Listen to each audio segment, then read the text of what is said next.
一文有声，把世界读给你听。欢迎收听由上海译文出版社出版的《美丽新世界》，作者英国赫胥黎，译者陈超，朗读天乐译音于心。美丽新世界，作者序。所有的道德家都认为，长久的悔恨是最要不得的情感。如果你做了坏事感到后悔，做出能力之内的补偿，下一次提醒自己要做得好一些就行了，但绝不能沉溺于自己的过失，在粪堆里打滚，并不能让你变得干净。艺术也有其道德准则，而这一道德准则的许多规定和寻常的伦理观念的规定是相同的，或至少可以进行类比。譬如说，悔恨对蹩脚的艺术于事无补，就像悔恨对糟糕的行为于事无补一样。我们应该找出不好的地方，承认它，如果可能的话，在以后去避免它。但于20年前的文笔缺陷，尝试对第一次创作时未能写好的作品修修补补，希望让它臻于完美。人到中年的时候，再去尝试弥补年轻时的另一个自己犯下并遗留下的艺术上的原罪，所有这一切，可以肯定地说，只会是徒劳无功。这就是为什么这本新版的《美丽新世界》和旧版的《美丽新世界》内容相同的原因。作为一部艺术作品，它有很多缺陷，但如果要弥补这些缺陷，我得将整本书重写。在重写的过程中，作为一个年纪更大一些的另一个我，或许在克服故事里的一些缺陷的同时，原本他所拥有的优点也会被摒弃。因此，我抵制住了诱惑，不沉溺于艺术上的悔恨，宁可让他的优点和缺陷都得以保留，并去思考别的事情。但是，与此同时，似乎有必要对这个故事的最严重的缺陷进行探讨。我只赋予了野人两种不同的生活，在乌托邦世界里的癫狂生活和在印第安村子里的原始生活。后者在某些方面更人性化，但在其他方面同样怪诞和荒唐。在创作这本书的时候，人类被赋予自由意志的目的是在疯狂和愚昧之间做出选择的这个想法让我觉得很有趣，并认为那很有可能成为现实。但是为了营造出戏剧化的效果，我总是让野人说出比他所接受的抚养和教育更具理性的话。他是在一群奉行一半的内容在倡导生殖崇拜，另一半的内容在倡导残忍的苦行的宗教的践行者中长大的。即使他熟读莎士比亚，也并不表示在现实中他能说出那些话来。当然，在结局里，我写到他失去了理智，苦行的信念重新主宰了他，他的下场是疯狂地折磨自己和在绝望中自杀。于是他们在悲惨中死去，让这则寓言的作家，那个乐呵呵的怀疑论审美家感到安心。今天我并不是想表明神智健全是不可能实现的，恰恰相反，虽然我仍像以前那么悲观，认为神智健全是一种相当罕见的现象，但我坚信它是可以实现的，并且希望更多的人神智健全。我在最近几本作品里阐明了这一点，并撰写了一本智者关于神智健全这个主题所说过的话，即如何去实现它的所有方式。但一位知名的学术批评家仍对我说，我是在危机时刻知识分子阶层陷入失败的一个可悲的例子。我猜想，他是在暗示他自己与他的同仁才是欢乐的成功的象征。人类的造福者值得被推崇和缅怀。让我们为教授们建造一座万神殿，建造的地点应该设在欧洲或日本某座被摧毁的城市的废墟中间。在灵骨塔的入口上，我会用6或7英尺高的字母刻下这个简单的句子，向全世界的教育者致以神圣的纪念，环视四周，丰碑永存。但让我们回到未来，如果现在我要重写这本书，我会赋予野人第3条道路。在乌托邦和原始社会这个两难境地之间，将会有保持健全神智的可能性。在某种程度上，这一可能性已经实现了。离开美丽新世界的被放逐者和难民组成社区，生活在保留区内。在这个社区里，经济的运作在按照反极权主义和亨利·乔治的理念进行，而政治的运作则按照克鲁泡特金和合作社主义者的想法进行。科学和技术会被利用，但就像安息日那样，它们是为人类而设的，而不应该是人去适应它们和被它们所奴役。这正是当前的情况，而在美丽新世界里更是变本加厉。宗教应该是有意识的、理智的追求人类终极目标的过程，追求高屋建瓴的天道，或罗各斯和超凡脱俗的神格或范。主流的生命哲学应该是高度功利主义的哲学，至乐的准则应该让位于终极目标的准则。在生活中的每一次事件中，要提出并回答的首要问题应该是：这个想法或行动是否有助于我和尽可能多的个体去实现人类的终极目标，还是妨碍它的实现？野人在原始的环境下长大，在那本假想中的新的版本里，直到他有机会亲身了解到由追求健全神智的自由合作的个体所组成的社会的本质之后，才被带到乌托邦世界里。这么一改，美丽新世界将实现艺术意义上，如果能将一个如此宏大的词语和一本小说联系在一起的话，和哲学意义上的圆满，而这显然是当前这个版本所欠缺的。但美丽新世界是一本关于未来的作品，无论它的艺术品质或哲学意味是什么，一本关于未来的作品，只有在它的预测似乎可能会实现的情况下，才能引起我们的兴趣。在现代历史的斜面上又下滑了15年后，站在当前我们的有利位置，它的预测是否符合事实呢？在这段充满痛苦的时间里，发生了什么事情，证实了或证伪了在1931年所做出的预测呢？你立刻就会发现一个明显而且重大的预测失败。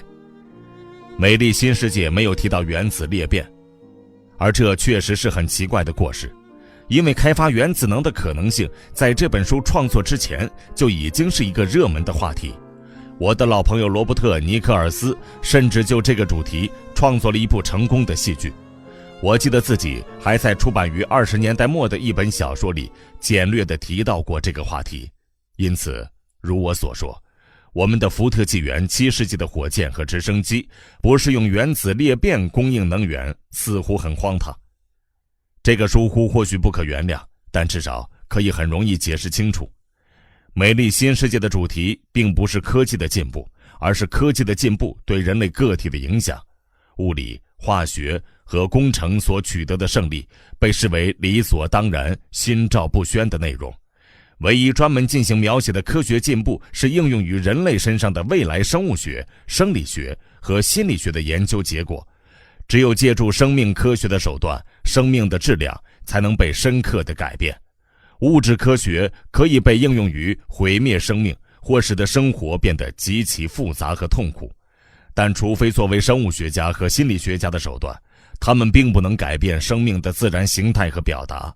原子能的开发开启了人类历史上的一场大革命，但并不是最具深刻意义的最终革命，除非我们将自己炸得粉身碎骨，从而终结了历史。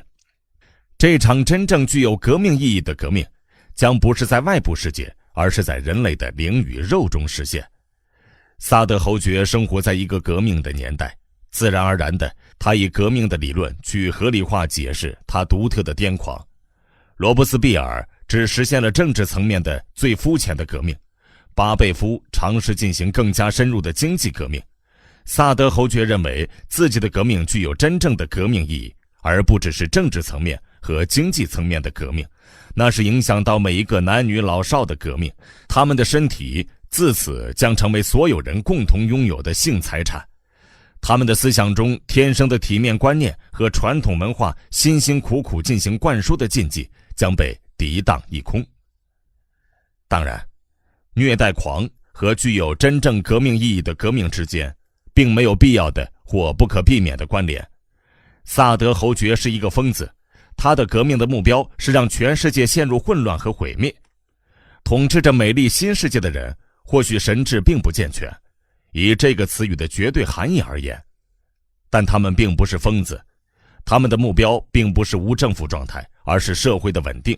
正是为了实现稳定，他们才通过科学手段发动了最终的个体性的真正具有革命意义的革命。但与此同时，我们正处于或许是倒数第二次革命的初始阶段，下一个阶段将可能是原子弹战争。到那个时候，我们就不用去预测未来了。但可以想象，或许我们拥有充分的理性，即使不能完全避免战争，至少能够像我们18世纪的祖先那样理性行事。30年战争那难以想象的恐怖情景是对人类的一个教训。之后在100多年的时间里，欧洲的政治家和军人有意识地抵制动用武力去实施毁灭，或在大部分冲突里直至将敌人彻底消灭为止的无休止的战争。当然，他们仍在发动侵略，贪婪地觊觎利益和荣耀，但他们也是保守主义者，一直决心不惜代价保全自己的世界。过去30年来，保守主义者不见了，只有左翼和右翼的激进民族主义者。最后一位保守主义政治家是第5任兰斯道恩侯爵。在写给《泰晤士报》的一封信里，他表示，第一次世界大战本应像18世纪的大多数战争那样以妥协而结束，但这份曾经奉行保守主义的报纸的编辑却拒绝刊登这封信。当时是激进民族主义者得势，而结果我们都知道了：布尔什维克主义、法西斯主义、通货膨胀、大萧条、希特勒、第2次世界大战、欧洲的毁灭与全世界的饥荒。那么，假设我们能够像先辈从马格德堡中汲取教训那样，从轰炸广岛汲取教训的话，或许我们可以度过一段虽然没有和平，但只有局部性而且不具备彻底毁灭性的战争的时期。而原子能将会在这段时期被应用于工业。显然，结果将会是一系列迅速而彻底的经济和社会变革。人类生活所有的现有模式将会被打破，新的模式会应运而生，以适应原子能这个非人类的因素。原子能科学家就是穿着现代服饰的普洛克鲁斯滕斯，他们将准备好人类将不得不躺下的床。如果人类无法适应那张床，对于人类来说，那可就太糟糕了。有的人会被拉长，有的人会被截肢。这种拉长和截肢的做法，自科技的应用高歌猛进以来就一直在进行，只是这一次，他们会比以前更具戏剧性。这些痛苦的行动将会由高度集中的极权主义政府主导，这是不可避免的，因为短期的未来和不久前的过去是相似的。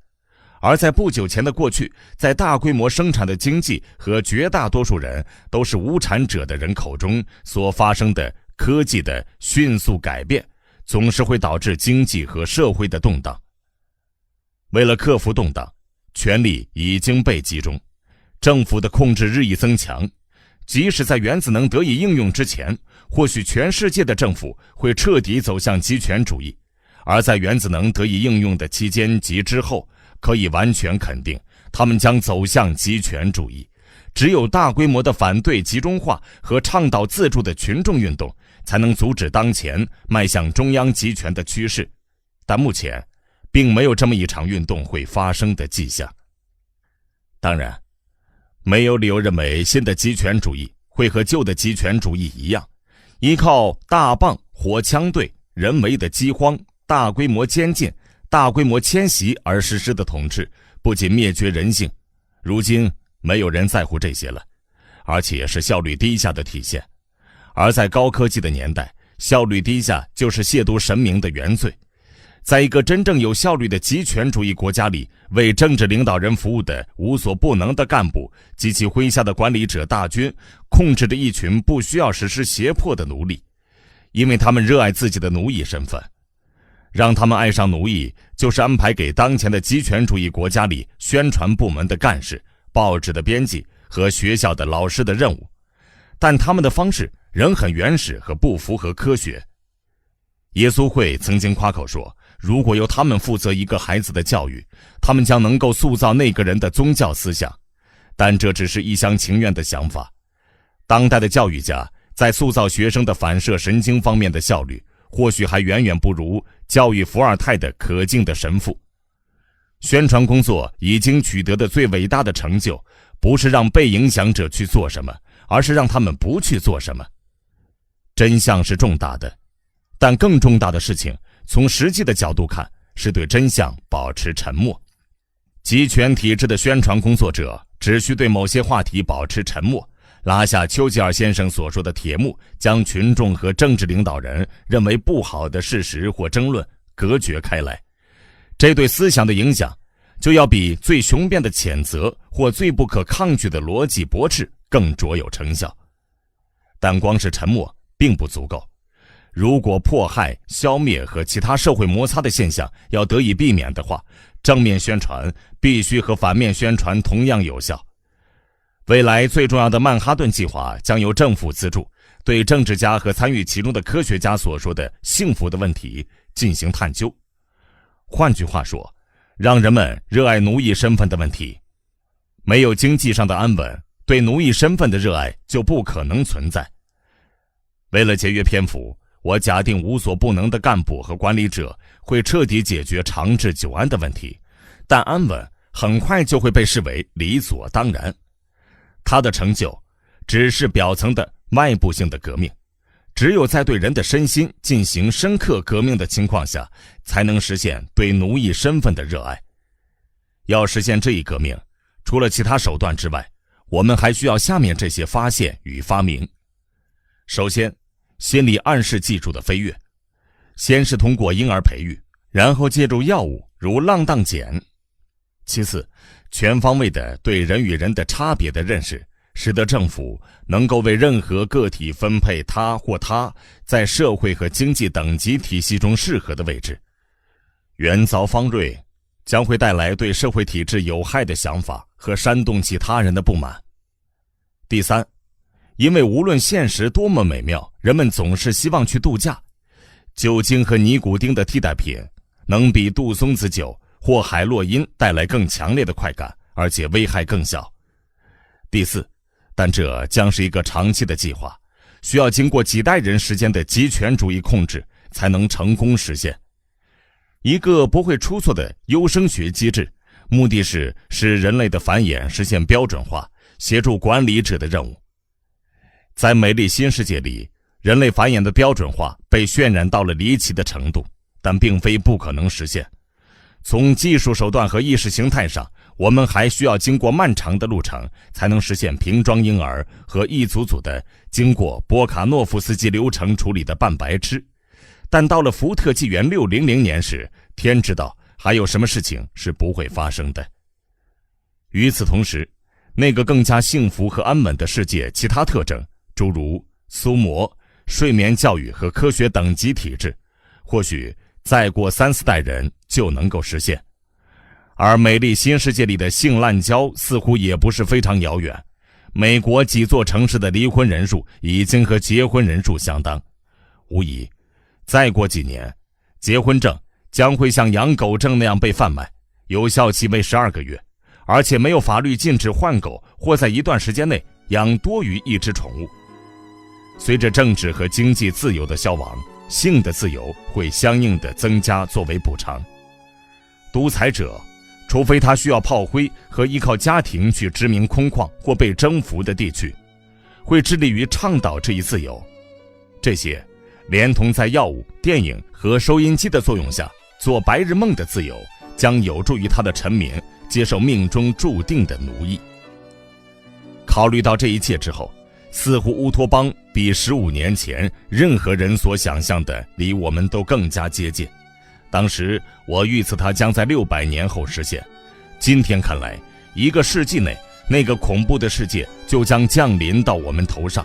要是我们能够不让自己在这段时间里被炸得粉身碎骨的话，事实上，除非我们抵抗中央集权和利用应用科学，不把它当作以人为手段的目标，而是缔造自由个体的手段，否则我们只有2个选择，要么是有几个奉行民族主义的极权主义军事国家以原子弹的恐怖立足，结果是人类文明的毁灭；如果是有限度的战争，军国主义将阴魂不散；要么是迅速的科技进步和原子弹革命所导致的社会混乱，将促使一个极权主义超级大国的诞生。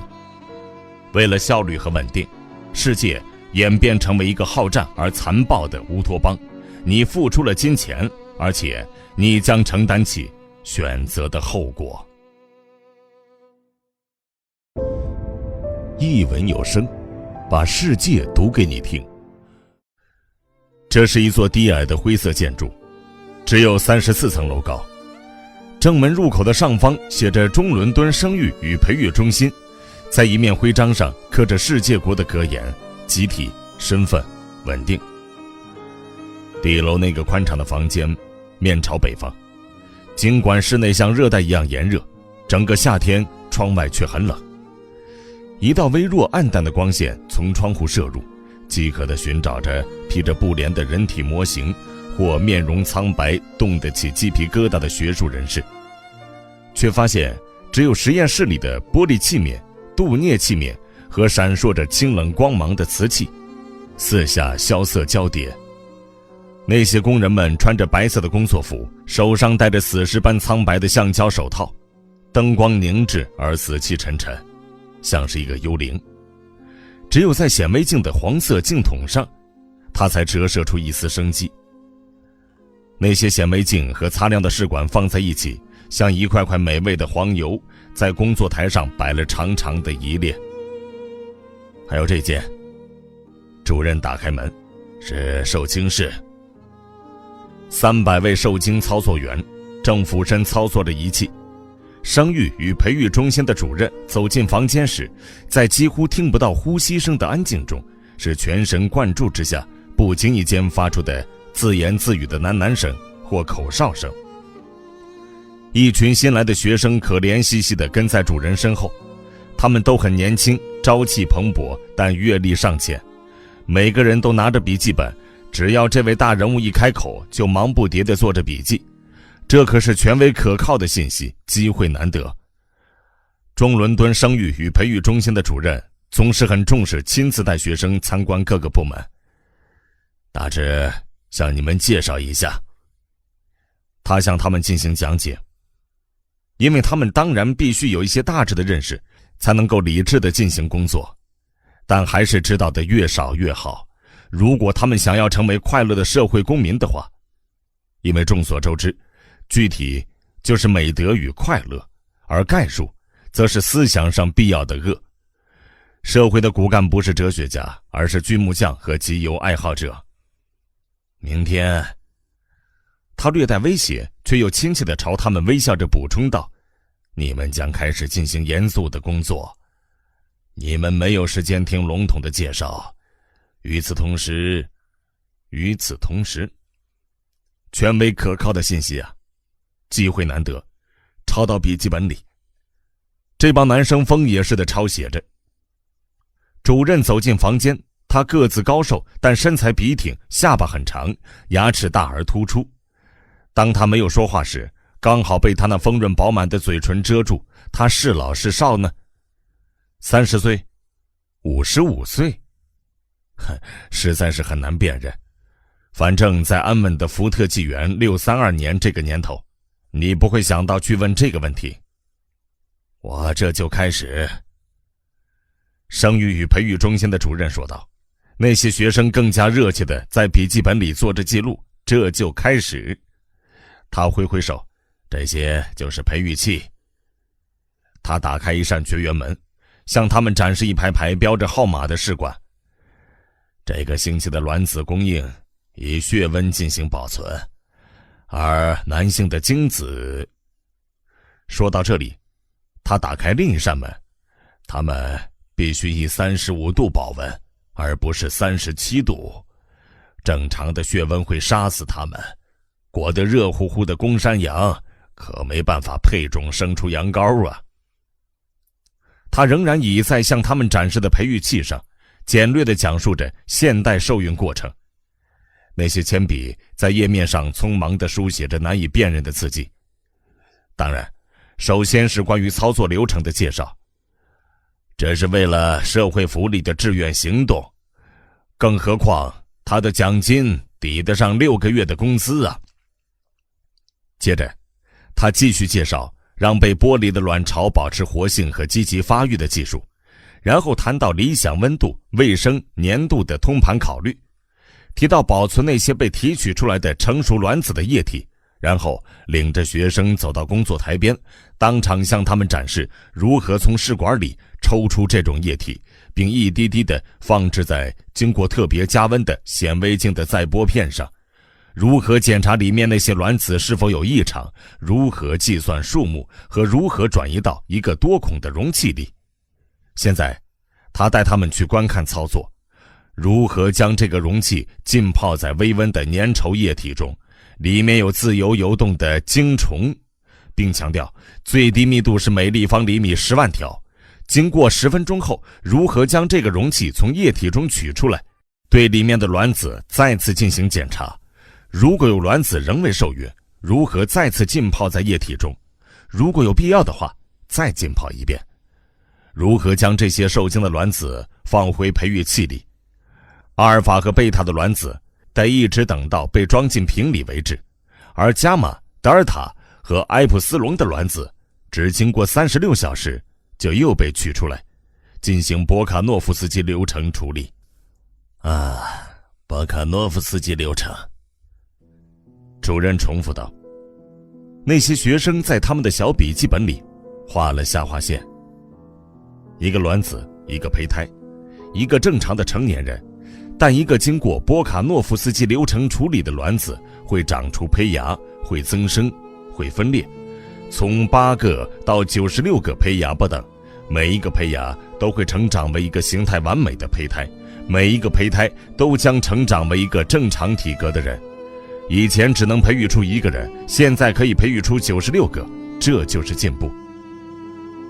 基本上，博卡诺夫斯基流程包含了一系列对发育的抑制。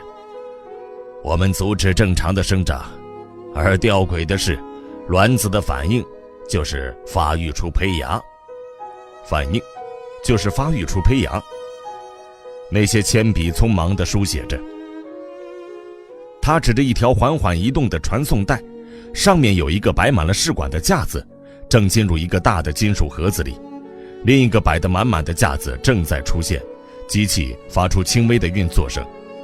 主任告诉他们，试管要花8分钟才能通过盒子，一个卵子最多能够承受8分钟的高强度 X 光照射。有几个死了，剩下的卵子里面，最脆弱的卵子分裂成2个胚芽，大部分卵子分裂成4个，有几个分裂成8个，所有的卵子都会被送回到培育器里，胚芽在里面开始发育。2天后，突然将其冷却以阻碍发育。2个、4个、8个。那些胚芽自己又发育出了胚芽，然后用酒精将其几乎毒死。接着，它们又发育出胚芽，从胚芽再发育出胚芽，再发育出胚芽，再进一步阻碍发育，通常会导致死亡，然后就由得它们自然发育。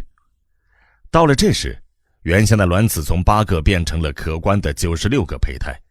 你会认同这确实是一个惊人的进步，一模一样的多胞胎，但不是旧式的胎生方式那种偶然性分裂的没有实质意义的双胞胎和3胞胎，而是一次性培育出10几胞胎乃至几十胞胎。几十胞胎。主任挥斥方遒地挥舞着手臂，似乎正在撒钱。几十胞胎呀，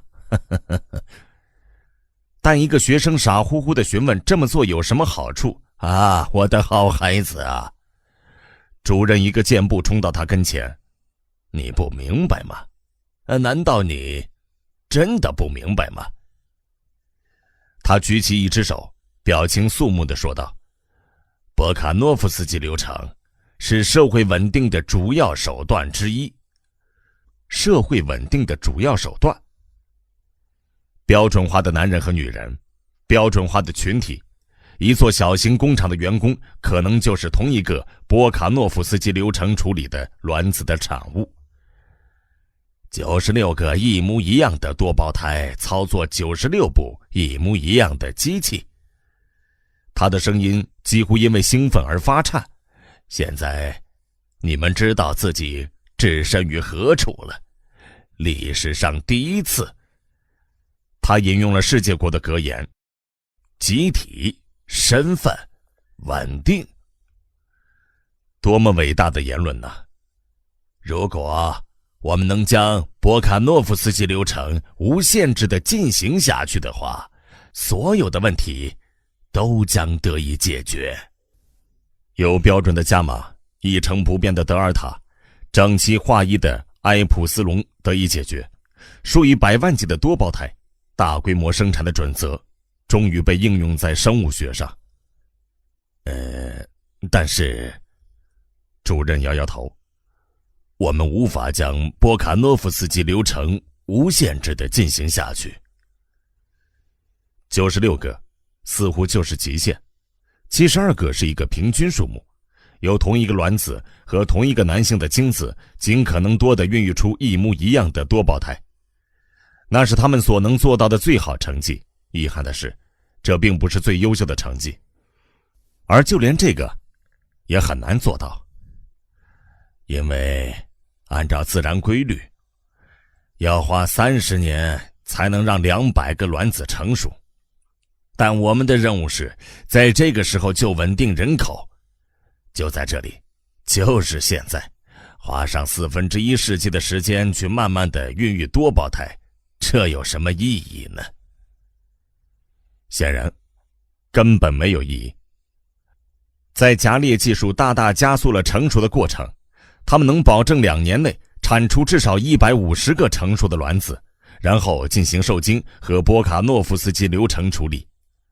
换句话说，以72的倍数递增，你能够培育出平均数目将近11000个兄弟姐妹，分为150组，所有人的岁数相差只有2岁。在特殊情况下，我们能够用一个卵巢孕育出15000多个成人。一个脸色红润的金发青年碰巧经过，主任朝他招了招手。福斯特先生，他说道。那个年轻人走了过来。福斯特先生，你能告诉我们单独一个卵巢的记录吗？本中心的记录是16012个。福斯特先生毫不犹豫地回答。他有一双活泼的蓝色眼眸，语速很快，显然很享受引用数字。16012个，189组多胞胎，但其他人当然干得更出色。他口若悬河地继续说道，在几个热带中心，新加坡经常产出16500多个，蒙巴萨曾达到17000个，但他们拥有不公平的优势。你们应该去看看一个黑人的卵子是如何对脑垂体分泌物做出反应的啊，真是太惊人了。尤其当你习惯于处理欧洲人种的时候。但不管怎么样，他一边大笑一边补充，但他的眼睛里闪烁着好胜的光芒，挑衅地抬起下巴。但是如果可以的话，我们会打败他们的。目前我正在处理一个非常优秀的次等德尔塔卵子，才18个月，已经孕育出了12700个孩子，包括出平了的孩子和胚胎。他还很强壮，我们会打败他们的。啊，我欣赏的就是你这种精神呐！主任高声说道。他拍了拍福斯特先生的肩膀，一起来吧，让这些孩子们能够向你这位专家学习呀。福斯特先生谦逊地微笑着说，荣幸之至。他们走进瓶装室，里面正和谐而有序地忙碌运作着。一片片已经被裁成合适尺寸的新鲜的母猪腹膜，从地下1层的器官仓库有几部小电梯被飞速运上来。嗖，然后哒，电梯门打开了。流水线装瓶员只需要伸出一只手，接过一片覆膜插进去抚平。还没等那个流水线上的瓶子沿着没有尽头的队列被送到伸手够不着的地方，另一片覆膜已经从下面被运上来了，准备被放入另一个瓶子里。然后装瓶员动手操作下一个流水线上缓缓前行的无穷无尽的瓶子。装瓶员的旁边站着录取员，接着那些卵子一个挨一个的从试管里被转移到更大的容器里，他们灵巧地将覆膜的衬里裁开，放入桑葚胚，灌入生理盐水。瓶子过去了，现在轮到那些标签员，出身、受精日期、波卡诺夫斯基组别的身份，这些细节从试管被转移到瓶子上。他们不再是无名的胚胎，而是有名字和身份的胚胎。这个流程缓缓地进行，通过墙上的一个开口进入命运规划室。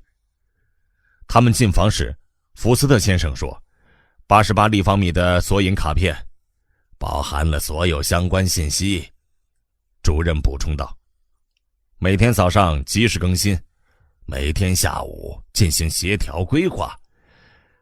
在此基础上，还会进行精确计算，有多少个体分别是什么品质，以某某数量进行分配，任何时候都能实现最优出品率。意料之外的浪费会立刻得以纠正。”“哈，是立刻。”福斯特先生重复道。“要是你们知道上一次日本地震之后我加班加点干了多久就好了。”哈哈哈哈哈。他爽朗地大笑着，摇了摇头。命运规划员将他们的数字发给受精操作员，他们就会提供所需的胚胎，那些瓶子会被运到这里，详细的进行命运规划，然后他们被送到下面的胚胎库。我们现在就去那里。福斯特先生打开一扇门，引路走下楼梯，来到地下室。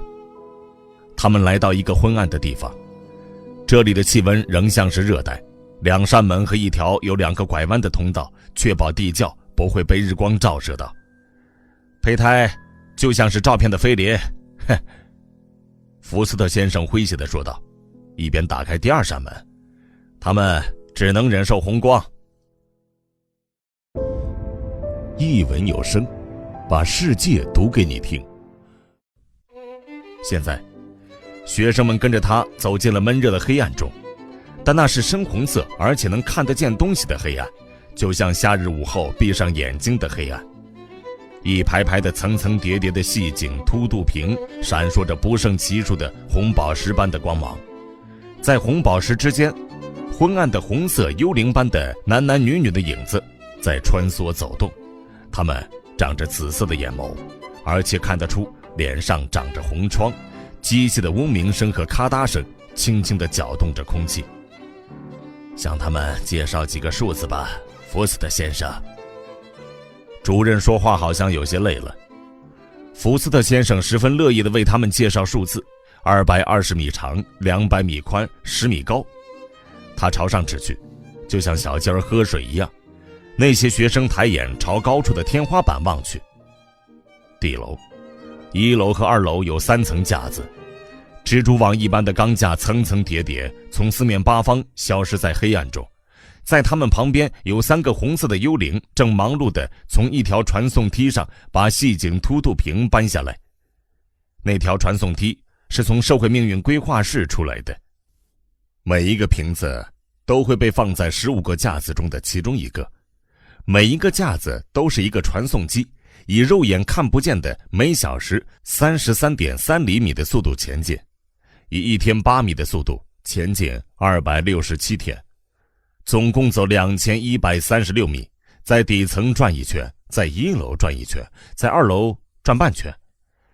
到了第267天的早上，在出瓶式的日光下，成为了所谓的独立个体。在这个过程中，福斯特先生总结道，我们为他们付出了很多真的很多。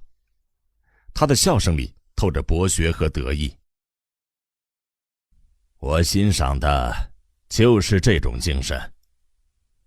主任又说了一遍：“我们四处走走吧，由你来讲解，福斯特先生。”福斯特先生为他们进行了详细的讲解，告诉他们胚胎如何在腹膜里发育，让他们尝了尝供给营养的富裕的替代血液，还解释了为什么他们必须用胎盘粉和甲状腺素进行刺激，介绍了黄体萃取物，给他们看从起点到第2040米处每12米设置的自动喷射器，讲解了在行进过程中的最后96米处逐渐增加的脑垂体激素的剂量，描述了在第112米处装入每个瓶子的人工母体循环，给他们看盛着替代血液的蓄池，让替代血液在胎盘里循环，并流经人工肺和废物过滤器的离心泵。他还提到胚胎很容易贫血的麻烦，以及因此必须大剂量供应的猪胃和马驹儿胎盘的萃取物。他还向他们展示了在每8米的最后2米，让所有的胚胎都同时摇晃以熟悉运动的简单装置，提到了由于重力而引起的所谓的出瓶之痛，以及对瓶中的胚胎进行适当的训练，将震动所带来的危险降到最低的种种预防措施，向他们讲解在第200米附近进行的性别测试，解释了标签系统 T 表示男性， O 表示女性，那些将会成为雄化雌体的胚胎则会标为一个白底黑字的问号。当然，福斯特先生说道，绝大部分情况下，拥有生育能力是很讨厌的事情。1200个人中有1个拥有生育能力的卵巢，对我们来说就足够了。但我们希望有好的选择。你当然总是希望有高的安全系数，因此我们允许最多30%的女性胚胎正常发育，其他的胚胎在剩下的行程里每24米就进行男性荷尔蒙注射。结果就是它们被培育成了雄化雌体，在结构上很正常，但没有生育能力，保证没有生育能力啊。现在是最后的内容。福斯特先生继续说道，绝不只是对自然的模仿，而且进入了更加有趣的人类创造发明的世界。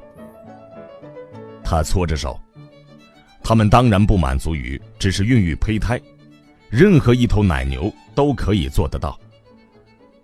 我们还进行命运规划和培育，我们将这个试管中的婴儿培育成社会化的个体，无论是阿尔法或者是埃普斯龙，培育未来的下水道工人或未来的……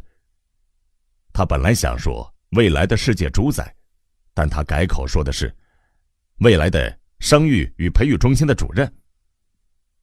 生育与培育中心的主任微笑着接受了这一赞美。他们正经过第11个架子的第320米处，一个年轻的次等贝塔技术工人正忙碌地用螺丝刀和扳手对经过的瓶子的替代血液离心泵进行调整。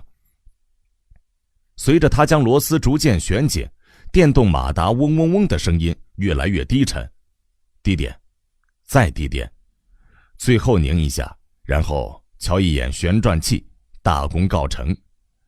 他往流水线挪了2步，对下一个离心泵进行同样的操作。通过减少每分钟的转数，福斯特先生解释道，替代血液的循环就会慢下来，从而以较长的间歇流经肺部，胚胎就得到较少的氧气，而氧气不足是让胚胎发育不良的最佳手段。他又搓着双手。一个聪明的学生问道，但为什么要让胚胎发育不良呢？笨蛋！已经默不作声很久的主任突然插话了，难道你没有想过，一个埃普斯龙的胚胎必须有一个埃普斯龙的环境和埃普斯龙的资质吗？显然他没有想到过这一点，他的脸上写满了迷惑。人种越低贱，氧气供应就越少。第一个受影响的器官就是大脑，接着是骨骼。在70%的正常氧气供应下，你可以培育出侏儒。低于70%的话，那就会培育出没有眼睛的畸形儿了。他们根本是一无是处的。福斯特先生总结道。而如果他们能发明一种缩短成熟期的技术，那将会是莫大的成功，能对社会做出伟大的贡献。想想马吧，他们就开始想马。马6岁就成熟，大象10岁就成熟，而一个13岁的人还没有性成熟，要等到20岁才完全长大。当然，延迟发育的好处是人类拥有智慧。但在埃普斯龙身上，福斯特义正辞严地说道，我们不需要人类的智慧。不需要，也不会得到。但是，虽然埃普斯龙的思想10岁时就成熟，他们的身体要长到18岁才适合进行劳动，常年的多余的不成熟时期就这么白白浪费掉了。如果身体的发育能被加速到，比方说，像奶牛的发育一样快的话，将能为集体厉行节约。厉行节约，那些学生喃喃地念叨着。福斯特先生的热情感染了他们。他开始介绍技术环节，谈到了非正常内分泌调节，它能让人生长缓慢，却会导致生殖细胞突变，这一后果能够被消除吗？埃普斯龙的培育能够像狗和牛那样通过适当的技术恢复正常的发育吗？这就是问题所在，他还没有得到解决。在蒙巴萨的皮尔金顿培育出了4岁就性成熟和6岁半就完全成熟的个体，这是科学上的胜利，但毫无社会意义。6岁大的男女太笨了，甚至连埃普斯龙人的工作都做不了。整个过程就只有成功或失败2种情况，你要么根本没办法进行改造，要么实现彻底的改造。他们仍然在尝试找到20岁的成年人和6岁的成年人之间的理想的中间状态，但迄今为止仍未取得成功。福斯特先生长叹一声，摇了摇头。他们穿过深红色的昏暗光线，来到9号架子第170米旁。从这里开始，9号架子被封闭起来。在接下来的行程中，那些瓶子进了一条隧道，每隔2-3米就有一个开口。热度培育，福斯特先生说道，热管与冷管交错排布，寒风与强力 X 光造成的不适被联系在一起。当胚胎出瓶时，会很怕冷。按照安排，他们将被分配到热带地区，去当矿工、醋酸丝纺织工人和炼钢工人。然后，他们的意识会接受培育，以认同他们的身体的感受。我们培育他们能在高温下茁壮成长，而我们楼上的同事会教导他们去热爱它。主任语重心长地说道，而这就是快乐和美德的秘密。热爱你必须去做的事情，培育的目标就是让人们热爱他们无法逃避的社会使命。在2根管子的中间，一个护士正小心翼翼地用一根长长的注射器将凝胶质的东西注入一个经过的瓶子。那些学生和他们的向导站在那儿，静静地看着他。很好，莱妮娜，福斯特先生说道。最后，他抽出注射器，挺直腰板。转过身时，莱妮娜吓了一跳。虽然她的脸上长着红斑，而且眼睛是紫色的，却是一个非常漂亮的女孩。亨利，她脸儿红的，朝着他微微一笑，露出一排皓齿。啊，真是迷人呐，哈哈，真是迷人呐，主任喃喃地说道，轻轻地拍了他几下。莱妮娜恭敬的微笑以示致意。你在给他们注射什么呢？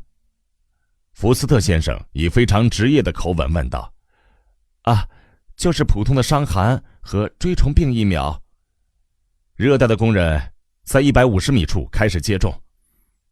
福斯特先生对学生解释道，这些胚胎仍然有塞，我们给予打防止将来得人类疾病的疫苗。然后他转身对着莱妮娜，今天下午4点50分，5点见。哼，老时间，真是迷人呐。主任再次说道，最后拍了他一下，然后跟在其他人后面离开了。在第10号架子上，一排排的下一代的化学工人正接受增强铅、腐蚀性苏打、焦油和氯的耐受性的培育。在3号架子上，250个尚处于胚胎状态的火箭飞船工程师中的第一批正经过第1100米的标志线，一个特别的机关不停地将容器旋转着，这是在增强它们的平衡感。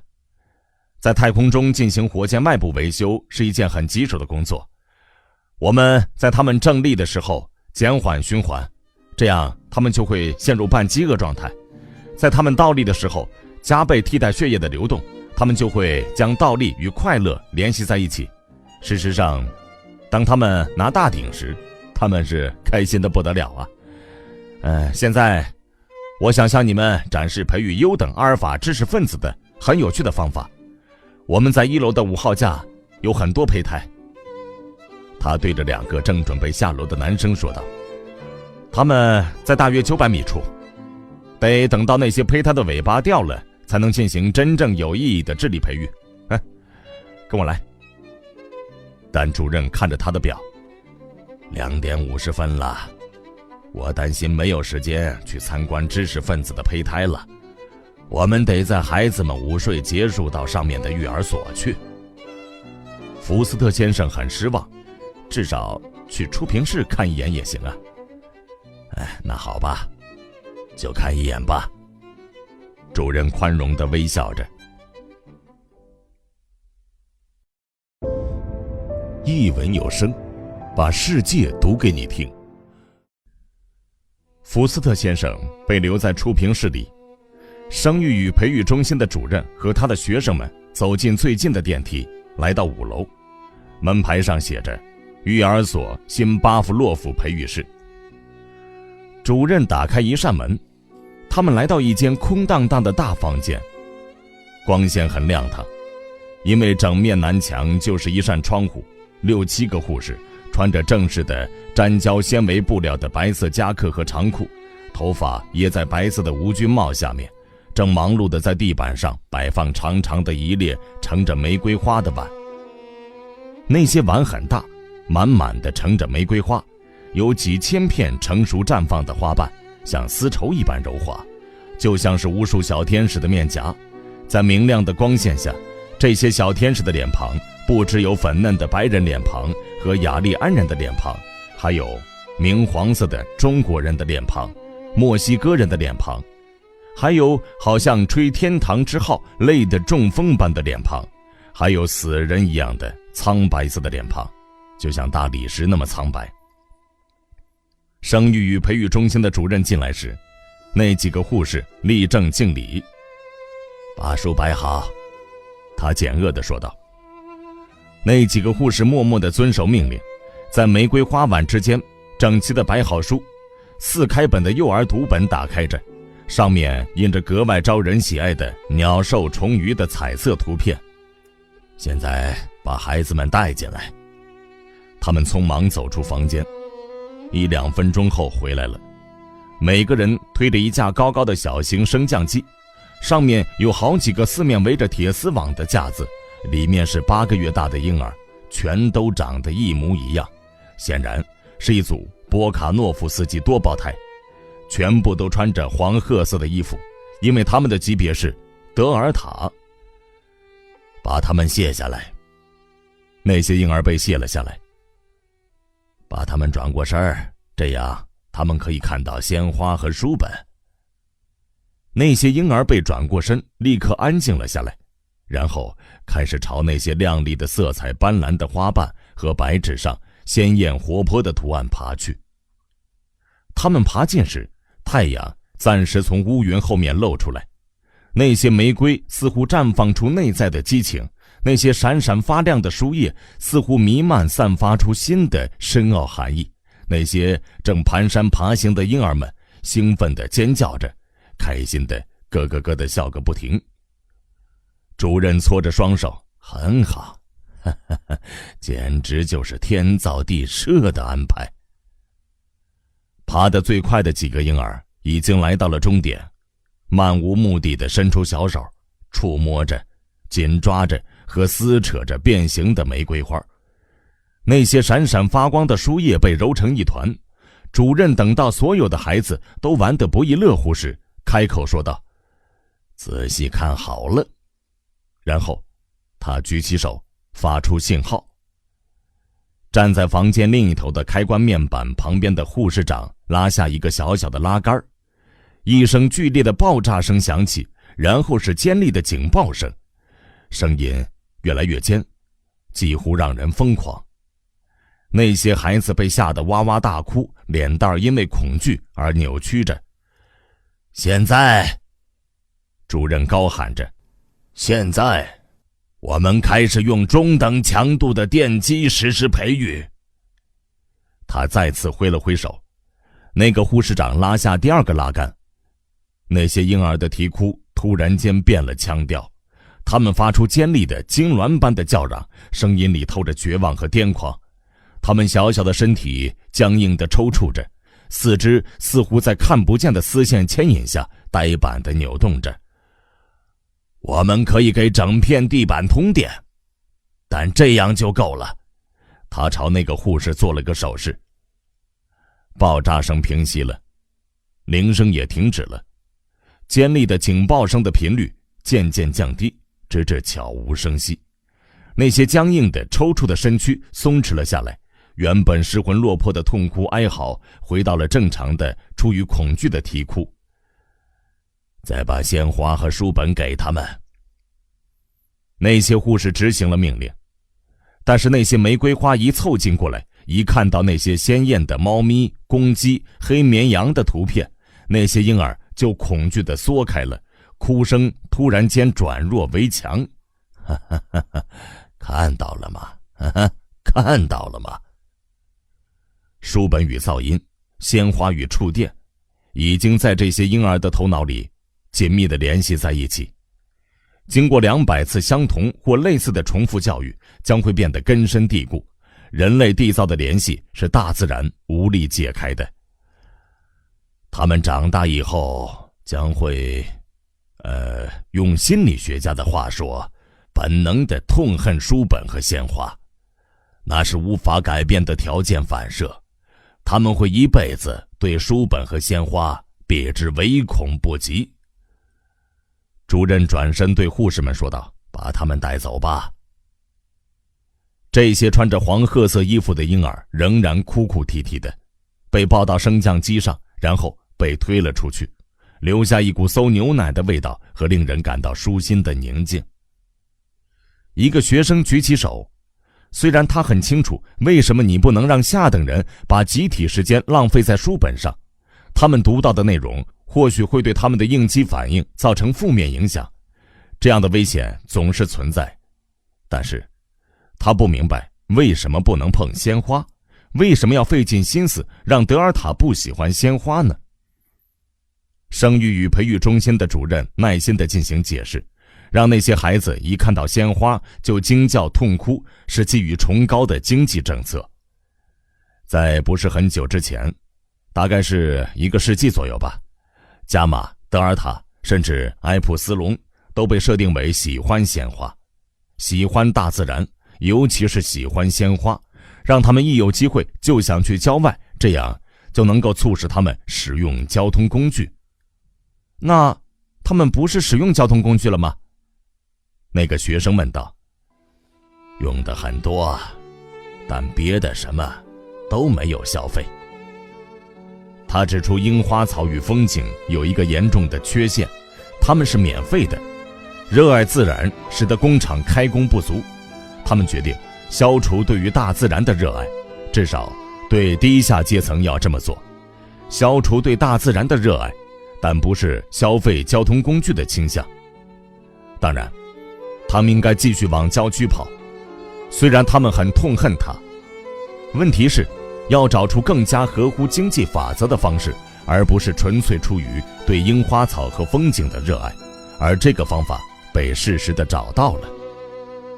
我们培育群众憎恨郊野，但与此同时，我们安排他们热爱一切郊野运动。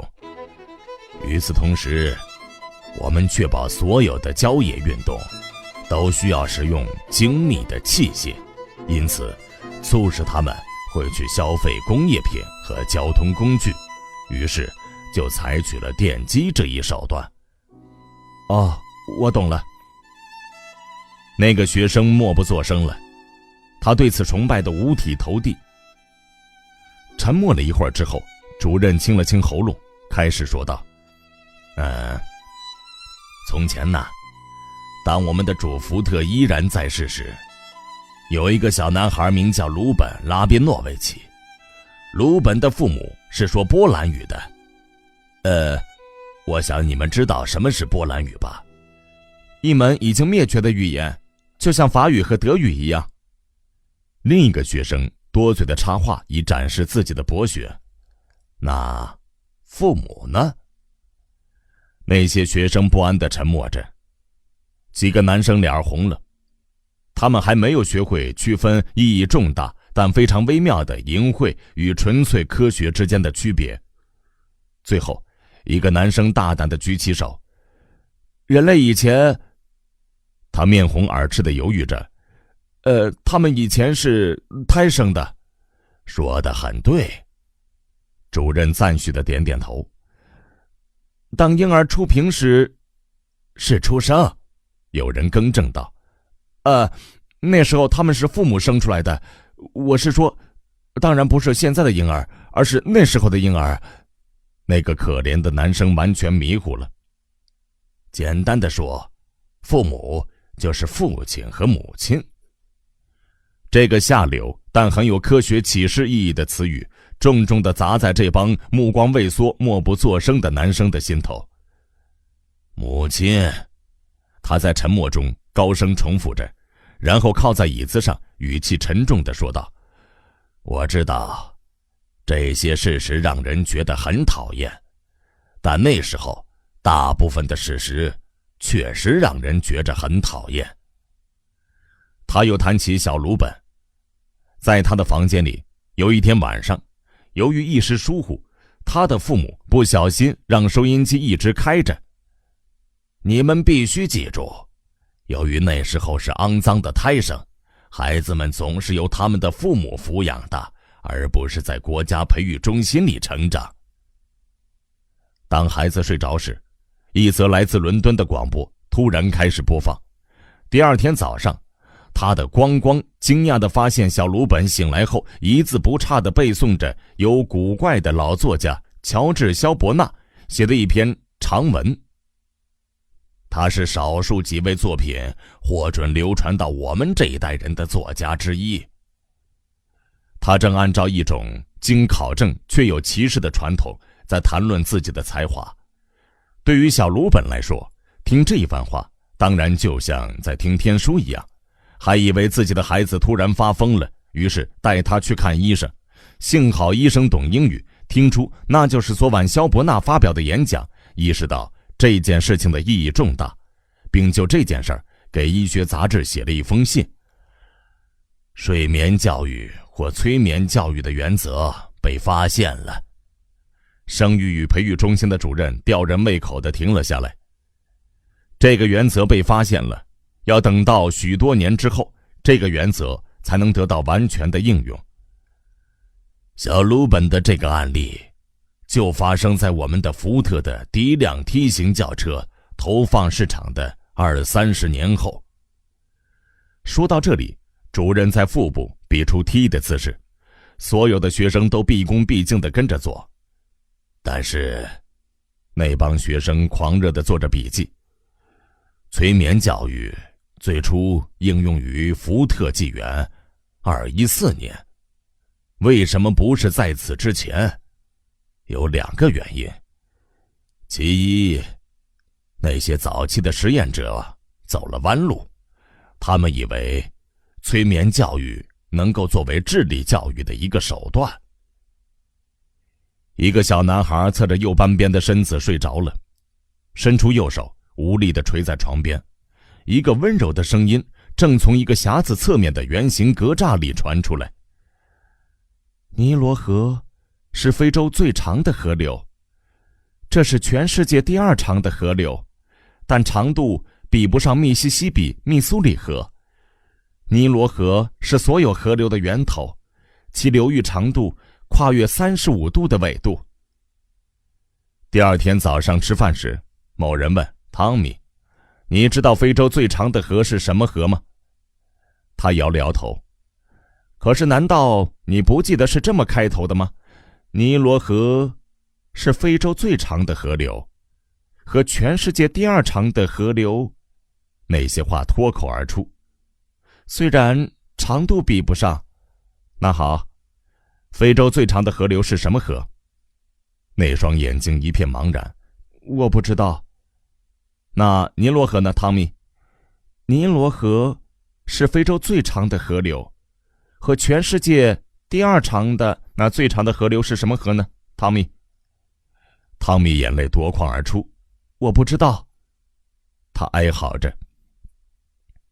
主任解释得很清楚，这声哀嚎让最早期的研究者们感到灰心丧气，那些实验被终止了，不再尝试在孩子们睡着的时候教他们尼罗河的长度。这是很正确的，除非你了解个中的内容，否则你无法学习一门科学。不过，要是他们一开始的时候进行的是道德教育就好了。主任朝门口走去，那些学生跟在身后，走进电梯和一路上去的时候都在拼命地做着笔记。道德教育在任何情况下都不应该是理性的。肃静，肃静！他们来到14楼时，一个高音喇叭宣布：肃静，肃静！每一条走廊都有高音喇叭在不知疲倦地重复着。那些学生，甚至还有主任本人，自觉地踮起了脚尖儿。当然，他们都是阿尔法，但就连阿尔法也经过严格的培育。肃静，肃静！14楼的空气回荡着要人绝对服从的嘶嘶作响的声音。踮着脚尖走了50码远，他们来到了一扇门那里。主任小心翼翼地打开那扇门。他们迈过门槛，来到一间挂着百叶窗帘的幽暗的宿舍。80个婴儿摇篮靠墙排成一排，他们听见轻微的有规律的呼吸声和绵延不停的喃喃声，就像是有人在远方轻声低语着。他们进屋的时候，一个护士站起身，在主任面前立正。今天下午上什么课呀？前40分钟我们上了性基础课，现在上的是基础阶级意识课。主任沿着那一长排婴儿摇篮缓缓地走过去。80个娇嫩红润的小男孩和小女孩正在惬意地睡觉，呼吸很轻柔舒缓，每一个枕头下都传出低语声。主任停下脚步，俯身专注地倾听着一个婴儿摇篮的声音。你是说基础阶级意识吗？让我们在喇叭上大声点再听一遍。在房间的一头有一个高音喇叭挂在墙上，主任走到那里，按下一个开关。都穿绿衣服。一个柔和但非常清晰的声音从一句话的中间开始讲述。而德尔塔孩子穿黄褐色的衣服。啊不，我不要和德尔塔孩子一起玩，埃普斯隆更糟糕，他们笨的大字儿不是一个，而且他们穿的是黑色的衣服，那个颜色丑死了。我是一个贝塔，好开心呀！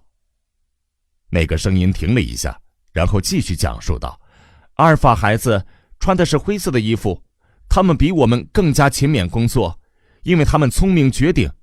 我是贝塔，真是太开心了，因为我的工作不用那么辛苦。我们比那些加玛和德尔塔幸福多了。加玛傻乎乎的，他们都穿绿衣服，而德尔塔孩子穿黄褐色的衣服。啊不，我不要和德尔塔孩子一起玩，埃普斯隆更糟糕，他们笨的。主任关掉开关，那个声音消失了，只有那个微弱的幽灵般的低语声继续在那80个枕头下嘀咕着。在他们醒来之前，他们会再重复上40-50遍，然后星期四再进行一次，星期六再进行一次，总共120遍，1周3次，连续进行30个月，然后接着上更高级的课程。玫瑰花和电击，德尔塔黄褐色的衣服和阿魏的恶臭，在这些孩子们学会说话之前就根深蒂固地联系在一起。没有言语的条件作用粗糙而笼统，无法让他们理解细微的区别，无法传授更复杂的行为模式，因此要达到这个目的就必须使用语言，但必须是无理性的言语。简而言之，这就是睡眠教育。有史以来最伟大的道德教化和社会化的力量。那些学生在小本子里记下了这番话，这可是权威可靠的信息呀。主任又按下了开关。聪明绝顶。那个不知疲倦的娓娓道来的柔和的声音继续说道：我是贝塔，真是太开心了，因为虽然确实有水滴石穿这回事儿，但这些话并不像水滴，吴宁说它们更像是蜡滴，一滴滴地附着在他们滴落的石头上，将它包裹起来，和它结合在一起，直到最后那块石头变成了一个深红色的蜡团。直到最后，那个孩子的思想就是这些话，而这些话就是那个孩子的思想。不只是孩提时的思想，他长大了也会秉承这个思想，一辈子都是这样。思想的判断、欲望和决定都由这些暗示所主宰，而所有的暗示都是我们的暗示。主任志得意满地高声说道：国家的暗示。他用力一拍最近的桌子，因此一个声音响起，他转过身。哦，屋主福特呀。他换了个腔调，我把孩子们给吵醒了。一文有声，把世界读给你听。外面的花园里正是玩耍的时间，在6月暖和的阳光中，600-700个男童和女童或是尖叫着在草坪上奔跑，或是玩着球类游戏，或是3-2静静地坐在鲜花绽放的灌木丛间。玫瑰花开得正盛，2只夜莺自得其乐地在树丛里歌唱，1只布谷鸟正在酸橙树丛间百转千回地叫唤着，蜜蜂和直升飞机的嗡嗡声令人昏昏欲睡。主任和他的学生们站着看了一会儿离心力碰碰球的游戏。20个孩子正围成一个圆圈，中间是一座镀铬钢塔，一个球被扔到塔顶的平台，滚落到塔身里面，掉到一个高速旋转的圆盘上，从圆柱形的塔身上密布的一个孔洞里弹出来，孩子们得接住这个球。奇怪。他们转身离开的时候，主任沉思着，真是奇怪。想象一下，即使在我们的主福特那个时代，大部分游戏用的只不过是1-2个球、几根棍子或1张球网。想象一下，允许人们玩完全不会增加消费的精心设计的游戏，是多么愚蠢的事情啊！真是疯了。如今主宰者们是不会批准新的游戏的，除非能证明它能像现有的最复杂的游戏一样消耗同样多的器械。他打断了自己的沉思。那个小组挺有意思的。他指着某一个小组。在一小块草地上有几丛长得很高的地中海石楠，里面有2个孩子，一个是年约7岁的男孩，另一个是或许大1岁的女孩。他们正在非常严肃地进行基础性爱游戏，就像正在进行探索的科学家一样，全神贯注。有意思，有意思。主任情不自禁地重复着。有意思。那些男生们礼貌地表示同意，但他们的微笑带着几分轻蔑。他们刚刚摆脱了类似的幼稚的娱乐，现在看着这些游戏，心里会觉得鄙夷。有意思吗？不就是两个孩子在玩傻乎乎的游戏吗？如此而已，孩子们的游戏。主任继续以动情的口吻说道：我总是在想。这时吵闹声打断了他，从附近的一处灌木丛里走出一个护士，牵着一个小男孩的手。他一边走一边大吵大闹，一个愁眉苦脸的小女孩紧跟在他的身后。怎么了？那个护士耸了耸肩膀，回答道：没什么，这个小男孩似乎不肯参加正常的情色游戏，我以前注意到一两回了，今天又是这样，他刚刚才开始叫嚷。那个愁眉苦脸的小女孩插话了：我真的不是有心要伤害他，真的。你当然不是有心的，亲爱的。那个护士安慰她，然后转身继续向主任解释，所以我正要带他去见心理学系的副主任，看看是不是哪里不正常。做得对，带他进去吧，你留在这儿，小姑娘。护士带着那个仍然吵吵闹闹的小男孩离开时，主任补充了一句：你叫什么名字啊？波利托勒茨基。好名字呀。你现在可以离开了，看看能不能找到别的男孩子玩。那个小女孩蹦蹦跳跳地跑进树丛中离开了。小姑娘真漂亮。主任望着小女孩的背影，然后转身对他的学生说道：我现在要告诉你们的内容或许听起来很离奇，但你们对历史不是很熟悉，大部分事实听起来都很离奇。他道出了离奇的真相。在我们的主福特那个时代之前，有一段漫长的时间，甚至之后几代人的时间，孩子们之间进行情色游戏被认为是不正常的举动。学生们此时哄堂大笑，不只是不正常，而且很不道德，因此被加以镇压。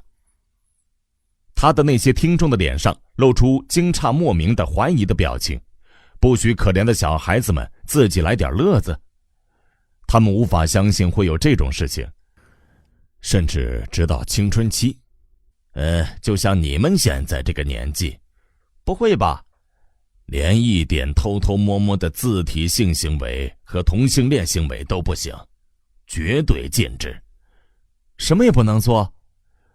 绝大部分情况下不能，直到他们过了20岁。20岁呀！那些学生异口同声的高声嚷道：20岁，我告诉过你们，会觉得难以置信的。但是到底怎么了？他们问道。结果怎么样了？结果很糟糕。一个深沉的充满磁性的声音突然插入他们的对话。他们转头望去，在这个小组的边上站着一个陌生的男子，中等身高，长着黑色的头发和鹰钩鼻，嘴唇鲜红饱满，眼眸是深黑色的，眼神很凌厉。很糟糕啊，他重复了一遍。生育与培育中心的主任刚才坐到了遍布在花园里的一张钢铁和橡胶做的便民长凳上，但看到这个陌生人，他跃起身冲向前，伸出手，咧开嘴，露出热情洋溢的微笑。主宰者大人，真是太意外，太开心了。孩子们，你们知道吗？这位就是主宰者大人，穆斯塔法·蒙德阁下。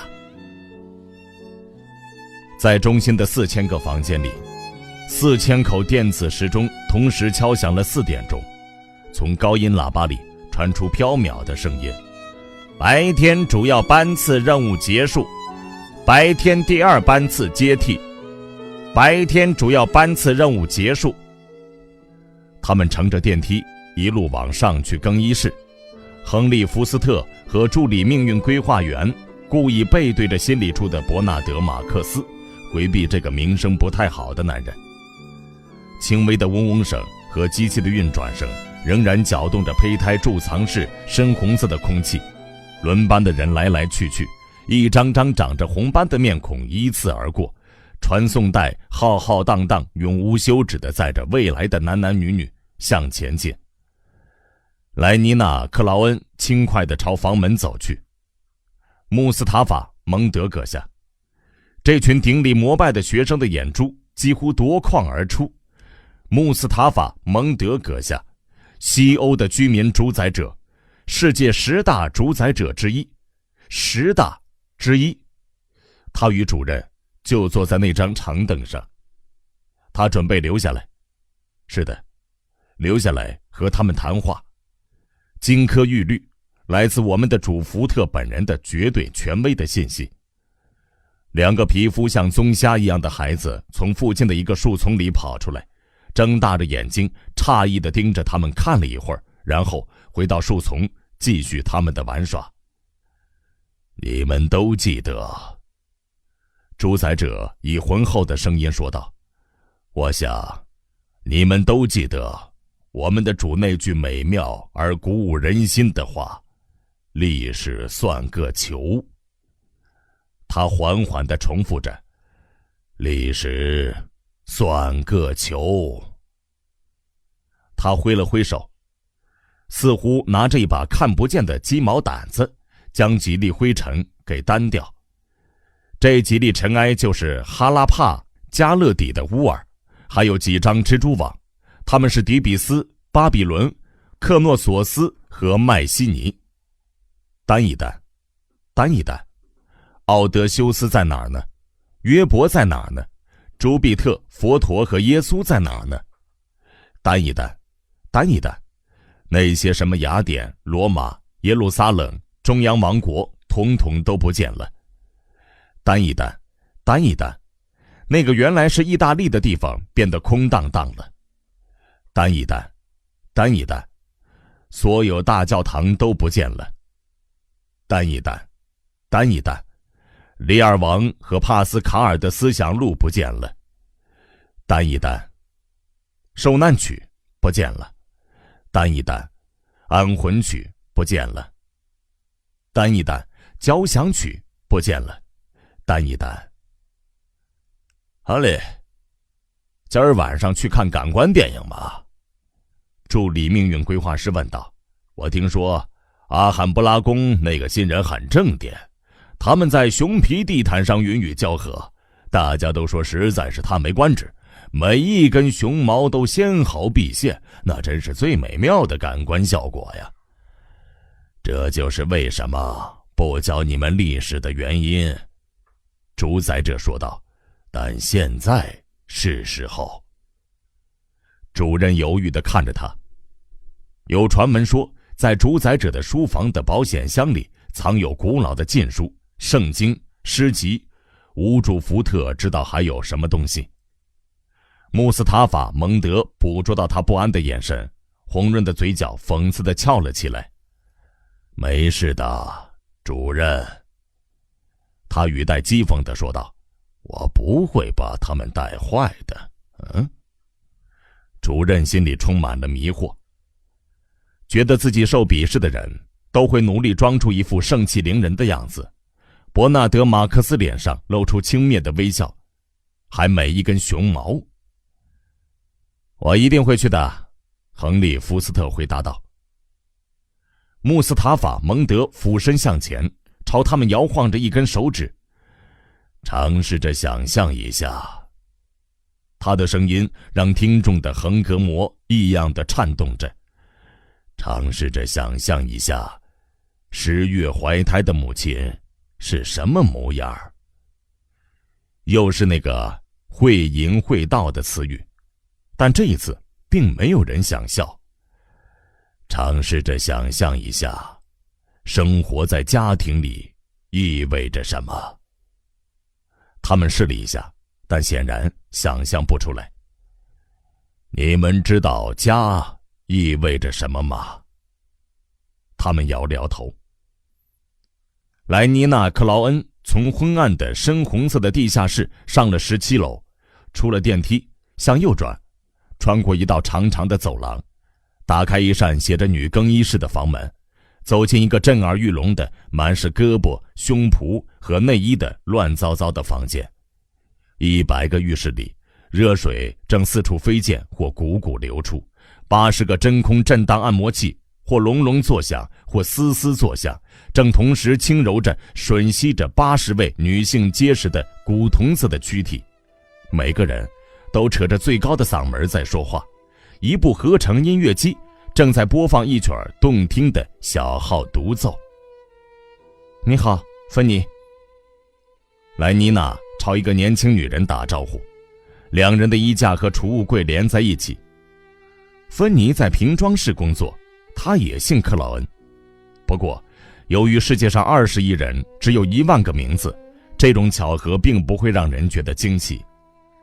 莱妮娜将外套的拉链往下拉，双手拉着裤子两边的拉链，再往下一扯，脱掉她的内衣，仍然穿着鞋袜朝浴室走去。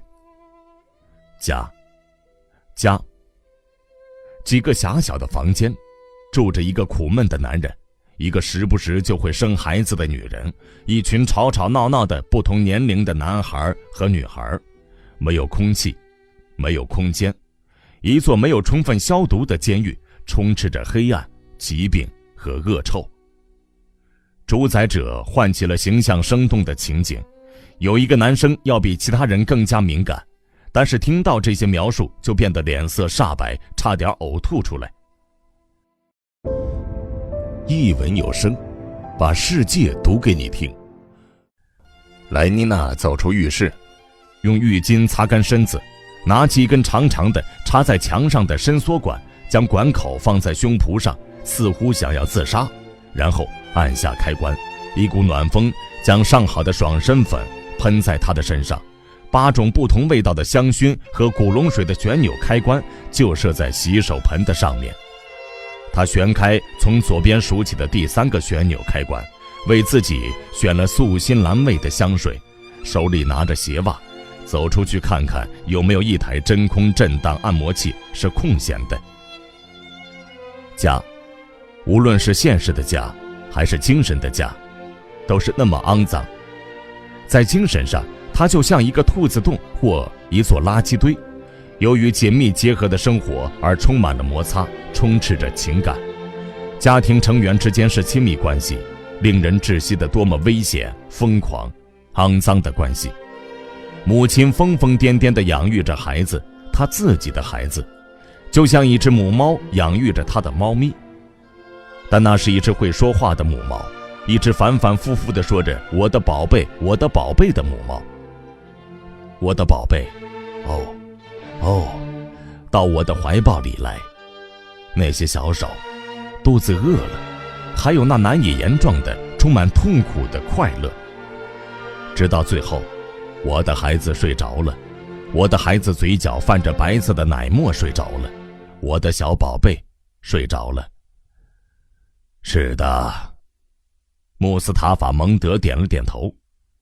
你们或许会不寒而栗。哎，你今晚和谁出去呀？莱妮娜问道。她刚做完真空震荡按摩，整个人看上去就像一颗白里透红的珍珠。不和谁出去？莱妮娜惊讶地扬起眉毛。我最近觉得有点不舒服，芬妮解释道。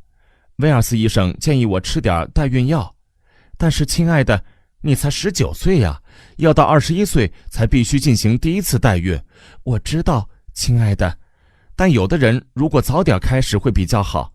威尔斯医生告诉我，像我这样的宽骨盆的黑发女人，应该在17岁就进行第一次代孕。所以呢，我是迟了2年，而不是早了2年。他打开自己的储物柜的门，指着上面的架子上那一排排盒子和贴着标签的小玻璃瓶。黄体糖浆。莱妮娜大声读着那些名字。卵巢素，保证新鲜。请于福特纪元632年8月1日前服用。乳腺萃取素，日服3日，饭前以水送服。胎盘素，每3天静脉注射5毫升。莱妮娜打了个冷战。我好讨厌静脉注射，你呢？我也是，但只要有利于身体。芬妮是个格外敏感的女生。我们的主福特，我们的主弗洛伊德，出于某个神秘的原因，在谈及心理学的问题时，他选择以这个名字示人。我们的主弗洛伊德是第一个揭示家庭生活骇人听闻的危险的人。世界上到处都是父亲，因此到处都充满了悲剧；到处都是母亲，因此就有了各种各样的反常，从虐待狂到手针，到处都是兄弟姐妹、叔伯姑婶，因此充满了疯狂和自杀。但是在萨摩亚和新几内亚海岸外的某些岛屿上的野人中，热带的阳光就像温暖的蜂蜜洒在孩子们赤裸的身上，在芙蓉花丛中徜徉。家就是20座棕榈叶屋顶的房子中的一间。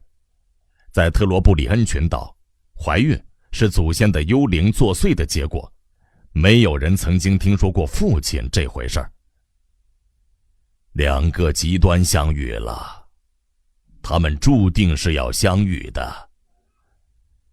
威尔斯医生说，现在3个月的代孕能让我在接下来的3、4年健康大有改观。我希望他说的对。莱妮娜说道。但是芬妮，你真的说接下来3个月你不打算？不，亲爱的，就只是1、2个星期而已。今晚我会去俱乐部打音乐桥牌，我想你会出去吧？莱妮娜点了点头。和谁？亨利·福斯特。又是他。芬妮那张和蔼的圆月般的脸庞露出痛苦和不赞同的别扭的表情。你是说你仍然和亨利·福斯特在交往？父亲、母亲，还有兄弟姐妹，但是还有丈夫、妻子、恋人，还有一夫一妻制和浪漫。虽然或许你们不知道那些是什么，穆斯塔法·蒙德说道。他们摇了摇头。家庭、一夫一妻制、恋爱，一切都是排他性的，一条狭窄的释放冲动和能量的渠道。但是人人为我，我为人人，才是真理。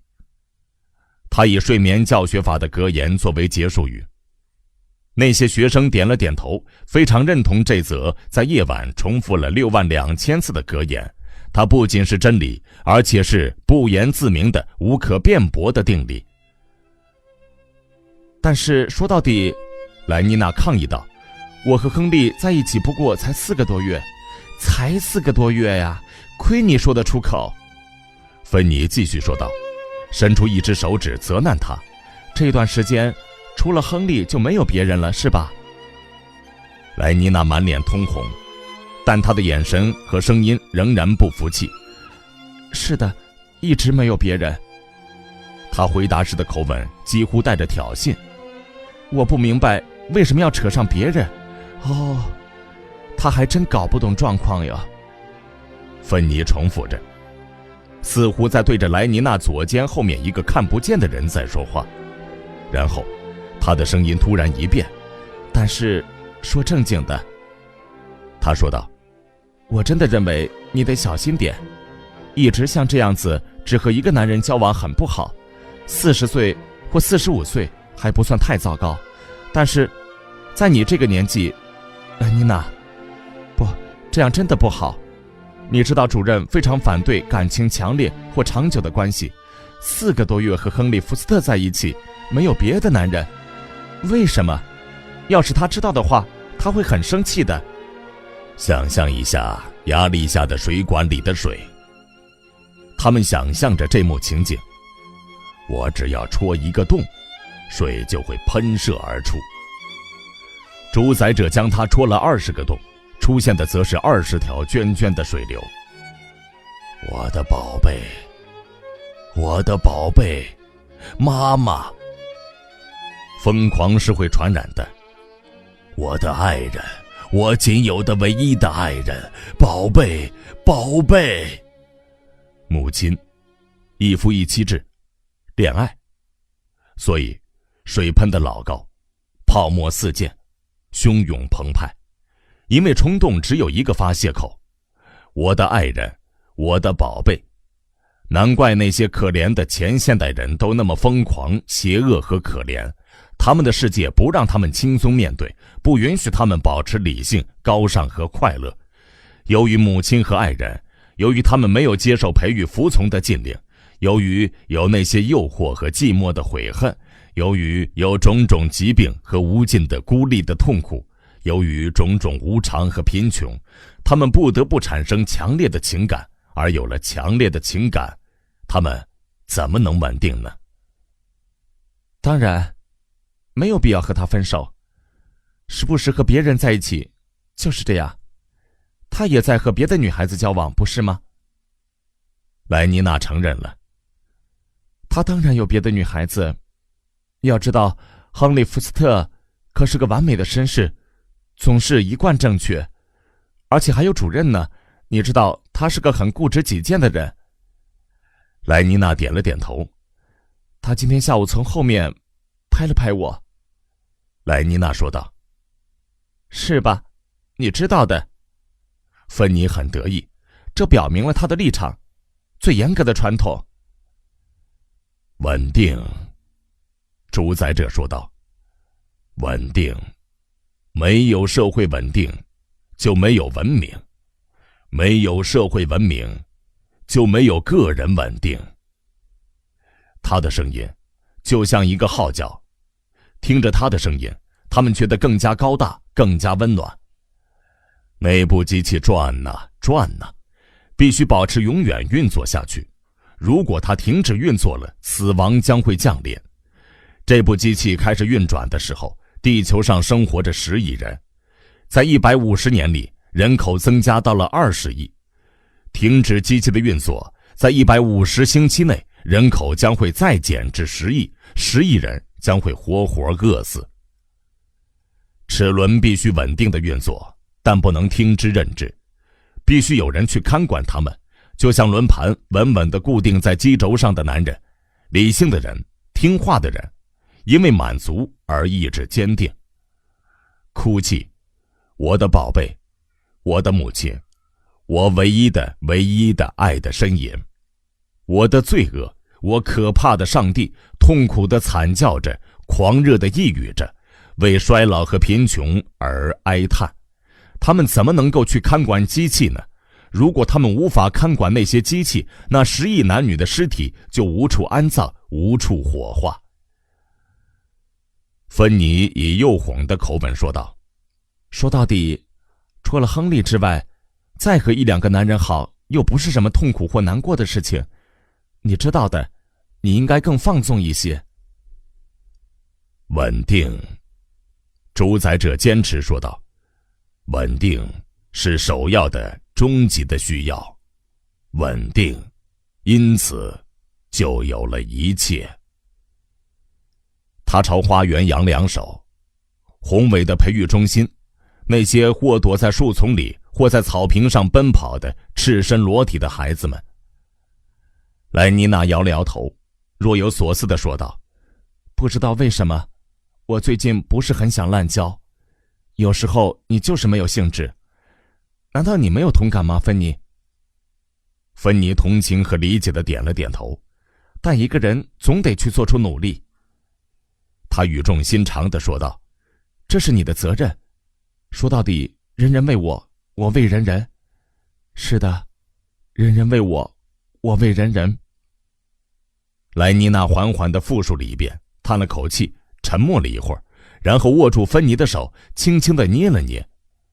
你总是说得很对，芬妮，我会努力的。被抑制的冲动决堤了。这道洪水就是情感，这道洪水就是激情，这道洪水甚至就是疯狂。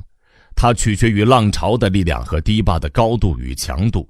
无拘无束的水流顺着指定的河道自由地流淌，成为平静的康庄之河。胚胎饿了，日复一日，替代血液不停地以每分钟800转的速度旋转着。瓶中的婴儿放声啼哭，一个护士马上拿着一瓶外分泌激素出现了。在欲望与满足的间隙潜伏着情感，将这个间隙缩短，打破一切旧的不必要的障碍。幸运的男孩子们，主宰者说道，我们尽心尽力，不辞辛劳，为的就是让你们过着轻松的情感生活，尽可能的不让你们产生任何情感。无主福特登临御车。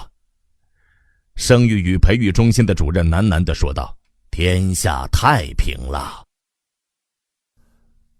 莱妮娜·克劳恩。亨利·福斯特一边拉上裤子上的拉链，一边回答助理命运规划师的问题。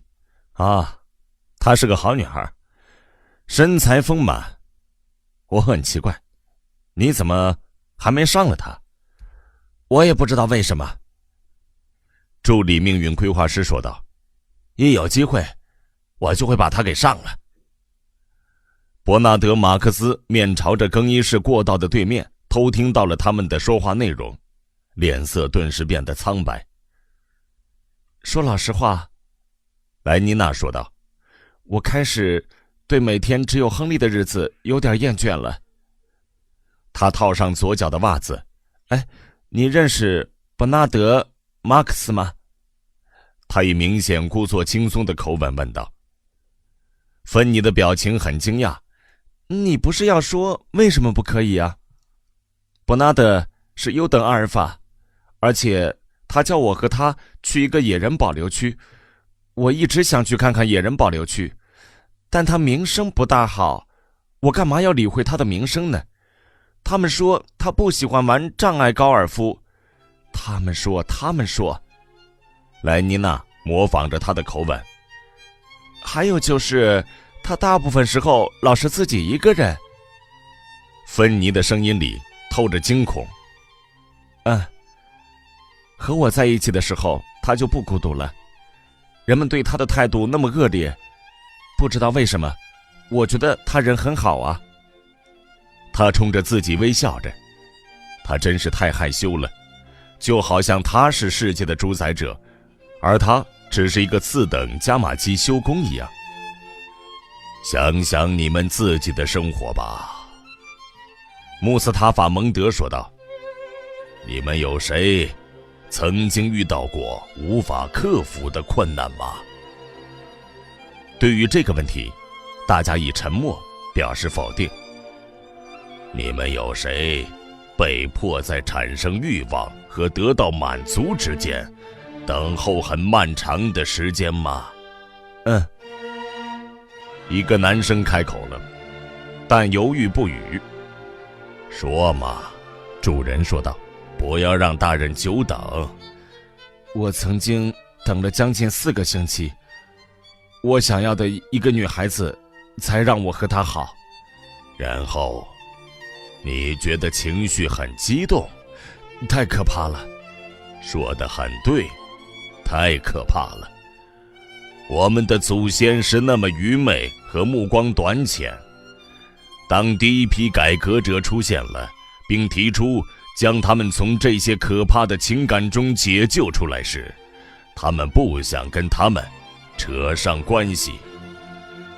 当他是一坨肉那样谈论他，伯纳德咬牙切齿地想着，左一句上他，右一句上他，就像一块羊肉，就当他是一块羊肉。他说他会考虑一下，这个星期给我答复。乌主夫特，主啊，主啊！他恨不得走到他们面前，狠狠地迎脸揍上一拳，又一拳，再一拳。是的，我真的建议你把他上了。亨利·福斯特说。一文有声，把世界读给你听。以体外发育为例，菲茨纳和川口已经研究出了整套技术，但政府会过目吗？不会的。曾经有一种叫基督教的事物，逼女人进行怀胎生育。他长得太丑了，芬妮说道。但我蛮喜欢他的长相啊，而且那么瘦小。芬妮扮了个鬼脸。瘦小是很糟糕的事情，而且是低层阶级的典型特征。我觉得很可爱呀，莱妮娜说道。你会觉得你想要呵护它，你知道的，就像一只猫咪。芬妮惊呆了。他们说，当他还在瓶子里的时候，有人犯了错，以为他是一个伽马，往他的替代血液里放了酒精，这就是为什么他这么矮小的原因。胡说八道！莱妮娜愤怒了。睡眠教育以前在英国是被禁止的。有一种事物叫自由主义。议会，如果你知道那是什么的话，通过法律将其取缔，那些记录仍然保留着。尽说什么个体的自由，自由是没有效率和可悲的，正好比方遭元瑞格格不入。但是，我亲爱的伙计，不用客气，我向你保证，不用客气。亨利·福斯特拍了拍助理命运规划员的肩膀，说到底，人人为我，我为人人。一周3晚重复100次，一连进行4年。伯纳德·马克思是催眠教育的专家，62400次重复造就了一则真理。傻瓜。或以等级体制为例，一直在提出议案，一直被予以否决。以前有民主这个东西，似乎人不止在物理、化学意义上是平等的。那我能说的就是，我会接受这次邀请。伯纳德憎恨他们，痛恨他们，但他们有2个人，而且体格庞大而健壮。福特纪元141年，9年战争爆发。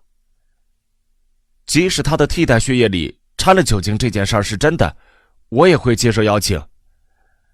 碳显氯、3氯硝基甲烷、乙烷基碘醋酸盐、2苯代参胫、3氯甲苯、氯甲酸盐、2氯2乙硫醚，更别说还有氰化氰酸。我才不信呢。这就是莱妮娜的结论。14000架飞机嗡嗡作响，铺天盖地而来，但是在选帝侯大街和巴黎第8区，炭疽炸弹的爆炸声就像一个纸袋爆开的声音一样轻微。因为我真的想去看看野人保留区。3硝基甲苯加雷酸汞等于什么呢？地上一个大洞，一堆石头瓦砾，一团模糊的血肉，一只断脚，上面仍然穿着靴子，飞到半空中，扑通一声落在天竺葵丛中，那种鲜红色的天竺葵。那个夏天，场面何其壮观！哎呀，你没救了，莱妮娜，我拿你没辙了。俄国人污染水源的技术实在是太巧妙了。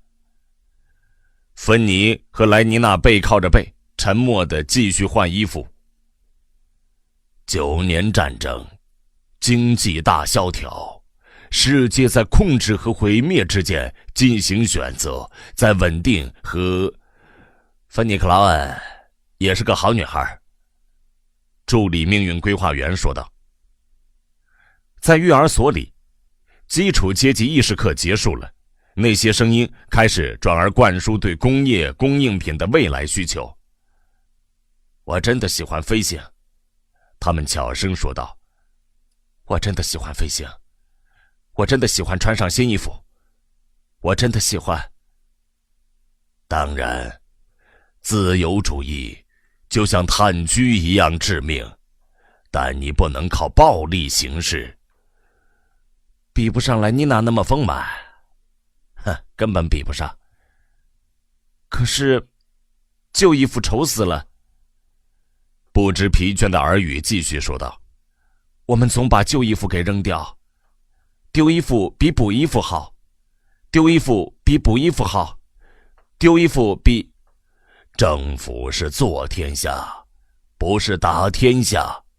你们是用头脑和屁股进行统治，绝对不能用拳头进行统治。比方说，强制性的消费。”好了，我准备好了。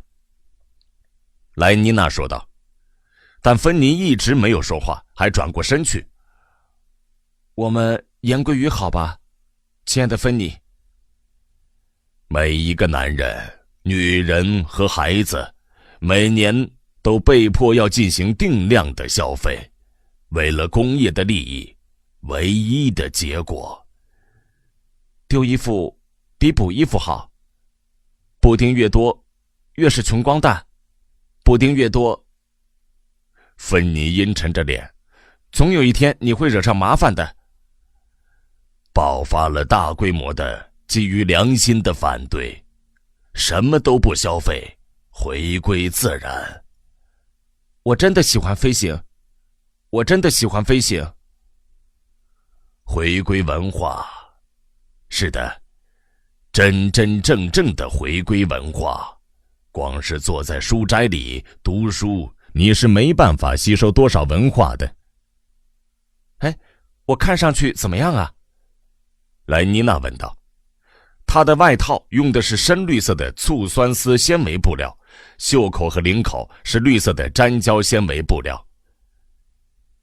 在格勒斯绿地，800个朴素生活者被机关枪扫射消灭掉了。丢衣服比补衣服好，丢衣服比补衣服好。绿色灯芯绒短裤配白色粘胶纤维羊毛袜子，在膝盖下面打了个褶儿。然后是著名的大英博物馆大屠杀，2000名文化拥护者被2氯2乙硫醚毒死。一顶绿白相间的骑士帽遮住了莱妮娜的眼睛，她的鞋子是明绿色的，擦得很亮。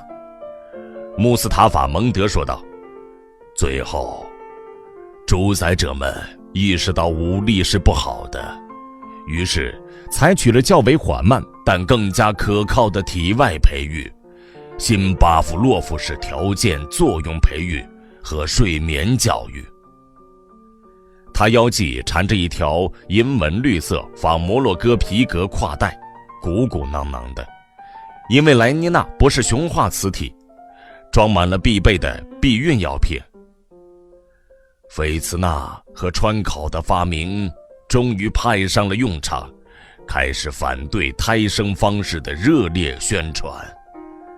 真好看！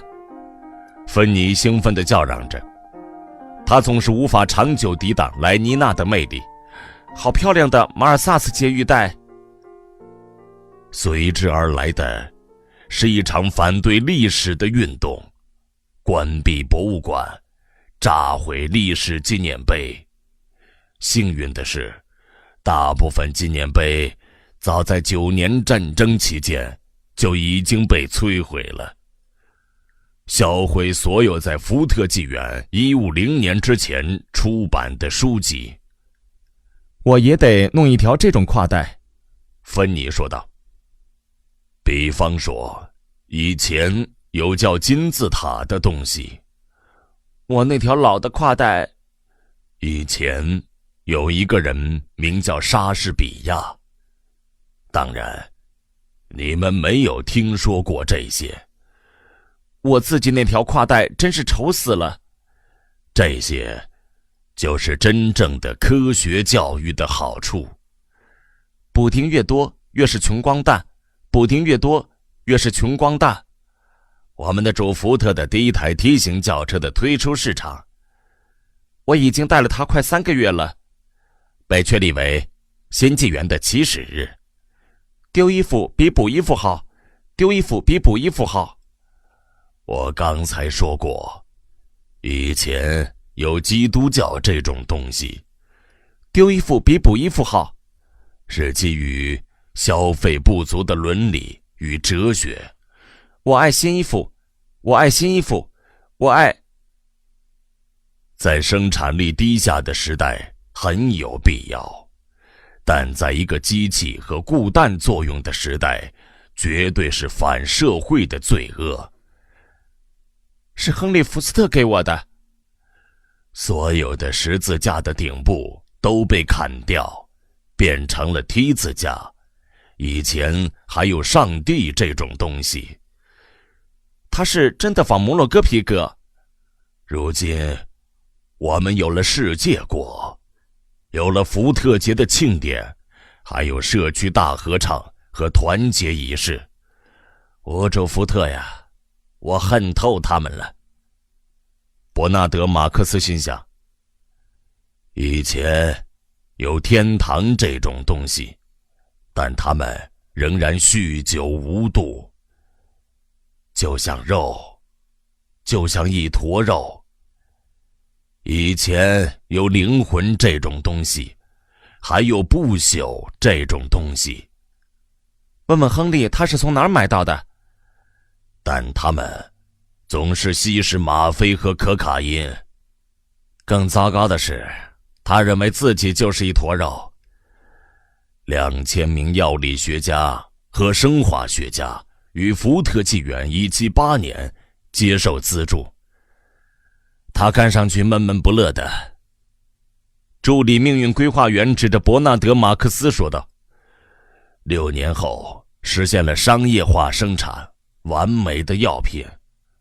我们逗逗他，能产生新悦的快感，有麻醉作用，出现美妙的幻觉。哎，心情不好啊，马克思。心情不好的话，有人拍了拍他的肩膀，吓了他一跳。他抬头一看，是那个粗鲁的亨利·福斯特。你需要莱克苏姆。拥有基督教和酒精的所有好处，但没有他们的任何缺点。啊，无主福特呀，我要杀了他！但他说出口的却是：不了，谢谢。把那管递过来的药片推开了。可以随时摆脱现实，事后不会导致头疼或迷糊。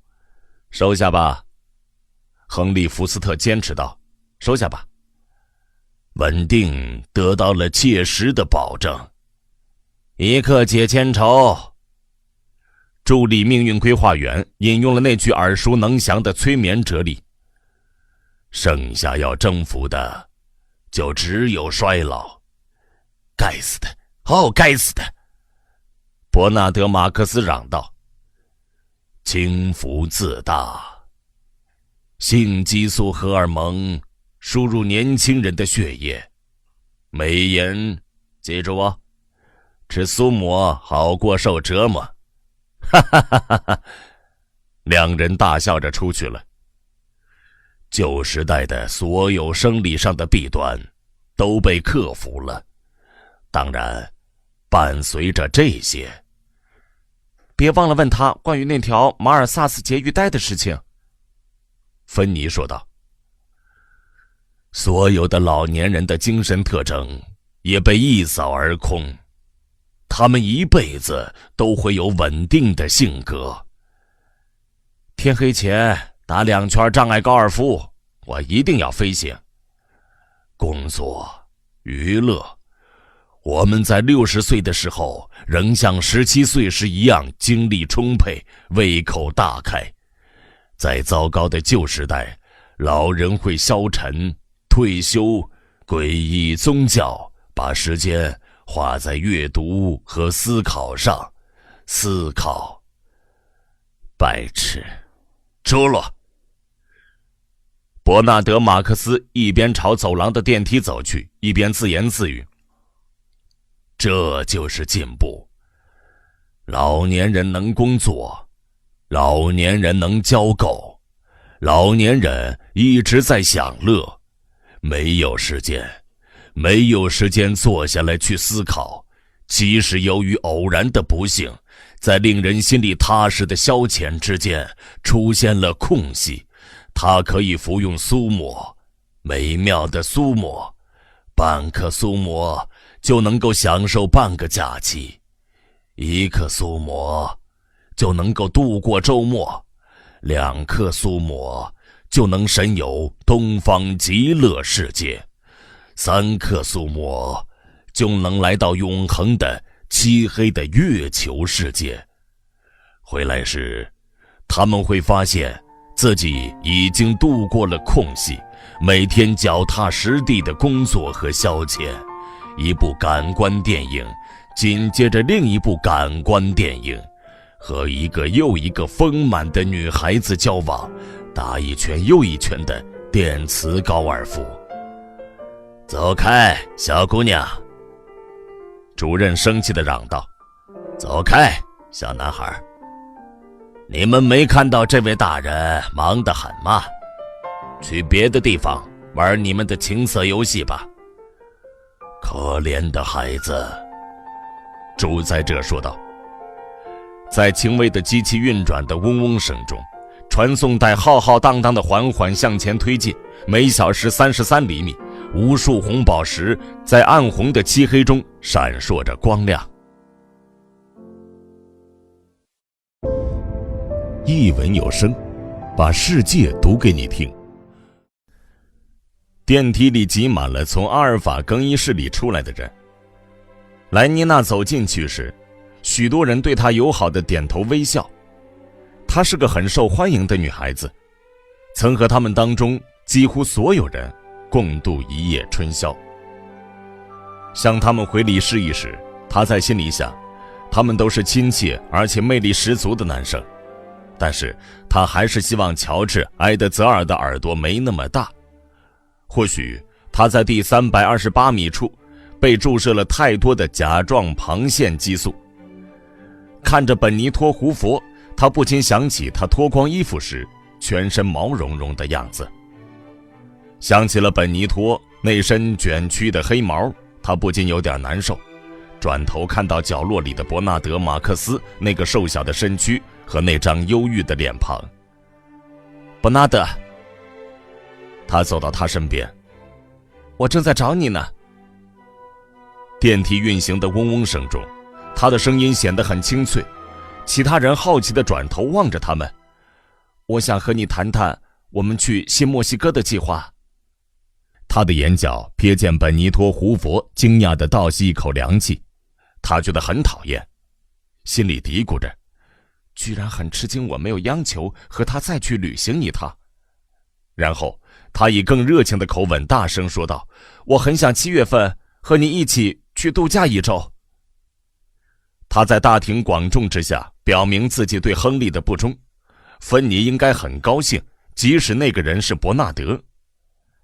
莱妮娜朝他露出最甜美可人的微笑，如果你还想和我交往的话。伯纳德苍白的脸一下子变红了。到底怎么了？他觉得很惊讶，但与此同时，他对这个赞美他的魅力的独特方式觉得很感动。我们到别处谈这件事情好吗？他说话都结巴了，表情很不自在。我说了什么骇人听闻的话吗？莱妮娜心想，他的脸色怎么这么难看，似乎我开了一个肮脏的玩笑似的，问他的母亲是谁，或其他类似的玩笑。我是说，有这些人在场。他心存疑虑，欲言又止。莱妮娜的笑声很坦率，而且丝毫不带恶意。你太逗了。他是真的觉得他很逗。提前至少1周通知我，好吗？他换了一个语气。我想我们会乘蓝色太平洋火箭去吧？起点是查林梯子塔吗？还是从汉普斯泰德出发？伯纳德还没来得及回答，电梯就停住了。天台，一个嘶哑的声音说道。那个管电梯的男人长得像一只猿猴，是个半痴呆儿，穿着黑色的次等埃普斯龙的制服。天台。他猛地一下拉开电梯门。下午和煦明媚的阳光令他为之一振，他眨巴着眼睛。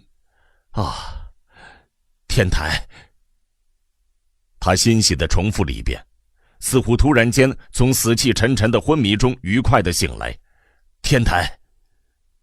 他朝电梯乘客的面孔露出像小狗一样期盼崇拜的微笑。他们说说笑笑地一起走出电梯，来到阳光中。那个管电梯的男人望着他们的背影。天台。他又困惑地念叨了一遍。然后铃声响起，电梯天花板的高音喇叭开始播放，以温柔而威严的语气开始宣布命令：下楼。他说道：下楼，18楼，下楼，下楼，18楼，下楼，下。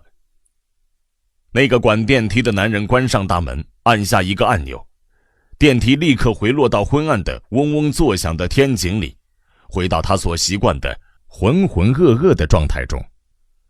屋顶很暖和明亮，夏日午后过往的直升飞机发出令人昏昏欲睡的嗡嗡作响的声音，还有视线之外的火箭飞机高速飞过的时候发出的更深沉的嗡嗡声。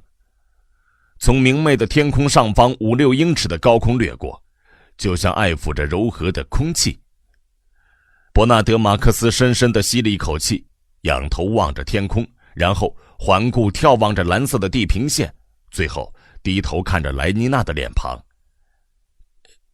好美啊，不是吗？他的声音微微颤抖着。他冲着他微笑着，脸上带着最深切的理解和关怀的表情。去玩障碍高尔夫球最好不过了，他兴高采烈地回答。我现在必须得飞了，伯纳德。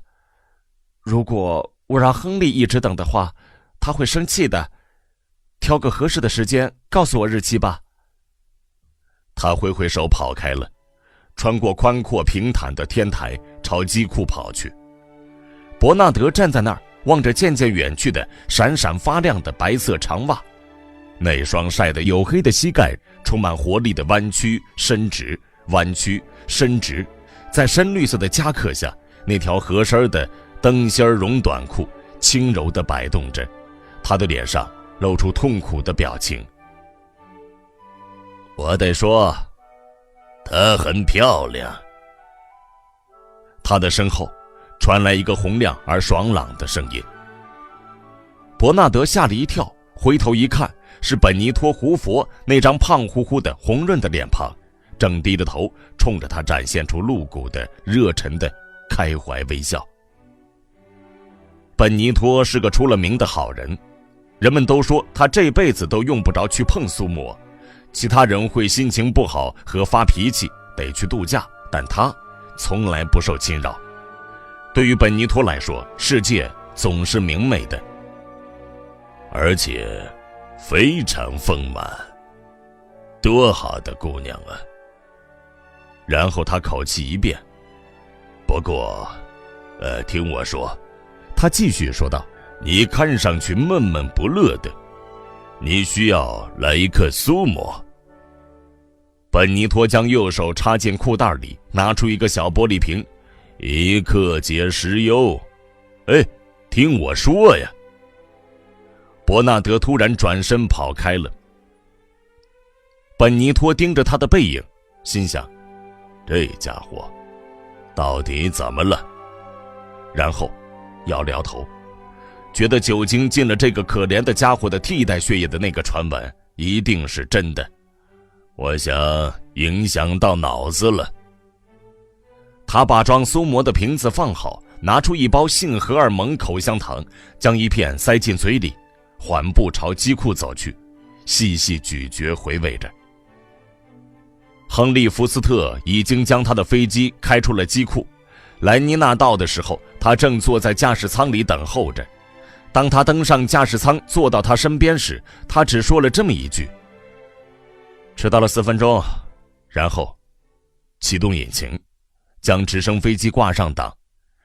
直升飞机垂直地升到空中，亨利开始加速，推进器的蜂鸣声从马蜂的声音变成了小蜜蜂的声音，又从小蜜蜂的声音变成了蚊子的声音。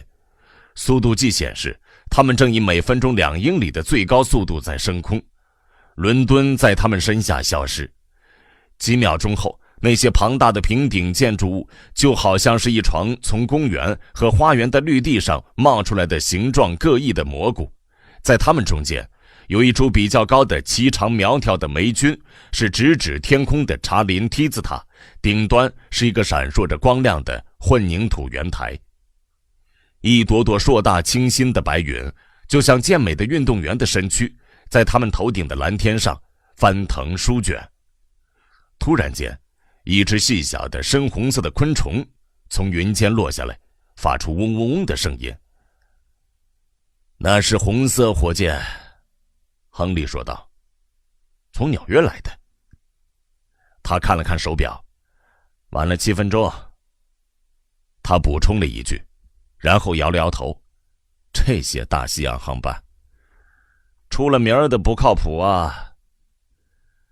他将脚从加速器上放开，发动机的嗡鸣声降低了1个半音符，从小蜜蜂的声音变回马蜂的声音，再变为大黄蜂的声音，再变为金龟子的声音，再变为锹甲虫的声音。直升飞机的急升之势减缓下来，过了一会儿，他们静止在半空中。亨利推下一个控制杆，发出咔嗒咔嗒的声音，一开始很慢，然后越来越快，直到眼前出现一个迷离的圆团。他们前面的螺旋桨开始旋转，水平方向的风声愈发尖利。亨利盯着旋转计数器，当指针指着1200转时，他关掉了直升飞机的引擎。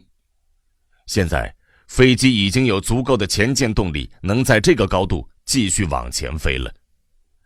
莱妮娜低头看着脚下地板的窗户，他们正飞在将伦敦中心和卫星郊区一环隔开的6公里园林地带的上方。那片绿地挤满了像蛆虫一样短暂的生命，一座座离心力碰碰球高塔在树丛间闪闪发亮。在牧羊人丛林附近，2000名次等贝塔混合双打正在打黎曼曲面网球。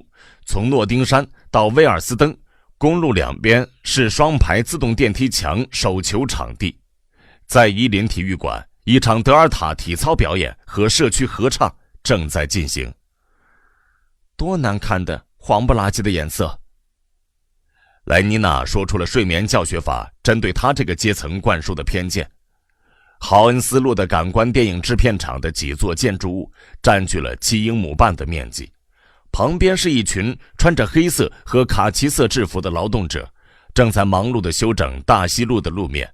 其中一台巨大的移动式干锅在他们飞过时正被旋开，融化的石头倾泻而下，在路上留下了一道闪烁不定的炽热的痕迹。石棉压路机来来去去，一辆绝缘洒水车的尾部升起一道白色的水蒸气。在布伦特福德，电视公司的厂房就像是一座小镇。他们一定正在换岗，莱妮娜说道。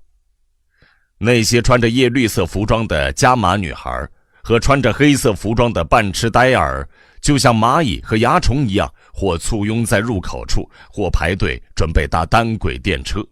深紫色的次等贝塔在人群中来回穿梭，主楼的屋顶一派忙碌，直升飞机正在起飞和降落。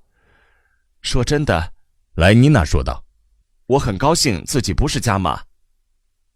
10分钟后，他们来到了斯托克波吉斯，开始打第一圈障碍高尔夫球。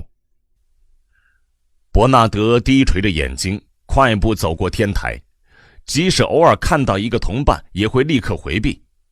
他就像一个被追捕的男人，他不愿看见自己的敌人，担心他们要比他想象中怀着更深的敌意，让他的心中产生更沉重的罪恶感，感到更加孤独无助。那个该死的本尼托·胡佛，但他是出于一片好心，而这在某种程度上使得事情变得更加糟糕。那些一片好心的人和那些不怀好意的人所做的事情没什么两样，就连莱妮娜也给他带来痛苦。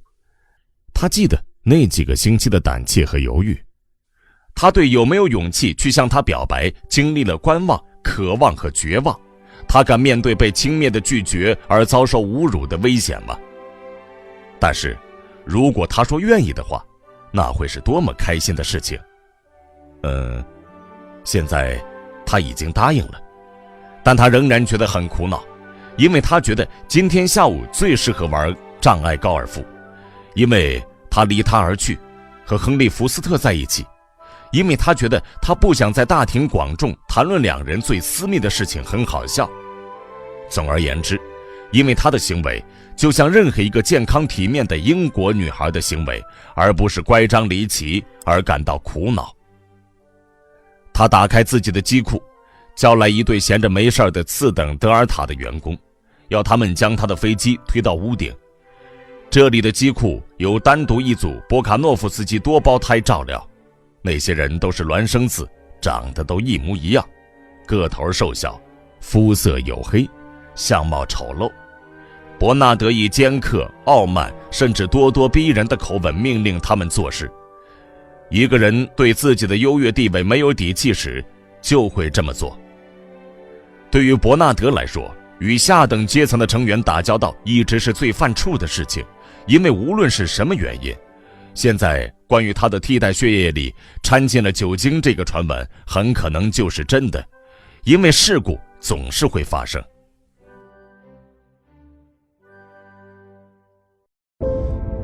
一文有声，把世界读给你听。伯纳德的体格比起普通的加马好不到哪儿去，比起标准的阿尔法身高，他足足矮了8厘米，而且身材瘦小。与下等阶层的成员接触，总是让他痛苦地想起这个身体上的缺陷。我就是我，但我希望我不是我。过于敏锐的自我意识给他带来了沉重的压力。每次他发现自己平视着而不是俯视着一名德尔塔的面孔时，他就觉得很屈辱。那头畜生会对他报以符合他的地位的尊重吗？这个问题一直困扰着他。这不是没有原因的，因为加马、德尔塔、埃普斯隆所接受的培育在一定程度上将体格与社会地位联系在一起。事实上，睡眠教育造成的对大个子的青睐是普遍现象，因此那些他表白过的女人嘲笑他，和他同一级别的男人拿他开玩笑。这些讥讽让他觉得自己像一个局外人，而因为他觉得自己是一个局外人，他的言行举止就像是一个局外人，这使得别人对他的成见更深，从而强化了由他的身体缺陷所引起的轻蔑和敌意，而这进一步导致他觉得寂寞孤独。他总是担心被人瞧不起，他避免与同一阶层的人接触，在与地位低于自己的人接触时，自发地捍卫自己的尊严。他多么妒忌像亨利·福斯特和本尼托·胡佛这样的人，他们从来用不着朝这个埃普斯隆大呼小叫地让他执行命令。他们认为自己的优越地位是天经地义的事情，在等级体制中如鱼得水，游刃有余，如此悠然自在，对自己优越的得天独厚的条件熟视无睹。他似乎觉得那2个孪生员工将他的飞机推到天台上时很不情愿，动作拖拖拉拉的。赶紧的，伯纳德不耐烦地说道。其中一个员工瞪着他，他在那双空洞的灰色的眼睛里发现了一种兽性的嘲讽吗？赶紧的！他更大声地吼了一声，声音很嘶哑难听。他登上飞机，1分钟后就朝南边的那条河流飞去。宣传部和情感工程学院的各个部门位于弗里特街一座60层楼高的独立建筑，在底楼和最底下的几层是3份伦敦大报的出版部门和办公室，给上层阶级看的准点广播、淡绿色的加码公报和印在黄褐色的纸上的用的都是一个音节的单词的德尔塔镜报，然后是宣传部的电视部门、感官电影部门、合成歌舞与音乐部门等等，占了22层楼。再往上是各个研究机构和供作曲家创作用的密封隔音的房间，最高的18层楼是情感工程学院。伯纳德降落在宣传部的天台，然后走出飞机。给下面的赫姆霍兹·华生先生打电话。他命令那个优等加码的门房，告诉他伯纳德·马克思先生正在天台等他。他坐了下来，点着一根香烟。口信传下来的时候，赫姆霍兹·华生正在写字。哦，告诉他我马上就过去。他挂上了听筒，然后他转身对秘书说道：“你帮我把东西放好。”他的语气一直都是那么正式，不带任何个人色彩，没有理会他那风情万种的微笑，站起身快步向门口走去。他是个体格魁梧的男人，肩宽膀阔，但行动敏捷，精明干练。他那滚圆粗壮的脖子支撑着一个轮廓美妙的头颅，长着一头黑色的卷发，五官轮廓鲜明。他相貌英俊，举止有力而威严。他的秘书总是不厌其烦地重复着，他看上去每一寸肌肤都有优等阿尔法的风采。他的职业是情感工程学院的讲师，在授课间隙以情感工程师的身份定期为准点广播投稿，撰写感官电影的剧本，写口号和睡眠教育顺口溜，很有一套，能干。这是他的上级对他的评语。他们会摇摇头，然后放低声音，或许太能干了点儿。是的，太能干了点儿。他们是对的。思想冗余对赫姆霍兹·华生身上所造成的影响与身体缺陷对伯纳德·马克思所造成的影响非常相似。体格的不足使得伯纳德被他的同伴孤立，而这种被疏远的感觉，按照当前的标准，就是思想冗余。他成为伯纳德进一步被孤立的原因。而让赫姆霍兹如此不自在地意识到自身存在和孤独的原因，则是他太能干了。这两个人的共同特点是，他们都知道自己是独立的个体，但是身体有缺陷的伯纳德一辈子都因为知道自己被疏远而痛苦，直到不久之前，他才意识到自己的思想冗余。而赫姆霍兹·华生也知道自己与身边的人不同。这位自动扶梯壁球冠军，这位不知疲倦的情场高手，据说在不到4年里，他和640个不同的女孩好过。这位令人尊敬的多个委员会的成员和交际老手，突然意识到运动、女人、社区活动对他来说都只是次要的。事实上，打心眼里，他对别的事情感兴趣。但那是什么呢？是什么呢？那就是伯纳德过来和他探讨的问题，或者说，总是赫姆霍兹在说，而伯纳德在听。今天，两人又聚在了一起。他走出电梯时，3个来自宣传部合成音乐处的漂亮女孩拦住了他。哦，赫姆霍兹，亲爱的，来嘛，和我们去埃克斯摩尔吃顿野餐晚饭嘛。他们包围着他，苦苦地哀求着。他摇了摇头，推搡着穿过他们身边。哦，不了，不了，我们没有邀请别的男人哦。但赫姆霍兹甚至不被这番美妙的承诺所打动。不了，他重复了一遍，我很忙的，然后毅然决然地离开了。那3个女孩跟在他身后，直到他真的登上伯纳德的飞机，关上舱门，他们才放弃了纠缠，口中不无怨言。这些女人呐。飞机升上空中时，他说道：这些女人。然后摇摇头，皱着眉头。太可怕了。伯纳德假意应和着，心里却希望说这些话的人是他自己，而且他希望能像赫姆霍斯那样轻易地将那么多女孩子搞到手。突然间，他很想吹嘘一番：我要带来妮娜·克劳恩去新墨西哥。他尽量以平淡轻松的语气说道：哦，是吗？赫姆霍兹说道，根本不感兴趣，然后稍作停顿。过去1-2周来，他继续说道，我已经与我那几个委员会和所有女人断绝关系了。你无法想象他们在学院里闹出了多大的动静，但是我想这是值得的。结果就是他犹豫着，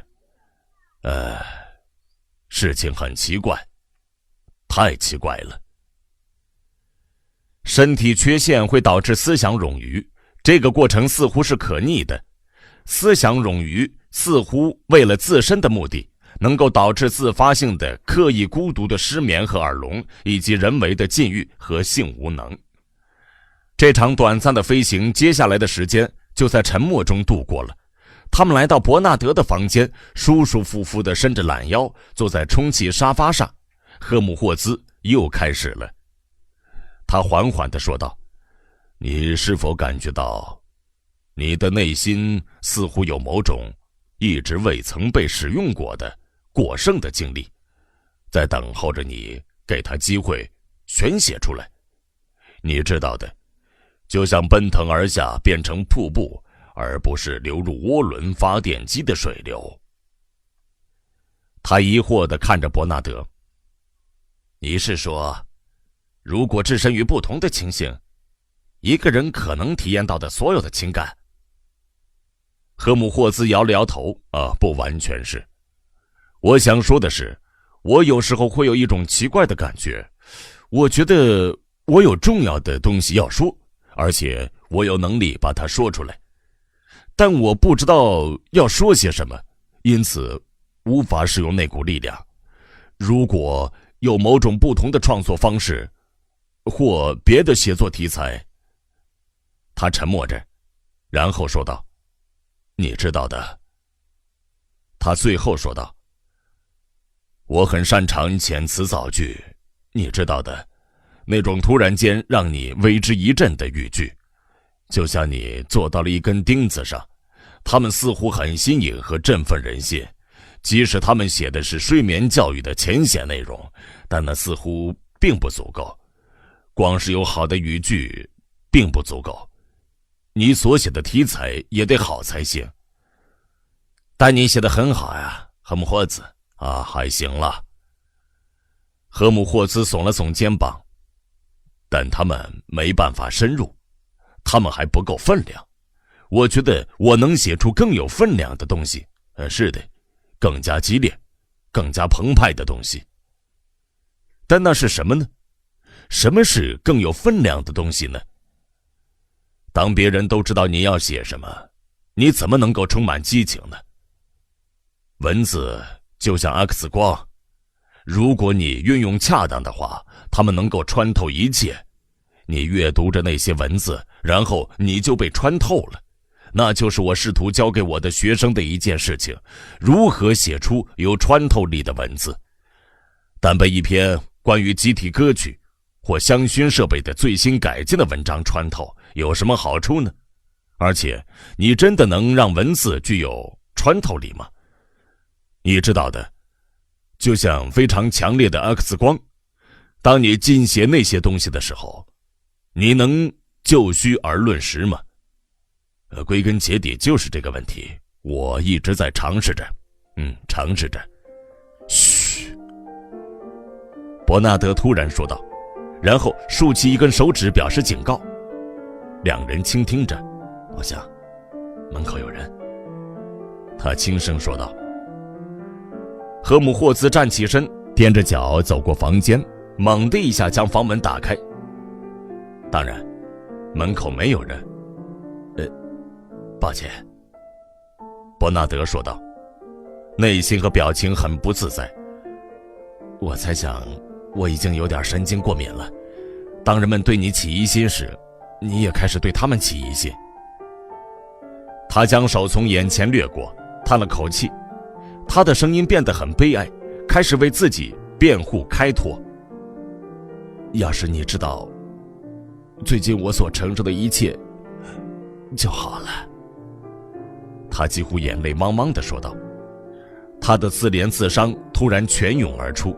要是你能知道就好了。赫姆霍兹华生听着他的倾诉，心里很不是滋味。可怜的小伯纳德，他在心里说道。但与此同时，他为这位朋友感到羞愧，他希望伯纳德能多展现出一点尊严。一文有声，把世界读给你听。到了8点钟，光线渐渐昏暗下来。斯托克波吉斯俱乐部的高塔上的高音喇叭开始以比男高音更高亢的声音宣布球道即将关闭。莱妮娜和亨利终止了球局，朝俱乐部走回去。从内外分泌托拉斯的所在地传来那里的数千头牛的哞哞声。他们不仅提供荷尔蒙和牛奶，而且还为皇家法汉姆的那家大型工厂提供原材料。黄昏中，不停地嗡嗡嗡地响着直升飞机的声音，每2分半钟就会有钟声和尖利的哨声宣告一列轻轨火车载着下级阶层的高尔夫球手从各个球道回城里去。莱妮娜和亨利上了他们的飞机，出发了。到了800英尺的空中，亨利减缓了直升飞机的飞行速度，在渐渐昏暗的风景上空停留了1-2分钟。伯恩汉姆的山毛榉林像一个漆黑的大池塘，一直延伸到西边明亮的天际。在暗红的天际，残阳渐渐消逝，从淡橙色往上变成黄色和水一般的淡绿色。在北边，越过树丛，内外分泌工厂那座20层楼高的厂房，每一扇窗户都透着电灯耀眼的光芒。它们的下方是高尔夫俱乐部的建筑，有宽敞的下级阶层的宿舍，一墙之隔是专供阿尔法与贝塔会员入住的小一点的房屋。轻轨车站周边黑压压地挤满了蚂蚁一样的下级阶层的人员，一列灯火通明的火车从玻璃穹顶下驶入开阔地带，顺着东南走向的轨道穿过黑漆漆的平原，将他们的目光引到斯洛火葬场巍峨的建筑。为了夜间飞行安全，它的4根高耸的烟囱都点满了灯，而且张贴着深红色的危险标志。它是一座地标。为什么那些烟囱四周都有像阳台一样的设施呢？莱妮娜问道。为了零回收。亨利立即解释道，气体在烟囱里上升的过程中，要经过4个处理步骤。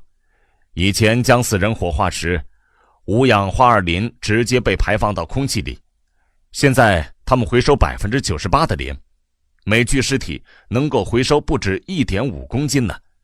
每年光是英国就能回收超过400吨的磷。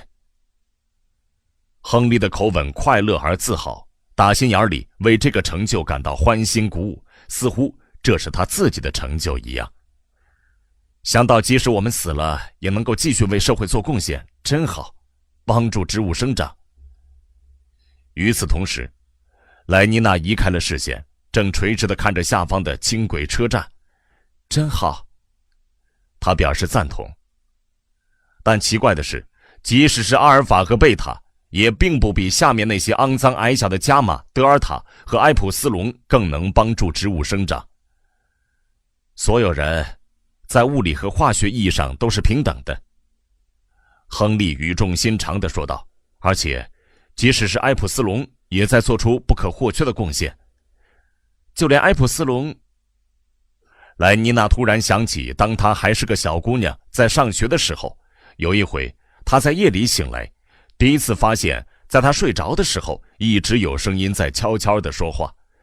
她又见到了月光和一张张白色的小床，又听到了那轻柔的声音在说，那些话经过如此多的漫长的夜晚的重复，印在了脑海里，无法被忘却。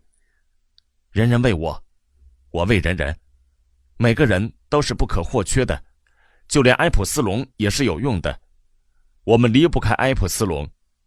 人人为我，我为人人，每个人都是不可或缺的。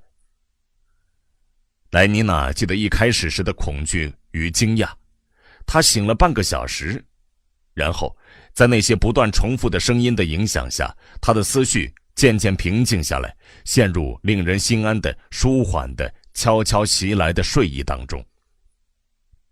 我想埃普斯隆真的不介意成为埃普斯隆，他大声说道。他们当然不会介意，他们怎么会介意呢？他们不知道成为其他身份是怎么一回事儿。当然我们会介意，但如果是那样的话，我们将会接受不同的培育，而且我们的天资不同。我很庆幸自己不是埃普斯隆，莱妮娜坚定地说道。如果你是埃普斯隆，亨利说道，你所接受的培育会让你对自己不是贝塔或阿尔法同样感到庆幸的。他启动了推进器，朝伦敦飞去。在他们身后的西边方向，深红色与橘黄色的霞光几乎消失了，一团黑压压的乌云已经飘过头顶的天空。他们飞过了火葬场，飞机顺着烟囱升起的热气流冲天而上，直至遇到上方下沉的冷气团，才突然往下沉。多好玩的转折呀！莱妮娜高兴地哈哈大笑着，但这时亨利的语气里几乎带着忧郁。你知道什么是转折吗？他说道。是某个人最终消失无痕，变成一股升腾的热气。我很好奇，想知道那会是谁？男人还是女人？阿尔法还是埃普斯隆？他长叹一声，然后以坚定而热情的语气总结道，不管怎么样，有一件事情我们可以肯定，无论他是谁，当他活着的时候，他很开心。现在每个人都很开心。是的，现在每个人都很开心。莱妮娜跟着说了一遍。这句话他们俩每天晚上要重复听150遍，一直听了12年。他们将飞机停在位于威敏斯特亨利住的那座有40层楼高的公寓大楼的屋顶，然后直接下楼去了餐厅，和喧哗快乐的同伴们一起美美地吃了一顿饭。喝咖啡的时候，他们吃了苏摩，莱妮娜吃了2片半克的药片，亨利吃了3片。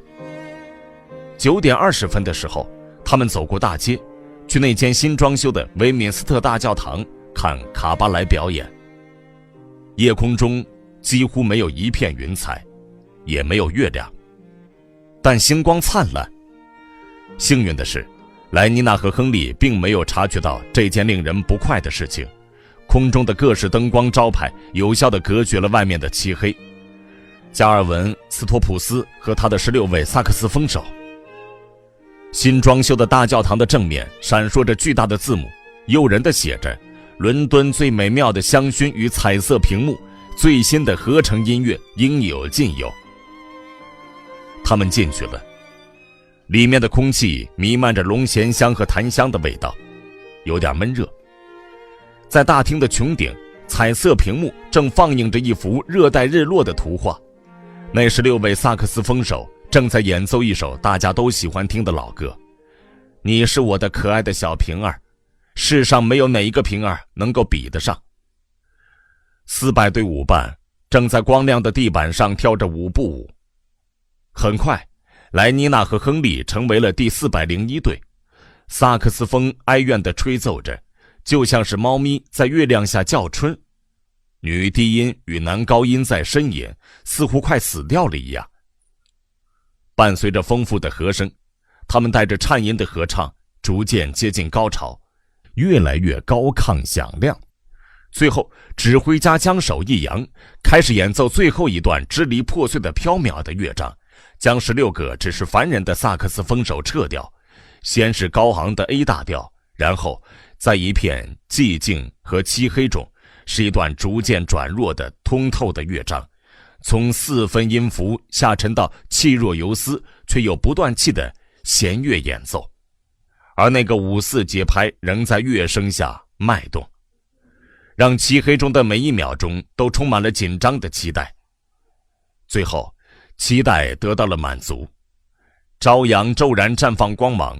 与此同时，那16位合成萨克斯风手开始演奏。我的小平儿，我要的就是你。我的小平儿，为什么我非得出屏来？在你怀中，天空总是蔚蓝，永远云清气爽。你是我的可爱的小平儿，世上没有哪一个平儿能够比得上。莱妮娜和亨利与另外400对舞伴绕着威斯敏斯特大教堂跳着舞步舞，仿佛置身于另一个世界，色彩丰富的、温馨友好的苏摩节的世界。每个人都是那么善良、好看和令人愉悦。我的小平儿，我要的就是你。莱妮娜和亨利得偿所愿，此时此刻他们就置身于瓶中，安全地置身于风和日丽的终年蔚蓝的天空下。然后那16位萨克斯风手停止了演奏，合成音乐设备正在播放最新的舒缓的马尔萨斯蓝调音乐。他们就像多胞胎的胎儿，在替代血液的汪洋浪潮中轻柔地摇摆着。晚安，亲爱的朋友们，晚安，亲爱的朋友们。高音喇叭以温柔、亲切而悦耳的声音下达了命令。晚安，亲爱的朋友们。莱妮娜和亨利与其他人一样乖乖地听从命令，离开了大教堂。令人不快的繁星已经在天空中走过了一段距离，虽然隔开夜空的灯光招牌现在已经熄灭了大半，但这2个年轻人仍然很快乐，对夜色没有察觉。在节目结束前半个小时，他们吃了苏摩。现在药力在现实和他们的意识之间筑起了一道无法逾越的高墙。他们置身于瓶中，穿过街道，他们置身于瓶中，搭电梯来到亨利位于28楼的公寓。但是虽然他仍然置身于瓶中，虽然第2颗苏摩起作用了，但莱妮娜并没有忘记进行所有规定的避孕措施。多年高强度的睡眠教育和从12岁到17岁每周3次的马尔萨斯避孕训练，使得这些预防措施几乎就像眨眼睛一样自然而且不可避免。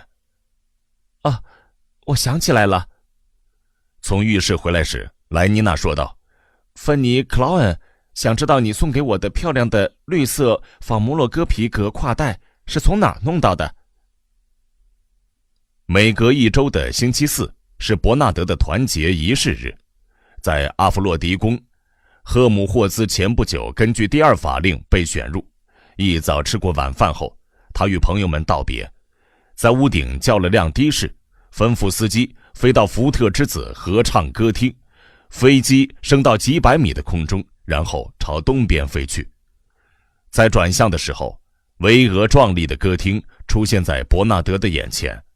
那是一座足有320米高的灯火通明的白色仿卡拉拉大理石建筑，在路德门山的山顶闪烁着雪一般的光芒，4个角落都有停放直升飞机的平台，一个巨大的梯子在夜空中闪烁着暗红色的光芒，从24根金色的大喇叭口中传出庄严的合成音乐。该死的，我迟到了。伯纳德一眼望见歌厅那口亨利大钟，自言自语道：该死的，我迟到了。果不其然，就在他付车费的时候，亨利大钟敲响了4点钟。欧洲福特，所有的金色喇叭奏响澎湃的低音，福特，福特，福特，福特。一连唱了9次，伯纳德朝电梯跑去。进行福特节庆典和其他集体合唱节目的大礼堂位于大楼的底部，在它的上方，每层楼有100个房间，共有7000个房间供团结小组进行每2周1次的仪式。伯纳德来到第33楼，匆忙沿着走廊来到3210室，在外面犹豫了一下，然后弓起身子，打开房门，走了进去。感谢无主福特，他不是最后到场的人。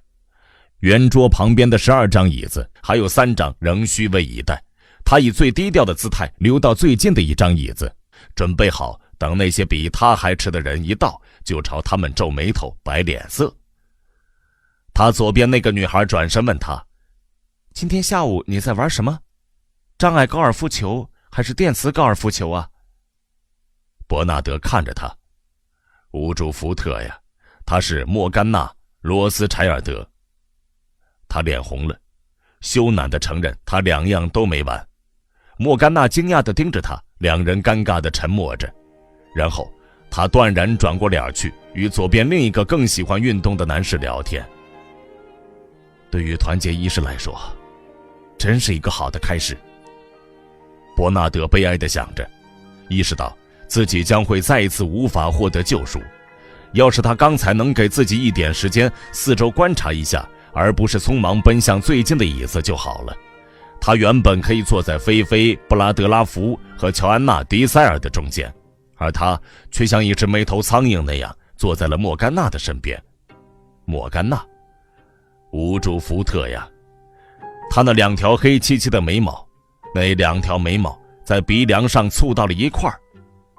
无主福特呀，他的右边是克拉拉·迪特丁。确实，克拉拉的眉毛没有蹙到一块儿，但她实在是太丰满了。而菲菲和乔安娜就很正点，身材丰满，一头金发，体格不至于太庞大。可那个蠢货汤姆·卡瓦古奇现在就坐在了他们中间。到得最迟的人是沙罗基尼·恩格斯。你迟到了。这群人的主席严肃地说道，下不为例。沙罗基尼道了歉，溜到吉姆·波卡诺夫斯基和赫伯特·巴库宁之间的座位上。现在人到齐了，团结一师的圈子成为了一个完整无缺的圆形，以一男一女的排列围坐在桌旁。他们12个人准备好了融为一体，失去自己的个体性，成为一个更伟大的个体。一文有声，把世界读给你听。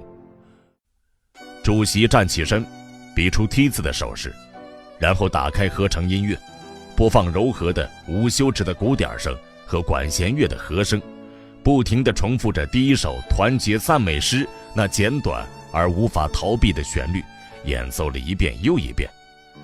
不是耳朵在聆听脉动一般的韵律，而是横膈膜在感受。那些反反复复的婉转嘹亮的和声迷惑的不是意识，而是充满向往的热情。主席又比了个T字手势，然后坐了下来。仪式开始了。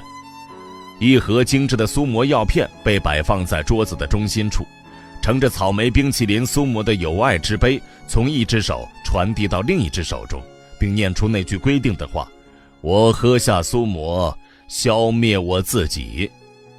12个人都一饮而尽。接着在合成交响乐的伴奏下，他们唱起了第一首团结赞美诗。福特，我们是12个人。哦，请让我们融为一体，就像融入社会之河的水滴。哦，让我们现在一起奔跑，就像您那闪闪发亮的轿车一样迅捷。这段充满向往的歌词唱了12遍，接着友爱之杯被传递了第2遍。为更伟大的个体干杯是时下最流行的祝词。所有人都喝了下去，音乐不停地播放着，鼓声响起，和声的呐喊和碰撞令融化了的心灵陷入痴迷。他们唱起了第二首团结赞美诗：来临吧，伟大的个体，社会之友，将合而为一的12个人统统消灭。我们渴望死亡，因为当我们死去时，我们更伟大的生命将会开始。又唱了12遍。到了这个时候，苏魔开始起作用了。他们眼神迷离，两颊绯红，每一张脸都在快乐而友好地微笑着，绽放着内心的普世仁慈之光。就连伯纳德也觉得自己似乎稍稍融化了。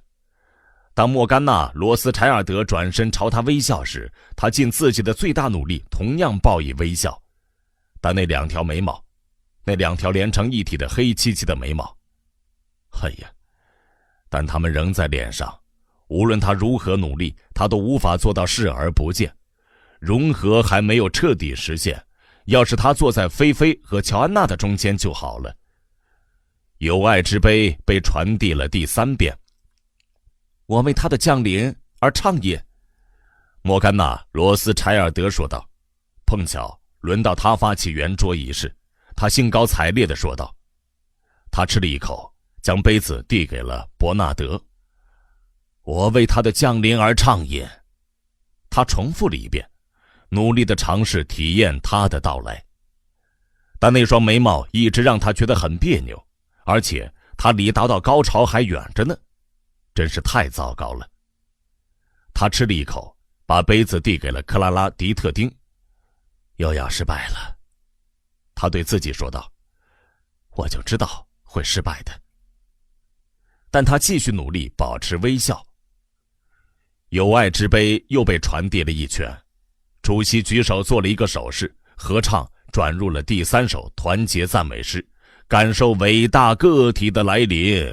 快乐者在快乐中死去，在古典的音乐声中融化，因为我就是你，而你就是我。随着一段段赞美诗的重复，歌声变得越来越兴奋。伟大个体的降临，那种迫切的感觉就像是空气中的电压。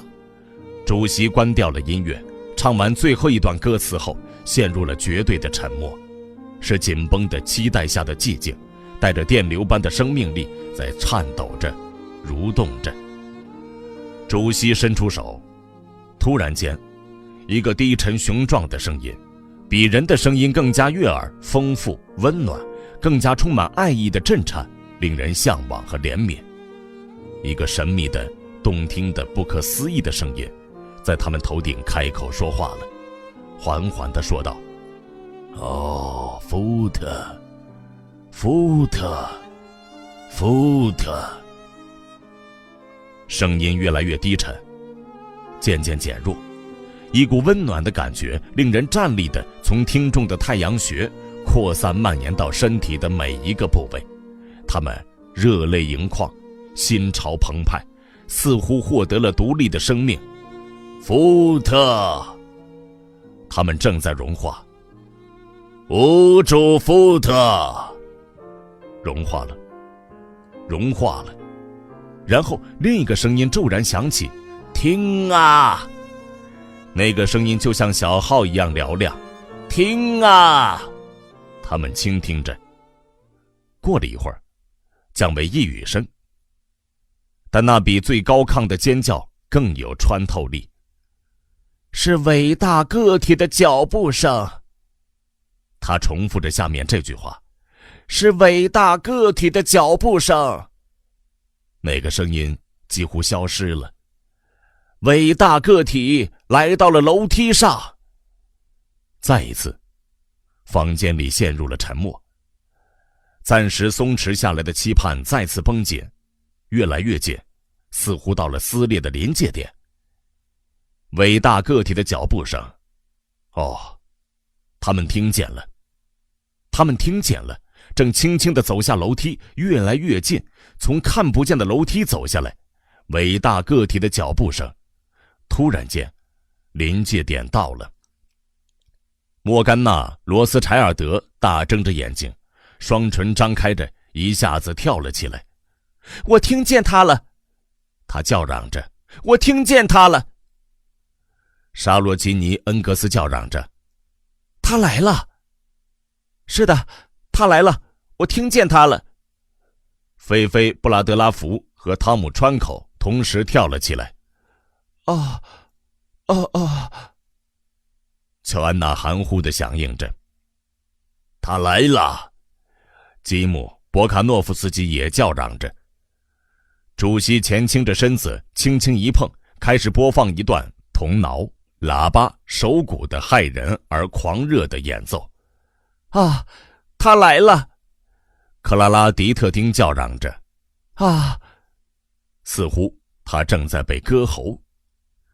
伯纳德觉得自己在这个时候得做点什么，他也跳起来叫嚷道：“我听到他了，他来了！”但这并不是真的，他什么也没听到，而且他觉得没有人正要来。除了音乐和逐渐增强的兴奋之外，什么都没有听到。他和那些最疯狂的人一起叫嚷着，别人开始扭腰、跺脚、摇摆，他也跟着扭腰、跺脚、摇摆。他们围成一圈，跳起了舞。每个人的双手放在前面跳舞的人的屁股上，转了一圈又一圈，异口同声地叫嚷着，伴随音乐的节拍跺着脚，拍打着前面那个人的屁股。12双手就像一双手那样拍打着，12个屁股就像一个屁股那样发出被拍打的回响。12个人合为一体，12个人合为一体。我听到了，我听到他正走来。音乐加快了，鼓点声越来越快，越来越快。那些手拍着屁股的节奏也越来越快，越来越快。突然，一个美妙的合成男低音宣布即将到来的救赎和团结的最终圆满。12个人合一的到来，成为伟大个体的化身。狂欢之礼，他高唱着，手鼓继续敲打着热烈的鼓点。狂欢之礼，福特与欢乐，亲吻女孩子和他们结合为一体。男孩子和女孩子合一得安宁，狂欢之礼让我们获得释放。狂欢之礼，这群跳着舞的人跟着唱起了朝拜的赞美诗。狂欢之礼，福特与欢乐，亲吻女孩子。他们唱着歌的时候，灯光开始慢慢地暗下来，与此同时变得更加暖和丰富，更加红彤彤的，直到最后他们就在像胚胎仓库那样的深红色的昏暗中跳舞。狂欢之礼，在血色的胚胎里般的黑暗中，他们继续踩着不停歇的节拍绕着圈跳舞。狂欢之礼，然后圆圈变形了，溃散了，瓦解了，瘫倒在周围一圈圈的沙发上、桌子上和周边的椅子上。狂欢之礼，那个低沉的声音温柔地低吟着，在昏暗的红色灯光中，似乎有一只巨大的黑鸽仁慈地在或躺或趴的舞者头顶上盘旋。他们正站在屋顶，亨利大钟刚刚敲过了11点钟，夜色平静而温暖。太美妙了，不是吗？菲菲布拉德拉福说道。真是太精彩了，不是吗？他看着伯纳德，表情很喜悦，却是没有流露出激动或兴奋的迹象的喜悦，因为兴奋表示尚未满足。他的表情是平静的喜悦，获得满足与平和的喜欢，不是空虚的填色，而是生命获得平衡，能量得到均衡的平和，丰盈而富有生机的平和。因为团结仪式既有给予也有索取，将人掏空，目的是将进行填充。他获得了满足，获得了完美，他不再只是他自己。难道你不觉得他很美妙吗？他坚持问道，凝视着伯纳德的脸庞，他的眼睛闪烁着异样的光芒。是的，我觉得非常美妙。他撒了个谎，看着别处，看到他那张变形的面孔，就像遭到谴责，让他想起自己的隔阂。现在的他就像仪式刚刚开始的时候一样可怜孤独，更加孤立。因为他那死气沉沉的空虚并未得到填补，其他人都与伟大个体结合了，而他仍孤身一人，没有得到救赎，即使被莫甘娜拥抱时也是孤独的。事实上更加孤独，更加绝望，就像这辈子一样穷穷竭力。他从深红色的昏暗中走了出来，来到灯光下，因为内心的极度苦恼而带着强烈的自我意识。他实在是太可悲了，或许他那双闪闪发亮的眼睛在责备他，或许这是他自己的错。太美妙了，他重复了一遍，但他想到的只是莫甘娜的眉毛。一文有声，把世界读给你听。怪人，怪人，怪人，这就是莱妮娜对伯纳德·马克思的评价。事实上他确实很古怪。接下来的几个星期里，他不止一次犹豫着要不要改变主意，不去新墨西哥度假，而是和本尼托·胡佛去北极。问题是他去年夏天刚和乔治·埃德泽尔去过北极，而且觉得那里很荒凉，什么都没得玩，酒店很落后，房间里没有电视，没有香薰设备，只有顶讨厌的合成音乐，200多个客人只能玩不到25个自动扶梯壁球场。不要，他决定不会再去北极了，而且美国他只去过1回，而且那一回根本不够尽兴，就只是在纽约度过一个廉价的周末，适合让雅克、哈比卜拉还是波卡诺夫斯基琼斯一起去的，他不记得了。这又不是什么大不了的事情。想到飞去西域待上1个星期，真的很令人向往。而且那个星期至少有3天他们会待在野人保留区里，整个中心只有5、6个人曾去过野人保留区。作为一名优等阿尔法心理学家，伯纳德是他认识的人中少数几个能搞定通行证的人。对莱妮娜来说，这可是难得的机会。但伯纳德也是一个难得一见的怪人，让他觉得很犹豫，不知道要不要把握这个机会，甚至真的想过要和风趣的本尼托再去一回北极。至少本尼托是个正常人，而伯纳德，替代血液里掺了酒精。这是芬妮对每一种古怪的言行举止的解释。但是有一天晚上，他和亨利在床上热切地讨论他的新爱人。亨利将可怜的伯纳德比喻为一头犀牛。你不能教会犀牛玩杂耍呀。他以简洁而生动的方式解释道，有些人根本就是犀牛，没办法根据条件做出适当的反应。可怜的家伙。伯纳德就是其中之一。幸运的是，他工作干得还不赖，不然的话，主任可不会留他。他安慰性地补充了一句，不过我觉得他与人无害。与人无害，或许吧，但也很不令人放心。首先，他很喜欢独自行动，这实际上意味着无所事事，因为一个人孤零零的时候，有什么事情好做呢？当然，睡觉除外，但一个人不能老在睡觉啊。是的，有什么事情好做呢？基本上没什么事情了。他们一起出去的第1个下午过得很开心。莱妮娜建议去托基的乡村俱乐部游泳，然后去牛津学社吃饭，但伯纳德觉得人太多了。那么去圣安德鲁的电磁高尔夫球场转转呢？也不行。伯纳德觉得去打电磁高尔夫球很浪费时间。那时间是干嘛用的呢？莱妮娜惊讶地问道。显然去湖区散散步，这就是他的提议。登上司机多的山顶，然后在石楠花丛里散步几个小时。和你单独相处，莱妮娜。但是伯纳德，我们整晚都可以单独相处。伯纳德脸红了，看着别处，嗫嚅着说道，我是说单独聊天。聊天？说什么呢？散步和聊天，这似乎是很古怪的消遣下午的方式。最后他说服了他，但他很不情愿。两人飞到阿姆斯特丹观看重量级摔跤锦标赛女子半决赛。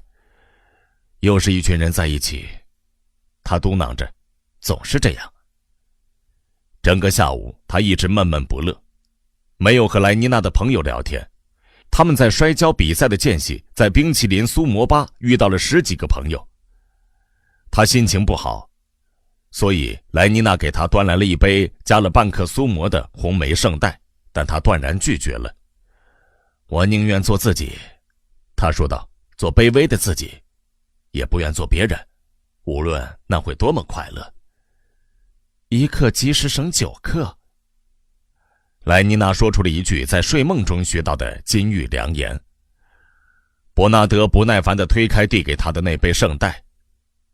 现在可别发脾气，他说道，记得哟，1克苏摩解千愁呢。啊，看在伍卓福特的份上，别说了。他吼了一句。莱妮娜耸了耸肩，吃苏摩好过受折磨。他严肃地说道，自己喝了那杯圣代。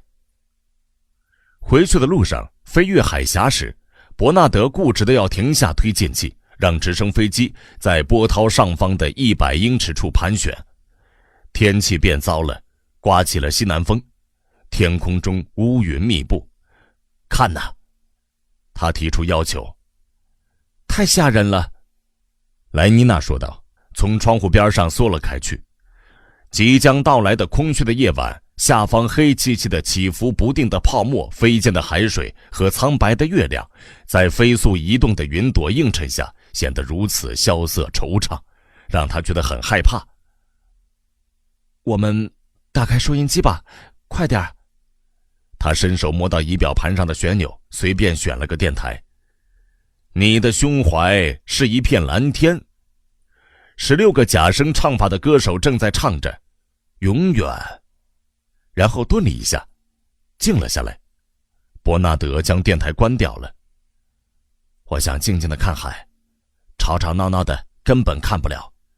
但电台很好听啊，我不想看海。但我想看海，他固执地说道。他让我觉得似乎……他犹豫着，想找出合适的字眼表达自己的感受。似乎我更像是我。如果你明白我想表达什么的话，更加独立，而不是完全属于某样东西的一部分，不只是社会的一份子。难道你没有这种感觉吗，莱妮娜？但莱妮娜哭了。太可怕了，太可怕了。他不停地重复着，你怎么能说出这些话呢？不想成为社会的一份子。说到底，人人为我，我为人人。我们不能离开任何人，就连埃普斯龙们。是的，我知道。伯纳德语带讥讽地说道，就连埃普斯龙们也都有用途。我也是。我真他妈的希望自己一无用处。莱妮娜被他这番离经叛道的话吓坏了。伯纳德，他惊讶而难过地抗议道，你怎么能说出这种话呢？他换了个语气，若有所思地念叨着，我怎么能说出这种话？不，真正的问题是，我怎么不能说出这种话呢？更确切地说，因为说到底，我很清楚为什么我不能说出这种话。如果我能说出这种话，如果我是自由的，而不是被我的培育所奴役的话，会是什么样子呢？伯纳德，你说的这些话太吓人了。难道你不想获得自由吗，莱妮娜？我不知道你在说什么。我很自由，自由自在地享受着最美好的时光。现在每个人都很幸福。他大笑起来。是的，现在每个人都很幸福。我们对孩子从5岁就开始灌输这些，但是难道你不希望以另外一种方式享受自由和快乐吗，莱妮娜？比方说，以你自己的方式，而不是其他人的方式。我不知道你在说什么。他重复了一遍，然后转过身，背对着他。我们回去吧，伯纳德。他央求道。我真的不喜欢待在这里。难道你不喜欢和我在一起吗？当然喜欢，伯纳德，但这个地方太可怕了。我觉得我们应该在这里更加紧密。什么都没有，只有这片大海和这轮明月，比和那群人在一起的时候更加紧密，甚至比在我的房间里的时候更加紧密。难道你不明白吗？他断然说道。我不明白，我什么都不明白。他决定不再纠结下去，而是换了个口气问道。当你有了这些可怕的念头时，为什么你不吃点苏沫呢？你会统统都忘掉的，你不会感到悲伤，你将会变得快乐，非常快乐。他微笑着重复着，尽管他的眼睛里充满了疑惑和焦虑，但他仍希望能以撩人的甜言蜜语打动他。他默默地看着莱妮娜，脸上没有表情，死死地盯着他看。过了几秒钟，莱妮娜的眼睛移开了，尴尬地笑了一下，试着想说点什么，却又说不出来，沉默一直持续着。伯纳德终于开口了，声音很轻，显得很疲惫。那好吧，我们回去吧。他重重地踩着加速器，让直升飞机冲上天空。到了4000尺的高空处，他启动了推进器，两人静静地飞了1-2分钟，然后突然间，伯纳德开始大笑起来。莱妮娜心想，真是个怪人，但不管怎样，那起码是笑声。感觉好点了吗？他试探着问道。他从控制杆上抬起一只手，然后搂着莱妮娜，开始抚摸莱妮娜的胸脯，以此作为回答。感谢屋主富特，他对自己说道。他又恢复正常了。半个小时后，他们回到了他的房间。伯纳德一口吞下了4片苏沫，打开收音机和电视机，开始脱衣服。第二天下午，他们在屋顶见面时，莱妮娜淘气地问道：怎么样？你觉得昨天好玩吗？伯纳德点了点头。两人登上飞机，颠簸了一下之后，飞机起飞了。莱妮娜拍着自己的大腿，若有所思地说道：每个人都说我特别丰满。太糟糕了。伯纳德的眼睛流露出痛苦的神情，就像一坨肉，他在心里想着。莱妮娜忧郁地抬头看着他，你不会觉得我太丰满了吧？他摇了摇头，简直就是一坨肉。你觉得我很好吗？方方面面都很好吗？他又点了点头。好得很，他大声地说道，然后心里想的是，这就是他对自己的想法，他并不介意当一坨肉。莱妮娜得意地微笑着，但她得意得太早了。不管怎样，稍作停顿后，她继续说道，我还是希望能够以不一样的方式结束。不一样的方式？还有别的结束方式吗？我不希望我们以上床作为结束。他的回答很具体。莱妮娜惊呆了。不是立刻就上床，不是在第一天就上床。那该怎么办？他开始说一大堆危险的无稽之谈。莱妮娜竭力不去听他在说什么，但他时不时还是能够听到只言片语。尝试一下压抑我的冲动会是什么结果？他听到他这么说，这番话似乎触动了他。今朝及时须行乐，莫待明日空蹉跎。莱妮娜严肃地说道。从14岁到16岁半，每周2次，重复200遍。这就是他的评论。疯狂的胡言乱语，一直说个不停。我想知道什么是激情。他听到他在说，我想要体验某种强烈的东西。当个体感知时，集体就会动摇。莱妮娜断然说道。为什么就不能让他稍微动摇呢？伯纳德。但伯纳德仍然很淡定。工作时像成年人一样理智，他继续说道，然后像婴儿一样纵欲。我们的主福特可喜欢婴儿了。伯纳德没有理会被打断，继续说道，有一天我突然想到，或许有可能一直当一个成年人。我不明白。莱妮娜的语气很坚定，我知道你不明白，这就是为什么我们昨天像婴儿一样上了床，而不是像成年人那样等待。但那很开心，不是吗？莱妮娜坚持说道。她回答道，那是最美妙的快乐。但声音是如此悲伤，而且表情非常痛苦。莱妮娜突然觉得她的得意顿时烟消云散，或许她还是觉得她太丰满了。我告诉过你的。当莱妮娜过来找她倾诉时，芬妮就只会说，她的替代血液里被掺了酒精。莱妮娜固执地说道，但我仍然喜欢她。她的双手很好看，还有她端起肩膀的样子太迷人了。但我希望她不是那么古怪。伯纳德在主任的房间门口停了一会儿，深深地吸了一口气，端平自己的肩膀，准备好迎接他很肯定会面对的厌恶与不满。他敲了敲门，然后走进房间。他尽量以轻松的口吻说道，有份通行证，请您签字，主任。将那份文件放在书桌上。主任乖戾地看着他。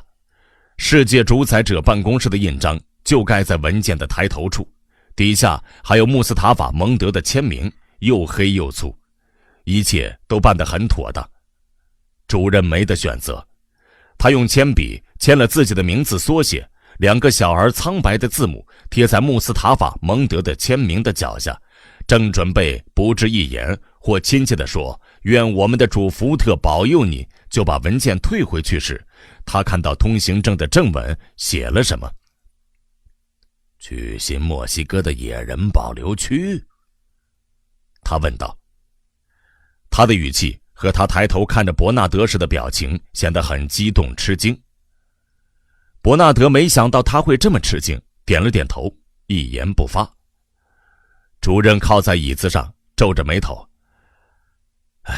那是多久之前的事情了？这番话更像是对自己，而不是对伯纳德说的。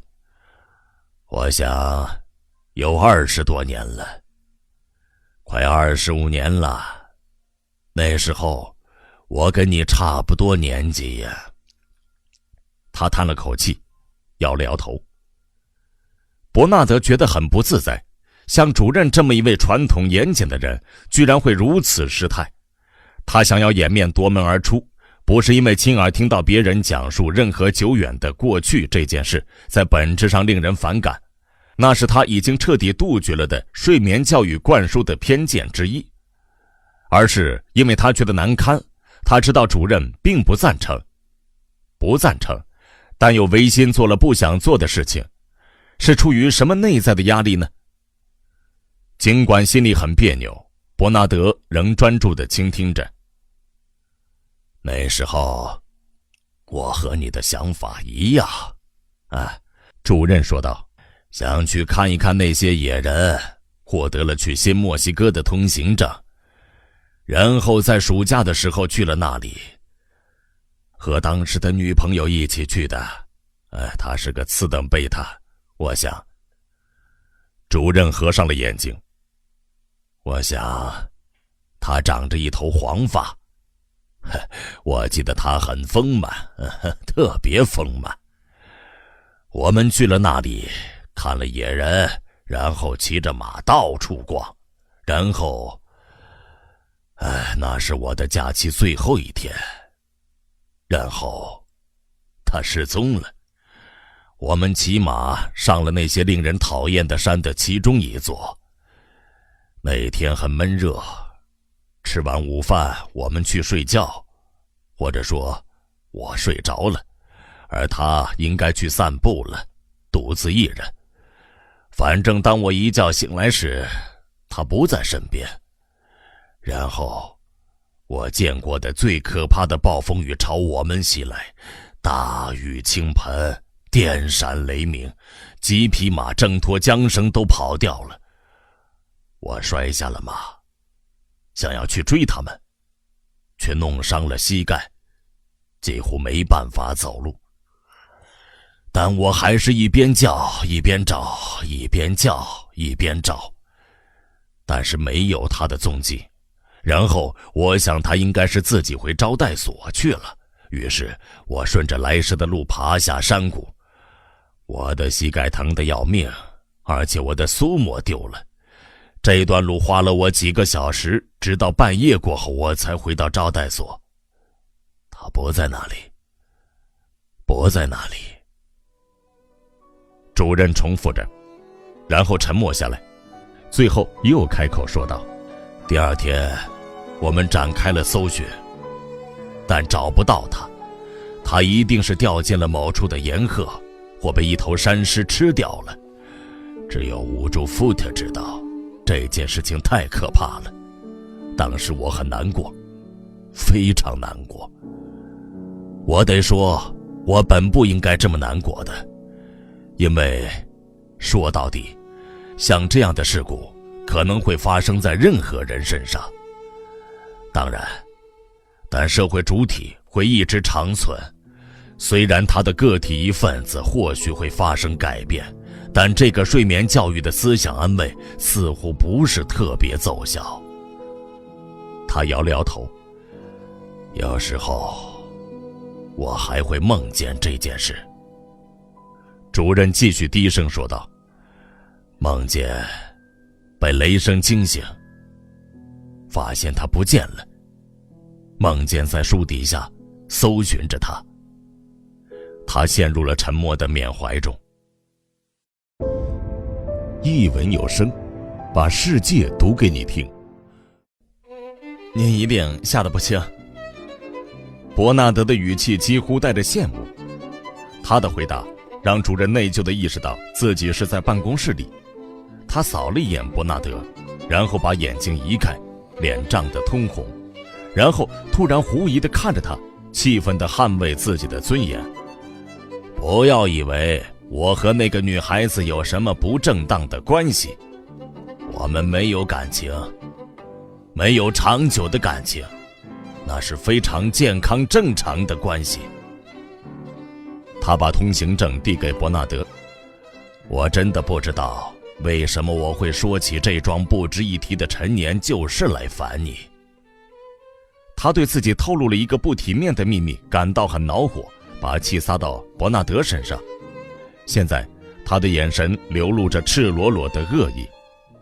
马克思先生，我想利用这个机会告诉你，我对收到的关于你在工作时间之外的行为报告感到很不满意。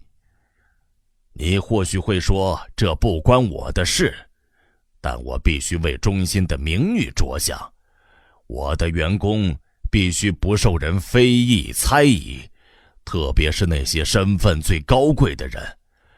阿尔法所受的培育使得他们在情感行为上不一定非得像婴儿一样，但是正因为如此，他们更应该特别努力服从规范。他们的责任就是保有赤子情怀，即使这有违他们的天性。因此，马克思先生，我严肃地警告你。主任的声音现在变得正义凛然，不带任何私人情感，基于愤慨而颤抖着。他是在代表社会表示不满。如果我再听到任何关于你背离赤子情怀的行为事件，我就会把你调到一间分所，可能会是冰岛。再见。他将椅子一转，拿起钢笔开始写字，这番话会给他个教训，他自言自语道。但他想错了，因为伯纳德大摇大摆地离开了房间，砰的一声关上了门，兴高采烈地幻想着自己孤身一人对抗秩序，想到自己是那么重要和突出而感到心醉神迷。就连遭受迫害这个想法也没有让他觉得不开心，让他觉得很振作而不是消沉。他觉得自己很坚强，能面对并克服一切苦难，就连去冰岛也觉得没什么大不了的。因为现在他并不相信自己面临什么危险，因此更是信心爆棚。没有人会因为这种事情而被调走，冰岛只是一个威胁，最刺激和令人振奋的威胁。走在过道里的时候，他居然吹起了口哨。当天晚上，他讲述了他与主任见面时的英勇表现。他总结道：于是我坦率地告诉他，滚到历史的无底洞去吧，然后大步走出了房间。事情就是这样。他热切地看着赫姆霍兹华生，等候着他应得的同情、鼓励和钦佩。但赫姆霍兹什么也没说，静静地坐着，盯着地板。他喜欢伯纳德，而且因为伯纳德是他认识的人中唯一可以谈论他觉得很重要的话题的人，对此心怀感激。但是伯纳德身上有一些地方让他觉得很讨厌，比方说这一番吹嘘，还有不时会爆发的可怜兮兮的自怜自伤，还有他总是在事后才故作英勇的卑劣习惯，毫无镇定自若的气度。他讨厌这些，因为他喜欢伯纳德。时间一秒秒的过去，赫姆霍兹继续盯着地板。伯纳德突然面红耳赤，转过脸去。这一趟行程很平静，蓝色太平洋火箭在新奥尔良提早了2分半钟发射，在德克萨斯州遇到了龙卷风，耽误了4分钟，但在西经95度处飞进了顺风的气流，比规定时间晚了不到40秒，就在圣达菲着陆。6个半小时的飞行迟了40秒，还不算太糟糕。莱妮娜大度地说道。当晚，他们在圣达菲就寝，酒店很不错，比起去年夏天让莱妮娜吃尽苦头的奥罗拉波拉酒店要好得多得多。每个房间都摆放了液态空气、电视机、真空震动按摩器、收音机、热乎乎的咖啡因饮品、最新的避孕药和8种不同气味的香薰。他们走进大堂时，听到合成音乐机正播放着音乐，就觉得别无所求。电梯里的一则告示让他们了解到酒店里有60个自动电梯壁球场，而且公园里既可以打障碍高尔夫球，也可以打电磁高尔夫球。听起来太美妙了，莱妮娜嚷嚷着，我好想待在这儿，60个自动电梯壁球场呢。保留区里可没有壁球场。伯纳德给他打预防针，而且没有香薰，没有电视，甚至没有热水。如果你觉得没有办法忍受，那就待在这里等我回来吧。莱妮娜心里很不舒服。我当然受得了，我只是说这里很美妙，因为进步是美妙的，不是吗？从13岁到17岁，每周1次，重复500遍。伯纳德倦怠地说道，似乎在自言自语。你说什么来着？我说进步是美妙的，这就是为什么你不能来保留区的原因，除非你真的想来。但我真的想来呀。那好吧，伯纳德说道。这句话几乎是一个威胁。他们的通行证得由保留区的区长签名。第二天早上，他们准时来到他的办公室。一个优等埃普斯隆黑人门卫查看了伯纳德的卡片，立刻给他们放行。区长是一个金发碧眼、头颅很短的次等阿尔法，个头瘦小，圆圆的脸庞很红润，肩膀很宽，声音洪亮，张口闭口都是睡眠教育的格言智慧。他是一座不相干的信息的宝库，不用别人问起就会自发地提出好建议，而一旦开了口，他就会兴高采烈地说个不停。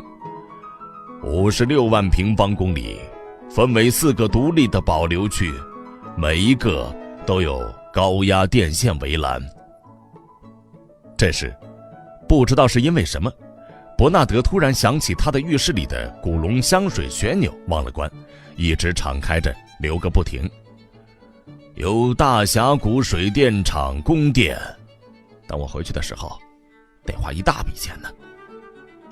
伯纳德在脑海里似乎看到香薰刻度的指针就像蚂蚁一样不知疲倦的一圈又一圈的缓缓地转动着，得赶快给赫姆霍兹华生打电话。5000多公里长的围栏通了6万伏的电流。您不是说真的吧？莱妮娜礼貌地说道。其实他根本不知道区长说了些什么，但他那戏剧性的停顿让他有所察觉。当区长开始滔滔不绝地讲述时，他偷偷地吃了半克苏沫，结果就是现在他能安安静静地坐着倾听，什么也不去想，蓝色的大眼睛紧盯着区长的脸，显得格外专注。碰到围栏就会当场死亡，区长严肃地说道，根本不可能从野人保留区里溜掉。溜掉这个字暗示着什么呢？伯纳德心想，或许我们得开溜了。那根细细的黑色刻度指针正像一只小虫迅速爬行着，随着时间的流逝正在蚕食他的金钱。无路可逃。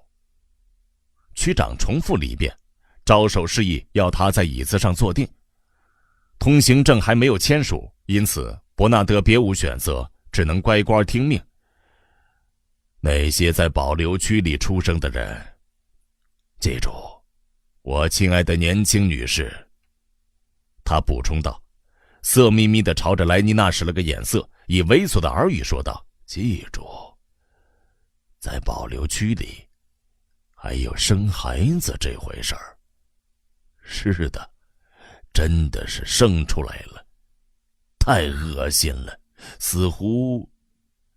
他以为说起这么一件羞耻的事情会让莱妮娜脸红，但他只是故作理解地微笑着，然后说道，您不是说真的吧？区长失望地继续说下去，我再重复一遍，那些生于保留区的人注定会死在这里。注定会死在，每分钟就是1/10升古龙香水，1小时就是6升呢。伯纳德又试探着说，或许我们应该……区长前倾着身子，用食指敲着桌子。你问我有多少人生活在保留区，我的回答就是……他得意洋洋地说道，我的回答就是不知道，我们只能估算。您不是说真的吧？我亲爱的小姐，这就是我的回答。6乘以24，不对，应该是6乘以36。伯纳德脸色苍白，不耐烦地抖着身子，但那番滔滔不绝的话还在继续。大概有6万名印第安人和混血儿，彻头彻尾的野人。我们的巡查员时不时会进行探访，除此之外，与文明世界完全断绝联系，仍然保留着他们令人作呕的习惯和风俗。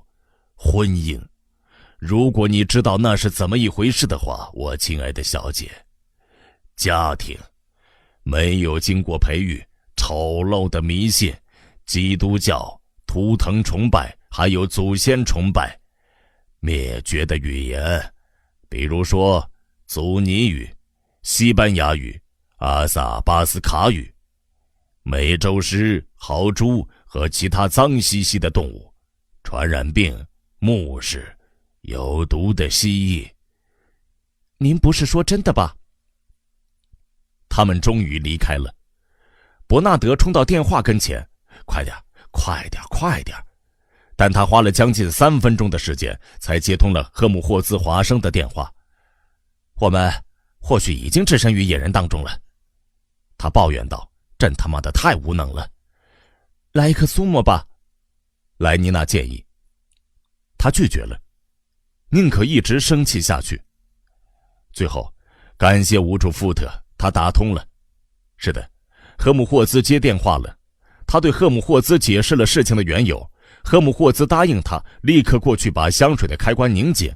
是的，立刻就去，还利用这个机会告诉他昨天晚上主任公开宣布的消息。什么？他在找人替代我的位置？伯纳德的声音透着愤怒。也就是说，事情已经决定了。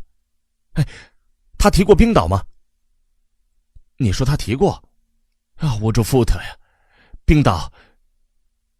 他挂上话筒，转身对着莱妮娜。他脸色苍白，一副失魂落魄的神情。出什么事了？他问道。出什么事了？他重重地坐在椅子上。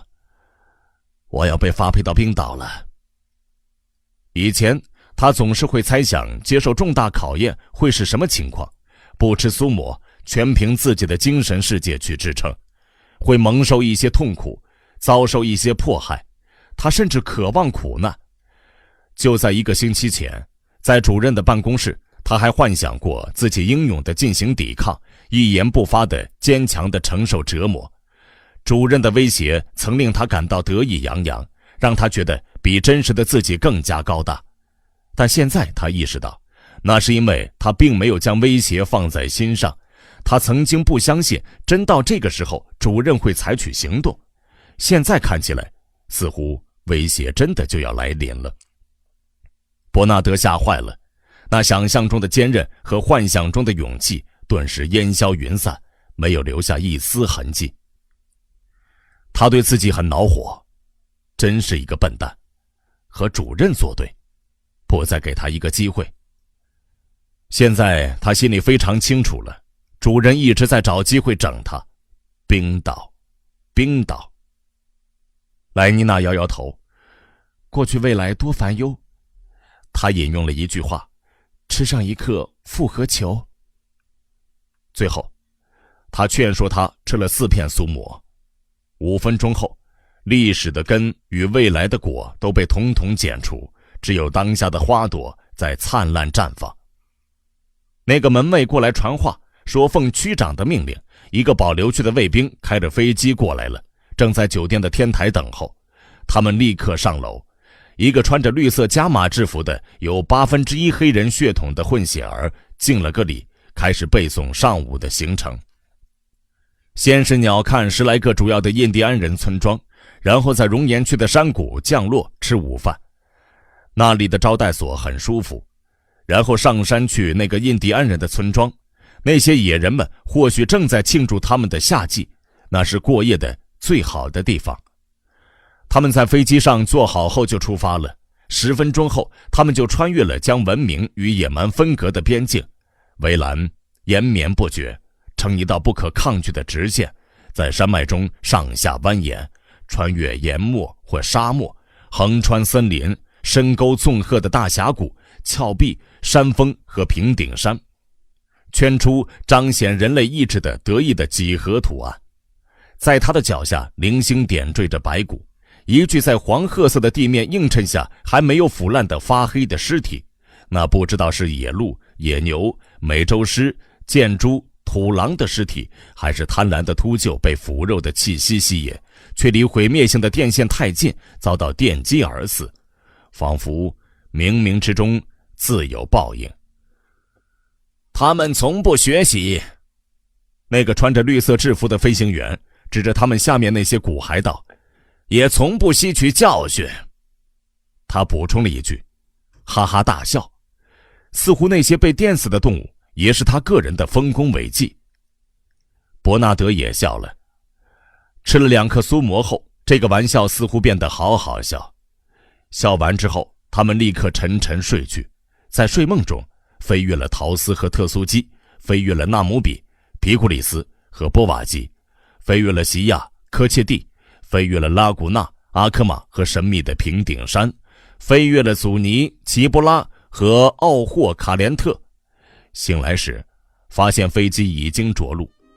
莱妮娜把行李箱搬进一间小平房里，那个穿着绿色加码制服的混血儿正和一个年轻的印第安人说着听不懂的话。这里就是熔岩区的招待所。伯纳德走出来时，那个飞行员解释道，今天下午在村子里有跳舞节目，他会带你们去。他指着那个脸色阴沉的年轻野人，我想会很有趣的。他咧嘴一笑，他们做的每件事都很有趣。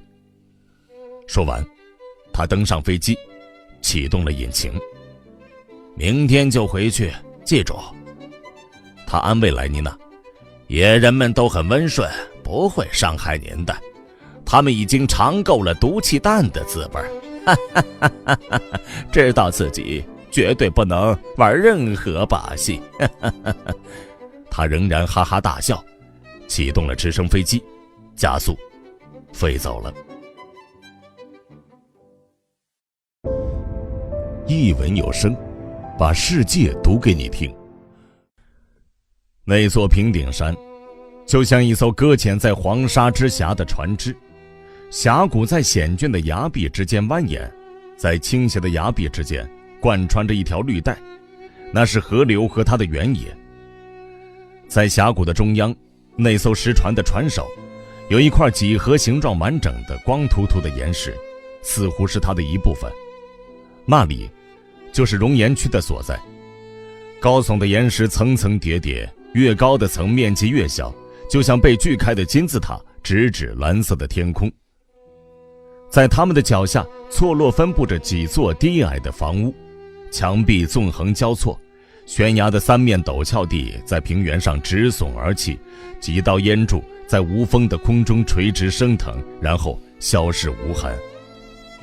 真古怪，莱妮娜说道，真是太古怪了。这是她埋怨时常说的话。我不喜欢这里，我不喜欢那个男的。他指着那个被指派带他们到村子里的印第安向导。显然他的这种感觉得到了回应。那个人走在他们前面，背影敌意很深，态度阴沉而轻蔑。他压低了声音，而且他臭死了。伯纳德没有表示反对，他们继续走着。突然间，似乎整个空间活了过来，悸动着，悸动着，就像血液不知疲倦地流淌着。在上方的村庄，鼓点正在敲响，一行人的脚步跟随着那个神秘的心脏的节奏，加快了步伐，一路来到悬崖的脚下。巨船一般的平顶山的峭壁矗立在他们面前，离船沿有300英尺的高度。要是我们把飞机开过来就好了，莱妮娜说道，懊恼地仰头看着巍然而立的光秃秃的岩壁。我不喜欢走路，而且站在山脚下，让你觉得自己是那么渺小。他们在平顶山的影子里走了一段路，绕过一道凸岩，在一处被流水冲刷而成的峡谷里，有宛如舱式扶梯的小径，他们原梯而上，小径非常陡峭，在沟壑间呈之字形拐来拐去。有时候他们根本听不见鼓点的声音，而有时候他们似乎就从拐角处传过来。走到半路的时候，一只雄鹰从他们身边飞过，挨得那么近，翅膀带起的风让他们觉得扑面生寒。在一处岩缝里有一堆骨头，让人觉得心里沉甸甸的，而且那个印第安人的气味越来越强烈。终于他们穿过峡谷，来到了灿烂的阳光中。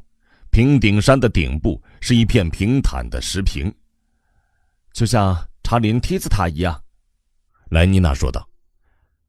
但还没等他因为这个相似之处感到心安有多久，身后传来了轻微的脚步声。他们回头望去，2个印第安人正沿着小路跑过来，从脖子到肚子不着寸缕，深棕色的身体上画满了白色的条纹，就像沥青网球场一样。莱妮娜后来是这么解释的，他们的脸涂着红色、黑色和赭色的颜料，看上去人不像人，鬼不像鬼。黑色的头发结成辫子，嵌着狐狸毛皮和红色的法兰绒，火鸡羽毛织成的披风在他们的肩膀上摆动着，头上戴着蓬松艳俗的羽冠，每跑一步，他们佩戴的沉重的银镯、古珠和绿松石珠链都会叮叮当当作响。他们一语不发，脚上穿着鹿皮软靴，脚步声很轻。其中一个拿着一根羽毛掸子，另一个人远远看去，双手似乎拿着3、4根粗绳，有一根绳子在不安地扭动着。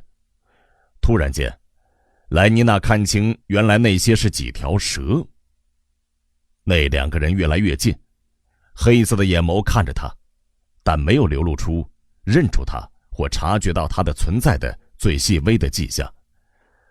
那条蠕动的蛇又软趴趴地和其他几条蛇垂在一起。他们跑了过去。我不喜欢这里，莱妮娜说道。我不喜欢这里。在村子的入口处等候着他的情景更令他讨厌。他们的向导走开了，到村子里寻求指示。首先是肮脏，那一堆堆的垃圾和尘土，那些狗，那些蚊蝇，惹得他整张脸因为恶心而皱成一团。他拿出手帕捂着鼻子。他们怎么能够过着这样的生活吗？他愤慨而难以置信地叫嚷着，这根本不可能嘛。伯纳德故作深刻地耸了耸肩膀，说道，不管怎样，过去5、6千年来，他们就是这么生活的，因此我想他们一定已经习惯了。但卫生仅次于神圣，他固执地说道。是的，文明就是消毒。伯纳德接着说道，拿睡眠教育的基础卫生理念的第2句进行调侃。但这些人从未听说过我们的主福特，而且他们还没有开化，因此没有意义。他抓住他的胳膊，看哪！一个几乎赤身裸体的印第安人正缓缓地从旁边的房子1楼的平台上顺着梯子爬下来，以老人家的小心翼翼的姿态一级一级地下来。他的脸很黑，而且皱巴巴的，像一张黑曜石做成的面具。没有牙齿的嘴巴很瘪，在2个嘴角上和下巴两侧，几根长长的几乎发白的胡须在黑色皮肤的衬托下闪闪发亮。他那长长的没有扎辫子的花白的头发垂在脸际，佝偻的身子瘦骨嶙峋，几乎没有肌肉。他缓缓地下来，每一级楼梯都会停一停，然后再往下爬一步。他怎么了？莱妮娜低声问道，惊讶而恐惧地睁大着眼睛。他老了，如此而已。伯纳德故作满不在乎地回答，他自己也很惊诧，但努力装出满不在乎的样子。老了？他重复了几遍。但主任也老了，许多人都老了，他们并不像那副模样啊。那是因为我们不让他们变成那副模样，我们不让他们生病，我们人为地让他们的内分泌维持在年轻时期的平衡，我们不让他们的镁钙比例低于30岁时的水平，我们给他们换上新鲜的血液，我们一直在刺激他们的新陈代谢，所以他们当然看上去不是那副模样。他接着说道，而另一部分原因是他们中大部分人在活到这个老家伙的年纪之前就已经死掉了。他们一直保持年轻，直到60岁，然后咔嗒一声结束了。但莱妮娜并没有听他的解释，她一直在看着那个老人。他缓缓地爬下来，他的双脚踏上了地面，他转过身，在深陷的眼窝里，他的眼睛依然很明亮，久久地盯着他看，没有流露出惊奇的表情，似乎当他根本不存在。然后那个老头弓着身子，慢悠悠地从他们身边蹒跚地走开了。真是太可怕了，莱妮娜低声说道，太可怕了，我们不应该到这儿来的。他伸手到口袋里找苏沫，却发现他把瓶子落在招待所里了。他之前从来没有过这种疏忽。伯纳德的口袋也是空的。莱妮娜只能在无助的情况下面对熔岩区的恐怖。可怕的事情汹涌而来，两个年轻女人给孩子喂奶的情景令她面红耳赤，转过脸去。她这辈子从未见过这么不体面的事情。而更糟糕的是，伯纳德并没有机智地装作视而不见，而是对这一令人作呕的胎生现象公开发表评论。现在苏姆的效力已经过去了，他为自己早上在酒店里所表现出来的软弱感到羞愧，刻意想展现自己的坚强和不羁。多么美妙亲密的关系呀！他故意离经叛道地说道，他将缔造多么深厚的感情。我总是觉得一个人如果不当母亲，或许会错过些什么。莱妮娜，你没有当过母亲，可能真的错过了什么。想象一下，是你坐在那儿抱着自己的孩子。伯纳德，你真是太过分了。一个患了眼疾和皮肤病的老媪走了过来，让他顾不上表示愤慨。我们走吧，我不喜欢这里，他央求道。但这时他们的向导回来了，让他们跟在身后，引路顺着房子之间的狭窄巷道一直往前走。他们拐过一个街角，有一只死狗躺在垃圾堆上，一个得了甲状腺肿大的女人正在一个小女孩的头上捉虱子。向导在一架梯子下面停了下来，垂直地举起手，然后呈水平方向用力一挥。他们遵照他无声的指示爬上梯子，然后穿过通往一个狭长的房间的门道。里面很黑，而且有一股烟味儿，煮过的油脂的味道和很久没有洗过的衣服的味道。在房间的远端那一头是另一条门道，穿过门道之后迎来一束阳光，响亮的鼓声已经很近了。他们跨过门槛，发现自己置身于一个宽阔的平台上。在他们下方，被高高的房子包围着，是村子的广场，聚满了印第安人。看着斑斓的毛毯，还有黑色的头发上的羽毛，闪耀的绿松石和散发着热力的黑色肌肤，莱妮娜又用手帕捂住鼻子。在广场中心的开阔地，有两个用石头和夯实的粘土建成的圆台，显然是地下室的屋顶。因为在每个圆台的中心有一个开口，从漆黑一片的下方冒出一条梯子，地下传来悠扬的笛声，在持续的无休止的鼓声中几乎微不可闻。莱妮娜喜欢这个鼓声，她闭上眼睛，让自己沉浸在舒缓的不断重复的咚咚声中，由得她越来越彻底地占据自己的意识，直到最后世间的万物不复存在，只有那个深沉的悸动的声音。它让他想起在团结仪式和福特节庆典上播放的合成音乐，让他觉得很安心。狂欢之力，他低声自言自语着，鼓声一直重复着同样的节奏。突然间，歌声令人震惊地爆发了，几百个男人一同声嘶力竭地引吭高歌，唱了几句长长的调子后安静下来，只有雷声般的鼓点在响，然后是女人们回应的尖利而发颤的歌声。接着又是鼓声，接着又是男人们低沉而野蛮地展现男子汉气魄的歌声。古怪，是的，这个地方真是太古怪了。音乐也是，衣服、甲状腺肿大、皮肤病、衰老，一切都那么古怪，但表演本身却似乎并不让人觉得特别古怪。它让我想起了一首下等阶层的集体歌曲，他告诉伯纳德。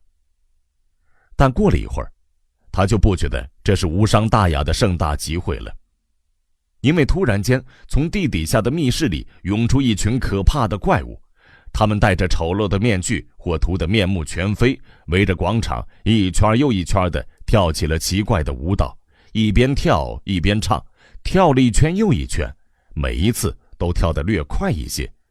鼓点改变了节奏，而且越来越快，听上去就像是发烧时耳朵里的悸动。群众开始与那些舞者一起唱歌，越来越像。一开始是一个女人在尖叫，然后一个接着一个，似乎他们都要被杀死了。接着，那个领舞的人突然离开了队伍，跑到位于广场一头的一个大木头箱子那里，揭开盖子，从里面拿出2条黑蛇。人群开始大声叫嚷，所有其他舞者伸着手冲他跑去。他把蛇扔给第一批跑到他身边的人，然后弯腰从箱子里拿出更多的蛇，越来越多。黑色的、棕色的、斑驳杂色的蛇，他把它们扔了出去，然后舞蹈又开始了，换了一个节奏。他们拿着蛇一圈又一圈地跳着舞，膝盖和臀部轻柔地扭动着，跳了一圈又一圈。然后领舞的人发出一个信号，一条接一条的，所有的蛇都被扔到了广场的中央。一个老头从地下走了上来，往他们身上撒玉米面，然后从另一个开口上来一个女人，用一个黑瓮往他们身上洒水，然后那个老头举起手，周围一片死寂，让人觉得恐惧不安。鼓声停止了，生命似乎来到了终点。老人指着那2个通往地下世界的开口，慢慢的，从一个开口中看不见的手拖着一幅画着鹰的画升了上来，从另一个开口升起了另一幅画，上面画着一个赤身裸体的人被钉在十字架上，他们就悬在那里，似乎自己就能立稳，正在观看着一切。那个老人轻轻地拍了拍手，一个大约18岁的男孩从人群中走了出来，只缠了一块白色的围腰布。他站在老人面前，双手抱胸，低垂着头。那个老人朝他身上画了个十字，然后转身离开了。那个男孩开始绕着那堆蠕动的蛇慢慢地转圈，走完第1圈，第2圈刚走到一半的时候，舞者中一个戴着豺狼面具、手持皮鞭的高个子男人朝他走去。那个男孩继续走着，似乎没有注意到他的存在。那个豺狼男子举起皮鞭，众人久久地期待着，然后嗖的一声，皮鞭呼啸着，发出结结实实的击打在肉体上的响亮的声音。那个男孩的身躯颤抖着，但他没有吭声，仍然以缓慢而坚定的步伐继续走着。豺狼男子又抽了他一鞭子，然后又一下，每抽一下，人群先是倒吸一口凉气，然后发出深切的叹息声。那个男孩继续走着，走了第2圈、第3圈、第4圈，他的身子一直在滴着血。第5圈、第6圈，突然间，莱妮娜用手捂着脸，开始哭泣。哦，让他们停下来，让他们停下来！他哀求着，但那根鞭子不停地落下。第7圈，突然间，那个男孩踉跄着脸朝下栽倒在地上，仍然没有吭声。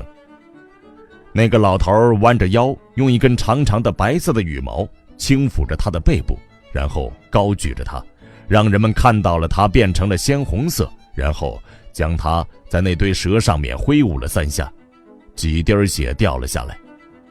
突然，鼓声再次响起，爆发出激烈而急促的节奏。有人大喊一声，那群舞者冲向前，拿起那些蛇，然后跑出了广场。男人、女人、孩子，所有的人都跟着他们跑掉了。1分钟后，广场上空荡荡的，只剩下那个小男孩倒在那里一动不动。3个老媪从一座房子里出来了，吃力地把他抬进了房子。那只雄鹰和那个十字架上的男人守护着空荡荡的村子，然后似乎他们已经看够了，从开口处缓缓地沉落，回到看不见的地下世界。一文有声，把世界读给你听。莱妮娜仍在哭泣着，不停地重复着，太可怕了。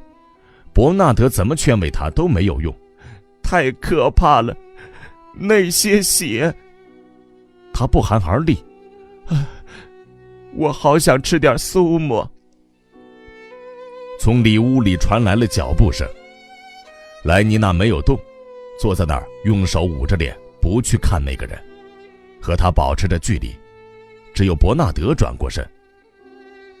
走上平台的那个年轻人穿着印第安人的衣服，但他那扎着辫子的头发是淡黄色的，眼睛是淡蓝色的，是个白人，只是晒得很黑。你好，早安。他说的是无可挑剔却很古怪的英语。你们是文明人吗？你们从保留区外面的异域来的吗？是吗？你到底是谁？伯纳德很惊讶。那个年轻人叹着气，摇了摇头。一个天涯沦落人。然后指着广场中心那滩血迹，你看到那个该死的地方了吗？他动情地颤抖着声音问道。吃苏沫好过受折磨。莱妮娜捂着脸呆板地说道。我好希望能够吃点苏沫。原本应该是我在那儿的。那个年轻人继续说道。为什么他们不让我当祭品呢？我可以完成10圈、12圈、15圈。帕洛提瓦最多只能走7圈。他们可以从我身上得到2倍的血，把一碧无垠的海水染成一片嫣红。他伸出双臂，摆出一个慷慨大度的姿态，然后泄气地让手臂垂了下来。但他们不会让我参加的。他们不喜欢我的肤色，一直都是这样，都是这样。他的眼睛里噙着眼泪，他感到很羞愧，转过身去。惊讶令莱妮娜忘记了没有苏沫的痛苦，她把脸露出来，第一次看着那个陌生人。你是说，你愿意挨鞭子？那个年轻人仍然没有对着他，做了一个确认的姿势。为了村子，为了祈求降雨和谷物生长，并取悦鹰神普空和耶稣，然后证明我能够承受痛苦，不会哭泣。是的。突然间，他的声音充满了磁性，他骄傲地端着肩膀转过身来，自豪而倔强地抬起下巴，证明我是一个男人。他惊叹一声，然后沉默着，大张着嘴巴。他这辈子第一次看到一个脸蛋不是巧克力色或狗皮那种颜色的女孩子。她长着一头赤褐色的卷发，而且表情亲切和蔼。多么新奇的表情啊！莱妮娜正朝着他微笑着，多么英俊的男孩，他心里想着，而且多么健美的身躯。鲜血涌上那个年轻人的脸庞，他垂下眼睛，过了一会儿，抬起视线，发现他仍然在朝他微笑着，觉得心醉神迷，只能转过身，假装认真地看着广场另一边的什么东西。伯纳德的问题吸引了他的注意力。他是谁？他怎么到这儿来的？什么时候来的？从哪儿来的？他一直盯着伯纳德的脸，他是如此渴望见到莱妮娜的笑脸，根本不敢去看他一眼。这个年轻人努力想解释关于他自己的情况。琳达和他，琳达是他的母亲，这个词让莱妮娜露出尴尬的表情，不是保留区的原住民。琳达是在很久以前从异域来的，那时候她还没有出世呢。同行的还有一个男人，就是他的父亲。伯纳德竖起了耳朵，他独自一个走到了北边的群山之间，从一个陡峭的地方摔下去，撞伤了头。继续说，继续说呀！伯纳德兴奋地催促着。熔岩区的几个猎人发现了他，把他带到了村子里。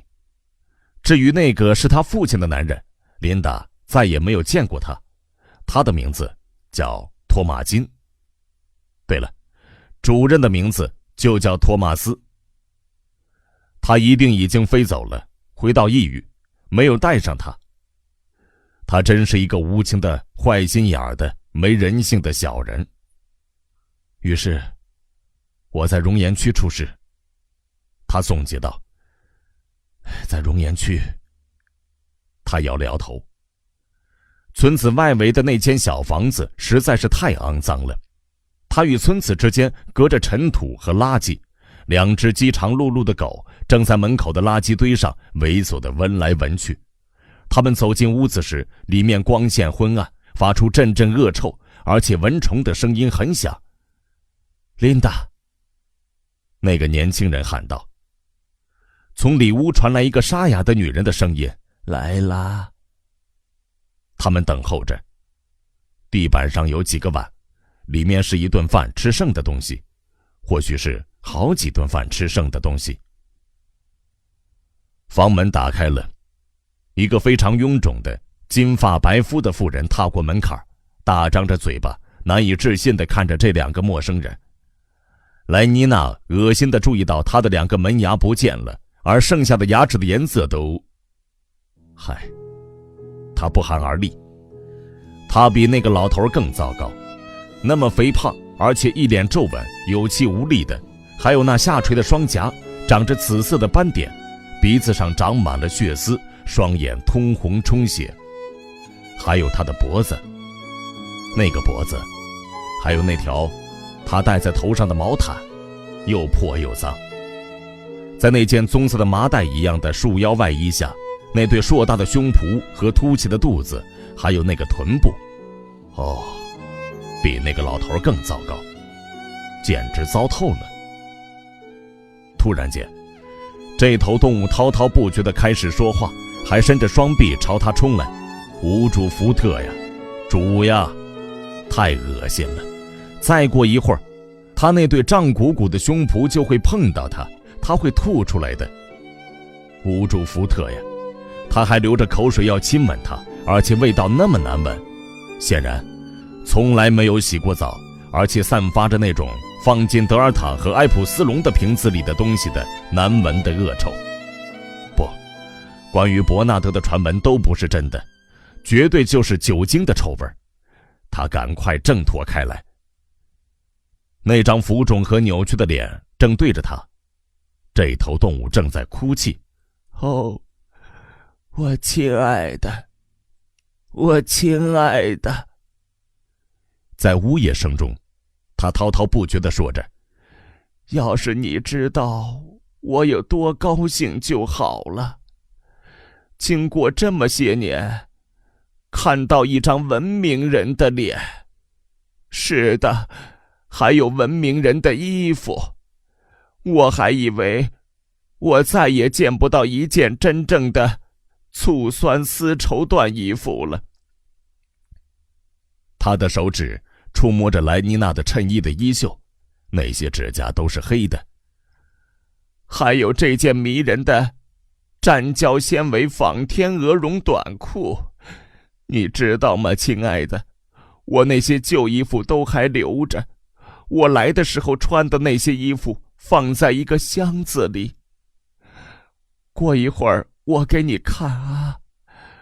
当然，那件醋酸丝儿的衣服已经千疮百孔了，不过我还有一条很漂亮的挎带。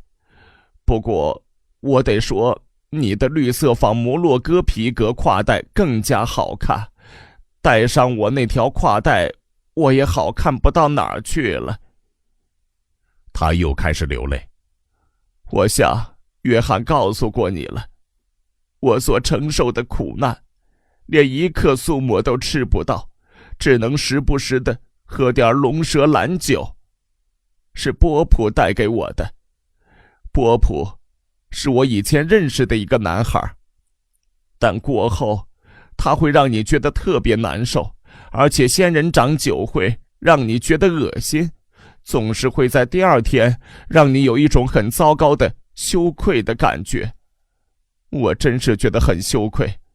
想想看，我一个贝塔生下了一个孩子，换了你是我，你会怎么样？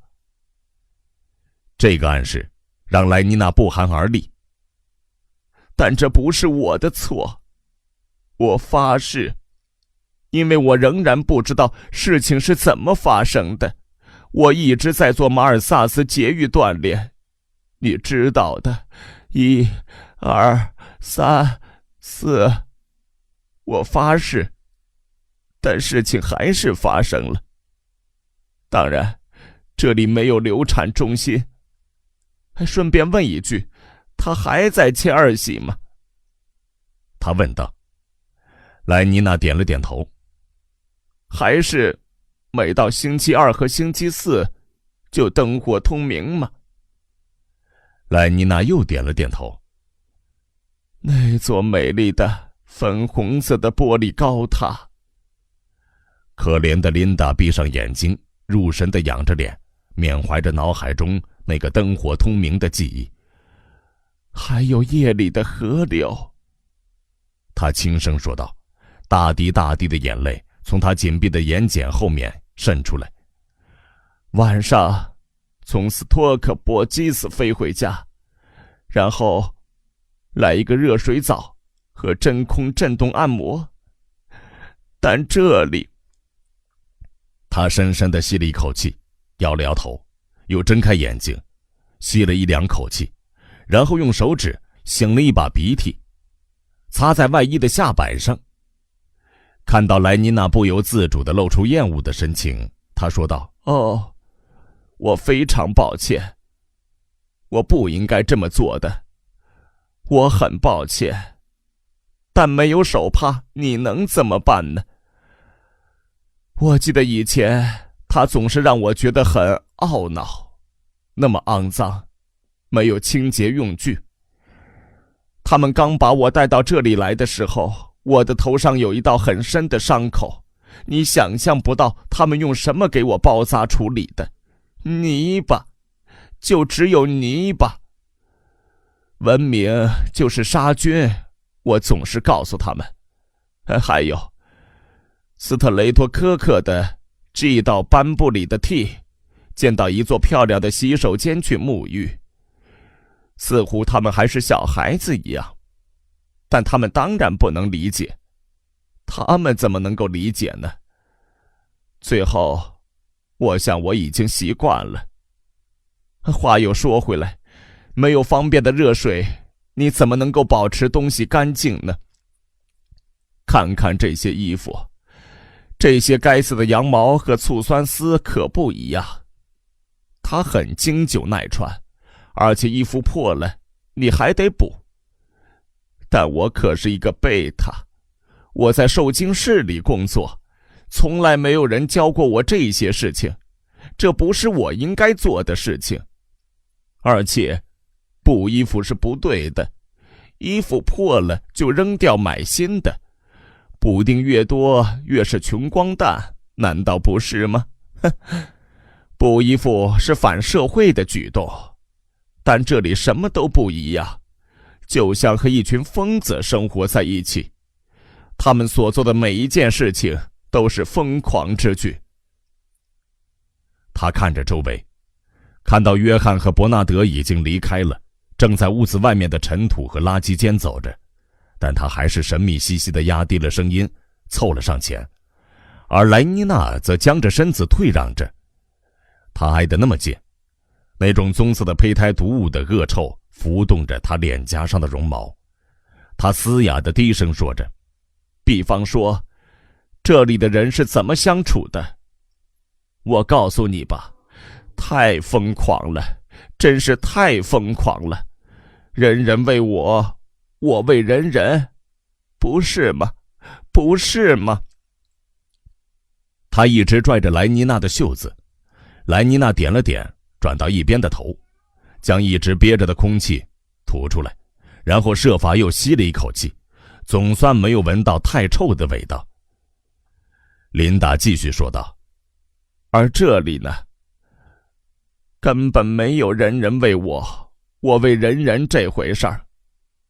如果你以正常的方式去和人相处，别人就会认为你是反社会的坏人，他们讨厌你，鄙视你。以前有很多女人过来闹事儿，因为他们的男人过来找我，怎么不行呢？然后他们就过来打我，不，太可怕了，我没办法向你解释清楚。琳达用手捂着脸，打着冷战。他们真是太可恶了。这里的女人像疯子一样，疯狂而且残忍。当然，他们对马尔萨斯节育训练、试管婴儿或出平等事情一无所知。他们一直在生孩子，就像狗一样，太恶心了。而想到我，哦，捂住 foot 呀！但约翰给我带来了很多慰藉，我不知道没有了他，我该怎么办。不过，从小时候开始，他有时候就会很气愤。有一次，不过那是他大一些的时候的事情了。他还想杀死可怜的瓦耶胡斯瓦，还是说他想杀的是波普？因为有时候我会和他们在一起。我一直没办法让他明白，这是文明人应该做的事情。疯狂是会传染的，我相信。约翰似乎是从印第安人那里学到这些的。当然，这是因为他老是和他们在一起，虽然他们对他总是那么凶，不让他做其他男孩子可以做的事情。这在某种程度上是好事儿，因为这让我在培育他的时候可以轻松一些。但你不知道这有多么困难，有太多的事情你不知道。这又不关我的事，我怎么会知道？我是说，当一个孩子问你直升飞机如何运作，或谁创造了这个世界，如果你是一个贝塔，一直在受精室里工作，你该怎么回答他呢？一文有声，把世界读给你听。伯纳德和约翰在外面的尘土和垃圾堆间缓缓地来回走动着。现在那里有4条狗了。伯纳德说道：我很难理解和想象，我们似乎生活在不同的星球，不同的世界。因为母亲，这么肮脏的地方，还有神明、衰老、疾病。他摇了摇头，简直不可想象。我永远不会明白，如果你不解释的话。解释什么呀？这里。他指的是这个村子，还有那个。他指着村外的那座小房子。所有的一切，你的全部生活。但从什么地方说起呢？从最开始的时候说起吧，从你能记事儿时开始吧。从我能记事儿时开始。约翰皱着眉头，沉默了许久。天气很热，他们吃了很多玉米饼和甜玉米。琳达说道：过来躺一下吧，宝贝。他们一起躺在大床上，唱歌吧。琳达唱起了斯特雷托科克的 G 到班布里的 T 和再见宝贝班廷，很快你就会出屏。她的声音越来越轻柔。吵闹的声响惊醒了他。一个男人正和琳达说话，琳达在哈哈大笑。他把毛毯拉到下巴那里，但那个男的又把他拉了下来。他的头发就像2股绳子，胳膊上挂着一个漂亮的银镯，上面镶嵌着蓝色的石头。他喜欢这个镯子，但他还是很害怕。他扭头靠在琳达的身体上，琳达的手按着他，让他觉得心安了一些。说的那些话他不是很明白。他对那个男人说道：约翰在这里不行。那个男的看着他，然后又看着琳达，轻声说了几句。琳达说：不行。但那个男人俯身对着床上的他，那张脸那么大，那么丑，黑色的发辫碰到了毛毯。不行。琳达又说了一遍。他感觉到他的手更用力地抓着他。不行，不行。但那个男人抓住他的一只胳膊，弄得他好疼啊。他嚎啕大哭。那个男人拉起他的另一只胳膊，把他举了起来。琳达仍然拉着他，一直说着不行，不行。那个男人短促而愤怒地说了些什么，然后突然间他的双手松开了。琳达，琳达！他踢腿扭动着，但那个男人把他扛到门口，打开房门，将他搁在隔壁房间的地板中间，然后走开了，关上身后的门。他爬起身，跑到门口，踮起脚，正好够得着那个大木头栓。他举起门栓，然后用力推，但门打不开。琳达！他高喊着，他没有应声。他记得有一个很大的房间，里面很黑，有很多大木头架子，上面系着绳索，许多女人站在架子旁边。琳达说他们在织毛毯。琳达吩咐他和其他孩子坐在角落里，他去给那些女人帮忙。约翰和那些小男孩玩了很久。突然间，那些女人开始大声地说话，把琳达推到一边。琳达在哭泣。他走到门口，约翰跟在身后。约翰问他为什么他们会生气。因为我弄坏了东西。然后他愤愤地说道：我怎么会弄他们那该死的织布呢？该死的野人。约翰问他什么是野人。回到他们的家里时，波普正在门口等候着，和他们一起进了屋子。他带着一个大葫芦，里面装满了像水一样的东西，但那不是水，而是味道很不好的东西，会烧灼你的嘴巴，让你咳嗽。琳达喝了一些，波普也喝了一些，然后琳达不停地笑，还很大声地说话。然后他和波普进了另一个房间。波普走后，他进了房间。琳达正躺在床上沉沉睡去，约翰怎么也弄不醒他。波普以前经常来，他说葫芦里的东西叫龙舌兰酒，但琳达说他的名字应该叫苏沫，但他会在事后让你觉得恶心难受。约翰讨厌波普，他讨厌他们所有人，所有过来看琳达的男人。有一天下午，当约翰和其他孩子一起玩耍的时候，约翰记得那天很冷，山上有雪。约翰回到家里，听见卧室里传来气愤的声音，那是几个女人的声音，她们说着他听不懂的话，但约翰知道那些都是可怕的字眼。然后突然间，咣的一声，什么东西被打翻了。他听到人群快速移动的声音，然后又传来咣的一声，然后是像在打一头骡子的声音，只是没有那么骨感。然后琳达叫嚷着：哦，不要，不要！她跑进房间，里面有3个披着深色毛毯的女人。琳达躺在床上，一个女人正抓住她的手腕，另一个女人躺在她的双腿上，不让她乱踢。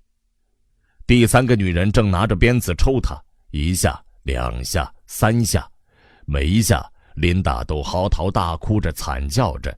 她拉扯着那个女人的毛毯的一角，求求你，求求你！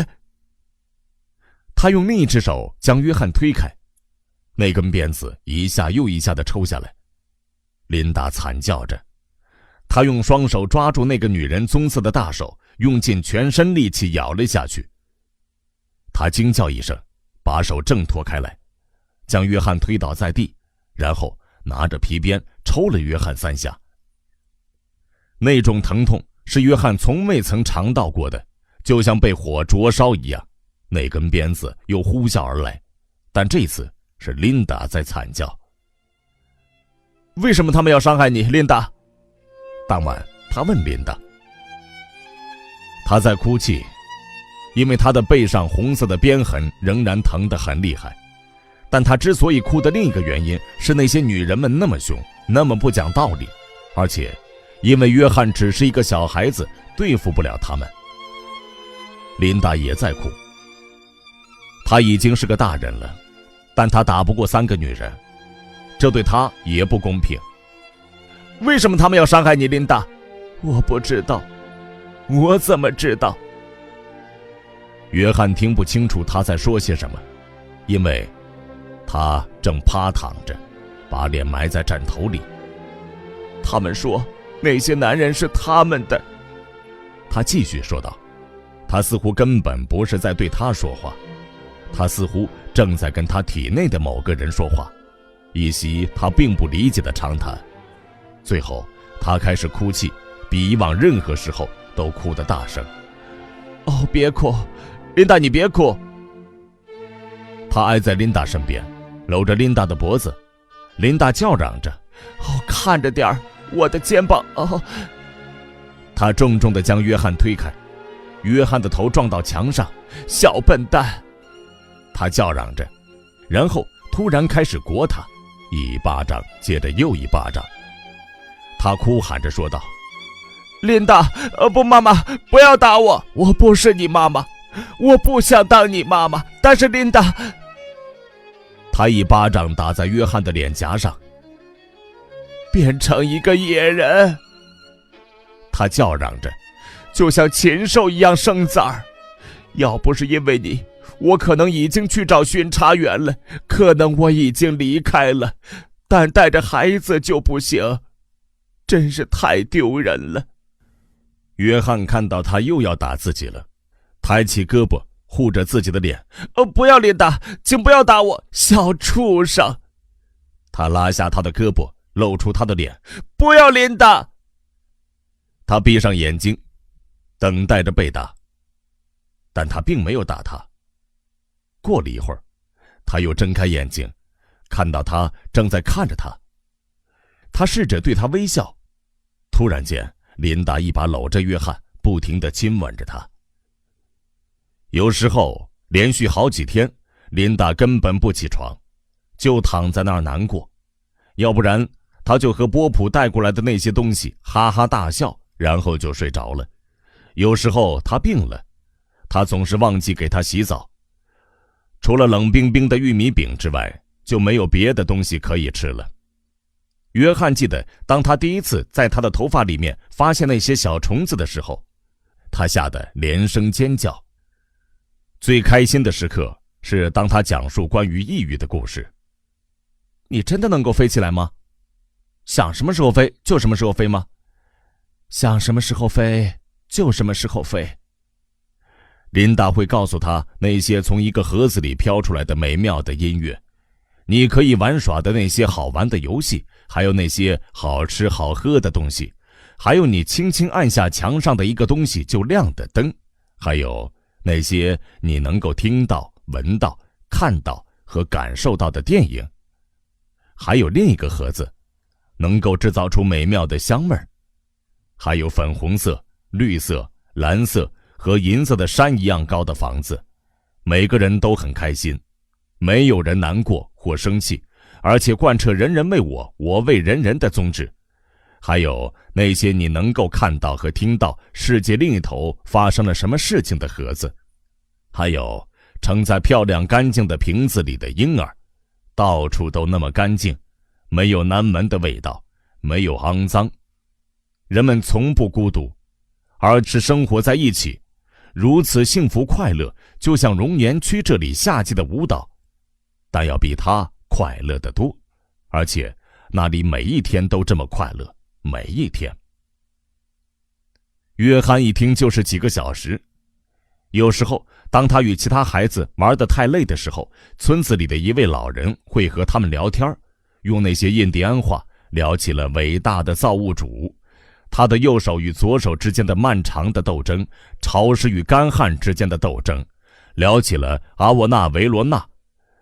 约翰在夜晚思考，制造出大雾，然后从大雾中创造了整个世界，还有关于大地母亲和天空父亲的故事，关于战争与机遇这对孪生兄弟阿哈伊玉塔和马塞勒马，关于耶稣和鹰神普空的故事，关于圣母玛利亚和能够让自己恢复青春的埃苍纳勒西的故事，关于拉古纳的黑石、伟大的雄鹰和我们的阿克玛女神的故事。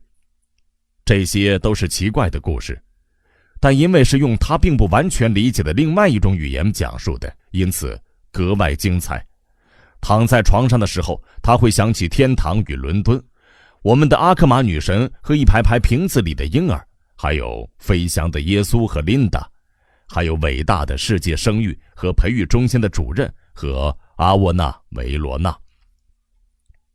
许多男人过来看琳达，那些男孩开始对他指指点点，他们用奇怪的话说琳达是个坏人，他们给他起了好几个他不明白的名字，但他知道那些都是不好的名字。有一天，他们唱起了一首骂他的歌谣，唱了一遍又一遍。他拿石头扔他们，他们扔石头反击。一颗锋利的石头割伤了他的脸颊，鲜血流个不停，成了一个血人。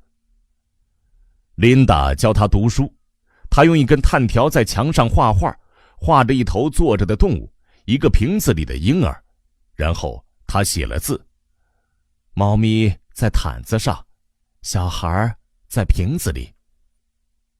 约翰学得很快很轻松，当他认全了所有的单词后，他就在墙上写字，然后打开他那个大木头箱子，从那些他从来不穿的奇怪的红色裤子下面拿出一本薄薄的书。约翰以前见过这本书，琳达曾经说过，当你长大了，你就能读这本书了。现在约翰已经长大了，他觉得很自豪。我想你不会觉得它很有趣的，他说道，但它是我仅有的书籍。他叹气道，要是你能看到我们在伦敦的那些美妙的阅读机就好了。约翰开始阅读胚胎的化学与细菌培育，胚胎仓库贝塔工作者实用指南。光读出书名就花了他15分钟的时间。他把书扔到地上，可恶的书，他说道，然后开始哭泣。那些男孩子们仍然唱着那首可怕的关于琳达的歌曲，有时候他们还嘲笑约翰穿得破破烂烂的，他的衣服破了，琳达不知道怎么补。琳达说，在异域，人们的衣服一破就会扔掉买新的。破烂娃，破烂娃！那些男孩子们总是冲着他叫嚷着。但我能识字儿，他对自己说道。他们不识字儿，他们连阅读是什么都不知道。如果他努力去想关于阅读这件事儿，要假装不在乎别人的嘲笑是很容易的事情。于是他让琳达再把那本书给他。那些男孩子们越是指指点点和唱歌取乐，约翰就更用功地读书。很快他就能够流利地读出所有的单词，就连最长的单词也认识。但他们是什么意思呢？约翰问琳达。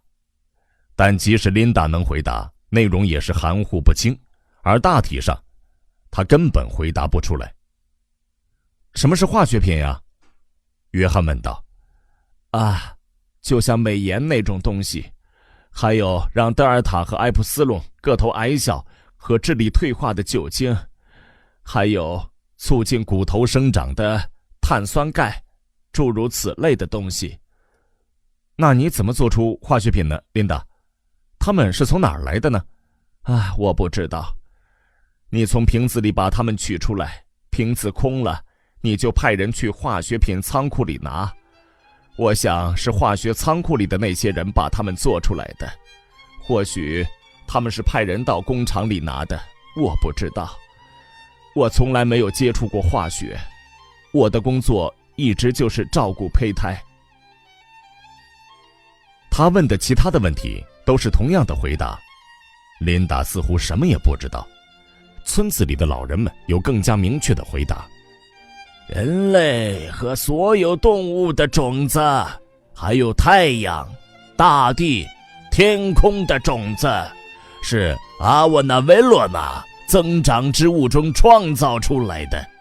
现在的世界有4个子宫，他把种子放在最低的那个子宫里，种子开始渐渐生长。有一天，约翰后来推算，应该是他12岁刚过不久。他回到家里，发现卧室的地上有一本他从来没有读过的书。那本书很厚，而且看上去很旧了，封面却已经被老鼠给啃掉了，有几页掉落了，皱巴巴的。他拾起那本书，看着扉页，那本书名叫《威廉·莎士比亚作品全集》。琳达躺在床上，端着一个杯子，正呷着那味道很难闻的龙舌兰酒。波普带过来的，琳达说道，声音很沙哑，像是另外一个人的声音。他就放在羚羊地穴的一口箱子里，据说在那里已经好几百年了。我想是真的，因为我看了这本书，里面似乎尽是在胡说八道，未开化的东西。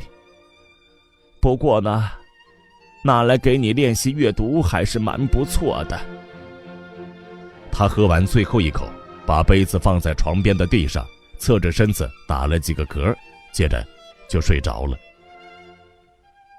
约翰随意翻开那本书，里面有一章的名字叫《哈姆莱特》，其中写道：不，但是生活在一张汗臭冲鼻、充满油垢的温床里，只知道在腐垛里翻腾，在龌龊的猪窝里寻欢作爱。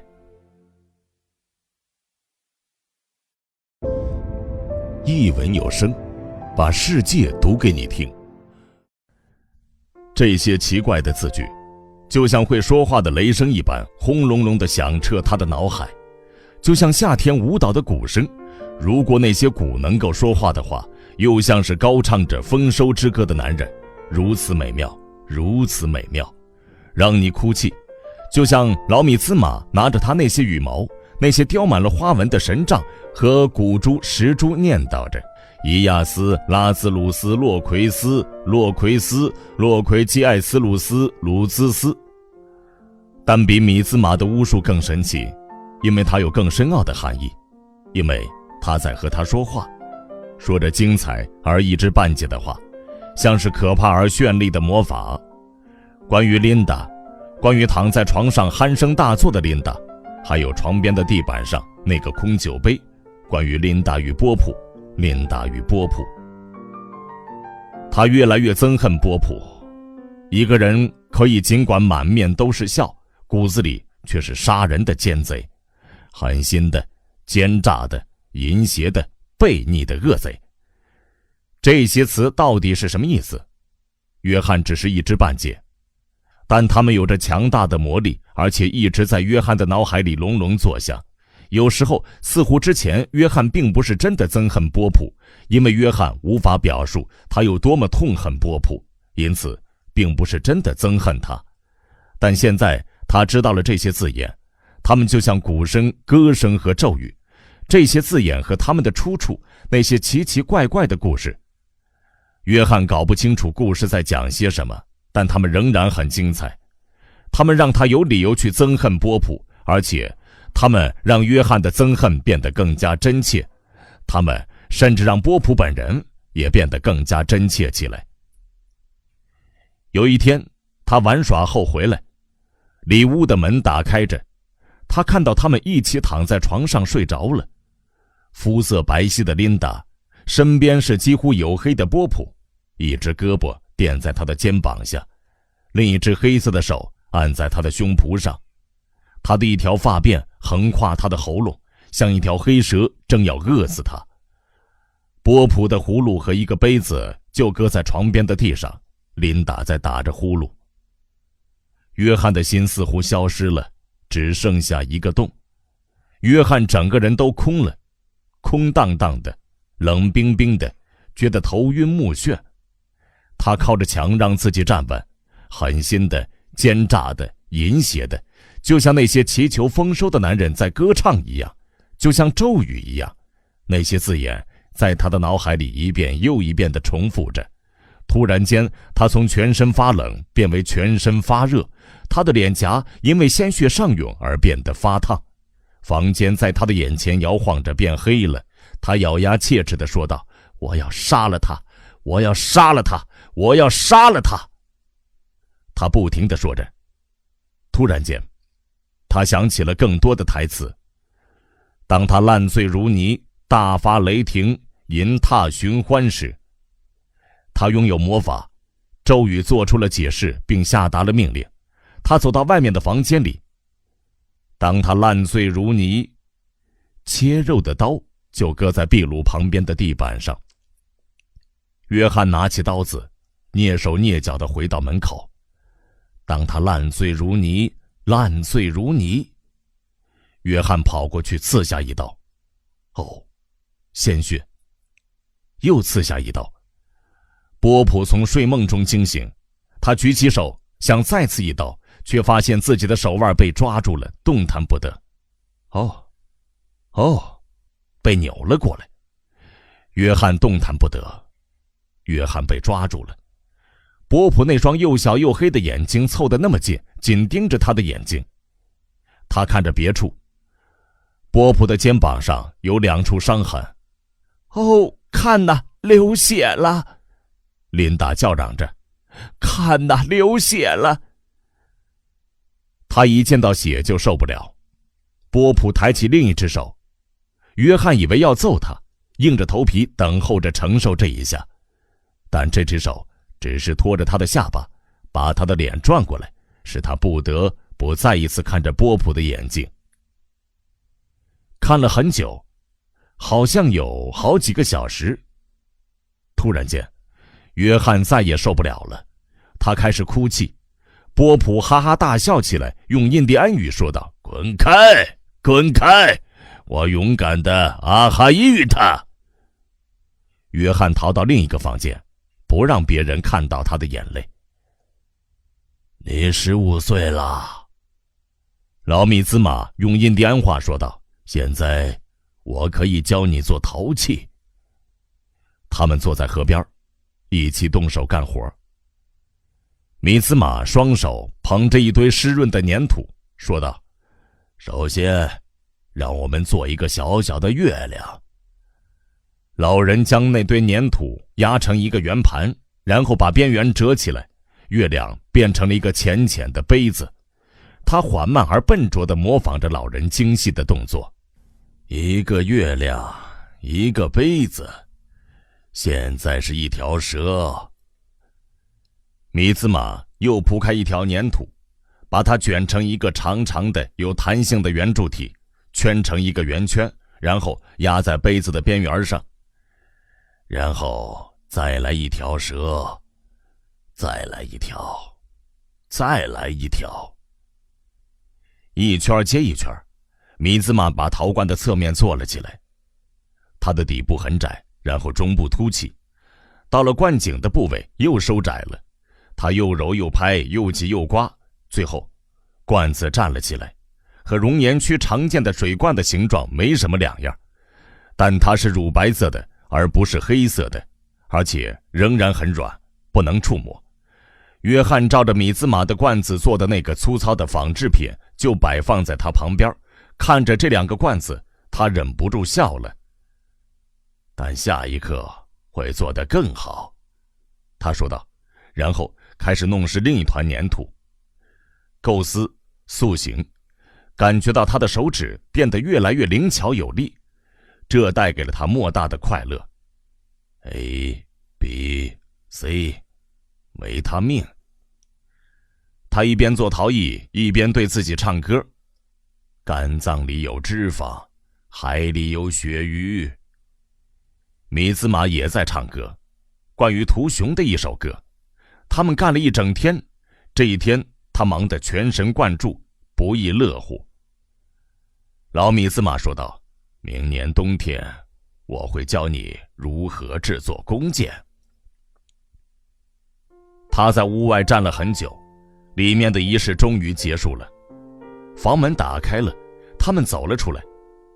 科斯鲁第一个出来，伸出的右手紧紧地握着，似乎攥着一块珠宝。基亚金梅跟在身后，同样伸着一只握得紧紧的手。他们默默地走着，身后跟着兄弟姐妹、堂表兄弟姐妹和所有的老人，大家都默不作声。他们走出村子，走过平顶山，在悬崖的边上，他们停了下来，面对着清晨的太阳。科斯鲁张开他的手，手掌上摆着一撮白色的玉米面。他朝玉米面吹了口气，喃喃地念叨着几个词语，然后将玉米面朝着太阳撒了出去。基亚金梅也跟着他这么做，然后基亚金梅的父亲走向前，握着一根装饰着羽毛的祈祷杖，做了一篇冗长的祈祷，然后将祈祷杖扔到玉米面的后面。老米兹玛用洪亮的声音说道：仪式结束，现在他们结为了夫妻。大家回家时，琳达说道：我能说的就是，他们似乎太小题大做了。在文明的国度，当一个男孩想要拥有一个女孩，他只需要……约翰，你去哪儿？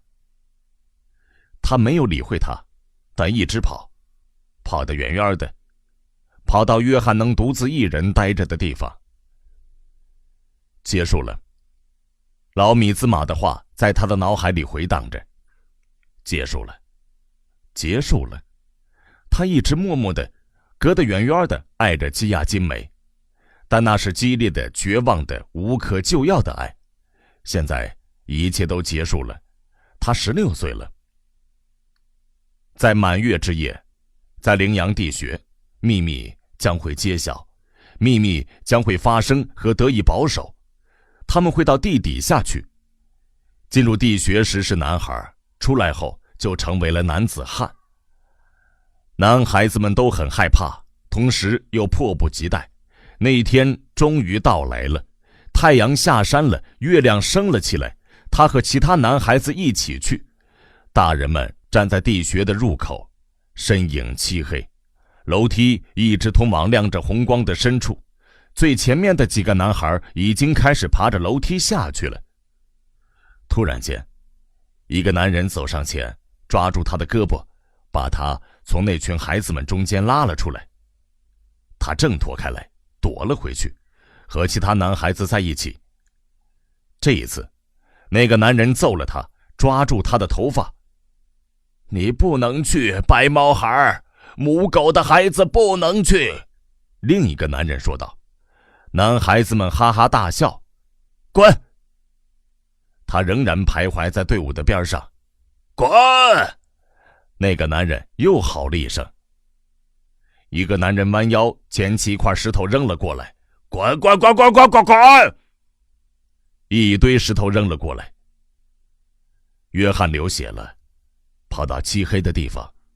从亮着红光的地穴里传来了歌唱声。最后一批男孩已经爬下了楼梯，只剩下他一个人。他独自一个来到村外，站在平顶山光秃秃的荒原上，在月光的照耀下，石头就像嶙峋的白骨。在山谷下面，土狼正在凄厉地笑跃。青肿的地方仍然很疼，割裂的伤口仍然在流血。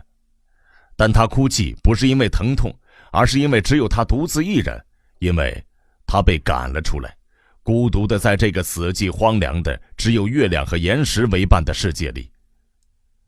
在他坐着的悬崖边上，月亮就在他身后。他看着平顶山下方黑漆漆的影子，那个死亡的黑影。他只需要走一步，轻轻一跳。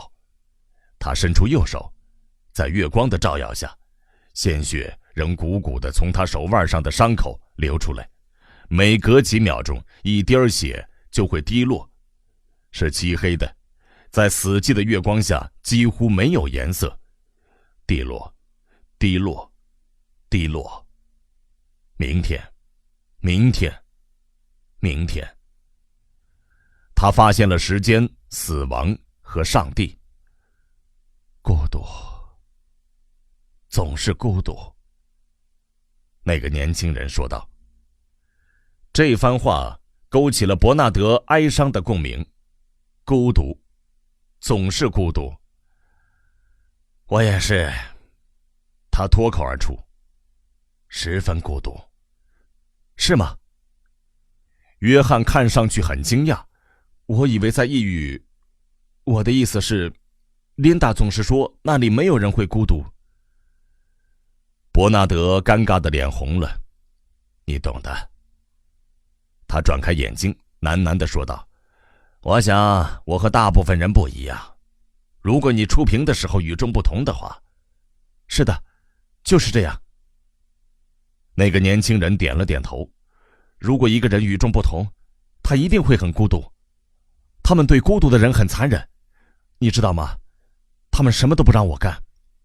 其他男孩子被叫到山里过夜的时候，你知道的，当梦境向你揭示你的神圣动物是什么，他们不让我和别人一起去，他们不肯告诉我任何秘密。不过我自己去了，他补充说，不吃东西5天，然后在一个晚上独自走到那边的山里。他指着那边。伯纳德屈尊俯就地笑了。哼，你梦到了什么东西呢？他问道。那个年轻人点了点头。但我绝不能告诉你是什么。他沉默了一会儿，然后继续低声说道，我还做了一件别人没有做过的事情。夏天的时候，我在中午靠着一块岩石，伸出我的双臂，就像十字架上的耶稣那样。这到底是为什么呢？我想要知道被钉十字架是什么感觉，在太阳底下曝晒。但为了什么呢？为什么呢？他犹豫着。因为我觉得我应该这么做，如果耶稣能够忍受。然后，如果你做错了事情，而且当时我不开心，那是另一个原因。你克服不开心的方式倒是很有趣哈，伯纳德说道。但转念一想，他觉得他还是有点道理的，比吃苏魔要好。然后我晕了过去，那个年轻人说道，摔到了脸。你要看一看我弄伤自己的疤痕吗？他把前额浓密的黄色的头发撩了起来，露出在他的右边太阳穴上那道苍白起皱的伤疤。伯纳德看了一眼，觉得有点毛骨悚然，立刻转开了视线。他所接受的培育使他少了同情心，而是变得很神经质和洁癖。生病或受伤对他来说不仅是很恐怖的事情，而且就像肮脏、畸形或衰老一样，令他感到恶心反感。他立刻换了个话题。你愿不愿意和我们回伦敦呢？伯纳德问道。走出了他的计划的第一步。在那座小屋里，他意识到那个父亲是谁后，他就一直在悄悄地策划。你愿意吗？那个年轻人的脸为之一亮。你是说真的吗？当然，如果我能得到许可令的话。琳达也去吗？他犹豫着。那个令人作呕的怪物，不，这不可能，除非。伯纳德突然间想到他那副令人作呕的尊容或许很有利用价值。当然可以。他热情洋溢地叫嚷着，以掩饰他刚才的迟疑。那个年轻人长长地吸了一口气。想到他就要实现我一辈子的梦想。你记得米兰达说过什么吗？谁是米兰达？但那个年轻人显然没有听到这个问题。神奇呀！他的眼睛闪烁着光芒，他的脸涨得通红。这里有多少美好的造物，人类是多么美丽。想起了莱妮娜，她的脸更红了。她是一位穿着深绿色粘胶纤维布料衣服的天使，丰满的身躯绽放着年轻的光芒，总是亲切地微笑着。伯纳德支吾地说道：“美丽的新世界。”他开始念叨着，然后突然打断了自己，鲜血已经从他的脸颊上消退，他的脸苍白如纸。“你和他结婚了吗？”他问道。“我怎么了？”“结婚，你知道的，一生一世，用他们的印第安话说就是天长地久，婚姻就是不离不弃。”“沃州富特呀！”“没有。”伯纳德忍不住哈哈大笑起来。约翰也笑了，但是出于另一个原因，因为他是出于真诚的快乐。“新奇的世界。”他重复着。“美丽的新世界，有这么出色的人物，那我们赶快出发吧。”“有时候你说话的方式真是奇怪。”伯纳德说道，困惑而惊讶地盯着这个年轻人。“不管怎样，等你真的见到新世界再说吧。”一文有声，把世界读给你听。莱妮娜觉得，在经过这一天的古怪和恐怖之后，自己应该度一个彻彻底底的假期。他们一回到招待所，他就吃下6片半克的苏沫，躺在自己的床上，10分钟后就来到了永恒的月球世界，至少要过上18个小时，他才会回到现实。与此同时，伯纳德躺在床上思考着，在漆黑中睁大着眼睛，直到午夜过了很久才睡着。但他的失眠并非没有成果，他制定好了计划。第二天早上10点钟，那个穿着绿色制服的混血儿准时从直升飞机里走了出来。伯纳德在龙舌兰丛中等候着他。“克劳恩小姐吃了苏沫，正在度假。”他解释说，5点前不会醒来，我们有7个小时的时间。他可以飞去圣达菲，做完所有应该做的事情，然后再回到熔岩区。那时候离他醒来还早着呢。“留下他一个人在这里安全吗？”“就像在直升飞机里一样安全。”那个混血儿向他保证。他们登上飞机，然后立刻起飞。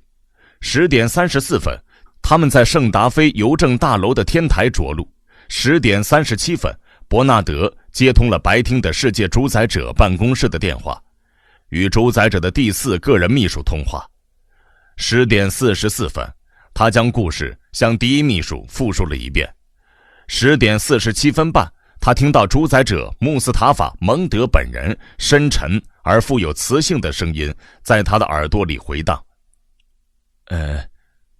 小的斗胆认为，伯纳德结结巴巴地说道，大人或许会觉得这件事情很有科学价值。是的，我确实觉得它很有科学价值。那个深沉的声音说道，你把这2个人带回伦敦吧。启禀主宰大人，您知道我需要一份特别许可令。有关文件，穆斯塔法·蒙德说道，正被送到保留区区长那里去。你可以立刻前往区长的办公室。早安，马克思先生。没有声音了。伯纳德挂上话筒，立刻上了天台。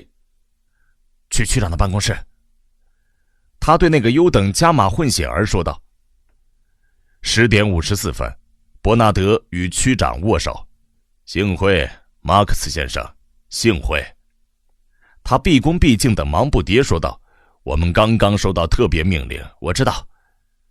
伯纳德打断了他，刚才我和主宰者阁下通过电话。他倦怠的语气暗示着他与主宰者通话是家常便饭。他在一张椅子上坐了下来，请您尽快完成必要的手续，越快越好。他断然强调，完全自得其乐。11点3分，他的口袋里就装进了所有必须的文件。他盛气凌人地对区长说道：“再会。”区长一直把他送到电梯口。再会。他走到酒店，洗了一个澡，做了一个真空震荡按摩和电解质剃须，听了早上的新闻报道，看了半小时的电视，好整以暇地吃了一顿午饭。2点半的时候，和那个混血儿飞回了熔岩区。那个年轻人站在招待所的外面。伯纳德，他喊道：“伯纳德！”没有人应话。他穿着鹿皮软靴，悄无声息地跑上台阶，敲了敲门。门是锁着的。他们走了，走了。这是发生在他身上最可怕的事情。他让他来和他们见面，而现在他们却走了。约翰坐在台阶上哭了起来。半个小时后，他才想到隔着窗户看个究竟。他看到的第一件东西是一个绿色的行李箱，盖子上面写着 LC 2个缩写字母。他的心中燃起了快乐的熊熊烈火。他拾起一块石头，碎玻璃叮叮当当掉了一地。没过一会儿，他就已经进了房间。他打开那个绿色的行李箱，立刻闻到了莱妮娜的香水的味道。他的存在感填满了约翰的肺部。约翰的心砰砰乱跳，差点没晕过去。然后约翰弯着腰在这个宝贝箱子里翻寻着，然后拿到光亮处审视。莱妮娜那条备用的粘胶纤维仿天鹅绒短裤上的拉链一开始让约翰觉得很困惑，然后琢磨出来它是干嘛用的，觉得很开心。撕开，然后扣上，然后再撕开，然后再扣上。约翰玩得着了迷。他的绿色拖鞋是约翰见过的最美丽的东西。约翰展开那件2片式拉链内衣，顿时面红耳赤，急忙把它们放到一边。但约翰亲了亲那条喷了香水的醋酸丝手帕，将一条围巾系在脖子上。打开一个匣子时，他撒出了一大团香粉，手上沾满了粉末。他把粉末抹在胸膛上、肩膀上和赤裸的胳膊上，多么宜人的香味儿！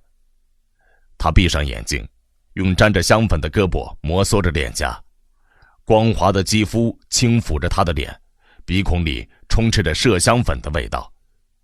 他的存在是那么真实。莱妮娜，他低声说道。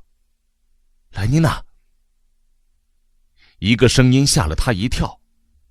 约翰怀着内疚感转过身，把偷出来的东西塞进行李箱里，合上盖子，然后又倾听着动静。张望了一下，没有人的迹象，也没有声音。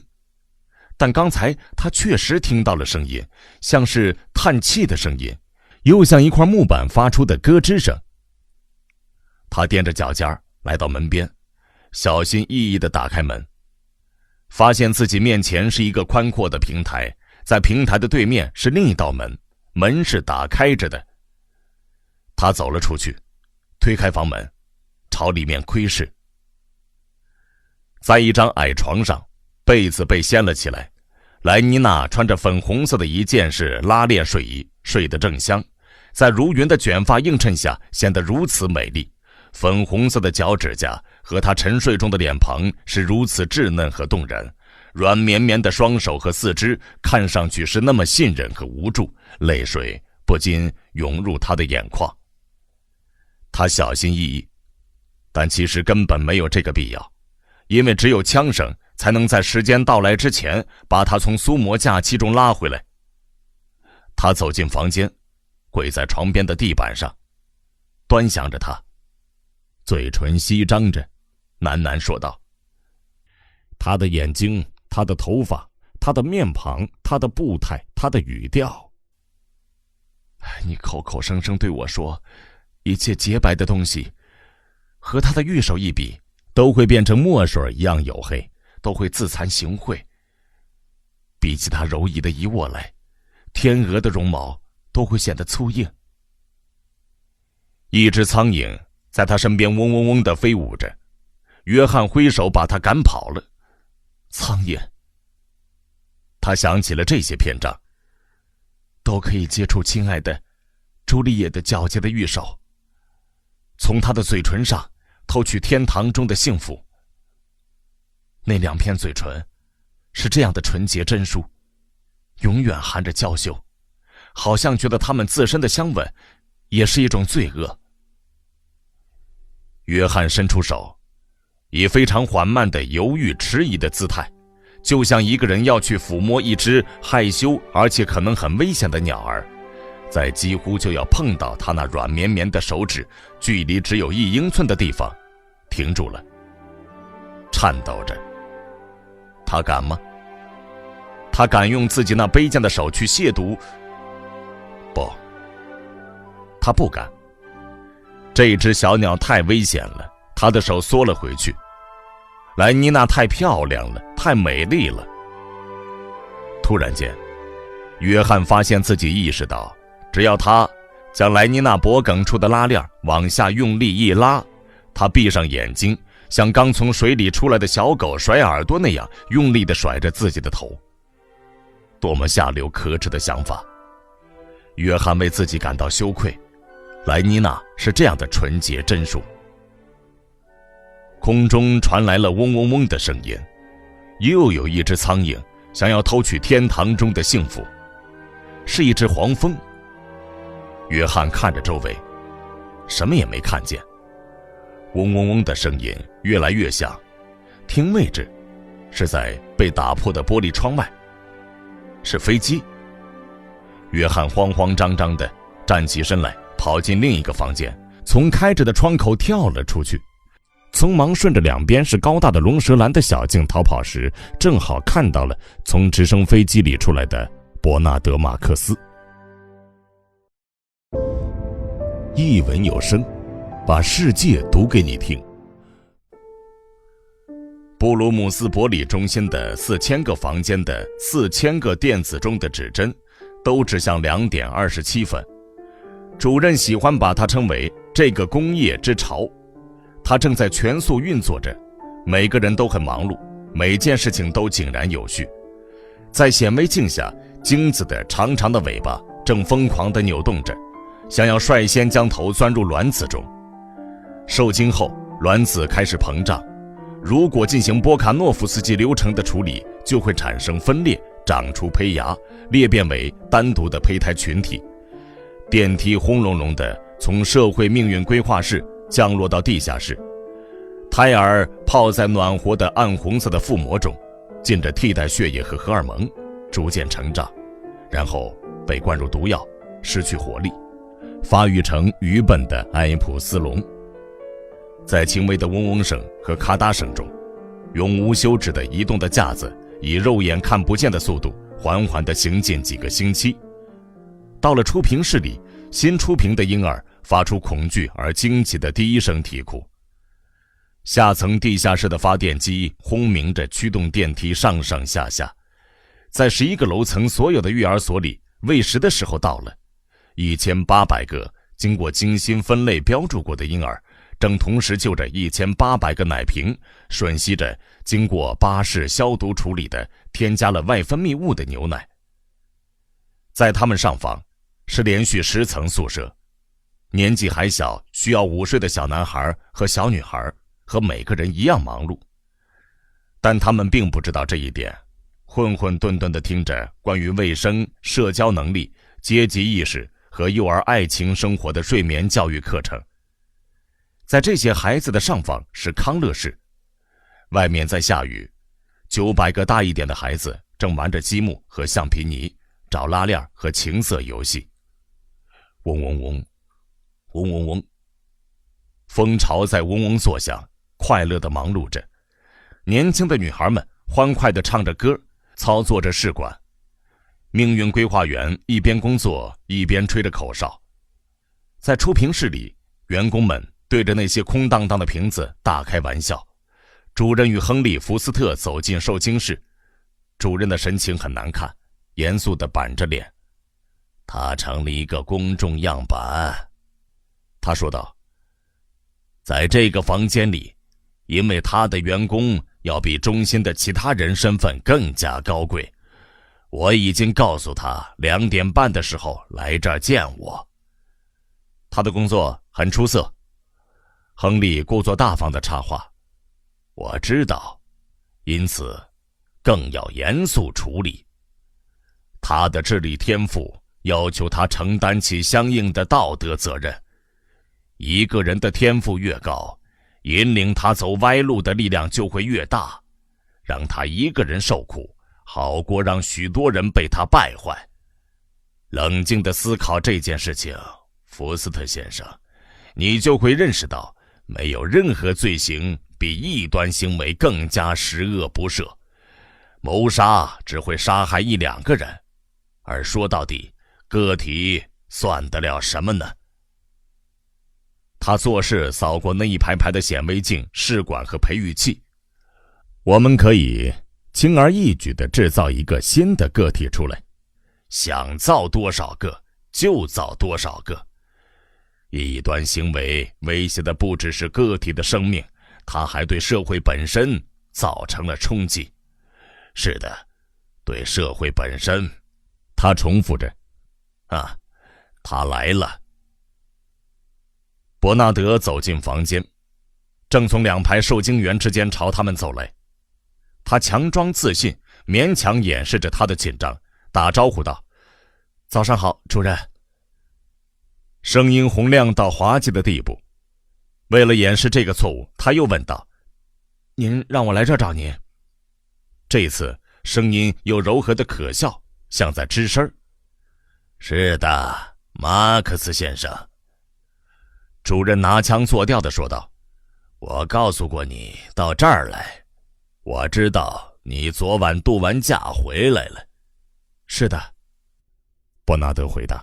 “是的，是的。”主任重复着，把“是”字拖得很长，然后突然抬高了嗓门：“女士们、先生们！”他高声说道：“女士们、先生们！”那些正唱着歌观察着试管的女孩子们，那些吹着口哨专心致志的显微镜操作员们突然停了下来，房间里陷入了平静，每个人都看了过来。“女士们、先生们！”主任又重复了一遍。“请允许我打断你们的工作，我不得不承担起这个痛苦的责任。社会的安全和稳定受到了威胁。是的，受到了威胁。女士们、先生们，这个男人。”他以谴责的姿态指着伯纳德。“这个站在你们面前的男人，这个优等阿尔法，他得到了如此多的特权与幸福，因此他也背负着殷切的期望。你们的这个同事，或许我应该说这位前同事，他辜负了对他的信任。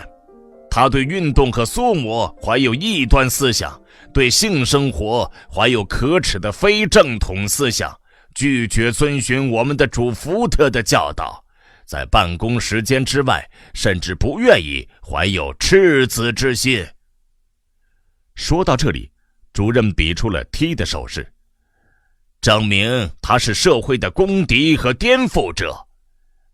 女士们、先生们，是颠覆文明、破坏秩序和稳定的阴谋者。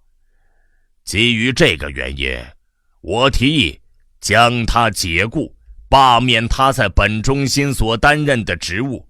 我还将立刻提出申请，将他流放到最低级别的分处，让他远离任何人口稠密的中心。在冰岛，他将没有机会以他不符合无主福特精神的行为引导他人误入歧途。这一惩罚将能最大程度地造福社会。主任停了一下，然后双手抱胸，庄严地转身面对伯纳德说道：马克思，你能提出任何我不应该执行对你的判决的理由吗？是的，我能提出理由。伯纳德高声回答。主任有点惊讶，但仍然庄严地说道：那就提出来吧。当然，他就在走廊里，请稍后。伯纳德快步走到门口，打开了房门。进来吧。他发出命令，谜底揭晓了。人们倒吸一口凉气，惊讶地窃窃私语。一个年轻的女孩尖叫起来，有人站在椅子上想看得清楚一些，打翻了2个装满了精液的试管。身形浮肿、肌肉松垮的琳达，在那一个个年轻的身躯和那一张张端正的面孔的衬托下，就像一头古怪而恐怖的步入中年的怪物，走进了房间，卖弄风情地展示她那破碎而且没有血色的微笑，摇摆着原本应该撩人的起伏的硕大的臀部。伯纳德走在他的身边。他就在那儿。他指着主任说道：你以为我会认不出他吗？琳达愤慨地问道，然后转身对着主任：我当然认识你，托马吉。你去到哪儿我都认识你，在1000人中也能认出你，但或许你已经忘记我了。你不记得了吗？你不记得了吗，托马吉？你的琳达。他站在那儿看着主任，侧着脑袋，仍然带着微笑，但看到主任的脸上一直是那副惊恐而恶心的表情，他的微笑渐渐失去了自信，踌躇着，摇摆着，最后信心全无。你不记得了吗？他颤声重复着，他的眼睛带着焦虑和痛苦，那双浮肿而下垂的脸庞由于极度悲痛而扭曲变形。托马吉。他伸出双臂，有人开始痴痴窃笑。这是什么意思？主任开口了。这个可怕的托马吉。他跑上前，他那张毛毯拖在身后，双臂搂着主任的脖子，将他的脸埋在主任的怀中。一阵笑声终于抑制不住而爆发出来。这真是滑天下之大稽！主任高喊着。主任满脸通红，试着从他的拥抱中挣开，他拼命地紧紧抱着主任。但我是琳达，我是琳达呀！笑声淹没了他的声音。你让我有了宝宝。他的尖叫盖过了哄堂大笑的声音。周围突然间陷入了惊愕的沉默，每个人的眼睛不安地游离着，不知道该看哪里。主任脸色顿时变得煞白，停止了挣扎，双手抓住他的手腕，低头惊恐地盯着他。是的，一个宝宝，我是他的母亲。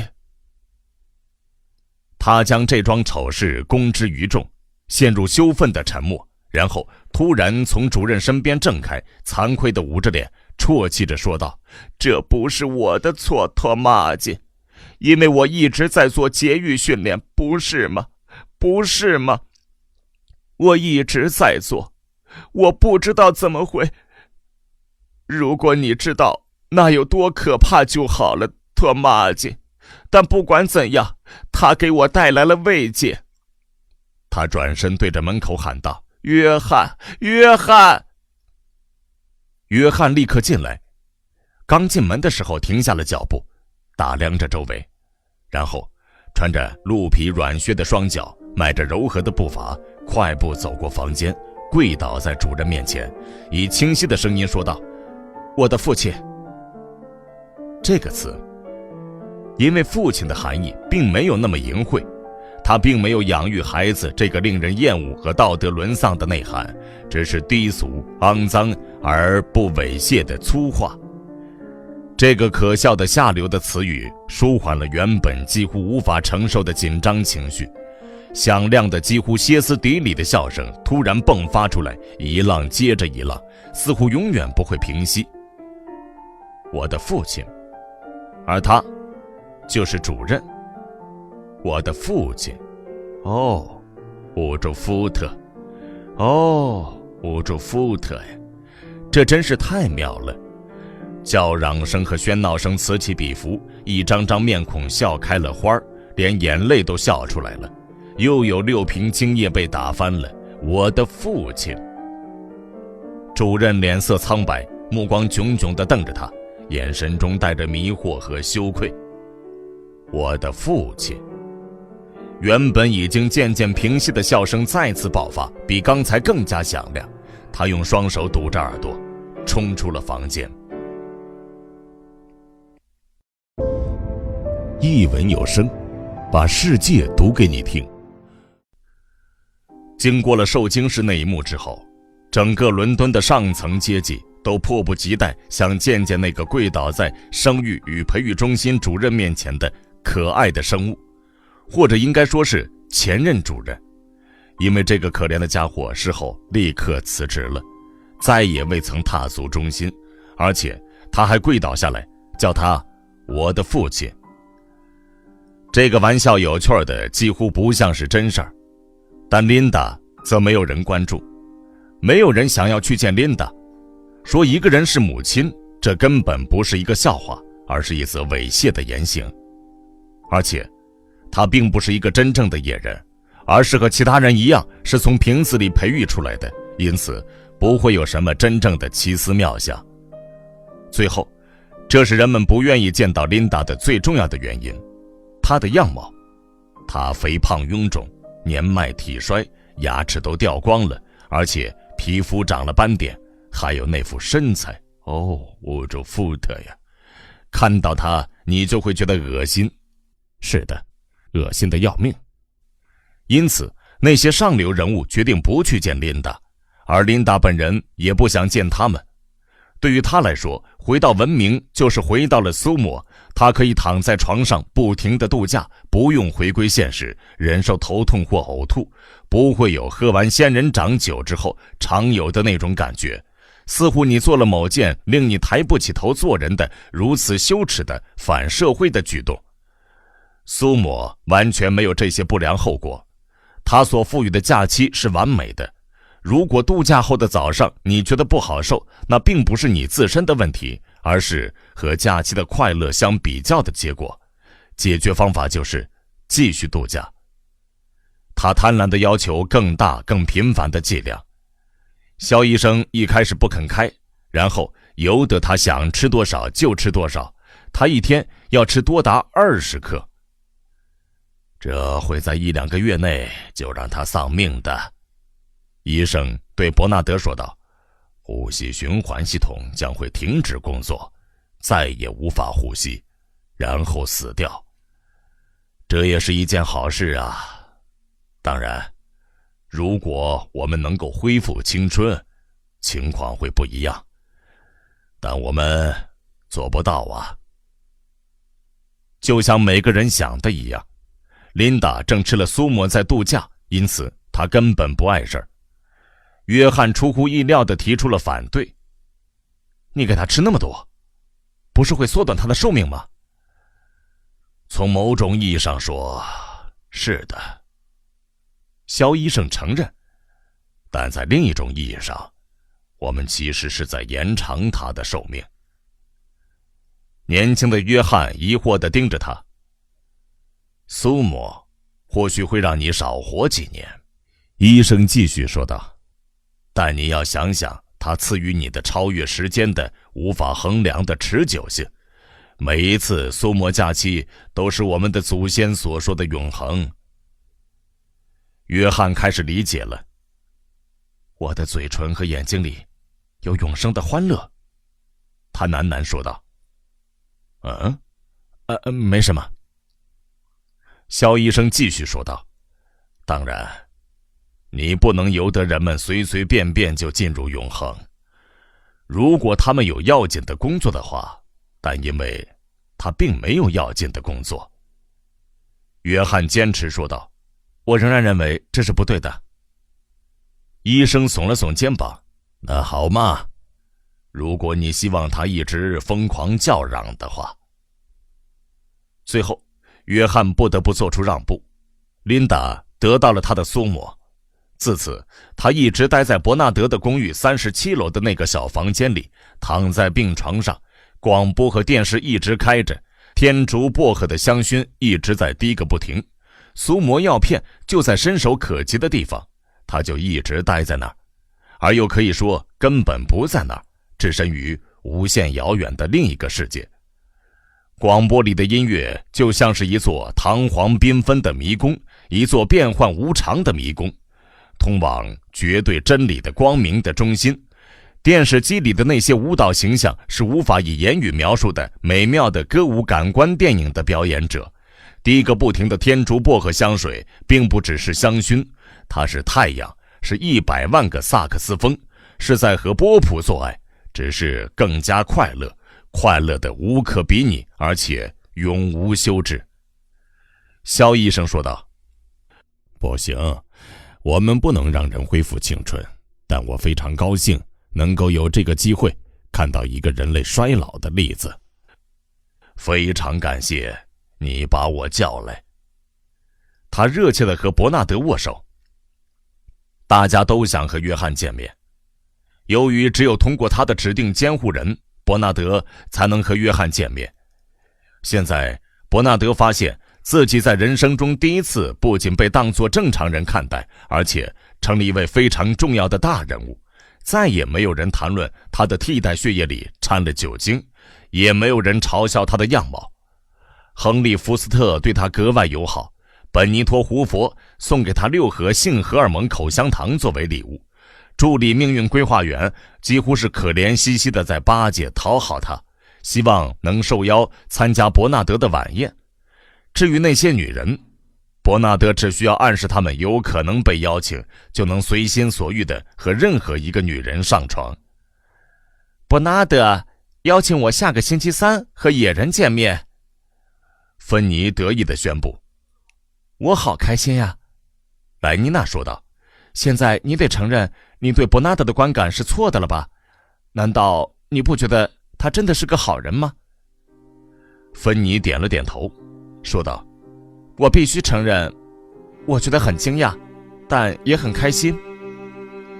首席装评师、命运规划处的主任、3位助理总受精员、情感工程学院感官电影教授、威斯敏斯特合唱学院的院长、波卡诺夫斯基流程的主管，伯纳德的名单上的大人物排了长长一列呀。上周我上了6个女孩，他告诉赫姆霍兹，星期1上了1个，星期2上了2个，星期5又上了2个，星期6上了1个。要是我有时间或动了念头的话，起码还有10几个渴望着。赫姆霍兹静静地听他吹嘘着，神情阴郁地表示不悦。伯纳德觉得很恼火。你是在嫉妒我吗？他说道。赫姆霍兹摇了摇头，回答道：我很难过，如此而已。伯纳德气呼呼地走了，对自己说他再也不跟赫姆霍兹说话了。日子一天天的过去，成功让伯纳德轻飘飘的。他与之前还觉得很不满的世界达成了完全的和解，就像醇酒的功效一样。当他承认他是个大人物时，一切秩序良好。不过，虽然他的成功促使了他与世界的和解，但他拒绝放弃批评秩序的权利，因为批评使他自我感觉良好，让他更加自我膨胀，而且他真的相信有可以批评的东西。与此同时，他真的很享受当一个成功人士的感觉，而且想和哪个女孩子好就和哪个女孩子好。对于那些为了野人而对他客客气气的人，伯纳德总是当着他们的面吹毛求疵，说一些离经叛道的话。当他开口时，他们会礼貌地倾听，但在他的背后，人们会摇头说道：这个年轻人迟早会遭殃的。他们满怀信心地做出预言，因为在适当的时候，他们自己会确保他的下场会很惨。下一次他可找不到另一个野人解救他了。但是与此同时，因为这是第一个野人，因此他们很客气。而因为他们很客气，伯纳德更是自我膨胀到了极点，整个人因为得意洋洋而轻飘飘的，比空气还要轻。比空气还轻，伯纳德指着上空说道。气象局的细流气球就在他们头顶，像一颗珍珠悬在天空中，在阳光中闪烁着淡红色的光芒。这位野人先生，伯纳德解释道，将会了解到文明生活的所有方方面面。他被带到查林梯字塔的平台，从上面鸟瞰伦敦。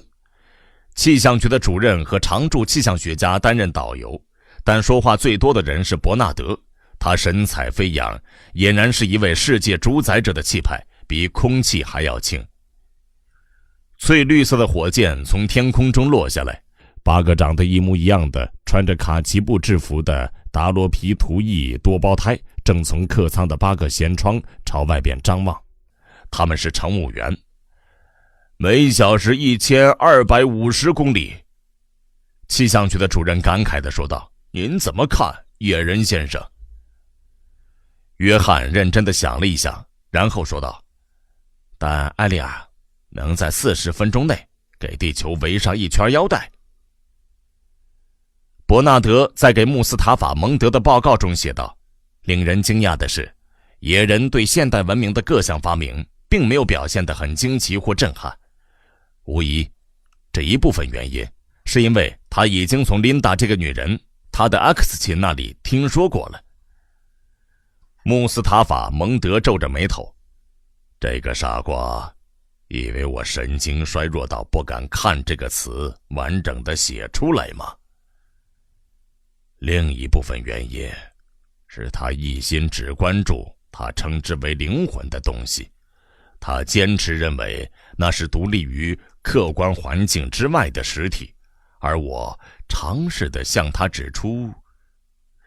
主宰者跳过了下一句，正准备翻页寻找更有趣的具体的内容时，目光落在了一连串不同寻常的内容上。但我必须承认，他读道，我认同野人的观点。用他的话说，文明的赤子情怀太过于轻松，或代价不够高昂。我希望借此机会恳请大人注意。穆斯塔法·蒙德觉得又好气又好笑，这个家伙居然在社会秩序这个问题上严肃地教训他，真是太可笑了，他一定是疯了。我得教训他一下了，他自言自语道，然后仰头大笑起来。不管怎样，目前还不是教训他的时候。这是一间生产直升飞机的照明设备的小工厂，是电子设备公司的下属单位。总工程师和人力要素经理亲自来到屋顶迎接他们，因为来自主宰者的那封介绍信发挥了作用。一行人下楼进了工厂。人力要素经理解释道，每一个流程都尽可能由单独一个波卡诺夫斯基群体去执行。事实上，83个短头颅、塌鼻梁、黑头发的德尔塔负责冷断，56台4轴卡盘切削车床由56个长着鹰钩鼻和姜黄色头发的加码操作，107个经过耐热培育的埃普斯隆塞内加尔人在铸造厂上班，33个长头颅、窄骨盆、长着淡茶色头发的德尔塔女性，所有人的身高误差在1.69米正负2公分内，正在切削螺丝。在装配车间，发电机由2组优等加码的侏儒负责装备，2张低矮的工作台面对面摆放着，中间是一条缓缓移动的传送带，上面输送着分散的零部件。47个金发脑袋正对着47个棕发脑袋，47个狮子鼻配47个鹰钩鼻，47个后缩的下巴对着47个挺翘的下巴。完成的设备由18个长得一模一样的赤褐色卷发穿着绿色制服的加马女孩负责检查，有34个短腿的左撇子次等德尔塔男性进行装箱，再有63个长着蓝色眼睛、亚麻色头发和长了雀斑的埃普斯隆半翅呆尔搬到等候的卡车和货车里。哦，美丽的新世界呀！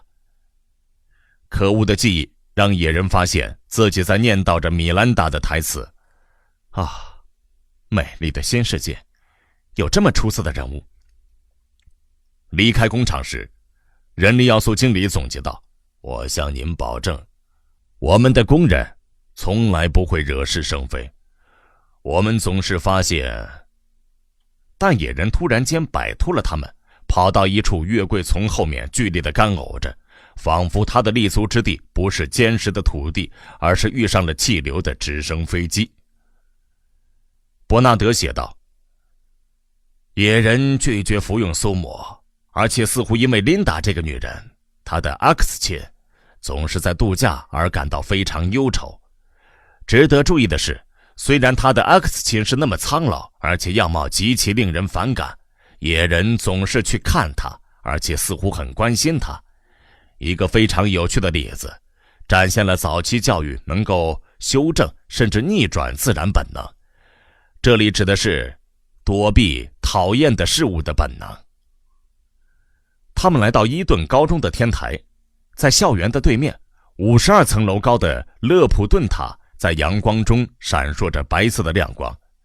他们的左边是学院，右边是社区合唱学校高耸的钢筋混凝土和维他玻璃大楼。在方形庭院的中央竖立着我们的主福特的古老的镀铬钢像。他们刚下飞机，院长加夫尼博士和校长吉亚小姐就来迎接他们。正要开始参观的时候，野人问道：“你们这里有多胞胎吗？”“哦，没有。”教务长回答。“伊顿中学只招收上层阶级人士的孩子，一个卵子，一个成人。当然，这使得教育变得更加困难，但他们以后将接受召唤，承担起责任和应付意外的紧急情况。这是不可避免的。”他叹了口气。与此同时，伯纳德喜欢上了基亚小姐。如果你星期一、星期三或者星期五晚上有空的话，他朝野人伸出大拇指。他很有趣，你知道的。伯纳德还补充道：“古怪得很。”吉亚小姐微笑着，她的微笑真是太迷人了，她心想。吉亚小姐说了声谢谢，她很高兴能参加伯纳德的派对。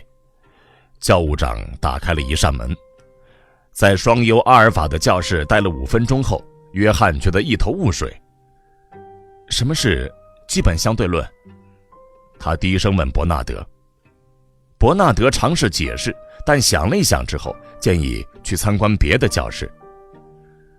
在通往次等德尔塔的地理课教室的走廊的一扇门后，一个洪亮的女高音喊着1、2、3、4，然后疲倦而不耐烦地说道：“原地不动。”女校长解释：“马尔萨斯绝育训练，大部分我们的女学生是雄化雌体，我自己就是雄化雌体。”她朝伯纳德微微一笑，但我们有800个没有绝育的学生，需要一直进行训练。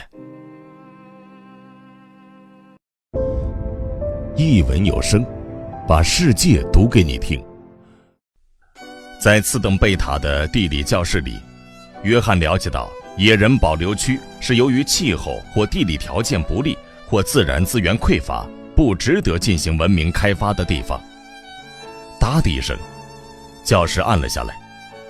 突然间，在老师头顶的屏幕上出现了阿科马地区的忏悔者跪倒在圣母像前面，就像约翰听过他们痛哭那样哭泣着，在十字架上的耶稣和鹰神普空面前忏悔自己的罪孽。那些年轻的伊顿学生哈哈大笑着呐喊着，那些忏悔者仍然在痛哭流涕，站起身脱掉自己的上衣，拿起酒节鞭开始鞭笞自己，抽了一下又一下，笑声的音量增强了1倍，甚至盖过了扬声器中他们的呻吟声。但为什么他们要笑呢？野人痛苦而困惑地问道。为什么？院长转身对着他，脸上仍然挂着笑容。为什么？因为他真是太逗了。在电影院般的昏暗中，伯纳德做出了一个冒险的举动。以前即使是在一片漆黑中，他也不敢这么做。他现在是一个重要人物，胆子也壮了。他伸手搂住女校长的腰肢，他像柳枝一样摇摆着避开了。他正想亲吻一下或者轻轻地掐一把时，百叶窗咔嗒一声又打开了。或许我们该走了，吉亚小姐说道，然后朝门口走去。这间是睡眠教育控制中心，院长介绍道。数百个合成音乐盒子，每一个对应着一间宿舍，摆放在环绕房间3面墙壁的架子上，另一面墙的架子上面则摆放着音轨纸卷，上面刻录着各式睡眠教育的课程。你把纸卷放在这里。伯纳德打断了加夫尼博士的话头，抢着解释道，然后按下这个开关。不，是那个开关。教务长纠正了他，觉得有点恼火。那好吧，那个开关，纸卷就会展开，吸光电管将光脉冲转化为声波，然后就行了。加夫尼博士总结道。他们读莎士比亚吗？在去生物控制实验室的路上，经过学校图书馆时，野人问道。当然不读。女校长红着脸回答。加夫尼博士说道，我们的图书馆只有参考书，如果我们的年轻人需要消遣，他们可以去看感官电影，我们不鼓励他们沉迷于任何个人娱乐。5辆校巴满载着男生和女生，或唱着歌，或静静地拥抱着，在玻璃高速公路上从他们身边驶过。他们刚刚回来，加夫尼博士解释道，而伯纳德悄悄地和女校长约好了当晚见面。从斯洛的火葬场回来，死亡教育从18个月就开始，每个孩子每星期2个早上去临终病院，最好的玩具都放在那里，在死亡日他们能吃到巧克力祭莲，他们学会了视死亡为天经地义的事情。女校长以专业的口吻补充道，就像其他生理进程一样。8点钟，在萨沃伊剧院，一切都安排好了。在回伦敦的路上，他们在位于布伦特福德的电视公司的工厂停歇。我去打个电话，你不介意在这儿等一会儿吧？野人一边等一边张望着。上日班的工人刚刚下班，成群的下级阶层工人在轻轨车站前面排队，有700-800个加马、德尔塔和埃普斯隆男男女女，却只有10几张不同的面孔和10几副不同的身材。一个售票员领到每个人的票，将一个小小的纸盒递给他或他，那列长长的队伍缓缓地向前推进。那些是什么？他想起了威尼斯商人里的一句话。那些匣子。伯纳德回来的时候，野人问道。是当日的苏摩佩吉。伯纳德含糊地回答，因为他正嚼着一片本尼托胡佛送给他的口香糖。下班后他们就能得到佩吉，每天4片半克苏摩，星期6有6片。他热情地挽着约翰的胳膊，朝直升飞机走回去。莱妮娜哼着歌走进了更衣室。你看上去似乎很开心啊，芬妮说道。我好开心，莱妮娜回答。半个小时前伯纳德给我打电话了。他脱掉短裤。他临时有个约会。问我能不能今晚带野人去看感官电影，我得开飞机去。他匆匆朝浴室走去。他真是个幸运儿。芬妮看着莱妮娜走开，自言自语道：这句话没有嫉妒，好心眼的芬妮只是在陈述一个事实。莱妮娜确实很幸运，能与伯纳德分享到野人这个大名人，让他这个小人物幸运地沾到至高荣耀之光。福特女青年协会的秘书不是请他开课讲述自己的经历了吗？他不是被邀请参加阿佛洛狄宫的年度晚宴了吗？他不是已经上了感官基调新闻，被世界上数以百万计的人看到、听到和触摸到吗？而且同样令人满心欢喜的事情，还有那些大人物对他的关注。世界主宰者的第二秘书邀请他共进晚餐和早餐，与福特司法部长一起度过周末，还与坎特伯雷首席合唱领唱员共度周末。内外分泌公司的总裁老是打电话给他，而且他还和欧洲银行的副总裁去了趟朵威尔。当然，这一切都挺好，但不知怎的，他曾经找芬妮倾诉，我觉得我得到的那些似乎都是虚情假意，因为他们最想知道的是和野人做爱有什么感觉，我只能说我不知道。他摇了摇头。当然，大部分人都不相信我，但这是真的。我好希望事情不是这样。他难过的叹气道：他真的太帅了，你不觉得吗？但他不是喜欢你吗？芬妮问道。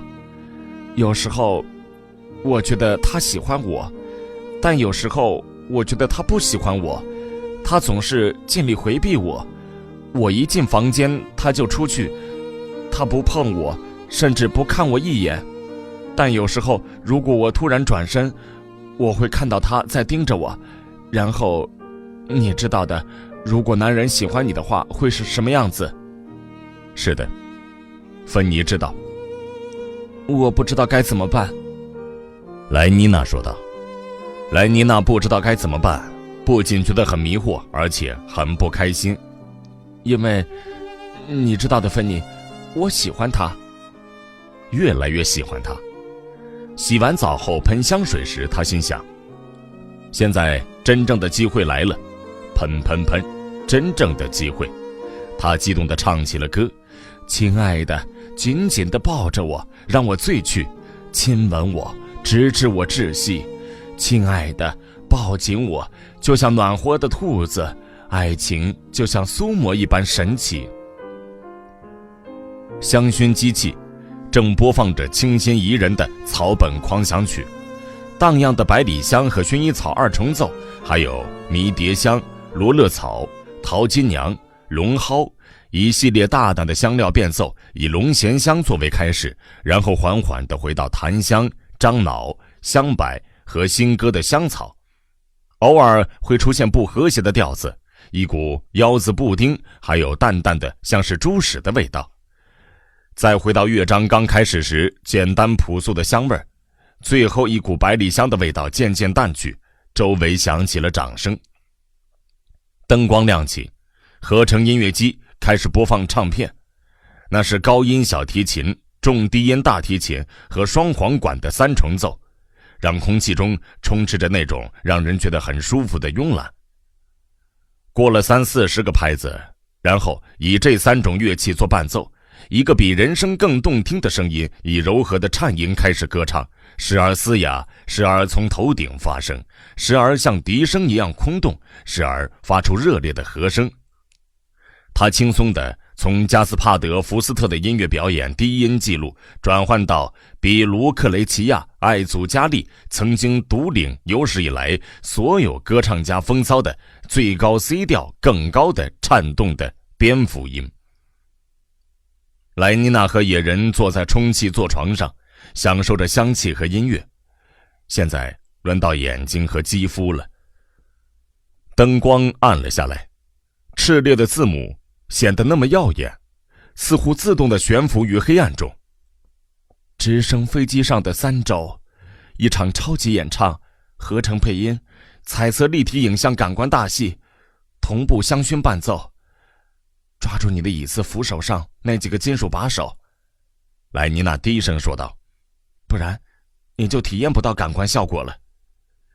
野人按照他的话抓住把手。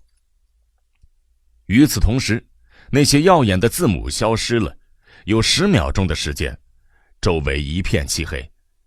然后突然间，耀眼的比真实的血肉之躯更加真切的立体影像出现了，是一个高大的黑人和一个年轻的短头颅金发女郎手挽着手。野人吓了一跳，他的嘴唇上那种感觉，他抬起一只手摸着嘴巴，酥痒的感觉消失了。他又把手放回到金属把手上，感觉又开始了。与此同时，香薰机器喷出纯净的麝香的味道，一个音轨发出鸽子般奄奄一息的哦哦声，然后是每秒钟只有32次的震动，一个比非洲人的男低音更低沉的声音回应着啊啊哦啊哦啊，立体的双唇再次交叠。阿罕布拉宫的6000名观众脸部的性感带再次感受到几乎无法忍受的触电般的快感。这部电影的剧情非常简单，从最开始的哦哦和啊啊结束后，两人开始进行2重奏，并在那久负盛名的熊皮上做爱。那个助理命运规划员说得很对，纤毫毕现。那个黑人遭遇了一场直升飞机空难，摔到了脑袋，砰，额头传来一阵剧痛，观众中响起了一阵哎呦和哎呀的叫唤声。这场脑震荡将那个黑人所接受的培育抛到了九霄云外，他对那个贝塔金发女郎产生了疯狂的独占性情欲，他一再抗拒，而他一意强求。剧情有挣扎、追逐、袭击情敌，最后是骇人听闻的绑架。那个贝塔金发女郎被劫持到空中，悬吊了3个星期，听那个疯狂的黑人发表野蛮的反社会的长篇大论。最后经过一系列惊险行动和空中飞行特技，3个英俊帅气的年轻阿尔法成功将他解救出来。那个黑人被送到一所成人再培育中心。这部电影有一个快乐体面的结局，那个贝塔金发美女成为那3位护花使者的情人。在交响乐团的伴奏和栀子花的香味中，他们唱起了合成4重奏。最后在萨克斯风的伴奏下，那张熊皮又出现了，立体影像的亲吻渐渐变为漆黑一片，最后的电流酥痒在嘴唇上渐渐消失，就像一只垂死的蛾子颤动着，越来越微弱，越来越无力，最后安静了下来。但对于莱妮娜来说，那只蛾子并没有彻底死掉，即使到了灯光亮起，他们顺着人群慢慢地朝电梯移动的时候，他的幽灵仍然在他的唇间扇动着翅膀，仍然让他的肌肤因为焦虑和愉悦而站立着。他两颊绯红，挽着野人的胳膊，唯一在他身上。野人低头看了他一会儿，脸色苍白，心里觉得很痛苦。野人渴望得到他，却又为自己的渴望而感到羞耻。野人配不上他，配不上。有那么一会儿，两人四目相投，他的眼神中承诺了多少财富，一个女王肆意放纵的挥霍。野人立刻望着别处，挣脱被抱紧的手臂。野人的心里有点害怕，担心他会失去让野人觉得自己配不上他的地位。我觉得你不应该看那种东西。野人不去责备莱妮娜，而是将她过去或以后的不完美的缺点归结于她周围的环境。什么东西呢，约翰？那种糟糕的电影。糟糕？莱妮娜真的吃惊。但我觉得很好看呀。它很低俗。野人愤慨地说道，很下流。他摇了摇头，我不知道你在说什么。为什么野人总是这么古怪？为什么他总是要大煞风景呢？在直升飞机的的士里，他几乎不去看他。他被从未说出口的誓言束缚住，听命于早已不再生效的法律。坐在的士里，回避着他，一言不发。有时候似乎一根手指拨动了一根琴弦，几乎将他弹断。野人的整个身子会突然神经质地颤抖着。直升飞机的士在莱妮娜的公寓大楼的天台上着陆。终于走出的士的时候，他欣喜地想着，终于就要发生了。虽然野人刚才的举动是那么古怪，他站在一盏灯下，照着自己的手镜，终于要发生了。是的，他的鼻子泛着微光。他从粉扑里摇出一些粉末，趁野人付车费的时候，时间刚刚好。他朝着发着油光的部位擦了擦粉，心想，他真是太帅了，他根本不需要像伯纳德那样腼腆，但是换了是别人早就这么做了。现在终于要发生了。那个小圆镜里的半张脸突然朝他微笑着。晚安。他的身后传来嘶哑的声音。莱妮娜转过身，野人站在直升飞机的士的车门处，眼睛一直盯着他，显然在他给鼻子补粉的时候就一直盯着他，等候着。但为了什么呢？或是犹豫着，尝试着下定决心，一直在想着。他无法想象那是什么样的荒诞不经的念头。晚安，莱妮娜。野人又说了一次，勉强地微笑着。但是约翰，我还以为你……我是说，难道你……野人关上了门，倾着身子对司机说了几句话。直升飞机的士到了空中。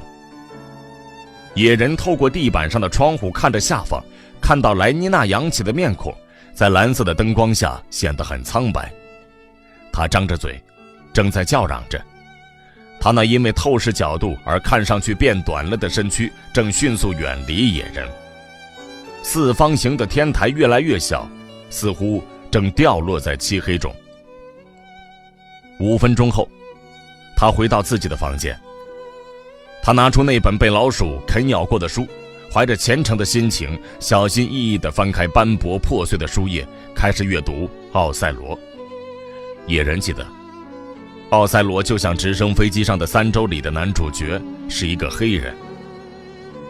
莱妮娜擦干眼泪，走过天台去搭电梯。在到27楼的途中，她拿出了她那瓶苏抹。她觉得1克不够分量，她的痛苦是1克苏抹无法减轻的。但如果她服用2克的话，她可能明天早上不能按时起床。她决定妥协，往弯曲成杯状的左手掌心倒出3颗半克的药片。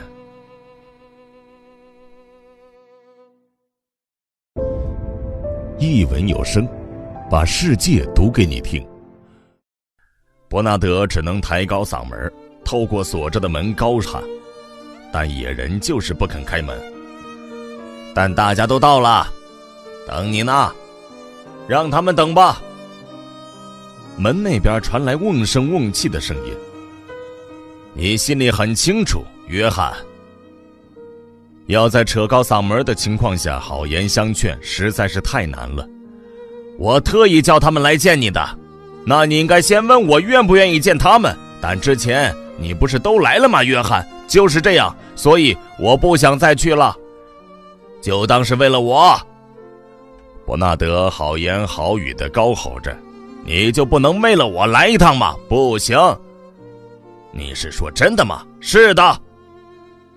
情急之下，伯纳德哀声说道，那我怎么办呢？去死吧！房间里传来愤怒的咆哮声。但坎特伯雷首席合唱领唱员今晚会来。伯纳德都快哭了。哎呀，塔卡巴！野人只有用祖尼语才能充分表达他对首席合唱领唱员的观感。哈尼想了想，然后补充道，以毫不留情的嘲讽语气，桑斯埃索滕纳。接着往地上吐了一口唾沫，就像波普会做的那样。最后伯纳德只能灰溜溜地回到客厅里，通知已经等得不耐烦的客人们，野人当晚不会来了。听到这个消息，客人们十分愤慨，对自己遭到戏弄，对自己之前客客气气地对待这个无足轻重又声名狼藉而且有异端思想的小人物感到极其愤怒。他们的地位越高，他们的愤恨就越发深切。居然跟我开这种玩笑！首席领唱员不停地说着，跟我开这种玩笑。至于那帮女人，她们心里愤愤不平，自己居然被骗上了床，被一个卑贱渺小的男人骗上了床。他的瓶里曾经出了差错，被倒进了酒精，被一个体格和次等加马一般无二的畜生骗上了床，真是岂有此理！而且他们越来越大声地说出这番话，那位伊顿的女校长的话尤其难听。莱妮娜一言不发，她脸色苍白，蓝色的眼眸笼罩着少有的忧伤，坐在角落里不去理会身边的人，被与其他人不同的情感所隔绝。她是怀着既忧愁又喜悦的奇怪的情感来参加这个派对。走进房间时，她对自己说道，再过几分钟我就可以见到他，和他说话，告诉他我爱他胜过任何我认识的人，然后或许他会说什么呢？他的两颊涌现出血色。为什么他那天晚上看完感官电影后的举动那么古怪呢？真是奇怪。但我十分肯定他真的很喜欢我，我肯定。而就在这个时候，伯纳德宣布了那个消息，野人不会参加派对了。莱妮娜突然感觉到，在接受替代激情治疗开始时通常会体验到的那种感觉，一股可怕的空虚，一种喘不过气来的恐惧，一阵恶心。她的心似乎停止了跳动。或许是因为他不喜欢我，她对自己说道。然后这一可能性成为了确凿的现实，约翰不肯来是因为他不喜欢自己，他不喜欢自己。真是太过分了。伊顿的女校长正和火葬场与灵回收中心的主任说话。当我想到我真的……是的，那是芬妮·克劳恩的声音。关于酒精的传闻绝对是真的。我认识一个人，他认识一个当时在胚胎仓库工作的人，他告诉了我的朋友，然后我的朋友告诉了我。太糟糕了，太糟糕了。亨利·福斯特说道，与首席合唱领唱员心有同感。或许您有兴趣知道，我们以前那个主任曾经想过把他调到冰岛去。伯纳德像膨胀的气球般的自信快乐的心情，被每一个脱口而出的字眼炸得千疮百孔，一下子泄了气。他脸色苍白，心烦意乱，可怜巴巴的不安的在客人中间穿梭，结结巴巴语无伦次地向他们道歉，向他们保证下一次野人一定会来，央求他们坐下来吃一个胡萝卜素三明治和一片维他命面包和一杯替代香槟。他们照吃不误，但根本不去理会他，不给他好脸色看，或彼此间讨论着他，高谈阔论，咄咄逼人，似乎当他是透明的。好啦，我的朋友们，坎特伯雷首席合唱领唱员以他在福特节庆典领唱时那美妙清脆的嗓音说道，好啦，我的朋友们，我想或许是时候。他站起身，放下酒杯，将吊在他那件紫色粘胶纤维马甲上的点心屑掸掉，然后朝门口走去。伯纳德冲上前想拦住他，首席领唱员，您真的时候还早，我希望您能……是的。当莱妮娜偷偷告诉他首席合唱领唱员愿意接受邀请的时候，他没有想过会是这样。他给伯纳德看了首席领唱员送给他的那个小小的 T 字形金拉链搭扣，是他在兰贝斯和他共度周末的纪念品。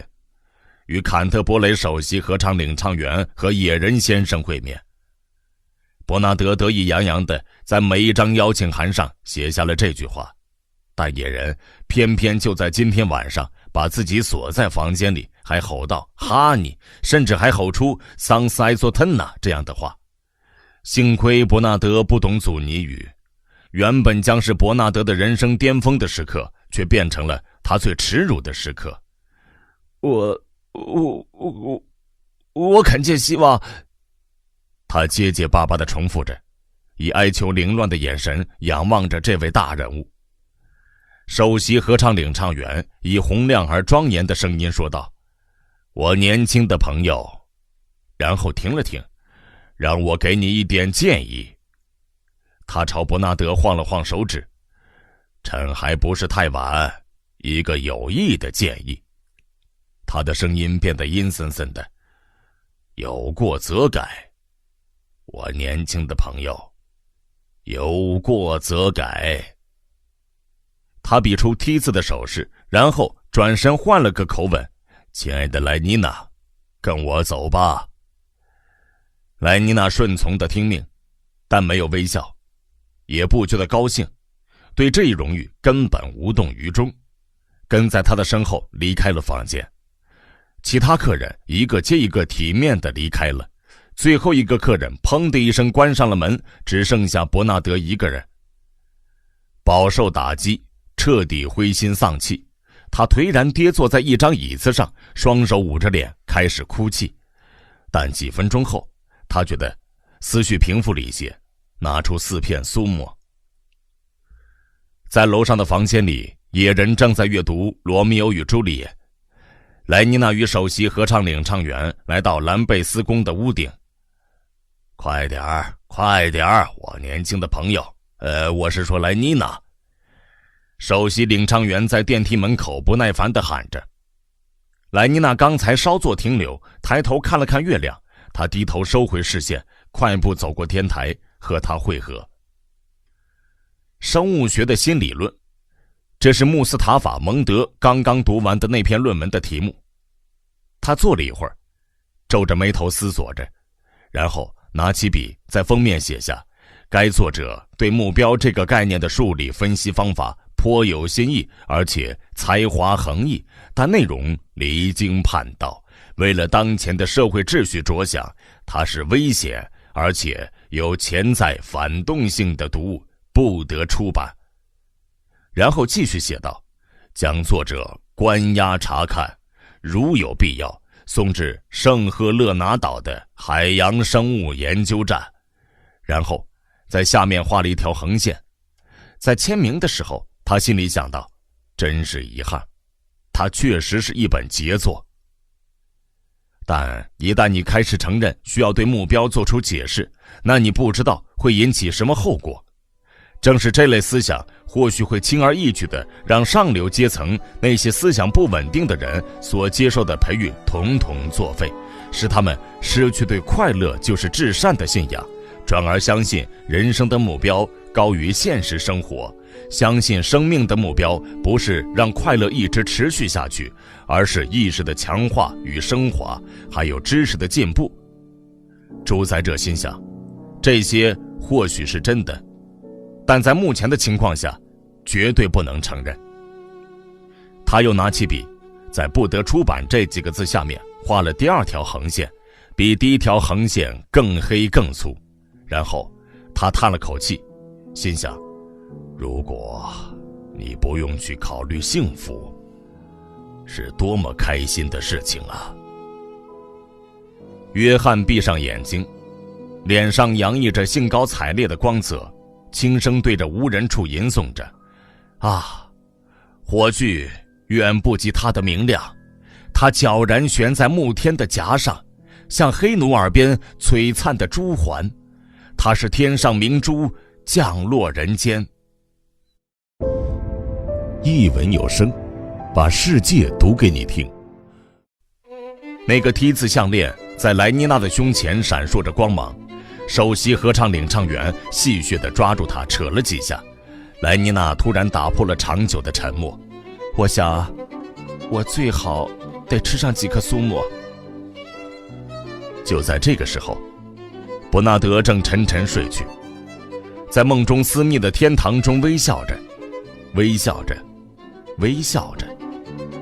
但是每过30秒，他床头的电子时钟的分针就会无情地向前跳一个，发出几乎微不可闻的滴答滴答滴答滴答滴答。到了早上，伯纳德回到悲惨的时空里，他搭出租车来到培育中心，心情跌到了谷底，胜利的喜悦已经烟消云散。他平静了下来，成为旧时的自己。与前几个星期那个暂时膨胀起来的他相比，这个旧时的自我似乎比以往更加沉重，比周围的空气更加沉重。让人意想不到的是，野人很同情灰心丧气的伯纳德。你就像那时候在熔岩区一样。当伯纳德向他倾诉痛苦后，他说道：你记得我们第一次说话的时候吗？在那间小房子的外面，你的样子就和那时候一样。因为我又不开心了，这就是原因。哼，我宁愿不开心，也不愿享受你们在这里所享受的虚伪的做作的幸福。我喜欢那样。伯纳德苦涩地说道，而你就是罪魁祸首，不肯参加我的派对，使得所有人都和我过不去。他知道自己是在无理取闹，他心里知道野人说的有道理，就因为这么一桩小事而变成不共戴天的敌人，这样的朋友不要也罢。最后他甚至高声地承认这一点。但尽管他知道并承认这些，尽管他的朋友的支持和同情现在是他仅有的慰藉，除了真挚的友情之外，伯纳德还继续执拗地对野人怀恨在心，准备向他进行小打小闹的报复。对首席合唱领唱员怀恨在心无济于事，他也不可能去报复首席装评员或助理命运规划员。对于伯纳德来说，作为一个受害者，比起别人，野人的优越性在于他能把气撒在野人身上。朋友的一个主要作用，不就是将我们不能往敌人身上撒的气拿来往他们身上撒吗？以缓和的象征性的方式。伯纳德的另一个受害者朋友是赫姆霍兹，在他失意的时候，他又去寻求友谊，而在他风光无限的时候，他从来没有想过这段友谊值得保持。赫姆霍兹仍当他是朋友，而且不去责备他，也不做任何评价，似乎他已经忘记曾经有过争吵。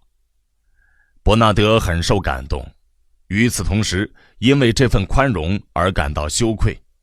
赫姆霍兹越是宽宏大量，羞愧就越发强烈，因为他与苏沫无关，只是赫姆霍兹的性格使然。赫姆霍兹一直就是这么不记仇和体谅人，而不是吃了半颗苏沫后才会这样。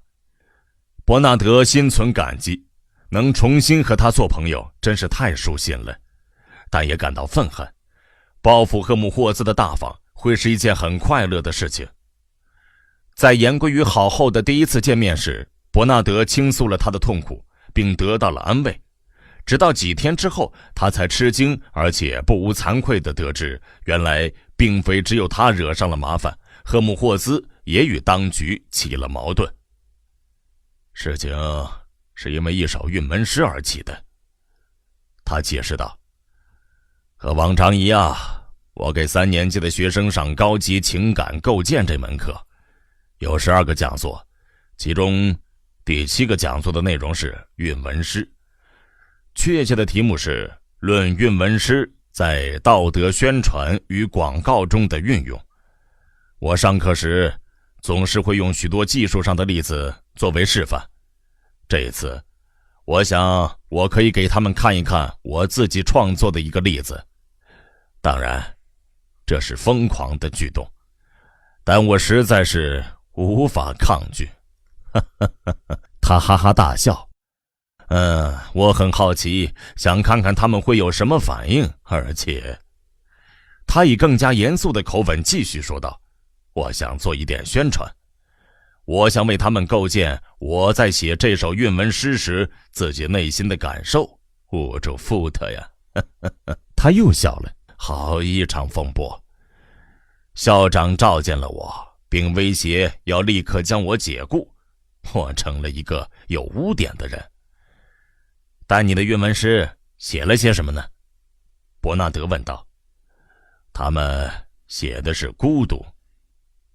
伯纳德眉毛一扬，我会朗诵给你听，如果你想听的话。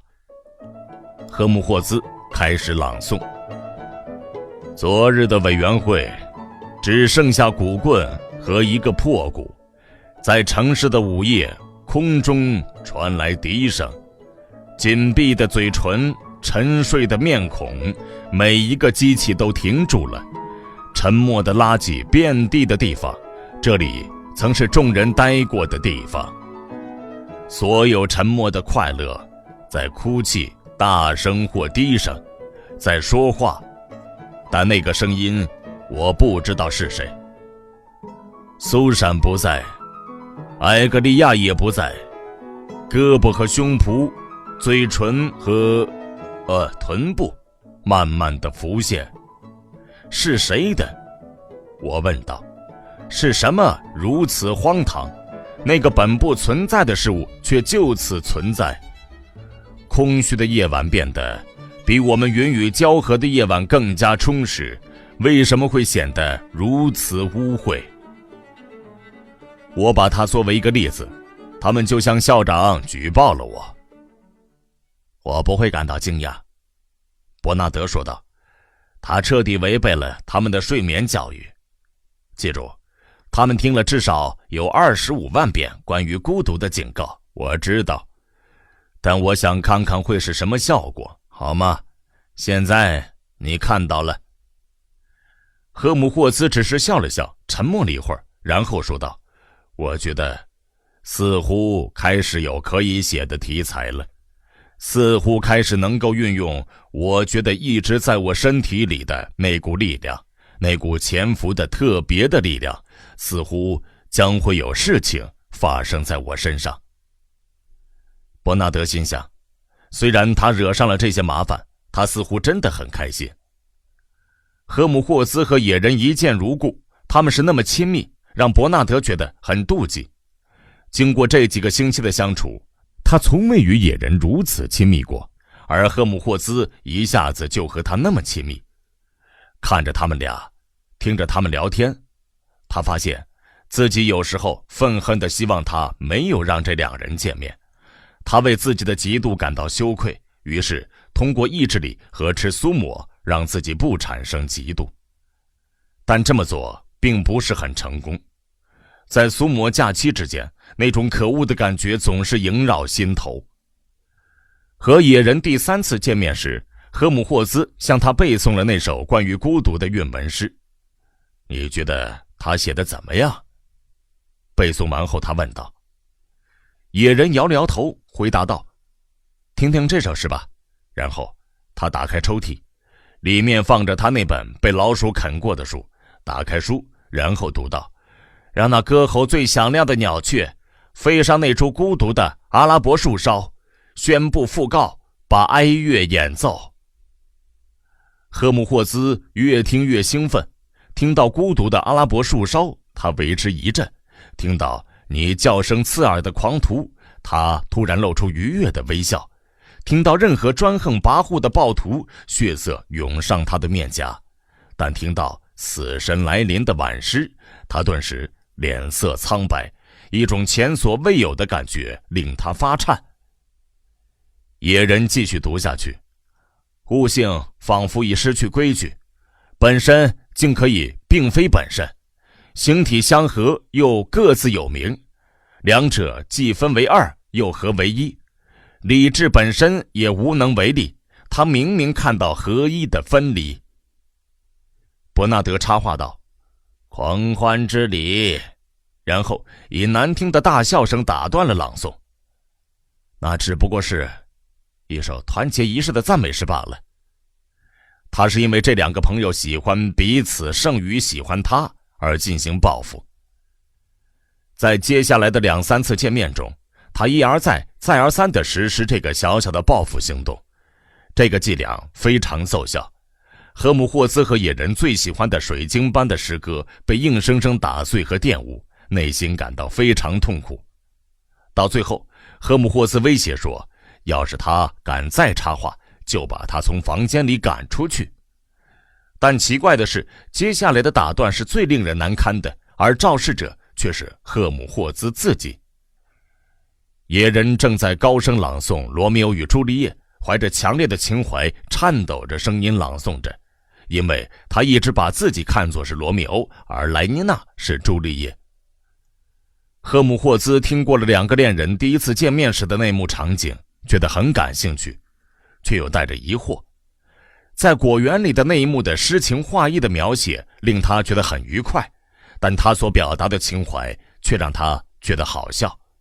为了得到一个女孩而陷于这般境地，似乎太荒唐可笑了。但是他逐渐被精致的语言细节所吸引，多么高超的情感构建。他说道，那个老家伙令我们最好的宣传技术人员都显得特别傻帽。野人得意地微笑着，继续他的朗诵。一切都进行得很顺利，直到第3幕的最后一景，开普莱特与开普莱特夫人开始逼迫朱丽叶嫁给帕里斯。整一幕赫姆霍兹都很不安，但当野人模仿朱丽叶悲哀地朗诵着，天知道我心里是多么难过，难道他竟会不给我一点慈悲吗？啊，我的亲爱的母亲，不要丢弃我，把这门亲事延期1个月或者1个星期也好，或者要是您不答应我，那么请您把我的新床安放在提波尔特长眠的幽暗的坟茔里。当朱丽叶说出这番话的时候，赫姆霍兹忍不住捧腹大笑。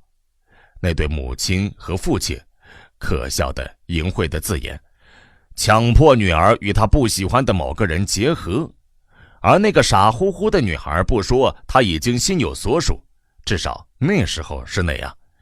这幕情景除了会淫会道之外，还滑稽的令人忍俊不禁。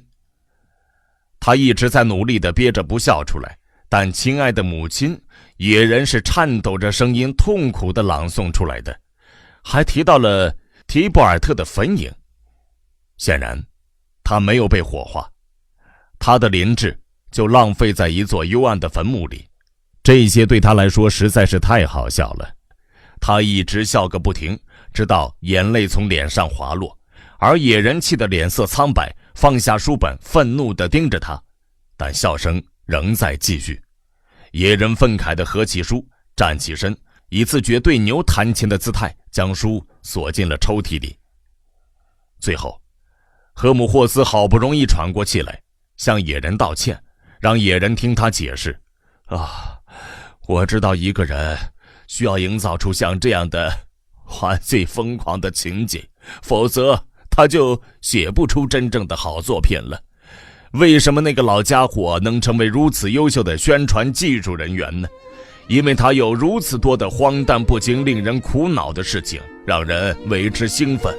你必须受伤和苦恼，否则你无法构思出真正优秀的、有穿透力的句子。但父亲和母亲，他摇了摇头。你不能要我听到父亲和母亲还能一本正经。谁会因为一个男孩能不能得到一个女孩而感到兴奋呢？野人的脸抽搐了一下，但赫姆霍斯若有所思地看着地板，什么也没有看见。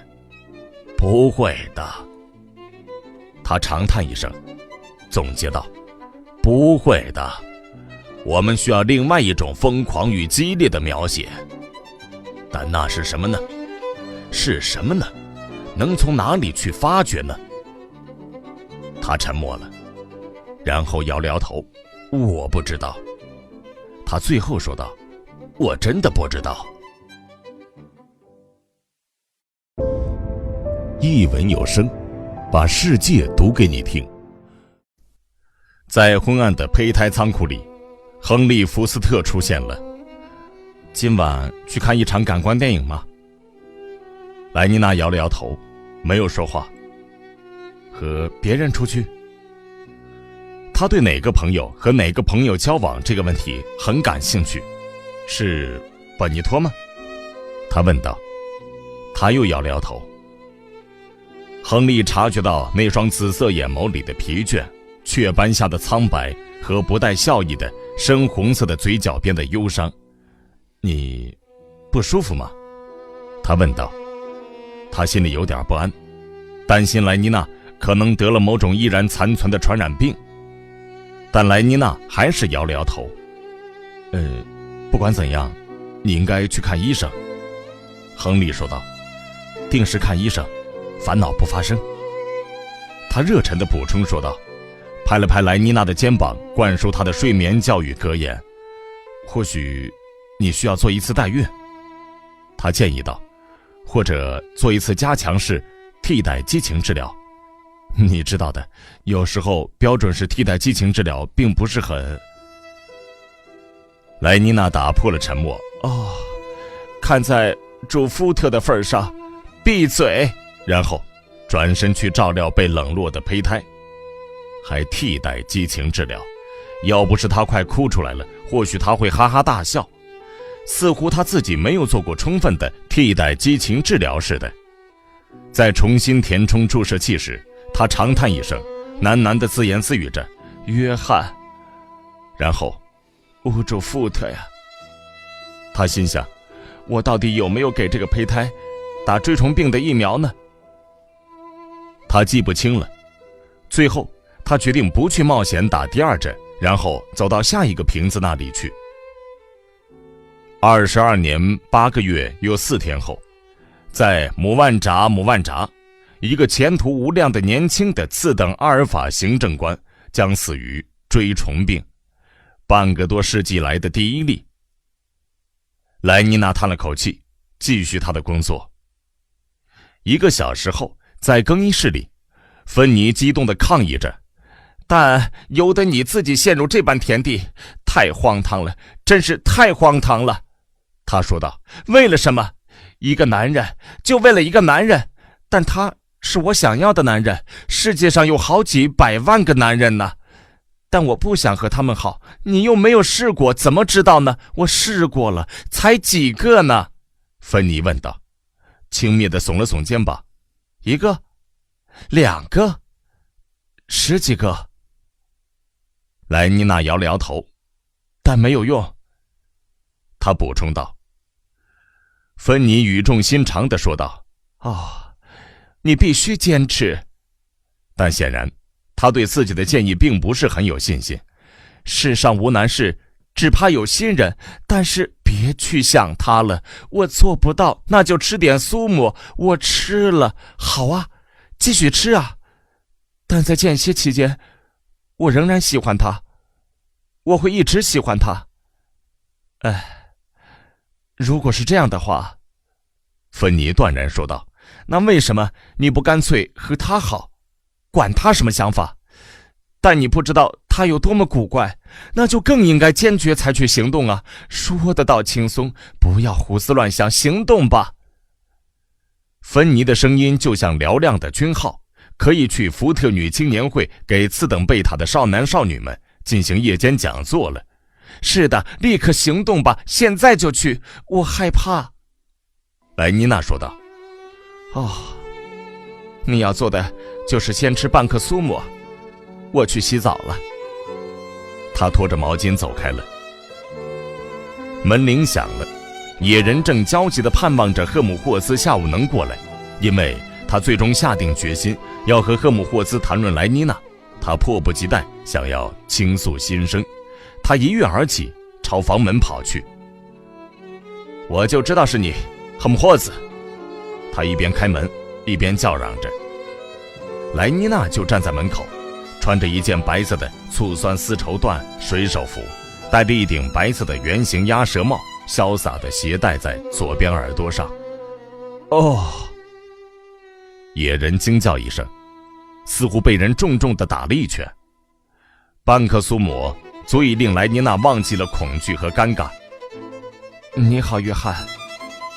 他微笑着说道，然后走过他的身旁，走进房间里。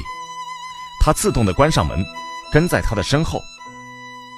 莱妮娜坐了下来，两人沉默了许久。你看到我似乎不是很开心，约翰。最后他说道，不开心。野人责备地看着他，突然在他面前跪了下来，握住莱妮娜的手，虔诚地亲吻着她。不开心？要是你能知道就好了。他低声说道，鼓起勇气，抬眼看着他的脸。我崇拜你，莱妮娜。事实上，我对你顶礼膜拜，你配得上世界上最昂贵的事物。他对她露出甜美的微笑。哦，你是那么完美。莱妮娜张开双唇，朝他倚过去。太完美了，没有一个人比得上你。越来越近。你是最好的女孩。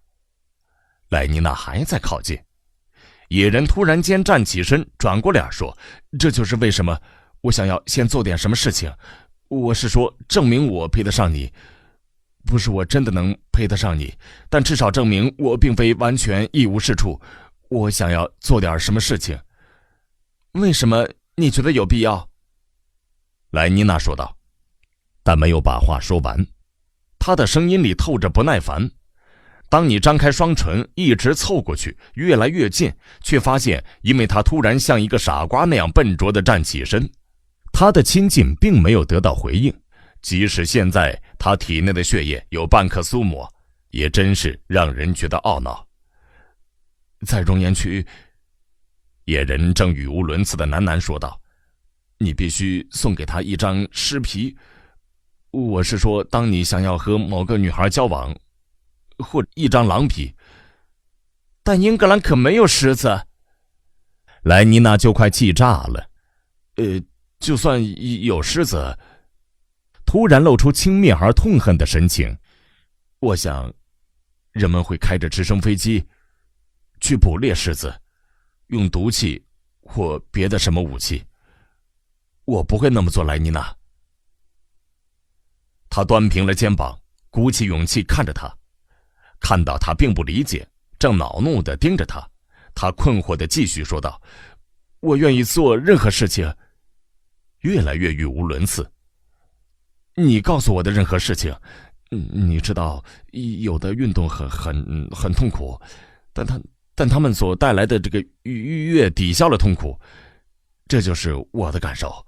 如果你愿意的话，我会去擦地板。但我们这儿有吸尘器呀。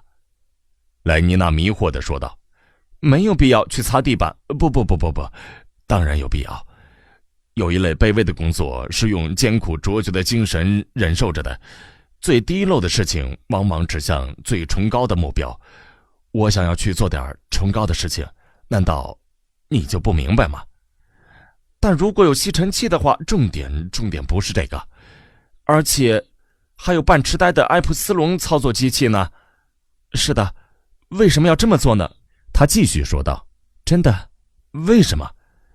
都是为了你证明我到底吸尘器和狮子有什么关系，证明我有多么狮子和见到我很开心又有什么关系。他越来越恼火了，证明我有多么爱你啊，莱妮娜。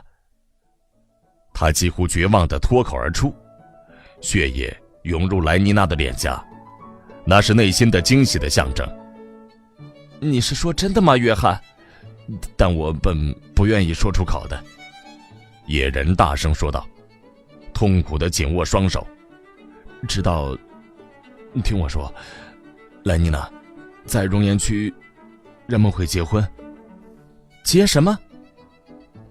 他的声音里又透着愤怒。他在说些什么呀？一生一世，他们承诺会一生一世共同生活。多么可怕的想法！莱妮娜吓了一跳。他那永远美好的灵魂，不会随着美丽的外表同归衰谢。什么？就像莎士比亚作品里所说的，但在一切神圣的仪式没有充分给你许可之前，你不能侵犯她处女的尊严。哦，看在乌主夫特的份上，约翰，你说人话，你所说的我一个字都听不懂。一开始是吸尘器，然后是尊严，你要把我逼疯了。他跳了起来，抓住他的手腕，似乎害怕野人的身体和灵魂会从他身边逃开。回答我这个问题，你真的喜欢我吗？一文有声，把世界读给你听。野人沉默了一会儿，然后用极低的声音说道：我爱你胜过世界上任何事情。那你刚才为什么不说？他叫嚷着，他是那么气愤，锋利的指甲扎进了野人手腕的肌肤里，而是尽说些什么尊严呐、吸尘器呀、狮子什么的，还让我难过了好几个星期。他甩开野人的手，愤愤地将他甩开。要不是我那么喜欢你，我会恨死你的。突然，他的胳膊搂住野人的脖子，野人感到他的双唇温柔地吻上自己的双唇，如此柔软甜美，如此温暖，而就像触电一样，不可避免的。他发现自己想起了直升飞机上的3个星期里面的拥抱。哦，那个立体影像的金发美女，还有那个比真人更真实的非洲黑人，太可怕了，太可怕了，太可怕了。他拼命想挣开，但莱妮娜紧紧地抱着他。那你刚才为什么不说？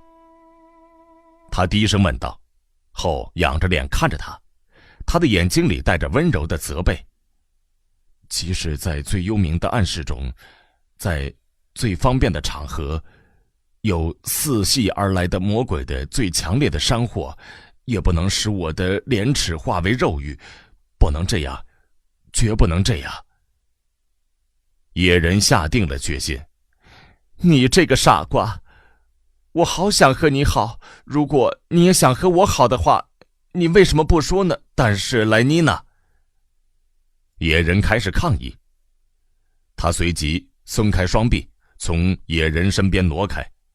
野人还以为他明白了野人无声的暗示，但他解开野人那条白色的挎带，然后小心地将它吊在一张椅背上。野人开始怀疑自己弄错了。莱妮娜，野人惶恐地重复着。莱妮娜将手搭在脖子上，然后往下垂直一拉，莱妮娜那件白色的水手服被解开到腰针的部位。野人的疑心化为了千真万确的肯定。莱妮娜，你在做什么？莱妮娜无声地做出了回答，脱下那条喇叭裤。她那套拉链式内衣是淡粉红色的，首席合唱领唱员送给她的金T字形项链在她的胸前晃动着。他们的乳头透过了镂空的内衣，在勾引男人的目光。这些歌声般的、雷鸣般的神奇的字眼，使莱妮娜似乎变得加倍危险和诱人。温柔，温柔，却多么尖锐，硬生生地钻入理性，贯穿意志。血液中的火焰一燃烧起来，最坚强的誓言也就等于草杆，节制一些吧，否则……那件粉红色的内衣就像被切开两半的苹果一样分了开来。莱妮娜扭动着双臂，先抬起右脚，然后抬起左脚，那套拉链式内衣了无生机地堆在地板上，像一个干瘪的气球。她仍然穿着鞋袜，戴着那顶俏皮翘起的白色鸭舌帽，朝他走过去。亲爱的，亲爱的，你一早这么说不就好了吗？他伸出双臂，但野人并没有也说亲爱的，然后伸出双臂，而是惊恐地退却，朝他挥舞着双手，似乎想吓跑一只步步紧逼的危险的动物。他退了4步，被逼到了墙边。亲爱的，莱妮娜说道，将双手搭在他的肩上，将身子凑到他身上，用你的双臂搂着我。他命令道：亲爱的，紧紧地抱着我，让我醉去。莱妮娜的命令充满了诗情蜜意，知道这些歌词就像是魔法和古典。亲吻我。他闭上双眼，让自己的声音陷入梦呓。亲吻我，直至我窒息。亲爱的，抱紧我，就像暖和的兔子。野人抓住他的手腕，将他的手从肩膀上拿开，然后将他推到1臂的距离之外。你把我弄疼了，你真是……莱妮娜突然间沉默了，恐惧让她忘记了疼痛。她睁开眼睛，看到野人的脸。不，那不是他的脸，而是一张狰狞的陌生人的脸，苍白扭曲，由于疯狂而沸起的愤怒而抽搐着。他惊骇莫名：约翰，你怎么了？野人没有回答，只是那双疯狂的眼睛紧瞪着他，抓着他的手腕的双手颤抖着。野人的呼吸紊乱而深切。突然间，他听到他在磨牙，虽然声音轻微的几乎无法察觉，却很恐怖。你到底怎么了？他几乎尖叫起来。野人似乎被他的尖叫惊醒，抓住他的肩膀摇晃着他。娼妇！他大声吼道：娼妇！人尽可夫的娼妇！不要，不要！他抗议着，声音因为他的摇晃而发出怪异的颤音。娼妇，求求你！人尽可夫的娼妇，吃苏木好过。莱妮娜开始胡言乱语，野人用力将她推开，她踉跄着摔倒了。滚！他吼道，气势汹汹，居高临下地站在他身旁。不要让我看见你，不然我会把你给宰了。他握紧了双拳。莱妮娜举起手捂着自己的脸。别这样，求求你别这样，约翰，快点滚！莱妮娜仍然举着一只胳膊，惊恐地睁着眼睛，紧盯着他的每一个动作，挣扎着站了起来，仍然蜷缩着身子，仍然捂着自己的头，朝洗手间冲去。野人那一巴掌发出巨大的声响，吓得他就像一颗出膛的子弹向前冲去。哎呀！莱妮娜扑向前。莱妮娜把自己锁在洗手间里，这一下子安全了。然后她才有空查看自己的伤势。她背对着镜子，转头从左肩上方望去，看到在珍珠般的肌肤上一个张开的通红的手印格外显眼。她小心翼翼地揉着受伤的部位。在外面的房间里，野人随着那些神奇的字眼的鼓点和乐声，正来来回回地踱着步子。脚镣都在干那把戏，金苍蝇当着我的面也会公然交合来。他们疯狂地在他的耳朵里隆隆地响着。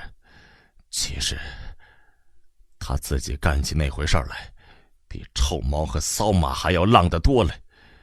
他们的上半身虽然是女人，下半身却是淫荡的妖怪，腰带以上是属于天神的，腰带以下全是属于魔鬼的。哪儿是地狱，哪儿是黑暗，哪儿是火坑，吐着熊熊的烈焰，发出熏人的恶臭，把一切烧成了灰。啐啐啐，呸呸，发出熏人的恶臭，把一切烧成了灰。呸！好，掌柜，给我盛一辆麝香，让我解解我的想象中的臭气。约翰。从洗手间里传来微弱的刻意讨好的声音。约翰，你这野草鲜花呀，你的颜色是这样娇美，你的香气是这样芬芳，人家看见你，嗅到你就会心疼。这一张皎洁的白纸，这一本美丽的书册，是要让人家写上娼妓2个字的吗？天神见了他要掩鼻而过，人尽可夫的娼妇。但他的香水味道仍在约翰身上萦绕。约翰的外衣上残留着他那天鹅绒般柔软的身躯上的爽身香粉。人尽可夫的娼妇，人尽可夫的娼妇，人尽可夫的娼妇。这一番无情的话一直在说个不停。人尽可夫。约翰，我能拿自己的衣服吗？约翰拿起那条喇叭裤、那件上衣和那条拉链式的内衣。开门！他命令道，踢着洗手间的门。不，我不开。他的声音惊慌失措，却很顽固。那你想让我怎么把衣服给你？把他们从门口上边的通风口塞进来吧。约翰照他的意思做了，然后又回到房间里不安地踱着步。人尽可夫的娼妇，人尽可夫的娼妇。那个屁股胖胖的，手指粗得像马铃薯般的荒淫的魔鬼。约翰，他没有回答。屁股胖胖的，手指粗得像马铃薯。约翰，怎么了？他生硬地问道。我不知道，你介不介意把我那条马尔萨斯挎带递给我？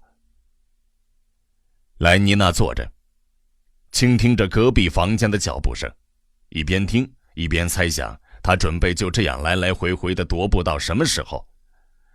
她不知道自己是不是得等到约翰离开公寓为止，还是说让他的疯狂经过一段时间平静下来之后，再打开洗手间的门，然后冲出去，这样会不会比较安全呢？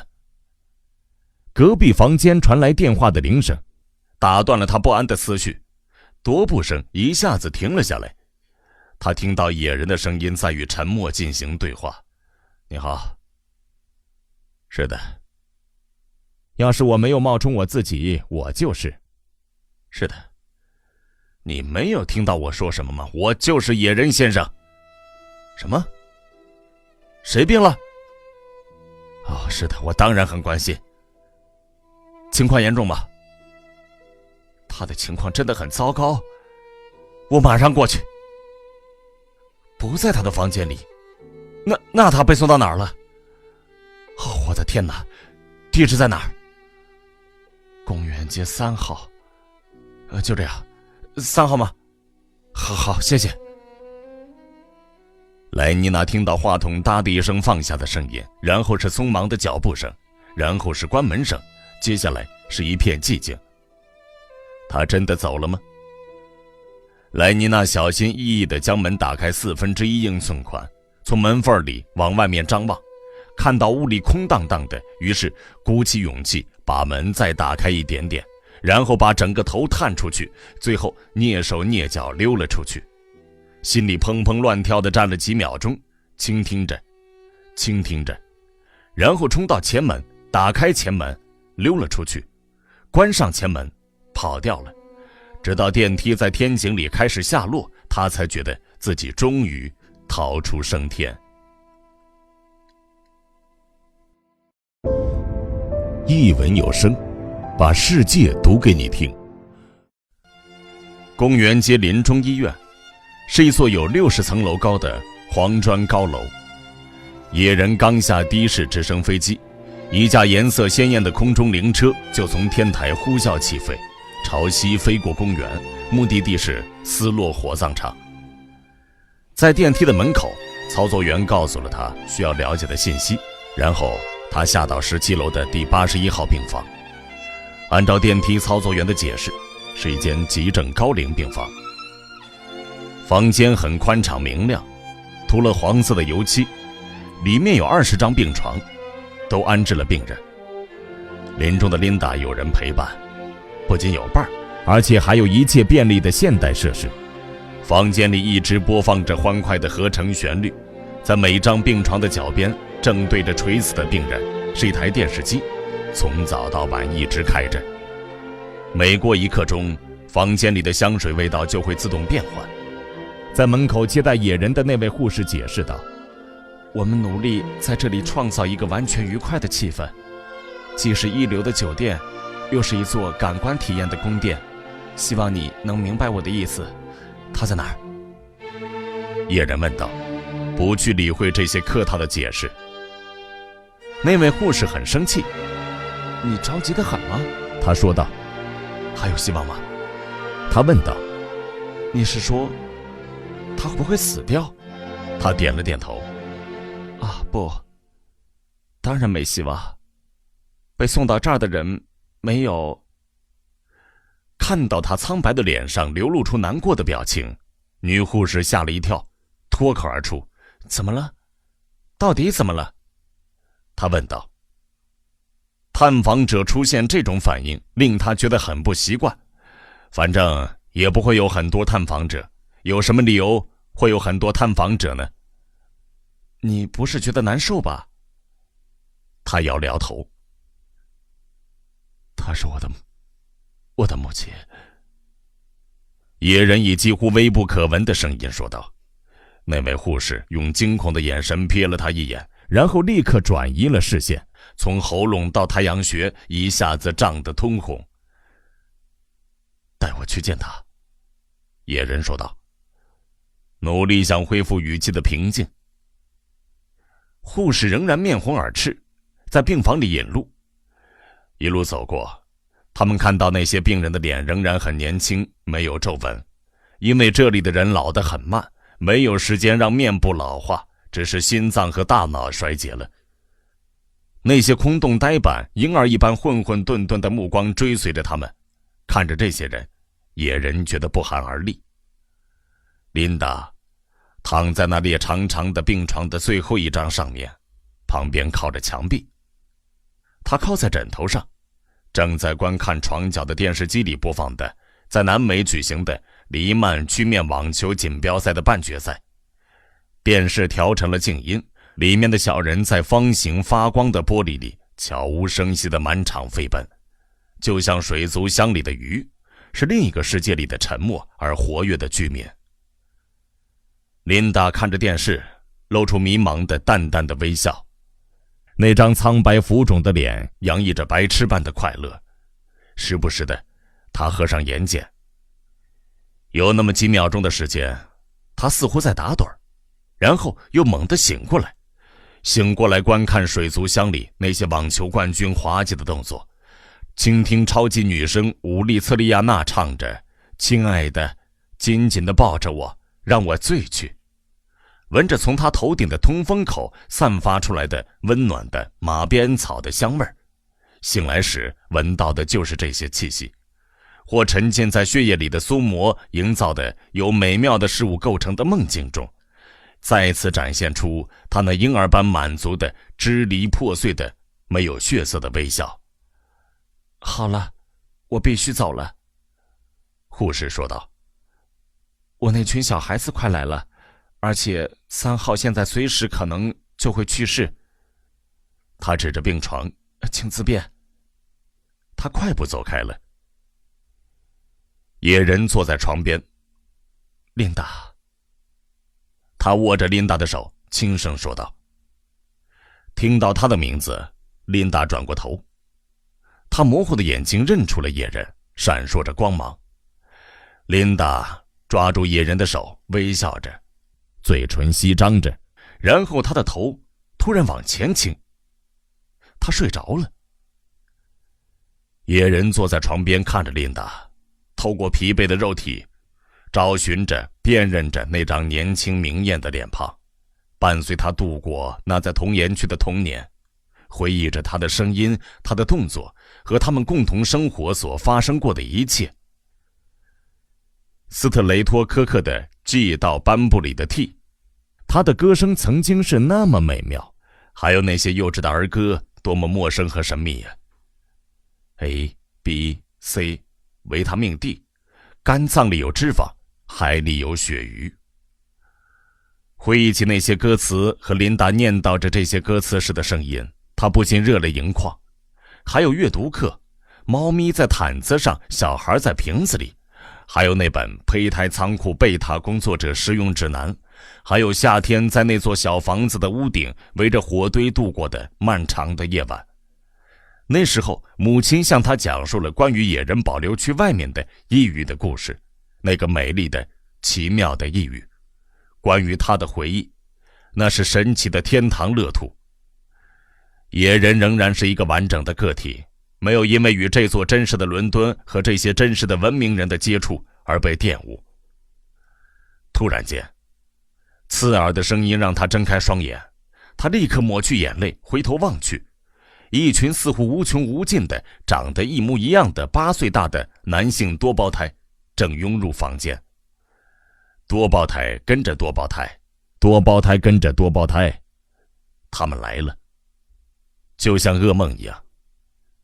他们的面孔，他们一张张一模一样的面孔，因为这么多张面孔真的只有一个模样，翘着鼻孔，无神的眼睛咕噜噜地盯着他看。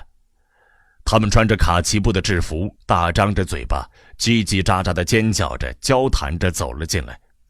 没过一会儿，病房里就挤满了蛆虫一样的他们，簇拥在病床之间，爬上爬下，看看电视机，朝病人扮鬼脸。琳达被他们吓得不轻，有一群孩子簇拥在她的床边，就像突然间遇到未知事物的动物那样，惊恐又傻乎乎的好奇地盯着她看。看他，看他！他们害怕地低声说道：“他到底怎么了？为什么他那么胖？”他们从来没有见过像琳达那样的脸庞，从未见过一张不是年轻紧绷的脸庞，或一具不再苗条挺拔的身躯。这些垂死的耄耋老人仍然长得像妙龄少女，相比之下，44岁的琳达就像是一头虚弱变形的老态龙钟的怪物。他好可怕，不是吗？他们窃窃私语地评论着。看看他的牙齿。一个长着狮子鼻的多胞胎的脸突然从床底下探了出来，就在约翰的椅子和墙壁之间，开始端详着琳达沉睡中的脸庞。我说，他刚一开口，话还没说完，就尖叫起来。野人抓住他的领口，把他举了起来，将一个盒子扣在他的耳朵上，把他给轰走了。他的尖叫声引得护士长匆忙赶过来救他。你对他做了什么？他厉声嚷道。我不允许你打孩子。那好，让他们不要靠近这张床。野人的声音因为愤慨而发着颤。这些脏兮兮的小混蛋到底在这里干什么？太不要脸了！不要脸？你什么意思呀？他们正在接受死亡教育啊！他凶巴巴地警告他。我告诉你，如果再发现你干涉他们的教育，我会叫门卫把你给扔出去。野人站起身，朝他走近了几步。野人的动作和他脸上的表情是那么凶恶，护士惊慌地后退。他好不容易克制住自己，什么也没说，转身又坐在床边。护士的心放了下来，摆出一副尊贵的模样，但仍然有点惊慌失措。我警告过你了，护士说道。我警告过你了，记住了。但他还是把那几个好奇心太重的孩子带走，让他们去玩他的一位同事在房间的另一端组织的找拉链的游戏。现在你可以离开，去喝点咖啡因饮料，亲爱的。他对另一位护士说道。行使权威让他恢复了自信，心情也好一些了。好了，孩子们。他召集起孩子。琳达被吓了一跳，睁开眼睛，呆滞地看了看周围，然后又昏昏睡去。野人坐在他的身边，努力想重现几分钟前的心情。A B C 维他命 D。他对着自己重复着这些歌词，似乎他们是一个咒语，能让死寂的过去恢复生机。但这个咒语并没有奏效，美妙的回忆顽固的拒绝出现，记起的只有可恶的嫉妒、丑陋和悲惨。肩膀上的伤口流血不止的波普，睡相丑陋的琳达，在滴落在地板上的龙舌兰酒上嗡嗡飞舞的苍蝇，还有那些在他经过时叫嚷着那些难听的骂人的话的男孩子们。不要，不要！他闭上眼睛，摇晃着脑袋，拼命想摆脱这些回忆。A B C 维他命 D。野人试着记起往事。野人坐在琳达的膝盖上，琳达搂着野人，唱歌给野人听，唱了一遍又一遍，摇晃着野人，哄野人睡觉。A B C 维他命 D， 维他命 D， 维他命 D。超级女声武力策利亚娜升到了呜咽般的音调。突然间，马鞭草的味道消失了，取而代之的是强烈的天竺薄荷的香味儿。琳达动了一下，醒了过来，迷糊地盯着那2个半决赛运动员看了几分钟，然后抬起她的脸，闻了闻换了新香水的空气，突然露出微笑，孩子般开心的微笑。是波普吗？他喃喃自语着，然后合上眼睛。哦，我好喜欢这个味道，我真的好喜欢。他长叹一声，躺倒在枕头上。琳达，野人哀声说道，你不认识我了吗？他那么辛苦，尽了自己最大的努力，为什么他就由得自己遗忘了他呢？野人稍稍用力地抓住他那只软绵绵的手，几乎硬要把他从这个可耻的快乐之梦中拉回来，从这些卑贱的可恨的回忆中拉回来，回到此刻，回到现实。可怕的此刻，糟糕的现实，但那是庄严的意义重大的现实。正因为它让他们如此恐惧，所以才有着如此重要的意义。你不认识我了吗，琳达？他感觉到他的手做出了轻微的回应，眼泪涌入野人的眼睛。他弯下身亲吻他，他的嘴唇动了一下。是波普吗？他又低声问道。野人顿时感觉像是被一桶粪便浇到了脸上，突然间怒火在他的心中燃烧。野人遭到了第2回打击，他的悲痛找到了另一个发泄，化为愤怒而痛苦的激情。但我是约翰！他吼叫着，我是约翰呐！他悲愤地抓住琳达的肩膀，摇晃着琳达。琳达费劲地张开眼睛，看到了约翰，认出了约翰。约翰。但看到那张真实的面孔，触摸到那双真实的有力的手，在一个虚幻的弥漫着天竺薄荷的香气和超级女声乌里策利亚娜的歌声的世界里，在变幻的记忆和光怪陆离的感官梦幻天地里，他认出野人是约翰，是他的儿子，却以为野人是闯入天堂般的熔岩区的不速之客，而他正在和波普共度苏摩假期。野人生气是因为他喜欢波普，野人摇晃着他是因为波普就躺在床上。似乎这有什么不对，似乎文明人是不会这么做的。人人为我，我为人人，人人为我，我为人人。琳达的声音突然间变成了微弱到几乎听不见的喘不过气的嘶叫。他大张着嘴，拼命想让空气进入他的肺部，但似乎他忘记了如何呼吸。他试着叫嚷，却发不出声音，只有他那双睁得大大的眼睛里的恐惧透露出他所承受的痛苦。琳达的双手掐着自己的喉咙，然后抓着空气。他再也无法呼吸的空气，对于他来说已经不复存在的空气。野人站了起来，弯腰看着他。怎么了，琳达？你怎么了？野人哀声恳求着，似乎他在祈求得到保证。琳达看着野人的眼神里蕴含着无法用言语形容的恐惧，在他的眼里看来就像是在责备。琳达尝试着起身，但倒回枕头上。琳达的脸可怕地扭曲着，嘴唇发紫。野人转身往病房的那头跑去，快点，快点，快点！他高喊道：“快点！”护士长站在围成一圈玩找拉链的多胞胎的中心，观察着周围。刚开始的惊讶立刻化为不满：“不许高声喧哗，要为这些小孩子着想。”他皱着眉头：“你会影响教育效果的，你在干什么呀？”野人闯进圆圈里，当心！一个孩子叫嚷着：“快点，快点！”野人抓住护士的衣袖，把他拉在身后：“快来，快来！出事了，出事了！我害了他！”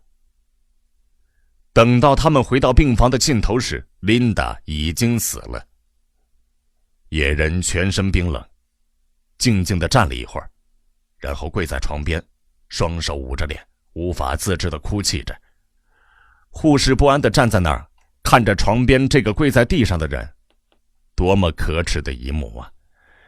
又看了看那些多胞胎，可怜的孩子们呢。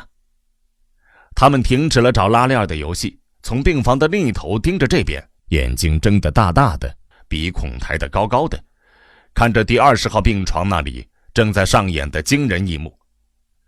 他应该和野人说话吗？尝试着让野人回到体面庄重的模样，提醒野人这里是什么场合，还是告诉野人这么胡闹会对这些可怜的无辜的人造成多么致命的破坏。这一令人觉得恶心的哭泣会将健康的死亡教育统统抹杀，似乎死亡是一件可怕的事情，似乎有哪个人很重要一样。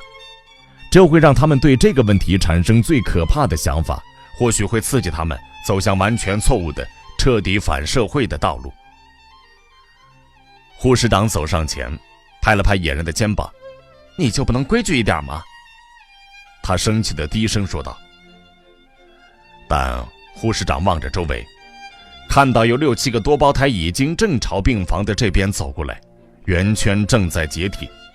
再过一会儿，不行，这太危险了，整群人6、7个月的教育将会毁于一旦。他立刻朝这群受到威胁的孩子走去。好了，谁要巧克力手指饼干呢？他以轻快的语气高声问道。我要！这群波卡诺夫斯基多胞胎异口同声地喊道。20号病床被彻底忘记了。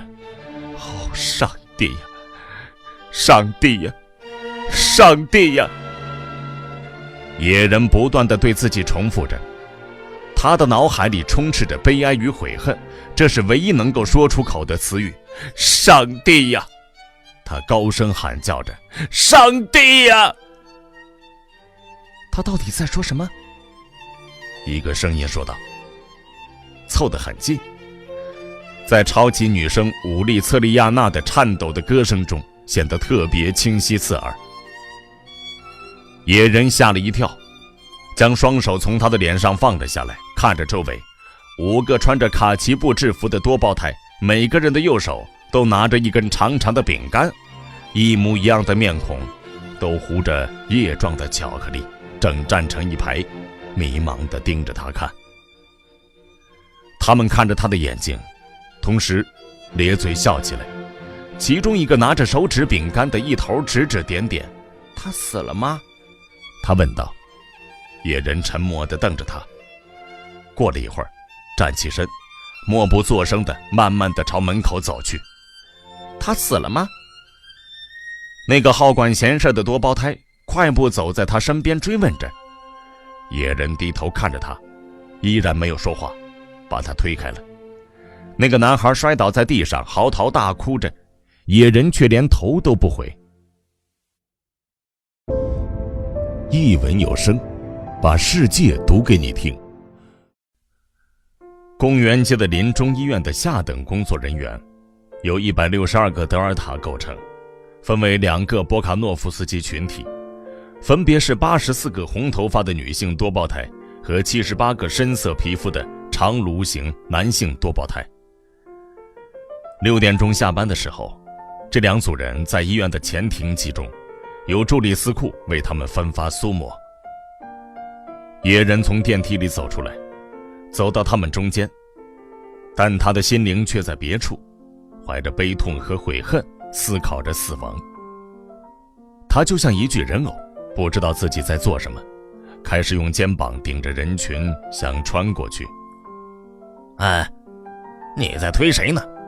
你以为你要到哪里去啊？从许许多多不同的喉咙里发出的只有或高或低2个声音，在吱吱作响或咆哮不休。2张面孔就像一面面镜子，不停地重复着，一个是长着雀斑的橙黄色的月亮般的光头，另一个是瘦削的长着鹰钩鼻2天没刮脸胡子拉碴的脸，都愤怒地转过头来对着他。他们的话语以及他们的肘部凶狠地顶着他的肋骨，打破了他昏昏沉沉的状态。他再一次醒来，回到现实中。他看着周围，察觉到自己眼前所看到的是什么之后，不禁心里一沉，感到恐惧与恶心。日日夜夜困扰着他的馋望又开始发作了，噩梦般的蜂拥而至的无法分辨的长得一模一样的多胞胎，他们就像蛆虫簇拥在林中的琳达身边。这蛆虫又来了，但他们的个头更矮，而且发育完全。现在他们正在他的悲伤与悔恨上乱爬。他停下脚步，睁着困惑惊恐的眼睛，盯着身边这群穿着卡布奇制服的乌合之众，站在他们中间。他足足比他们高出1个头。这里有多少好看的人？这些像歌曲般美妙的话语在嘲讽着他。人类是多么美丽啊！美丽的新世界。分发苏莫，一个声音高声说道，请保持秩序，赶快到这边来。一扇门打开了，一张桌子和一张椅子被抬到前庭，那是一个年轻活泼的阿尔法的声音，捧着一个黑色的铁匣子进来了。这群翘首企盼的多胞胎满足地嘀咕着，他们全然忘记了野人，注意力现在都集中在那个年轻人摆放在桌子上的黑匣子上。他正在开锁，然后把盖子打开了。那162个多胞胎异口同声地赞叹着，似乎他们正在观看烟花表演。那个年轻人拿出几个小药匣。好了，他颐指气使地说道，上来吧，每次1个人，不许推推搡搡。那群多胞胎每次1个人，没有推推搡搡地走上前，先是2个男的，然后是1个女的，然后又是1个男的，然后是3个女的，然后野人站在那儿看着这一幕。啊，美丽的新世界啊，美丽的新世界呀！在他的脑海中，这些有如歌声般的语句似乎换了个调子，他们嘲讽着他的不幸与悔恨，以愤世嫉俗的可恶的调子调侃他。他们狞笑着，一直就像噩梦那样卑劣、丑陋，令人作呕。现在，突然间，他们就像嘹亮的军号在召集武装。啊，美丽的新世界！米兰达在宣告美好的可能性，要将噩梦变成美好而高贵的事物。啊，美丽的新世界！它是一个挑战，更是一个命令。那边不许推推搡搡！朱里斯库怒气冲冲地高喊着，把匣子的盖子给盖上了。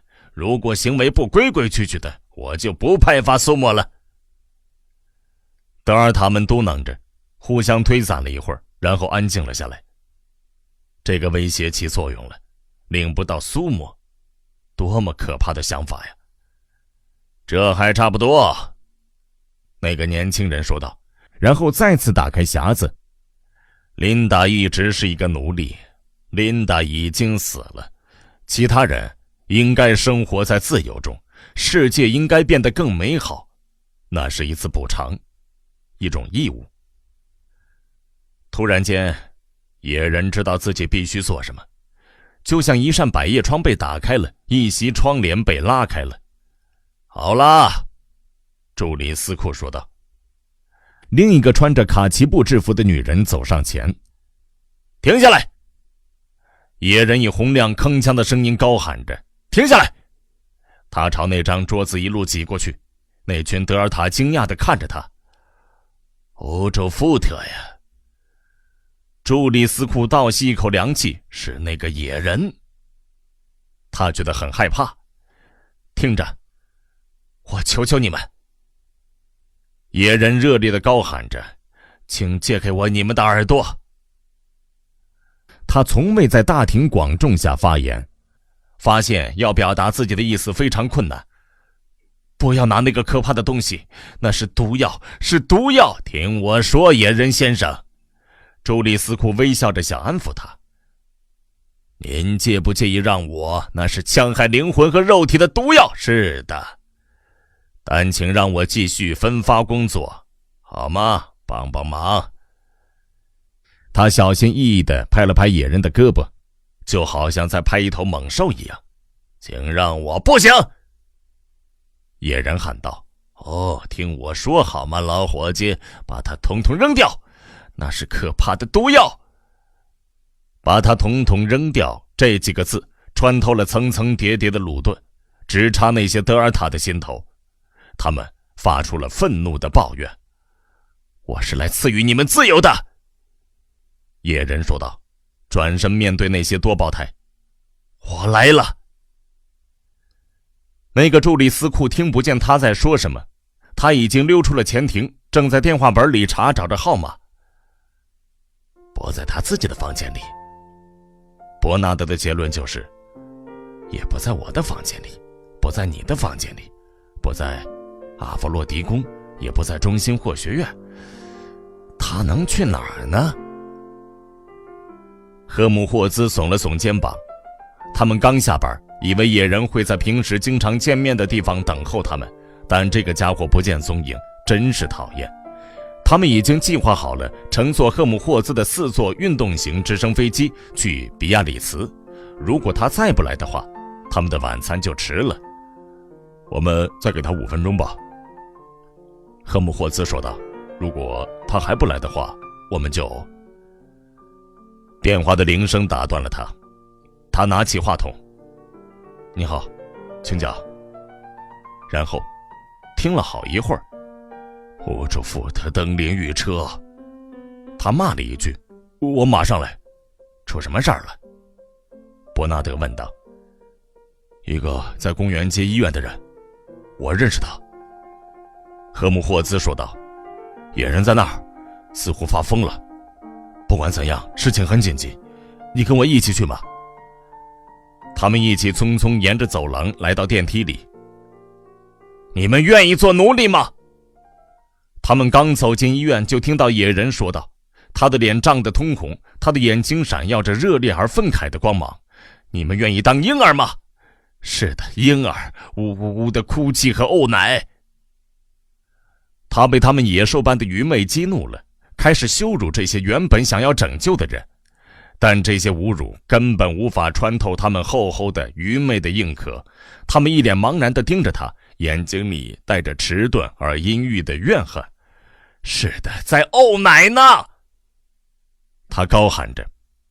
悲伤与悔恨，同情与责任，现在都被忘得一干二净，被一股强烈的压倒一切的对这些称不上是人的怪物的仇恨吞没。难道你们不想成为自由的人吗？难道你们就不明白人性和自由为何物吗？愤怒使他变得口齿清晰，这些话滔滔不绝地脱口而出。难道你们就不知道吗？他重复着，但没有人回答这个问题。很好，他冷冰冰地说道，我会教导你们，我会让你们获得自由，无论你们想不想要。他推开一扇朝向医院内庭的窗户，开始将那些盛着苏木的小药盒一把把地扔出窗外。那群穿着卡其布制服的乌合之众惊呆了，惊恐地看着这一肆意妄为、离经叛道的做法。他疯了，伯纳德喃喃说道。睁大着眼睛看着这一幕。他们会杀了他的，他们会……那群人突然爆发出一声呐喊，一波浪潮恶狠狠地朝野人涌去。愿无主福特保佑他！伯纳德嚷道，移开了眼睛。自助者，无主福特亦助之。赫姆霍兹华生得意地大笑着，推开人群冲了上去。自由吧，自由吧！野人叫嚷着，一只手继续将苏摩扔出去，而另一只手痛殴着攻击着无法辨认的脸庞。自由吧！赫姆霍兹突然出现在他身边。赫姆霍兹，你好啊！又揍出一拳，终于是男子汉了。与此同时，一把又一把地将那些毒药扔出窗外。是的，男子汉，男子汉！再也没有毒药剩下了。他将那个空荡荡黑漆漆的匣子拎给那群人看，你们自由了！那群德尔塔愈发愤怒地咆哮着冲了过来。伯纳德在战斗的圈子外面徘徊着。他们死定了，伯纳德说道。冲动之下，他突然跑上前想去救他们，然后好好想了一想，停下脚步，然后觉得羞愧，又往前跑了几步，然后又好好想了一想，站在那里为自己的优柔寡断感到羞愧和苦恼，心想要是他不上去帮他们的话，他们或许会被杀死，又觉得如果上去帮助他们的话，自己也可能搭上性命。这时戴着鼓眼镜和猪鼻子一样的毒气面具的警察跑了过来。伯纳德冲上去迎接他们，他挥舞着双臂，这就是行动。他总算做点什么事情了。他叫嚷着，救命啊！叫了好几次，而且越叫越大声，让自己觉得正在帮忙。救命啊！救命啊！救命啊！警察将他推到一边，开始采取行动。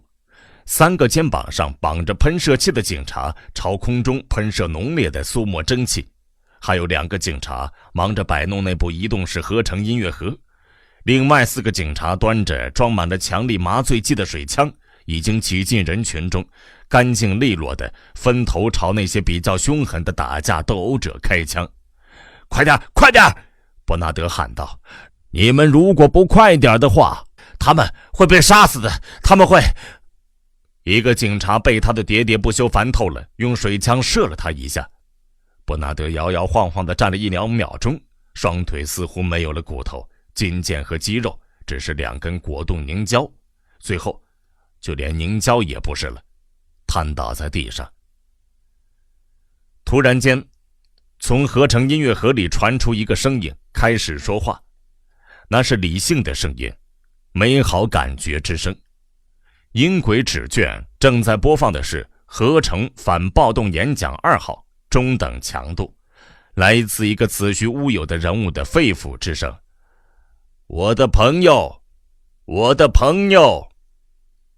那个声音是如此动情，深情款款的柔声责备，就连戴着毒气面具的警察一时间眼里也噙着泪花。这是怎么回事？为什么你们不能快乐的好好相处呢？做一个快乐的好人。那个声音重复着，平静，平静。他颤抖着，减弱为一语，时不时低到根本听不见。哦，我真的希望你能快乐。他开始满怀真挚地说道，我真的希望你能当一个好人，请当一个好人，请。2分钟后，那个声音和苏摩气体发挥了作用，那群德尔塔含泪互相亲吻和拥抱着，每6、7个多胞胎互相紧紧的拥抱，就连赫姆霍兹和野人也几乎哭出来。从库房那里运来了新的药片匣子，新的分发行动立刻执行。在柔和热情的男中音的劝慰下，那些多胞胎哭哭啼啼地离开了，似乎心都碎了。再见，我最最亲爱的朋友们，愿无主福特保佑你们。再见，我最最亲爱的朋友们，愿主保佑你们。再见，我最最亲爱的。”当最后一个德尔塔走后，警察切断了电流，那个天使般的声音顿时哑了。“你们愿意安静地走吗？”小队长问道。“还是说我们必须使用麻醉剂？”他指着自己的水枪以示威胁。“我们愿意安静地走。”野人回答。轮番轻抚着被割伤的嘴唇、被抓伤的脖子和被咬了好几口的左手，赫姆霍兹仍然用手帕捂着自己流血的鼻子，点了点头表示同意。伯纳德醒了过来，而且双腿也能走路了，正准备偷偷朝门口溜去。“哦，那边那位，嘿！”小队长喊道。一个戴着猪鼻式毒气面具的警察匆匆穿过房间，把手搭在伯纳德的肩膀上。伯纳德以愤慨而无辜的表情转过头来，逃跑。他根本没有想过这种事情。“你到底想要我怎么样？”他问小队长。“我真的无法想象。”“你是这2个犯人的朋友吧？”“嗯。”伯纳德犹豫着，他没办法否认。“难道我不是吗？”他反口问道。“那就走吧。”小队长说着，然后领着他们朝门口那辆等候着的警车走去。一文有声，把世界读给你听。3个人被带进了主宰者的书房。“主宰者大人一会儿就到。”那个加马管家离开了，留下他们3个人。赫姆霍斯哈哈大笑着：“这不像是审判，更像是咖啡因饮品派对呀。”他说道，大拉拉地坐在那几张充气座椅中最豪华的一张上。看到他的朋友那张闷闷不乐的发青的脸，他补充道：“开心点儿，伯纳德啊。”但伯纳德开心不起来，他没有回答，也没有去看赫姆霍斯一眼，而是精心挑选了房间里最不舒服的一张椅子坐了下来，暗自期望这么做能稍稍平息主宰者的愤怒。与此同时，野人不停地在房间里走动着，略带好奇地打量着书架上的书、唱片和洞口编了号码的阅读机器线轴。窗下的桌子上摆放着一本厚厚的书，封皮是柔软的黑色人造皮革，上面印着一个大大的金色的字母 T。 他拿起这本书翻了开来。我的生平和工作，无主福特著。这本书是由无主福特知识传播委员会在底特律出版的。他信手翻开书，这一页读几句，那一页读几段，然后觉得这本书没什么意思。这时候房门打开了，西欧地区的世界主宰者快步走进房间。穆斯塔法·蒙德和3人一一握手，但只和野人打招呼。野人先生，你不是很喜欢文明是吗？他问道。野人看着他，他原本准备好要撒谎、吓唬或干脆来个不理不睬，但他被主宰者那张幽默而睿智的脸打动了，决定说出真实的想法。他直率地说道：“不喜欢。”他摇了摇头。伯纳德吓了一跳，表情惶恐不安。主宰者会怎么想？被当成一个公然说他不喜欢文明的人的朋友，而且还是当着主宰者的面这么说，太可怕了。别胡说，约翰。他刚一开口，穆斯塔法·蒙德就看了他一眼，吓得他不敢多嘴了。野人继续说道：“当然，有的东西还是很不错的，比如说空中播放的音乐，有时成千的叮叮咚咚的乐器在我耳边鸣响，有时候是一阵阵歌声。”野人的脸上突然绽放出愉悦的光芒。“你也读过吗？”他问道。“我还以为在英国这里没有人知道这本书呢。”“几乎没有人知道。”我是极少数人中的一个，他是禁术，你知道的。但因为我是这里的立法者，我可以违背法律，无需遭到惩罚，马克思先生。他转身对伯纳德补充了一句，恐怕你就不行。伯纳德感到更加绝望和痛苦。但是为什么他会是禁术呢？野人问道。能遇到一个读过莎士比亚的人让他很激动，暂时忘记了别的事情。主宰者耸了耸肩膀，因为它是一本旧书，这就是最大的原因。旧的东西对我们来说没有任何用处，即使它们非常美妙，特别是那些非常美妙的东西。美是迷人的，我们不希望人们被老的东西所吸引，我们希望他们喜欢新的东西。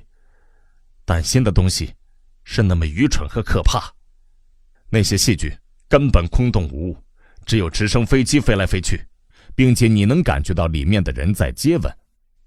他做了个鬼脸，山羊和猴子。只有用上奥赛罗里面的台词，他才能觉得能够充分地表达他的轻蔑与痛恨。但他们是温顺而驯服的动物。主宰者喃喃地补充了一句，为什么你不让他们看奥赛罗呢？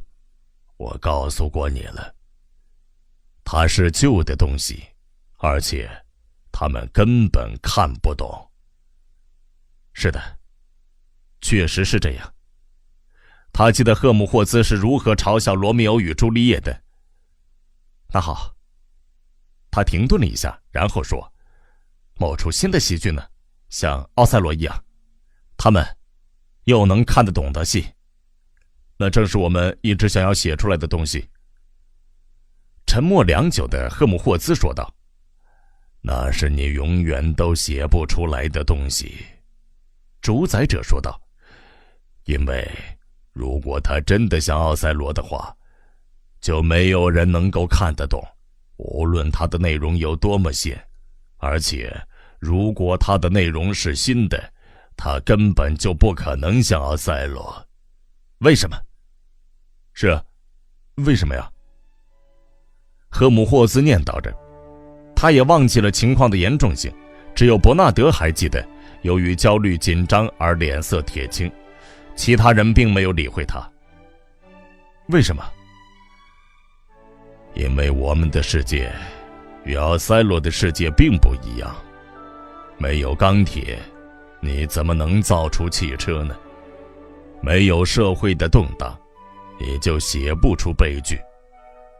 如今的世界很太平，人们过着幸福的生活，他们想要什么就有什么，不会想要得到无法企及的东西。他们享受着富裕与安宁，没有病痛，不会害怕死亡。他们很幸福，不知道激情与年老为何物。他们不会受到父母的干预，他们没有感情深厚的妻子、孩子或爱人。他们所接受的培育使得他们不由自主地表现出应有的行为，就算出了什么岔子，还有苏沫呢。而你却把他们扔出窗外，以自由的名义。野人先生，自由。他哈哈大笑，以为德尔塔知道什么是自由。现在你还以为他们能看得懂奥赛罗，我的好伙计。野人沉默了一会儿，然后固执地坚持说道，不管怎样，奥赛罗是一出好戏，奥赛罗要比那些感官电影好得多。确实如此。主宰者表示同意，但那是我们要为稳定所必须付出的代价。你只能在幸福和人们以前所说的高雅艺术之间做出选择。我们牺牲了高雅艺术，取而代之的是，我们有了感官电影和香薰设备，但它们根本没有意义。它们的存在本身就是意义。对观众们来说，它们意味着感官刺激，但它们是一个白痴讲的故事。主宰者哈哈大笑起来，哈哈哈哈哈哈！你真不给你朋友华生先生面子，他可是我们最出色的情感工程师中的一员。他说的对。赫姆霍兹沮丧地说道，因为那些内容确实很白痴，在乏善可陈的时候进行创作，确实如此。但那需要最杰出的才华。你在用最少的钢材制造小汽车，用只有感官刺激的空洞的内容去创作艺术品。野人摇了摇头，我觉得他的一切太可怕了。确实如此。事实上，比起痛苦的过度补偿，幸福看上去总是很猥琐。当然，稳定没有动荡那么壮观，得到满足当然比不上与不幸进行搏斗那么令人心醉神迷，也不像与诱惑进行斗争，或由于激情或困惑而遭到致命的打击那么动人心魄。幸福从来就不是宏伟壮丽的。我想不是。野人沉默了一会儿，开口说道，但非得像那些多胞胎那么糟糕吗？他用手遮住眼睛，他仍然记得在装配桌旁工作的好几列长长的一模一样的侏儒的形象，那些在布伦特福德轻轨车站的入口处排队的牲畜一般的多胞胎的形象，那些蜂拥在琳达的临终病床周围的人形蛆虫的形象，还有那些无穷无尽的攻击他的反复出现的脸庞。他似乎在尝试将它们抹去。他看着缠着绷带的左手，打了个冷战。太可怕了，但多么有用。我知道你不喜欢我们的波卡诺夫斯基群体，但我可以向你保证，他们是其他一切事情赖以建立的基础。他们是让国家这架喷气式飞机稳定航行的陀螺仪。他那深沉的声音激动而洪亮，那只手做事比划着所有的地方和机器无可阻挡的高歌猛进。穆斯塔法蒙德的口才几乎达到了合成演讲的水平。野人说道，我很纳闷，为什么你们要把他们制造出来？我知道你们可以从那些瓶子里培育出任何人，为什么在你们进行培育的时候，就不能让每个人都像超优等阿尔法一样呢？穆斯塔法蒙德哈哈大笑起来，因为我们不希望惨遭割喉。他回答道，我们的信仰是幸福和稳定。由阿尔法组成的社会一定是动荡和悲惨的社会。想象一个工人都是阿尔法的工厂，也就是说，那些工人都是独立的、没有关系的个体，有优秀的天赋，而且所接受的培育是能够做出自由的选择和承担责任。想象一下吧。他强调了一遍。野人试着去想象，但不是很成功。那很荒谬。一个接受阿尔法的试管培育和教育的人，如果得去做半痴呆的埃普斯隆做的工作，他会发疯的。发疯或开始打砸东西。阿尔法能完全实现社会化，但前提是你让他们承担阿尔法的工作。只有埃普斯隆能够做出埃普斯隆式的牺牲，原因很简单，对于他来说，那并不是牺牲。他们不会和你作对，他所接受的培育规定了他必须遵循的轨道，他只能这么做，他的命运已经注定好了。即使出瓶后，它仍然困在一个瓶子里，一个看不见的按照胚胎期和婴幼儿时期的固定模式行事的瓶子里。主宰者若有所思地继续说道：当然，我们每个人一辈子都在瓶子里度过，但如果我们是阿尔法，我们的瓶子相对来说是很广阔的。如果我们被局限在一个狭窄的空间里的话，我们会觉得非常痛苦。你不能将为上等人准备的人造香槟倒入下层阶级的瓶子里，这个道理很浅显，而且它也被实践证明了。塞浦路斯实验的结果令人信服。那是怎么一回事呢？穆斯塔法·蒙德微笑着说：如果你喜欢的话，你能称之瓶中再培育的实验。它始于福特纪元473年，几位主宰者将塞浦路斯岛上面所有的居民都迁走，并把特别准备的22000名阿尔法迁徙过来。他们拥有一切农业和工业设备，而且由得他们实施自治。结果与所有的理论预测非常吻合，土地没有好好被耕种，而且所有的工厂都在罢工，每个人都藐视法律，没有人服从命令。所有被分配去从事低级工作的人总是在勾心斗角争夺高级工作，而所有得到高级工作的人都在互相倾轧，不惜一切代价也要保住自己的位置。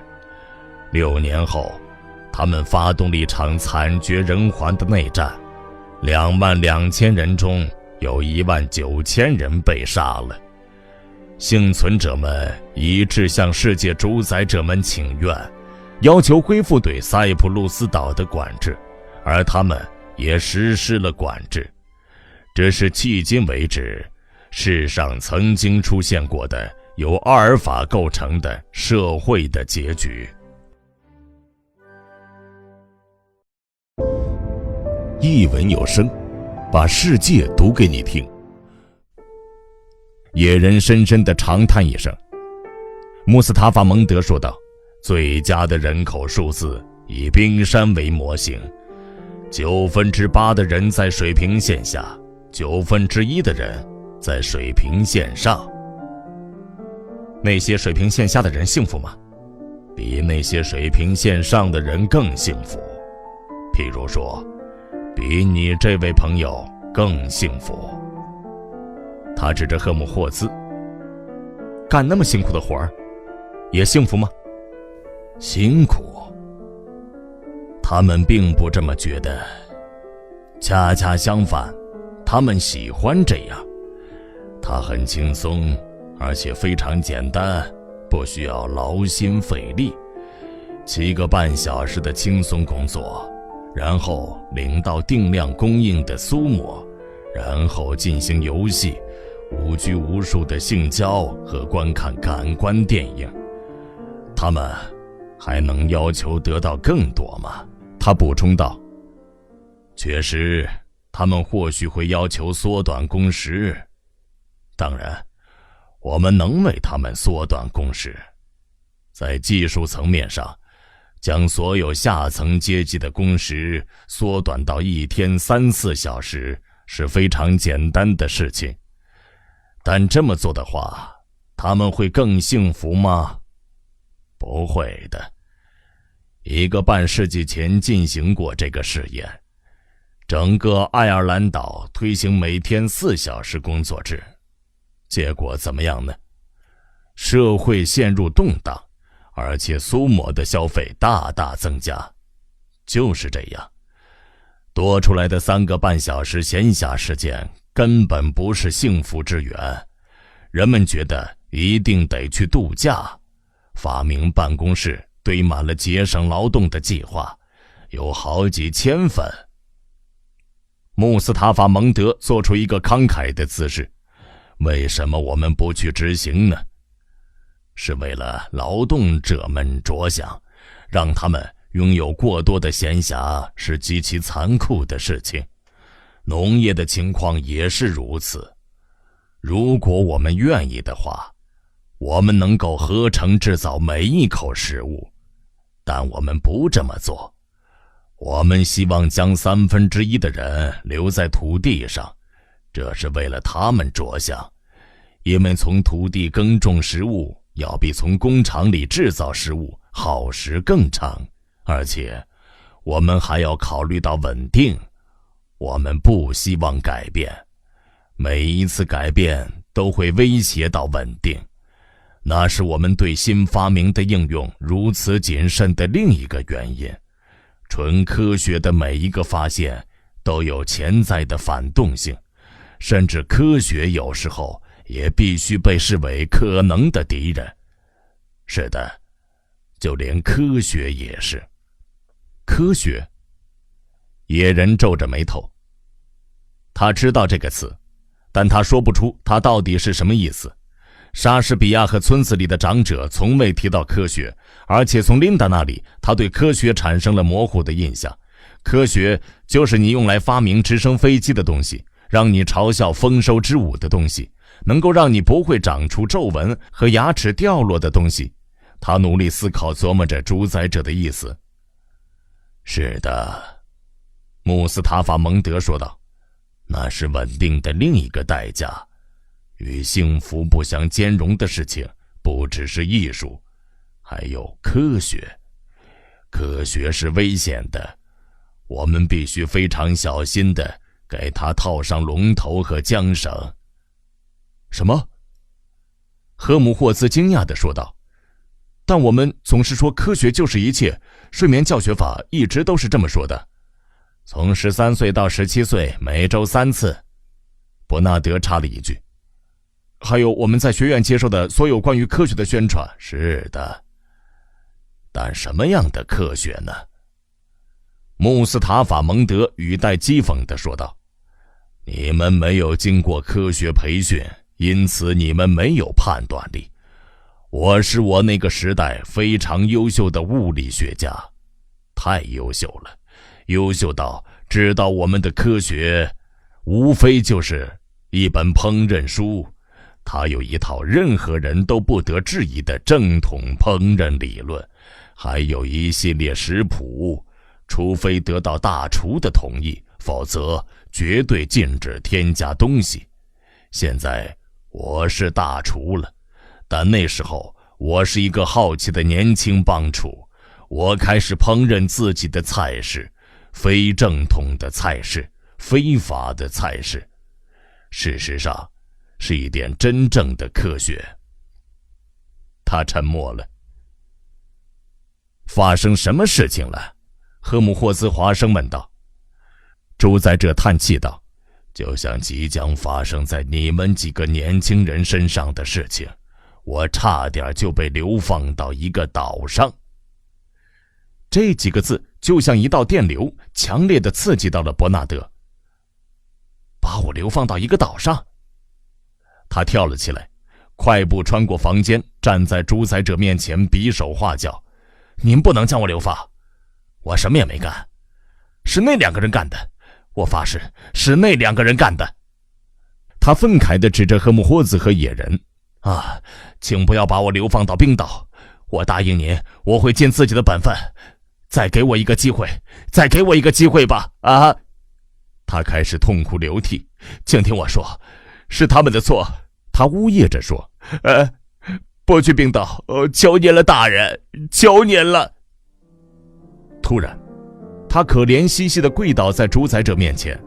穆斯塔法蒙德想把他拉起来，但伯纳德一直奴颜卑膝地跪着，嘴里一直滔滔不绝地哀告求饶。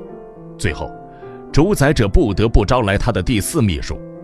叫3个男的来，他命令道，把马克思先生带到一间卧室去，给他多喷点苏沫蒸汽，然后把他放到床上，让他待在那儿。第4秘书出去了，然后领着3个穿着绿色制服的多胞胎男仆。伯纳德被抬了出去，仍在大哭大闹。你还以为他会被砍头呢？房门关上后，主宰者说道：如果他稍微了解情况的话，他会明白，他的惩罚其实是一项奖赏。他会被流放到一个岛上，在那个地方，他会遇到世界上最有趣的男男女女，所有由于某种原因拥有了太强烈的自我意识的个体，他们都是不满足于正统思想的人，有自己的思想的人无法融入集体生活。总而言之，每一个人都是独特的。我都有点羡慕你了，华生先生。赫姆霍兹哈哈大笑。那你自己为什么不去岛上呢？因为说到底，我喜欢现在这样子。主宰者回答：我曾经有2个选择，被流放到一个岛上，可以继续研究我的纯粹科学，或进入主宰者委员会，将来有机会成为主宰者之一。我选择了后者，放弃了科学。他沉默了一会儿，然后继续说道：有时候我对科学觉得很遗憾。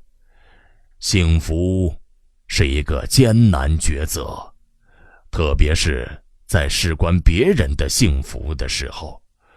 如果你没有接受过不加质疑就接受的培育的话，更是如此，比真理更加艰难。他叹了口气，然后又陷入了沉默，接着以轻快一些的语调继续说道：好了，责任就是责任，你不能由得个人的喜恶行事。我对真理很感兴趣，我喜欢科学，但真理是一个威胁。科学曾经造福人群，但对于公众来说，它也是一个危险。它赋予了我们历史上最稳定的均衡。相比较而言，中国是一个无可救药的动荡之邦，即使是远古时期的母系氏族，也没有我们这个社会那么稳定。我再重复一遍，这都是拜科学所赐，但我们不允许科学将它的成就摧毁。这就是为什么我们如此小心翼翼地限制研究的范围，这就是为什么我差点被流放到一个岛上。我们只允许科学去处理当前最迫切的问题，其他研究一律禁止。稍作停顿之后，他继续说道：读到我们的主福特那个时代的人对科学进步的观点是很有意思的事情，他们似乎以为它能够无休止地继续下去，无论发生什么事情。知识是最高的善，真理是最高的价值，其他的都是第二位和从属性的。确实，即使在那个时候，思想就已经开始改变了。我们的主本人做了大量的工作，将重点从真理和美转移到舒适和幸福。大规模生产要求这一转变，普世幸福能使命运之轮稳定地运转着，而真理与美则做不到。当然，在群众掌握政治权力时，重要的事情是幸福，而不是真理与美。但是，尽管如此，不受限制的科学研究仍被允许。人们继续在谈论真理与美，似乎他们是至高无上的福祉，直到9年战争爆发，这使得他们彻底改变了基调。当炭疽炸弹在你身边爆炸时，真理、美或知识有什么意义呢？那是科学第一次遭到管制，发生在9年战争之后。那时候，人甚至愿意让胃口接受管制，只要能过上太平日子，什么都愿意。从那时开始，我们就一直在进行管制。当然，对于真理来说，它并不是好事，但对于幸福来说，它是非常好的事情。凡事总有代价，快乐就是必须付出的代价。你正为它付出代价，华生先生，因为你对美太着迷了。我曾经对真理太着迷了，我也付出了代价。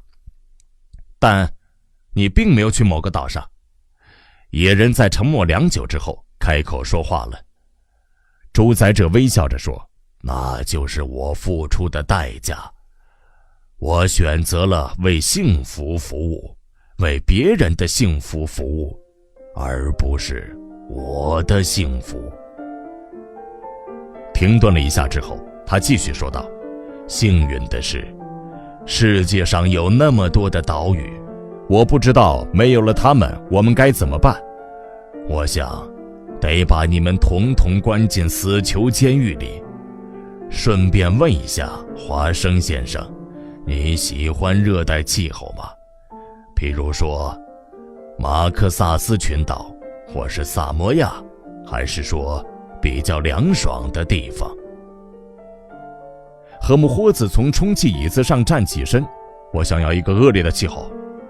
他回答道，我相信如果气候糟糕的话，一个人能够写出更好的作品，譬如说风暴频发的地方。主宰者赞许地点了点头，我欣赏你这种精神，华生先生，我真的非常欣赏。但站在官方的立场，我不批准。他微笑着说道，去福克兰群岛如何？好吧，我想那儿也不错。赫姆霍斯回答道，现在如果您不介意的话，我去看看可怜的伯纳德怎么样了？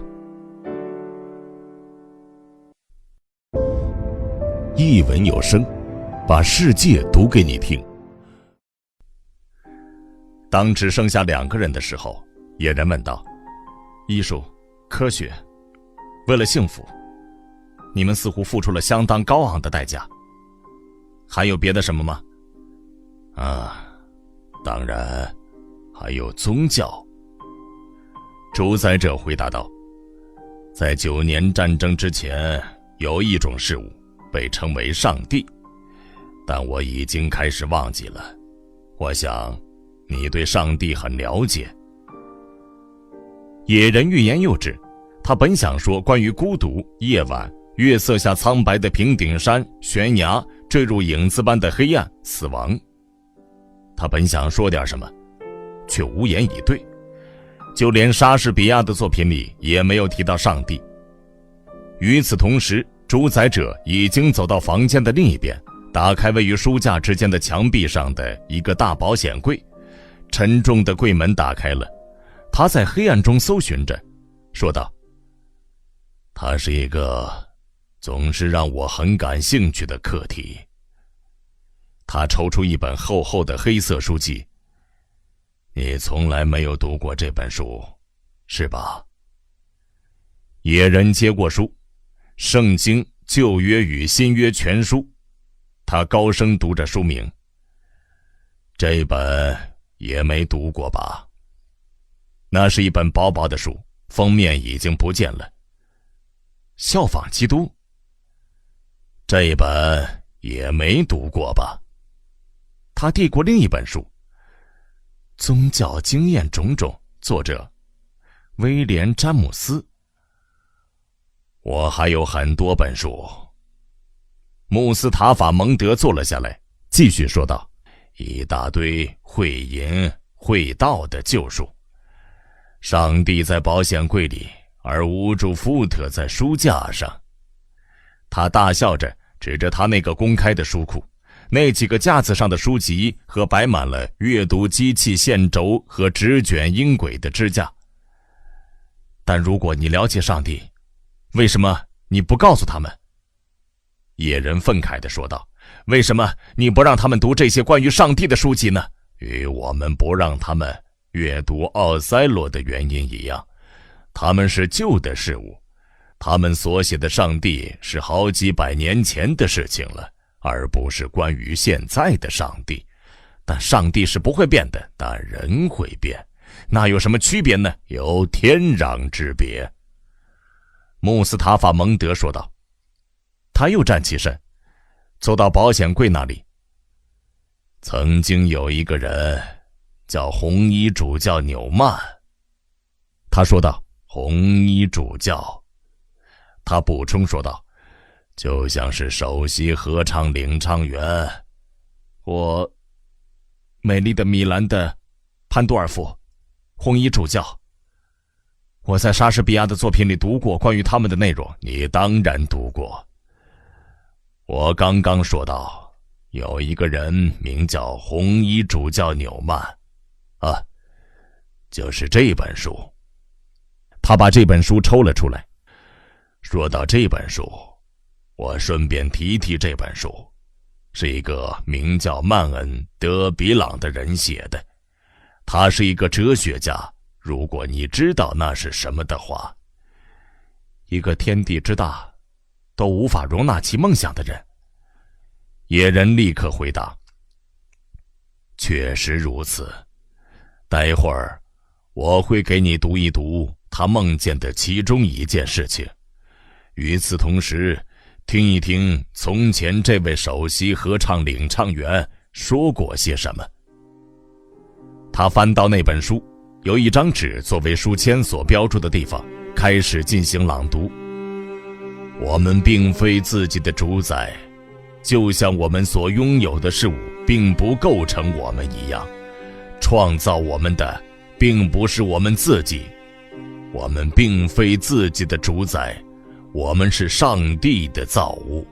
因此，在这个意义上，这难道不是我们的幸福吗？认为我们是自己的主宰，有什么幸福或宽慰可言吗？或许只有拥有青春和繁荣的人会这么想，他们或许会认为主宰一切是美妙的，无需仰仗任何人，不用去思考眼前之外的事情，不需要讨厌的一直承认上帝，不需要一直进行祈祷，不需要让自己的行动服从上帝的意志。但是随着时光流逝，所有人都会发现，人类并不配享有独立，那是违反自然的，它只是暂时性的，无法将我们平安地送至彼岸世界。穆斯塔法停了下来，放下第一本书，然后拿起另外那本书，翻开书页，说道，以这段话为例，然后以深沉的声音开始朗读。一个人渐渐年迈，伴随着岁月的流逝，他感觉到自己是那么虚弱、萎靡、不适，因此想象着自己只是病了，认为这个痛苦的状态是由于某个特别的原因，就像患病一样，相信能够康复，以此平息自己的恐惧。这只是一个徒劳的想法。这个疾病是衰老，一个可怕的疾病。人们说，是对于死亡和死亡之后所发生的事情的恐惧，使得人们随着年岁渐长皈依宗教。但我的经历让我相信，那并非出于恐惧或幻想，而是随着我们日渐衰老，我们自然而然就会产生宗教情感。由于随着激情归于平静，随着幻想和感官不再像以前那么激动人心，我们的理性不再受到干扰，被之前沉溺的声色犬马欲望与干扰所分心，上帝的形象如拨云见日，我们的灵魂感受到、看到并向往一切光芒的起源。这个转变是自然的，而且不可避免的，因为现在赋予感官世界以生命力和魅力的所有那些东西，已经开始失去了对我们的影响。现象的存在不再受内部或外部的刺激，我们感受到依赖某个永恒的事物的需要，某个从来不会欺骗我们的事物，真理，绝对的、永恒的真理。是的，我们一定会皈依上帝，因为这种宗教情感的本质是如此纯洁，令灵魂如此愉悦，感受到它能够弥补我们的一切失落。穆斯塔法蒙德合上那本书，靠在椅背上。这些哲学家穷尽天地万物都从未梦想过的是这个世界。他挥了挥手，我们这个现代世界，只有在你拥有青春和繁荣的时候，你才能摆脱上帝，独立无法将我们平安地送至彼岸世界。如今我们已经得到永恒的青春和繁荣，显然顺理成章的，我们能够摆脱上帝了。宗教情怀能够补偿我们的失落，但我们并不感到失落。失落和宗教情感是多余的。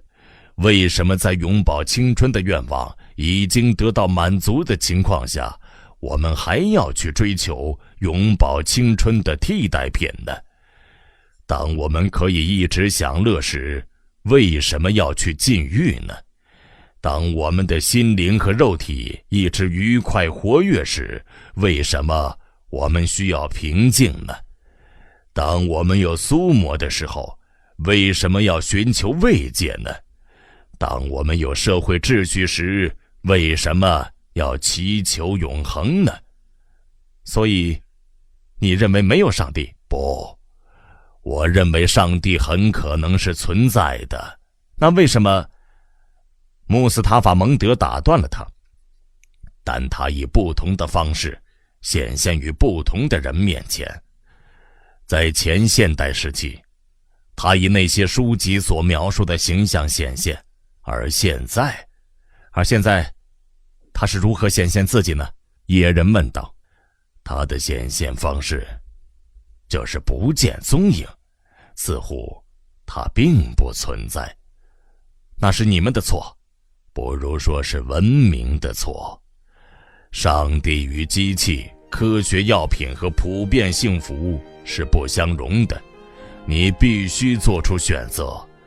我们的文明选择了机器、药品与幸福，这就是为什么我得把这些书锁在保险柜里的原因。它们是禁书，要是人们看到这些东西，他们会吓坏的。野人打断了他，但感受到上帝的存在，难道不是很自然的事情吗？你倒不如说，裤子上有拉链是天经地义的事情。主宰者挖苦道：“你让我想起了另一个老家伙，名叫布拉德里。他认为，哲学是为一个人出于本能的信仰找到的糟糕的原因，好像有谁是出于本能而产生信仰似的。一个人的信仰是由培育决定的。为糟糕的原因而产生的信仰，寻找糟糕的原因，这就是哲学。人们信仰上帝，是因为他们所接受的培育使然。但不管怎样，野人固执地说道，当你孤独的时候，你自然而然就会信仰上帝。晚上独自一人的时候，想到死亡，但现在人们不会孤独了。穆斯塔法蒙德说道，我们让他们痛恨孤独，而且我们安排他们的生活，让他们几乎没有孤独的机会。一文有声，把世界读给你听。野人沮丧地点了点头。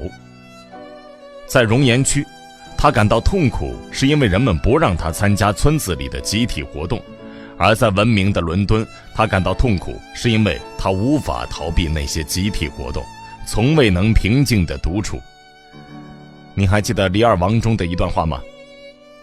野人最后问道。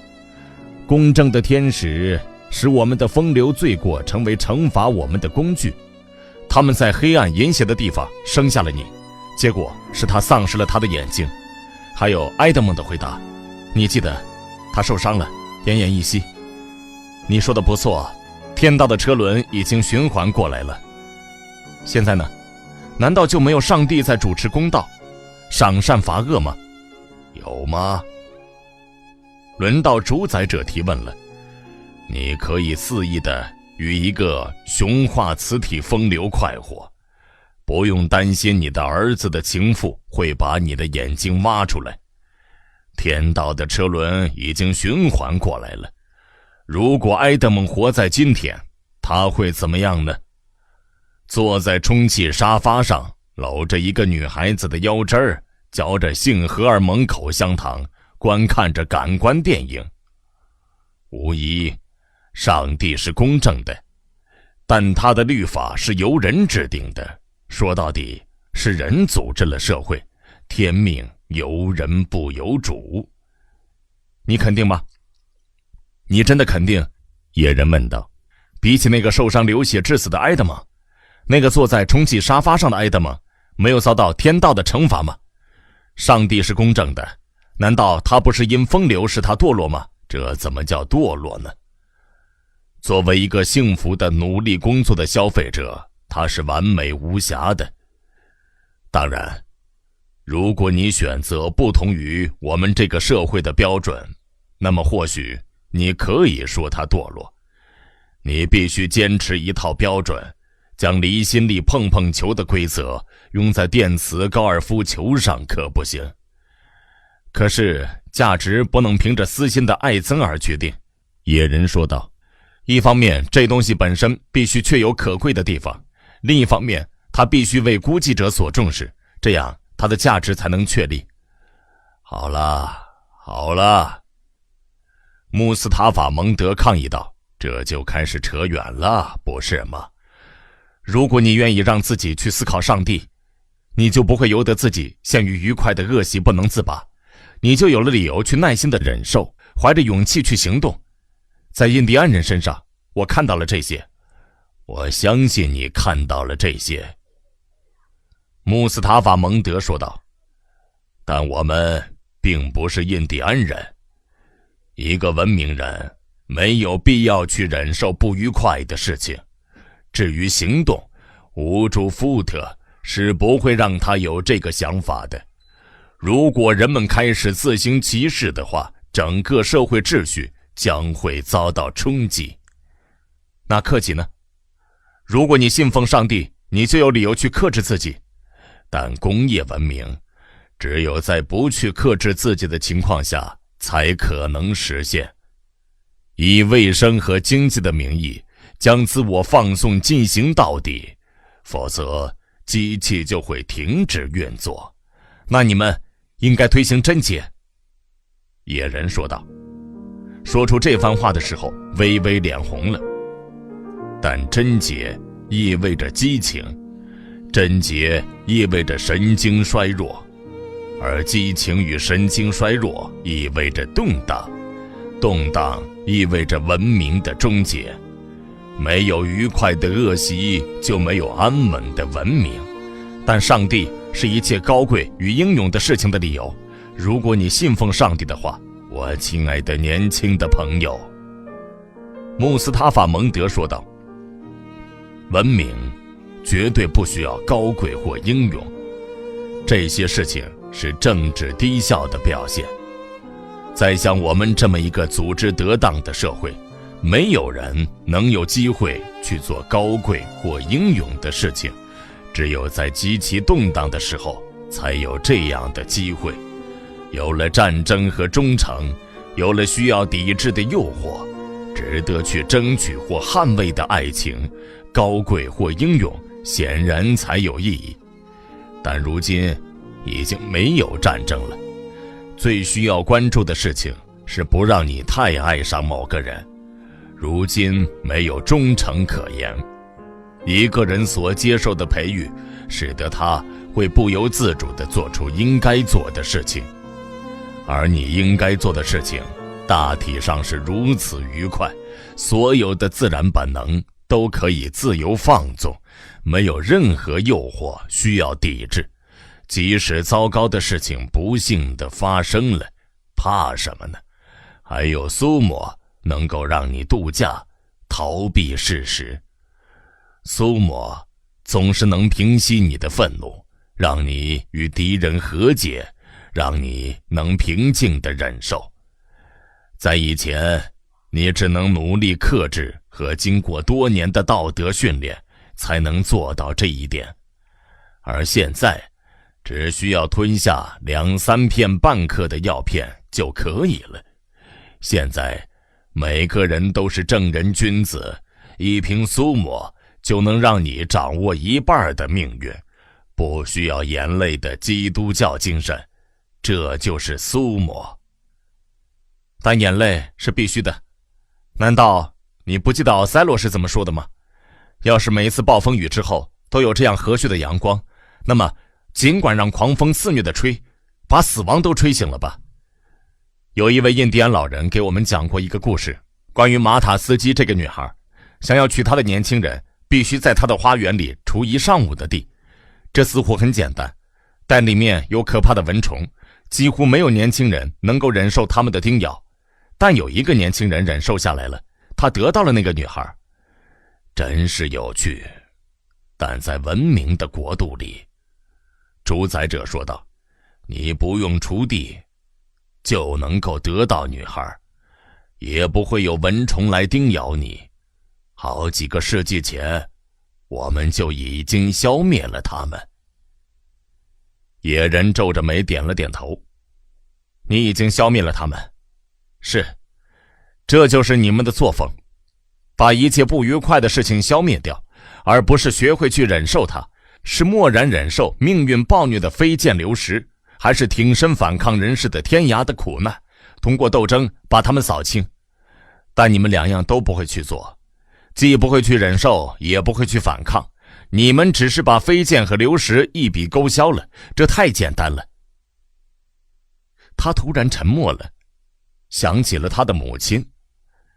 在37楼的病房里，琳达漂浮在歌声、光线、香薰和爱抚的海洋中，飘走了，飘出了时空，飘出了记忆、习性、衰老和浮肿的身躯的牢笼。而托马金，生育与培育中心的前主人，托马金仍在度假，远离耻辱与痛苦的假期。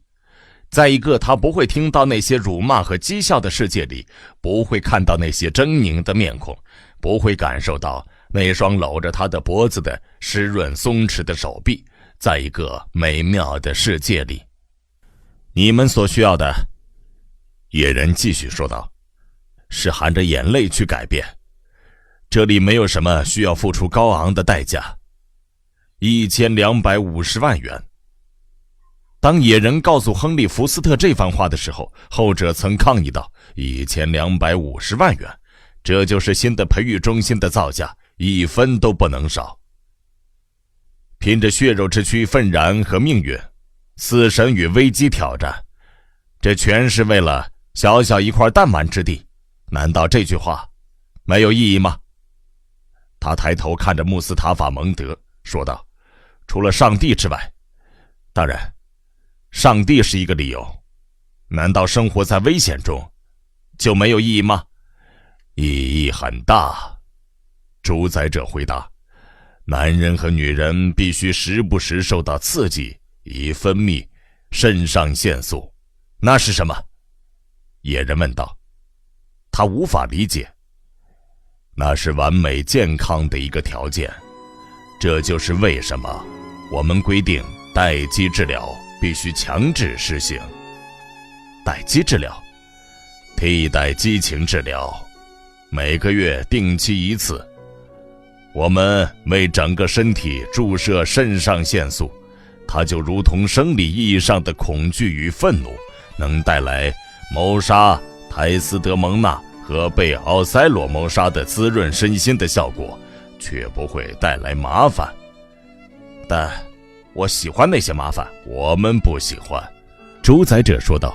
我们希望过得很舒适。我不要舒适，我要上帝，我要诗歌，我要真正的危险，我要自由，我要美好，我要罪恶。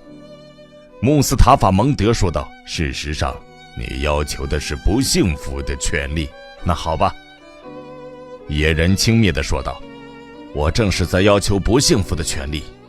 还有变老、变丑、变得性无能的权利，患上梅毒和癌症的权利，吃不饱的权利，肮脏的权利，总是生活在对明天的忧虑中的权利，患上伤寒的权利，受各种难以言状的痛苦折磨的权利。两人良久地沉默着。我愿意接受这一切，野人最后说道。穆斯塔法蒙德耸了耸肩膀，悉听尊便。一文有声，把世界读给你听。门是开着的，他们走进房间。约翰，从浴室里传来熟悉而难听的声音。出什么事儿了？赫姆霍兹问道。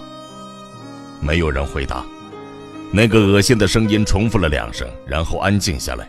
接着浴室的门咔嗒一声打开了，野人出来了，脸色苍白。听我说，赫姆霍兹热切地说道。你好像病了，约翰。你吃了什么不消化的东西吗？伯纳德问道。野人点了点头。我吃了文明。什么？他让我中毒了，我被玷污了。他低声补充道。然后我吃了自己的邪恶。是。可是到底怎么回事？我是说，刚才你正在，现在我净化了自己。野人说道。我喝了一些芥末和热水。另外2个人惊诧地盯着他。你是说，你是故意这么做的？伯纳德问道。印第安人总是这样净化自己。他坐了下来，叹了口气，用手抚摸着前额。我得歇一会儿，他说道。我好累。我想是的，赫姆霍兹说道。沉默了一会儿，他说道。我们是来道别的。他换了个口吻说。我们明天早上就出发。是的，我们明天就出发。伯纳德说道。野人注意到他的脸上露出一个新的平静而决绝的表情。顺便说一下，约翰，他继续说道，坐在椅子上前倾着身子，将一只手搁在野人的膝盖上。我想说，我为昨天发生的一切感到非常抱歉。他脸红了，真是太丢脸了。虽然他的声音在发颤，但仍继续说道，我真的……野人打断了他，握着他的手，亲切地按着他。赫姆霍兹对我实在太好了。伯纳德停了一下，然后继续说道，要不是他，我得……行了。赫姆霍兹抗议道。3人沉默着。虽然他们很伤心，但因为他们的伤心正体现了他们对于彼此的爱，3个年轻人都很开心。野人最后说道，今天早上我去见主宰者了。为了什么事啊？问他我能不能和你们一起去岛上。他怎么说呀？赫姆霍兹热切地问道。野人摇了摇头，他不同意。为什么不同意啊？他说他想要把实验继续进行下去，但我完蛋了。突然间，野人发怒了，要是继续被当成实验品的话，我就完蛋了。我不会为世上的任何主宰者服务，明天我也会离开。但是去哪儿呢？另外2个人异口同声地问道。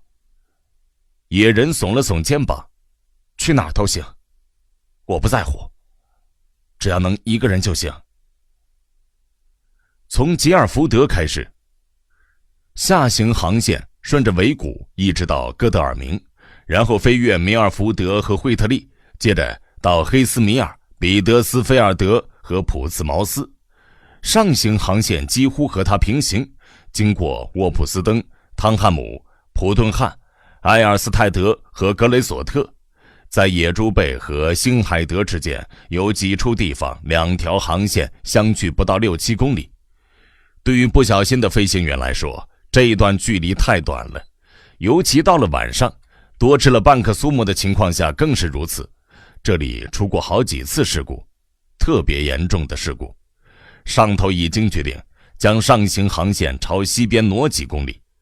在格雷索特和汤汉姆之间的4座废弃的航空灯塔指示着旧的从普茨茅斯到伦敦的路线，它们上方的天空静悄悄的，没有飞机经过。现在直升飞机嗡嗡嗡的飞跃的地方是塞尔伯恩、博尔登和法恩汉姆。野人选择了位于普汉顿和埃尔斯泰德之间的山顶的旧灯塔作为自己的隐居地。这座灯塔是用钢筋混凝土修筑成的，状况良好。野人第一次来了解这个地方的时候，觉得它几乎太舒适、太文明、太奢华了。他向自己承诺要奉行更加严苛、彻底和完全的自律，进行赎罪，以此让良心好受一些。在隐居地的第1个晚上，他故意不让自己睡觉，跪了好几个小时进行祈祷，一会儿向罪孽深重的克劳迪斯曾经祈求原谅的天堂祈祷，一会儿用祖尼语向阿沃纳维罗纳、耶稣和鹰神普空祈祷，一会儿向他自己的守护动物雄鹰祈祷。时不时的他会伸直手臂，似乎自己被吊在十字架上，一直伸直着，久久地忍受着逐渐积累的疼痛，直至那成为极度难耐的站立的痛苦。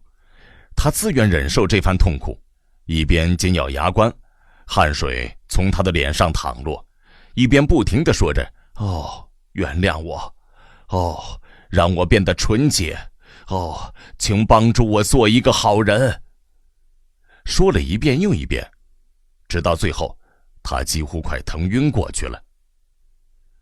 到了第2天早上，他觉得自己获得了住在灯塔里的资格。尽管大部分窗户的玻璃还在，尽管从平台望去的风景是那么美丽，为什么他会选中这座灯塔的原因，也差不多就是他选择去其他别的地方的原因。他觉得住在这里，就是因为这里的风景实在是太美了，因为从这个得天独厚的位置，他似乎可以看到神圣的化身。但他有什么资格时时刻刻都能欣赏此等美景呢？他有什么资格活在上帝的视野中呢？他只配活在一个肮脏的猪圈或地底下的黑洞里。由于昨晚长久的忍受疼痛，他的身体很僵硬，而且还在隐隐作痛。但正是因为这样，他的内心觉得很踏实。他登上灯塔的平台，眺望着明媚的白天世界。他获得了在这里生活的资格。北边的风景是长长的野猪背的鄂图山脊，东边的尽头耸立着7座摩天大楼，那里就是吉尔福德。野人看着那7座摩天大楼做了个鬼脸，但他迟早能和他们和平共处的，因为到了晚上，他们闪烁着欢乐的几何形状的星座图案，或灯火通明，像发亮的手指庄严地直指深邃神秘的天空。英国没有人理解这个姿势的含义，但野人现在明白了。将野猪背和灯塔所在的多沙的山丘隔开的山谷里，普顿汉是一座中等规模的宁静的有9层楼高的小村庄，有几座谷仓，一个家禽农场和一间小型维他命 D 工厂。在灯塔的另一边是一大片长着石楠的斜坡，向南一直延伸到几个池塘。越过池塘，再穿过中间的树林，是14层楼高的埃尔斯泰德塔。星海德和塞尔伯恩在迷离的英国的雾霭中，将视线引向远方一片浪漫的蓝色。但吸引野人到他那座灯塔的原因，并不只是远处的风景，近处的风景一样令人陶醉。树林、延绵的石楠与金雀花丛、一簇簇的赤松、波光粼粼的池塘和高悬在上空的白桦树、水中的百合、水边的芦苇，这些都很漂亮。对于适应了美洲沙漠的干旱的眼睛来说，简直可以用神奇来形容。还有这里的孤寂。连续好几天过去了，他从未见过一个人。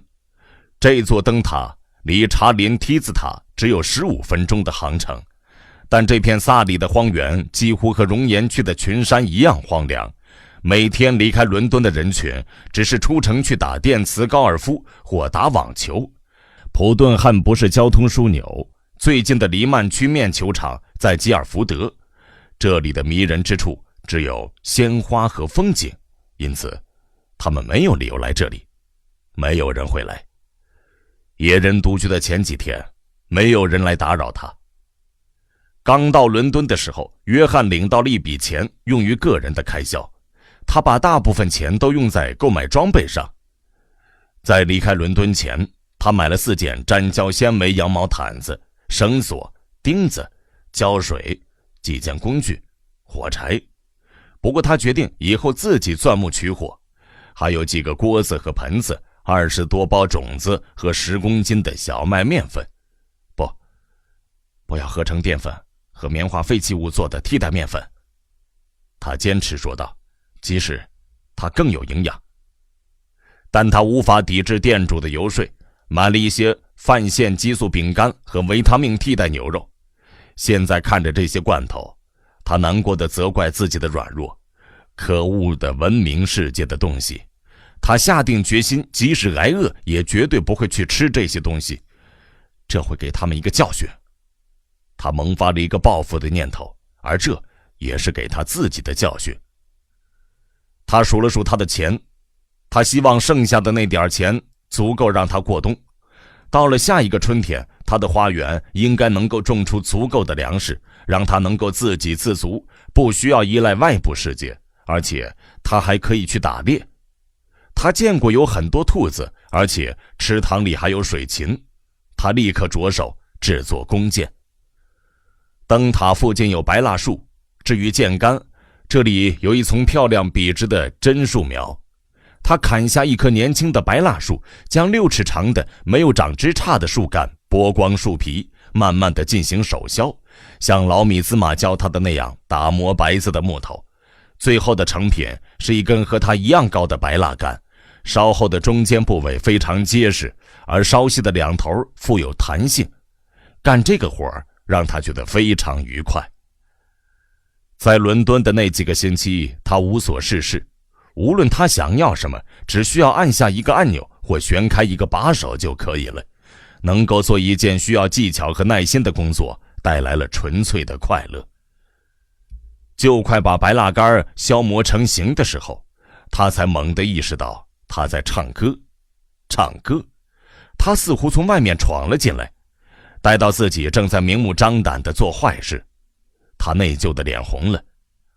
说到底，他来这里不是为了唱歌和享乐，而是为了摆脱肮脏的文明生活进一步的污染，是为了赎罪和做个好人，是为了积极的赎罪。他难过地意识到，他一心沉浸在打造自己的弓箭，忘记了自己曾经发誓会永远记住的事情。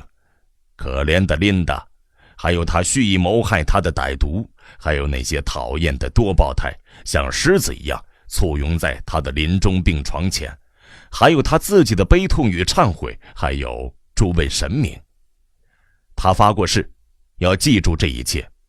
他发过誓，要永远赎罪。而现在，他就坐在这里，开心地做着他的弓箭，还唱起了歌。是的，唱起了歌。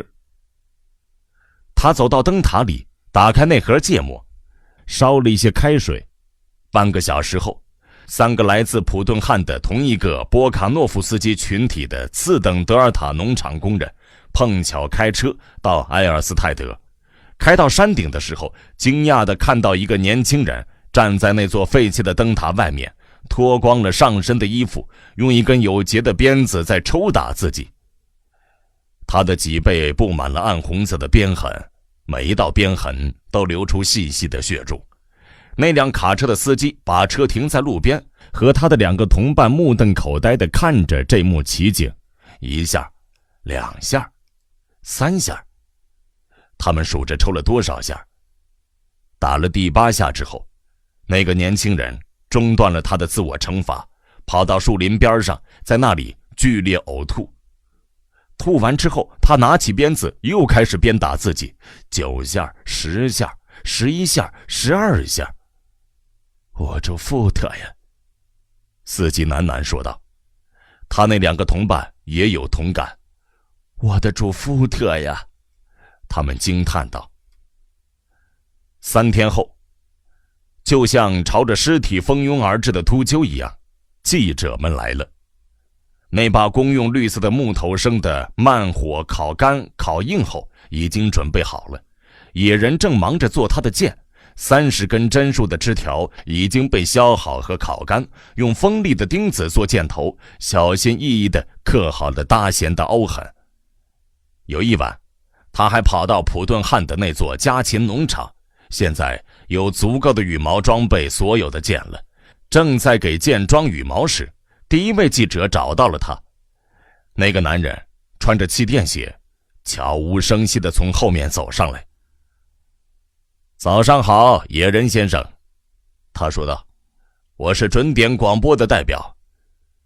野人吓了一跳，似乎被毒蛇咬到了，那些箭、羽毛、胶罐和刷子掉得到处都是。很抱歉。那位记者怀着真诚的歉意说道，我无意。他碰了碰帽子，那是一顶铝制的烟囱管式的帽子，里面装了他的无线接收器和发射器。很抱歉，我没办法脱下帽子，他说道，他有点沉。我刚才说过，我是准点广播的代表，你想怎么样？野人皱着眉头问道。那个记者报以最谄媚的微笑。当然，我们的读者很有兴趣。他把头摆到一边，展现出几乎是在卖弄风情的微笑。听您说几句话，野人先生。他迅速做了几个宗教仪式般的手势，解开2根连着系在腰带上的电池的电线，同时将它们插入他那顶铝帽的侧面，按下帽顶的一个开关，一根天线弹了出来，按下帽檐上的另一个开关，就像小丑盒子一样，一个麦克风弹了出来，悬在他鼻子前方6英寸处颤抖着。把耳朵上的一对接收器拉下来，按下帽子左边的一个按钮，里面传来轻微的黄蜂在飞逝的嗡嗡声，然后旋开右边的一个旋钮，嗡嗡声被听诊器似的哮鸣声、咔嗒声和骤然响起的尖利的声音打断了。他对着麦克风说道：你好，你好，你好。突然间，他的帽子传来铃响。是你吗，埃德泽尔？我是伯利莫梅罗。是的，我已经找到他了。野人先生现在将会在麦克风上说几句话。野人先生好吗？他抬头看着野人，又露出那个迷人的微笑。请告诉我们的读者，为什么您会来这里？是什么促使您如此突然地离开伦敦？等一下，埃德泽尔。当然，还有那根鞭子。野人吓了一跳，他们是怎么知道鞭子的？我们都很想知道那根鞭子，然后还有关于文明的事情。您懂的，我对文明女孩有什么看法之类的东西，说几句就好。说几句就好。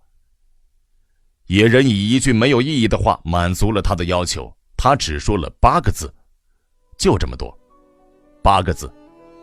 就是他曾经对伯纳德说过的关于坎特伯雷首席合唱领唱员的那番话，哈尼桑斯埃索滕纳。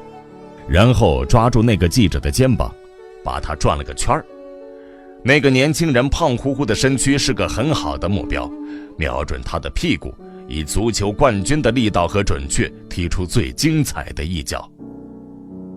8分钟后，最新发行的准点广播在伦敦的街头贩卖，封面的大字标题是准点广播的记者被神秘的野人踢中尾椎骨，萨里的轰动新闻。在回去的路上读着这个标题，记者心想，即使在伦敦也是轰动新闻，而且是非常痛苦的轰动新闻。他轻手轻脚地坐下吃午饭。又有4个记者不被他们那位同事尾椎骨上的警告性的淤青所吓到，分别代表了《纽约时报》、法兰克福思维统一体、福特科学观察报和德尔塔镜报，当天下午就在灯塔外呼唤野人，结果遭到越来越暴力的对待。一文有声，把世界读给你听。那个来自福特科学观察报的记者跑到安全的地方，还在揉着自己的屁股，气冲冲地吼道：不开话的傻瓜，你怎么不吃点苏沫？给我滚！野人挥舞着拳头。另外3个记者退到几步开外，然后又转过身来，如果你吃上几颗苏沫，不幸将不复存在。可哈夸伊亚腾托克亚伊，他的语气透着凶狠和嘲讽。痛苦只是幻觉。哦，是吗？野人说道，拾起一根粗一些的针树枝鞭子，大步走向前。那个福特科学观察报的记者冲向他的直升飞机。之后，野人得以享受了一段时间的平静。几架直升飞机来过，还好事地在灯塔的周围盘旋。他一箭射中他们当中最纠缠不休的靠近灯塔的那架飞机，他射穿了驾驶舱的铝制地板，里面发出一声惊叫，飞机以它的超级发动机能够实现的最大加速度一下子窜上天空。之后，其他飞机小心翼翼地保持着距离，野人没有去理会他们发出的烦人的嗡嗡嗡的声音。他幻想自己是少女马塔斯基的追求者之一，不为这些长着翅膀的害虫所动，为将来的花园锄地。不知道过了多久，这些害虫显然觉得很无聊，于是飞走了。有好几个小时，他头顶的天空是空荡荡的，只有百灵鸟在静悄悄地飞。天气热得让人觉得透不过气来，天空雷声阵阵，他已经锄了一上午的地，正在休息，伸展着身子躺在地上。突然间，对莱妮娜的思念是那么真切，她赤裸的身躯是那么真切，说着亲爱的和搂着我，身上只穿着鞋袜，撒了香水，人尽可夫的娼妇。但是他的胳膊搂着他的脖子，他那坚挺的胸脯，他的双唇，我的嘴唇和眼睛里有永生的欢乐。莱妮娜，不，他一跃而起，半裸着身子跑到屋外，在石楠的边上有一丛花白的刺柏，他冲向那丛刺柏，张开怀抱，不是他渴望中的柔滑的身躯，而是满怀的绿色的尖刺。上千根锋利的刺扎中他的身体，他尝试着去想可怜的琳达，他那喘不过气来而且痴呆的模样，他紧握的双拳和他眼里难以言状的恐惧。可怜的琳达，他发过誓要缅怀她，但是萦绕在他脑海里的形象仍然是莱妮娜，他发誓要忘记的莱妮娜。尽管刺柏的尖刺深深地刺痛了他，他那抽搐的肉体仍然能够感受到他的存在，无法逃避的真实。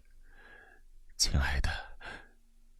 爱的，如果你也想和我好的话，你为什么不说呢？那根鞭子就挂在门边的一根钉子上，是准备拿来教训那些记者的。野人疯也似的跑回灯塔里，拿起鞭子将他挥舞起来，打了结的鞭子嵌入了他的肌肉。娼妇，娼妇！每打一下，他都会发出怒吼，似乎他打的是莱妮娜。他陷入了癫狂，希望打的人就是莱妮娜，但自己并不知道这一点。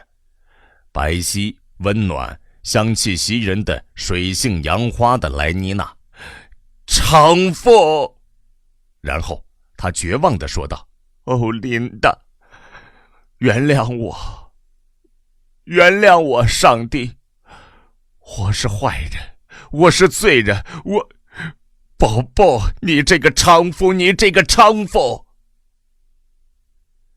在300米开外，感官电影公司的最资深的大制作摄影师达尔文·波拿巴正躲在树林中精心布置的藏身地点，将这一幕看在眼里。耐心和技巧终于得到了回报。他在一棵假橡树的树干里趴了整整3天3夜，借着石楠丛的掩护，将麦克风藏在金雀花丛里，把电线埋在软绵绵的灰沙里。72小时的难耐的不适，达尔文·波拿巴在他的设备之间走动时，心里想到：现在我的重要时刻来临了，最重要的时刻。自从他拍摄了那部出名又叫座的立体感官电影《大猩猩的婚礼》后，最美妙的电影，太棒了，他自言自语着。野人开始了他惊世骇俗的表演，太棒了。他仔细地将远程摄影机对准，紧跟着他们的移动的对象，以更高的解析力拍一张疯狂而扭曲的脸的特写，棒极了。然后切换半分钟的慢动作，他决定加入精心设计的滑稽效果，同时倾听着鞭打声、惨叫声，那些野蛮的胡言乱语，这些都被录成了影像的配音。他试着将音量调高一点点。对了，这样好多了，真是美妙动听。在减弱了一阵之后，像云雀的尖利的歌声般响起。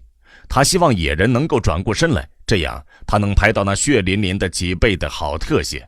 那个听话的家伙真的立刻转过身来了。哦，运气实在是好的出奇呀！哈哈哈。他得以拍到完美的特写。好的，太好了。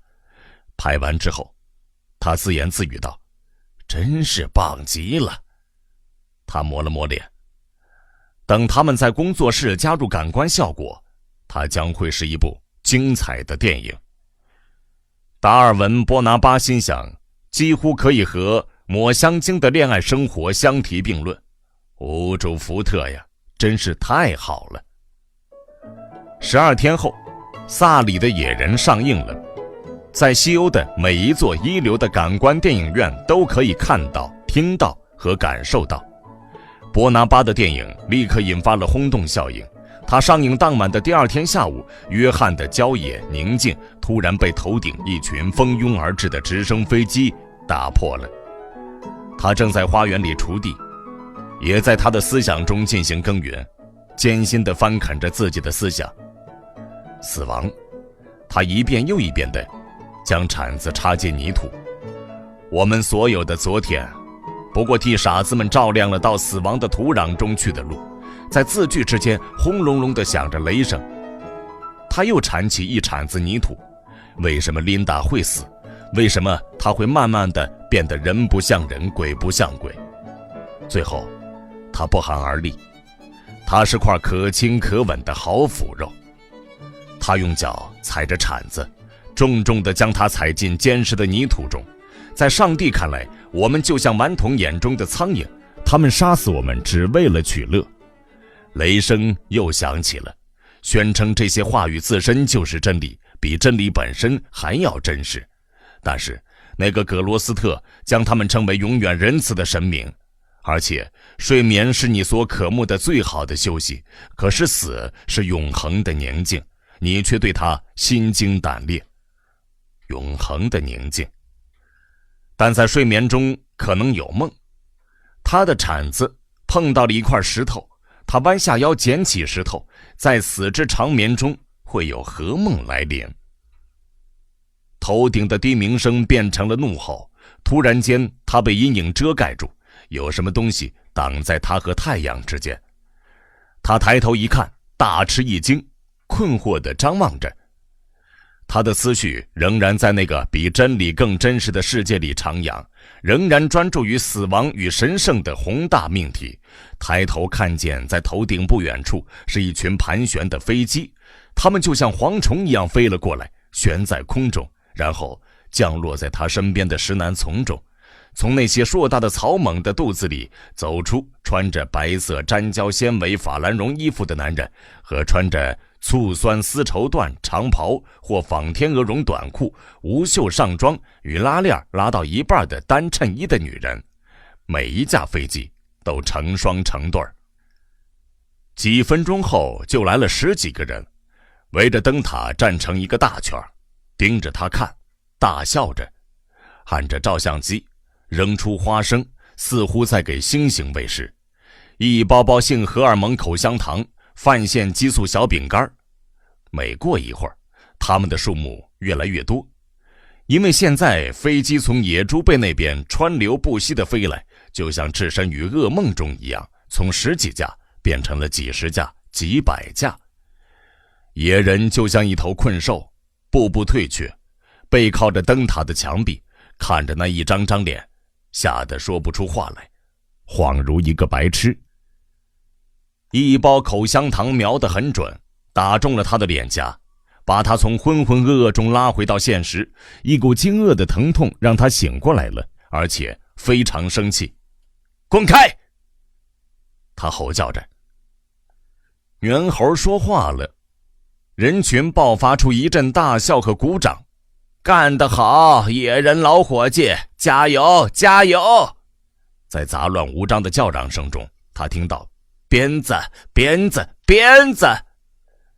他得到了提示，立刻采取行动，从门后的钉子上取下那根打结的鞭子，朝这些折磨着他的人挥舞着。他们讽刺的鼓掌叫好。他凶猛地朝他们冲去，一个女人惊叫一声，那排人群最直接受到威胁的位置就快散开了，但又紧绷起来，牢不可破。这帮看客知道自己在力量上占绝对优势，因此勇气十足，这是野人没有预料到的。他吃惊地停了下来，看着周围。为什么你们不肯放过我？他的愤怒中几乎夹杂着哀伤。吃几颗美颜杏仁吧。那个首当其冲或许会被野人第一个攻击的男人说道。他拿出一包东西，很好吃哦，你知道的。露出紧张的微笑抚慰他，美颜有助于你保持青春。野人不去理会他的好意。你们想要我怎么样？他问道，在一张张咧嘴大笑的面孔中转着圈。你们想要我怎么样？鞭子。100个声音含糊地回答，拿鞭子抽自己。我们要看你拿鞭子抽自己。然后他们以缓慢而沉重的节奏一起喊道，我们要鞭子。最后他们一起叫嚷着，我们要鞭子。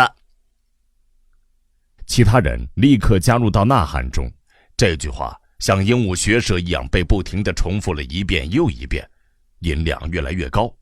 重复了7、8遍后，再没有人说起别的字眼。我们要鞭子。他们一起呐喊着，陶醉在叫嚷声、一致性和有韵律感的救赎中。他们似乎可以好几个小时一直喊下去，几乎可以不停地喊下去。但喊到第25遍的时候，喊叫声戛然而止。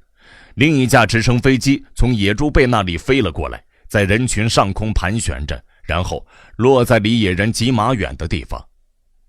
就在那群看客和灯塔之间的空地上，螺旋桨的轰鸣声暂时压倒了吼叫声，然后随着飞机降落到地面，引擎被关掉之后，我们要鞭子。我们要鞭子的呐喊声再次响起，还是那么大声一致。那架直升飞机的门打开了，先是走出来一个长着一头金发的、脸色红润的年轻人，接着走出一个年轻的女人，穿着绿色的仿天鹅绒短裤和白色衬衣，戴着骑师帽。看到这个年轻女人，野人吓了一跳，退了几步，脸色变得苍白。那个年轻女人朝他微笑，犹豫、哀求，几乎卑微的微笑。好几秒钟过去了，她的嘴唇翕张着，正在说着什么，但她的声音被看客们反反复复的大声的叫嚷掩盖了。我们要鞭子，我们要鞭子。那个年轻女人的双手靠在左边身子上，她那张像蜜桃一样水灵又像洋娃娃一样漂亮的脸蛋露出奇怪的充满渴望的忧伤。她蓝色的眼睛似乎变得更大更明亮了。突然2滴眼泪从她的脸颊滚落。她又说着什么，但没人听得见，然后以充满激情的姿态朝野人伸出双手，一步步走向前。我们要鞭子，我们要鞭子。突然间，他们得偿所愿。娼妇！野人就像疯子那样朝他冲了过去。娼妇！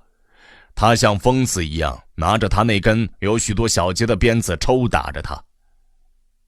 他吓坏了，转身就逃，被石南从绊倒了，摔倒在地。亨利，亨利！他叫嚷着，但他那个脸色红润的同伴已经躲在直升飞机后面安全的地方了。那群人兴高采烈地呐喊着散开了，朝那个吸引人的魔力中心蜂拥而去。痛苦是一种令人心醉神迷的恐怖。奸吧，都给我在奸淫里奸哭了吧！野人暴怒地又抽了一遍，他们如饥似渴地围了上来，像猪群拱槽那样推搡着。好肉体！野人咬牙切齿地说道。这一次鞭子抽打的是他的肩膀。杀呀杀呀！被痛苦的恐惧和魔力所吸引，被发自内心的协同行动的习惯所驱动，被根深蒂固的培育出的对一致性和救赎的渴望所蛊惑，他们开始模仿野人狂野的动作，像野人殴打着自己叛逆的肉体，或殴打着在他脚下的石楠丛里蠕动的丰满的罪恶的化身那样互相殴打着。杀呀杀呀杀呀杀呀！野人不停地嘶吼着。然后突然间，有人唱起了狂欢之礼。一会儿后，他们都唱起了副歌，还跳起了舞。狂欢之礼跳了一圈，一圈又一圈，以6、8拍子互相殴打。狂欢之礼，直到午夜过后，最后一架直升飞机才飞走了。野人被苏木的效力弄得神情恍惚，又因为被长时间的感官宣泄弄得精疲力尽，在石楠丛中睡着了。醒来的时候已经日上3竿。他躺了一会儿，像猫头鹰那样迷迷糊糊的对着阳光眨着眼睛，然后突然间记起了所有事情。哦，我的上帝，我的上帝呀！他捂着眼睛。当天晚上，无数架直升飞机嗡嗡嗡地飞越野猪背，像一朵乌云，延绵10公里之远。所有的报纸都在描写昨晚的救赎狂欢。野人！第一批抵达者刚下飞机就高喊道：“野人先生！”没有人回答。灯塔的门是虚掩的，他们推开门，走进被百叶窗遮挡的昏暗中，穿过一道拱门，更加深入房间，看到通往更高几层的楼梯的底端，就在拱门顶端的下方有一双脚在摇荡着。野人先生！就像2根不徐不急的指南针的指针，那双脚缓缓地向右旋转，北边东北边，东边，东南边，南边，西南偏南，然后停顿下来。过了几秒钟后，不徐不急地向左转回去，西南偏南，南边，东南边，东边。一文有声，把世界读给你听。重返美丽新世界，作者序。机智的灵魂或许会成为谎言的躯壳，无论多么精妙和难忘、简洁，究其本质，永远无法充分揭示一个复杂情景的所有事实。在这么一个主题上，你只有通过省略和简化，才能进行总结归纳。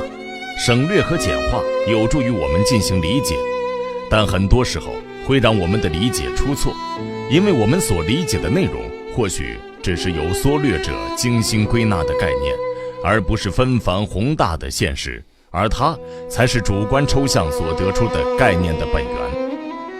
但生命是短暂的，而信息是无穷的，没有人能够有时间去成就一切。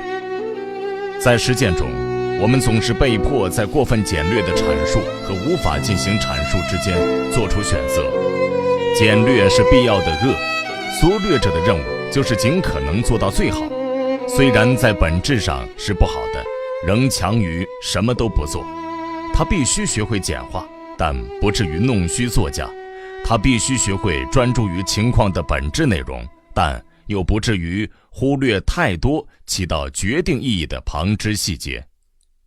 通过这种方式，他或许不能说出全部真相，因为几乎任何重要命题的全部真相是与简洁不相容的，但要比危险的一知半解或片鳞半爪的了解好得多，而后者总是盛行的思潮。自由和他的敌人是一个宏大的命题，我所写的内容确实过于简短，对这个命题并不公允，但至少我已经触及了这个问题的许多方面。虽然每一个方面的阐述或许被过分简化了，但我希望这些林林总总的过分简化的内容会拼凑成一幅图画，让你了解到原命题的宏大与复杂。在这幅画面中省略了自由在技术方面和军事方面的敌人，并不是因为它不重要，只是为了创作的方便，而且因为我在早前的时候已经对他们进行了探讨。掌握在世界的统治者手中用于对付其臣民的强大的武器和工具，为更具毁灭性的、代价更加高昂和更疯狂的自杀式的战争进行准备。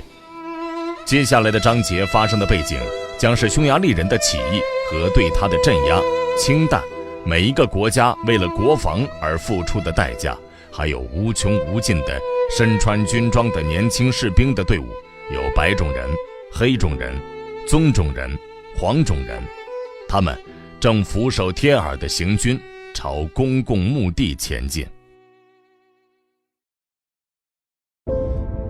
一文有声，把世界读给你听。当我在1931年创作《美丽新世界》时，我相信时间还很宽裕。完全组织化的社会，科学式的等级体制，以系统培育泯灭自由意志，通过定期服用化学药物产生快感而接受奴役，利用夜间睡眠教育灌输正统理念。这些事情将会发生，但不会在我的时代，甚至不会在我的孙子那一代人发生。我忘记美丽新世界的背景的具体时间了，但那大约是在福特纪元6或7世纪。我们生活在20世纪的中期，必须承认，这是一个令人毛骨悚然的世界。在那些萧条年月的梦魇与美丽新世界里所描写的未来将会出现的梦魇截然不同。我们这个时代的梦魇源于没有秩序，而美丽新世界的梦魇源于过度秩序化。从一个极端到另一个极端，应该会经历漫长的过渡时期。在我的想象中，在这一时期，那1/3的幸运儿将会充分利用好这两个世界，奉行自由主义的无序的旧世界与过度秩序化的完美高效的消灭了自由和个人主动性存在空间的美丽新世界。27年后，来到20世纪的中后期，福特纪元的第一个世纪还远远没有结束。比起在创作美丽新世界的时候，我没有那么乐观了。1931年所做的那些预言将比我的想象更快成为现实。没有秩序与过度秩序化之间的幸福时光还没有开始，而且根本没有开始的迹象。确实，在西方，作为个体的男男女女依然享有很大的自由，但就算在那些拥有民主政治传统的国家，这一自由，甚至对于自由的渴望，似乎正在消失。在世界其他地区，个体的自由已经绝迹，或显然即将绝迹。我设想将会在福特纪元7世纪出现的完全组织化的梦魇，已经从遥远的安全的未来显现，正在等候着我们，即将成为现实。乔治·奥威尔的1984是将现在的斯大林主义和刚过去不久的猖獗一时的纳粹主义放到未来的夸张描写。美丽新世界写于希特勒在德国上台之前，那时候俄国的独裁者尚未得势。1931年时，系统性的恐怖主义并不像1948年那样是无法忽视的时代现实。我所想象的未来的独裁体制世界并不像奥威尔的精彩描写那么残暴。根据1948年的形势，1984似乎恐怖而令人信服。但说到底，暴君也是凡夫俗子，而且形势是会改变的。俄国近期的发展和科技的进步已经让书中某些恐怖而逼真的描写无从发生。当然，一场核战争会让每个人的预测落空，但是假设强权大国在当下能有所克制，不会把我们毁灭，我们可以说，现在看来，似乎美丽新世界的情景要比1984的情景更有可能成为现实。根据我们对动物行为的大体了解，特别是对人类行为的了解，显然，从长远来看，通过惩罚手段去控制不合乎要求的行为，不如通过奖励对合乎要求的行为进行强化来得有效。而且大体上，以恐怖手段实施统治的政府，不如以非暴力的手段对环境与男女老少的思想和情感实施操纵的政府那么运作有效。惩罚暂时能够停止不合乎要求的行为，但无法永久消除被惩罚者沉溺其中的念头。而且惩罚的身心影响或许就像某个人招致惩罚的行为一样，会带来不良后果。心理疗法的大部分内容探讨的就是过去的惩罚所造成的导致身心衰弱或仇视社会的后果。1984的预言所描写的社会是一个几乎完全通过惩罚和对惩罚的恐惧实施控制的社会，而在我所设想的世界里，惩罚并不经常发生，而且大体上很温和。由政府实施的近乎完美的控制是通过多种多样的几乎非暴力的身心控制、基因标准化和对合乎要求的行为进行系统性的强化而实现的。试管婴儿和生育的集中控制或许可以做到，但显然，在未来相当长的时间里，我们应该还会长期以胎生的方式进行随机性质的生育。基因标准化的实际应用或许不会实现，社会仍将继续实施产后控制，和过去一样以惩罚作为手段，并逐渐增加更为有效的奖励和科学控制。在俄国，1984所描写的老式的斯大林式的独裁体制开始让位于更加与时俱进的独裁形式。在苏联等级森严的社会体制中的上层阶级，对合乎要求的行为进行强化，开始取代旧式的对不合乎要求的行为进行惩罚作为实施统治的手段。工程师、科学家、教师和行政人员，如果工作出色的话，会得到优厚的报酬，而且无需缴纳高额税收，因此他们总是有把工作做得更好并得到更高报酬的动力。在某些领域，他们享有思想上的自由，能够随心所欲地行动，只有在他们越过了规定的限制，进入意识形态和政治领域时，才会被惩罚。正是因为他们被赐予了职业人士的自由，俄国的教师、科学家和技术人员才取得了如此非凡的成就。而那些生活在苏联的金字塔底层的人，根本享受不到半丁点这些幸运儿或天才的特权，他们只有微薄的工资，而且以昂贵的价格承担高得离谱的税收。他们可以随心所欲自由行动的范围非常狭窄，而且他们的统治者更多是依靠惩罚和威胁，而不是通过非暴力的控制或通过奖励强化合乎要求的行为实施控制。苏维埃的体制结合了1984和美丽新世界中所预言的上层阶级的特征。与此同时，我们几乎没有能力进行控制的非人格化的力量，似乎正把我们推往美丽新世界式的梦魇。这一非人格化的推动力正被商业机构和政府组织的代表有意识地加快速度。他们发展出一系列新的手段，为了少数人的利益去操纵人民群众的思想与情感。在后面的章节里会对操纵的手段进行探讨。现在让我们专注于正使得民主岌岌可危并严重威胁到个体自由的非人格化的力量。这些力量是什么呢？为什么我原本预测会在福特纪元7世纪才降临的梦魇如此迅猛地朝我们而来呢？对这些问题的答案必须从文明社会的开端说起，生物意义的层面。公元元年的圣诞节，地球的人口大约是2亿5千万，不到目前中国人口的一半。16个世纪后，当清教徒移民在普利茅斯岩登陆时，人口数字攀升到了5亿多一些。到独立宣言签署时，世界人口突破了7亿大关。到了1931年，在我创作《美丽新世界》时，世界人口不到20亿，而今天，仅仅过了27年，人口总数就达到了28亿。以后的情况会是怎样呢？青霉素、DDT 和净水成为了廉价商品，它们对公共健康的作用远远大于它们的成本。即使是最贫穷的政府，也有钱为其人民实施深入的死亡控制。而生育控制则是另外一回事。一个仁慈的政府只要出资雇几个技术人员，就能够为全民提供死亡控制，而生育控制则取决于全体国民的配合。它必须由不计其数的个体奉行节育所要求的智慧和意志力，是世界上人数众多的文盲所不具备的。而且在使用化学或机械手段避孕的情况下，所要花费的金钱也是这数亿人中绝大多数人承担不起的。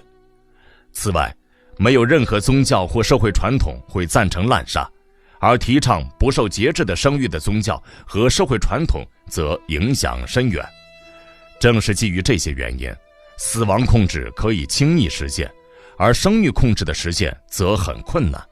因此，死亡率近年来以惊人的速度骤然下降，而出生率却仍保持着旧时的高水平，或只有略微的下降，而且速度非常缓慢。结果，现在人口数量的增长要比历史上的任何时期更加迅速。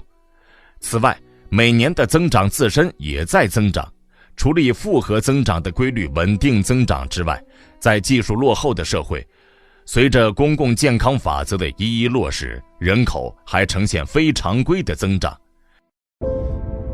一文有声，把世界读给你听。目前，世界人口每年增加大约是4300万，这意味着每4年人口就增加相当于目前整个美国的人口，每过8年半就增加相当于目前整个印度的人口。按照基督诞生和伊丽莎白一世女王逝世之间的人口增长率，世界人口花了16个世纪的时间才增加了1倍。但按照目前的速度，不到半个世纪的时间，人口就能倍增。而且，迅猛的人口倍增是在地球最美好肥沃的地区已经人口稠密的情况下发生的。那些地区的土壤由于农民希望多产粮食的疯狂努力而退化流失，那里能够轻易开采的矿藏正被肆意挥霍，就像一个醉醺醺的水手正在败光自己的积蓄。在我的预言《美丽新世界》里，人口数量与自然资源之间的关系这个问题被有效地解决了。世界人口的最佳数量被计算出来，一代又一代的人口数量被保持在这个水平。如果我没有记错的话，大概是20亿不到。在当代现实世界里，人口问题并没有得到解决，恰恰相反，随着一年年过去，形势变得更加严峻。正是在这一严峻的生物学意义的背景下，我们这个时代的政治、经济、文化和心理的连场好戏正在上演。随着20世纪的逐渐流逝，新增加的数十亿人叠加在原有的数十亿人之上，到我孙女那代人，人口数量将会达到55亿以上。这一生物学意义的背景将会愈发执着并更具威胁地站上历史舞台的中心。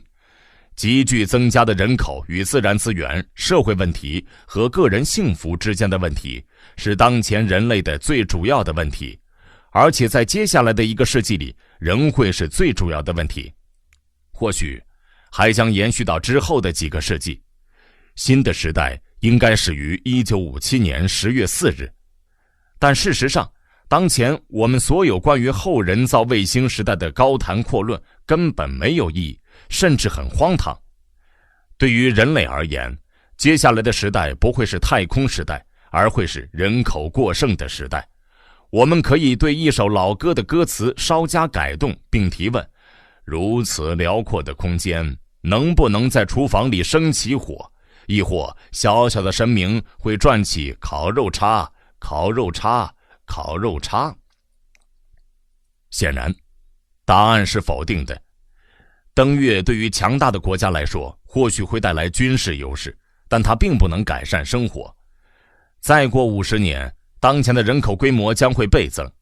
对于地球上饥肠辘辘的迅速增长的数十亿人来说，即使到了移民火星成为现实的未来，即使有许多人感到彻底绝望，愿意到2倍于珠穆朗玛峰高度的山上那样的环境中开始新的生活，那又能改变什么呢？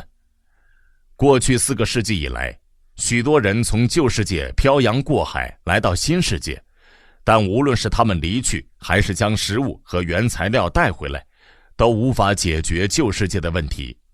同样的，将一些剩余人口再到火星，并无助于解决我们这个星球的沉重的人口压力问题。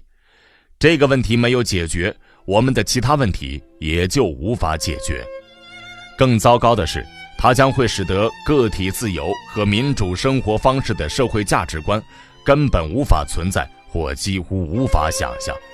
每一个独裁体制的产生方式并不相同，通往美丽新世界有很多条道路，但或许最直接的道路，正是我们今天所走的庞大人口及迅速增长所指向的道路。让我们大致了解一下，为什么人口过多和快速繁衍与集权思想的形成和集权政治体制的崛起之间存在着紧密的联系。随着不断增加的庞大人口对可利用的资源构成了越来越大的压力，经历这一考验的社会的经济情况会变得越来越不乐观，而对于那些不发达国家来说更是如此。通过利用 DDT、青霉素和净水而骤然降低的死亡率，并没有伴随着出生率的下降。在亚洲的部分地区和中南美的绝大部分地区，人口增长如此迅速，20年后人口就会倍增。如果食物和工业产品的生产、房屋建设、学校和教师的增长能够比人口增长更快一些的话，或许有可能改善那些生活在人口稠密的不发达地区的居民的悲惨命运。但不幸的是，这些国家不仅缺乏农业机械和能够制造这些机械的工业设施，而且还缺少建设工业设施所需要的资金，而资金是满足人口的基本需要之后的剩余产品。不发达国家的绝大多数人口的基本需要从未得到充分的满足。到每一年的年末，几乎没有剩余产品能够留下来，因此根本没有资金能够用于发展工业和农业，而它们是满足人们需要的手段。而且所有这些不发达国家都严重紧缺受过培训的劳动力，而没有他们就无法操作现代工业和农业设备。目前的教育设施不足，而根据形势的需要，尽快改善现有设施的资源、资金与文化也不足。与此同时，这些不发达国家的人口正以每年 3% 的速度持续增长。他们的艰难处境，在出版于1957年的《下个100年》这本重要的书里进行了探讨。作者是加州理工学院的哈里森·布朗、詹姆斯·邦纳和约翰·威尔教授。人类如何应对人口迅速增长这个问题呢？并不是非常成功。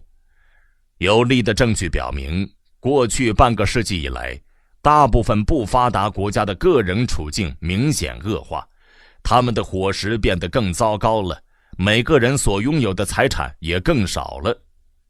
基本上，每一次改善局势的尝试，都因为人口持续增长带来的无情压力而宣告失败。当一个国家的经济生活陷入萧条时，中央政府只能为保证基本的福利承担起更多的责任。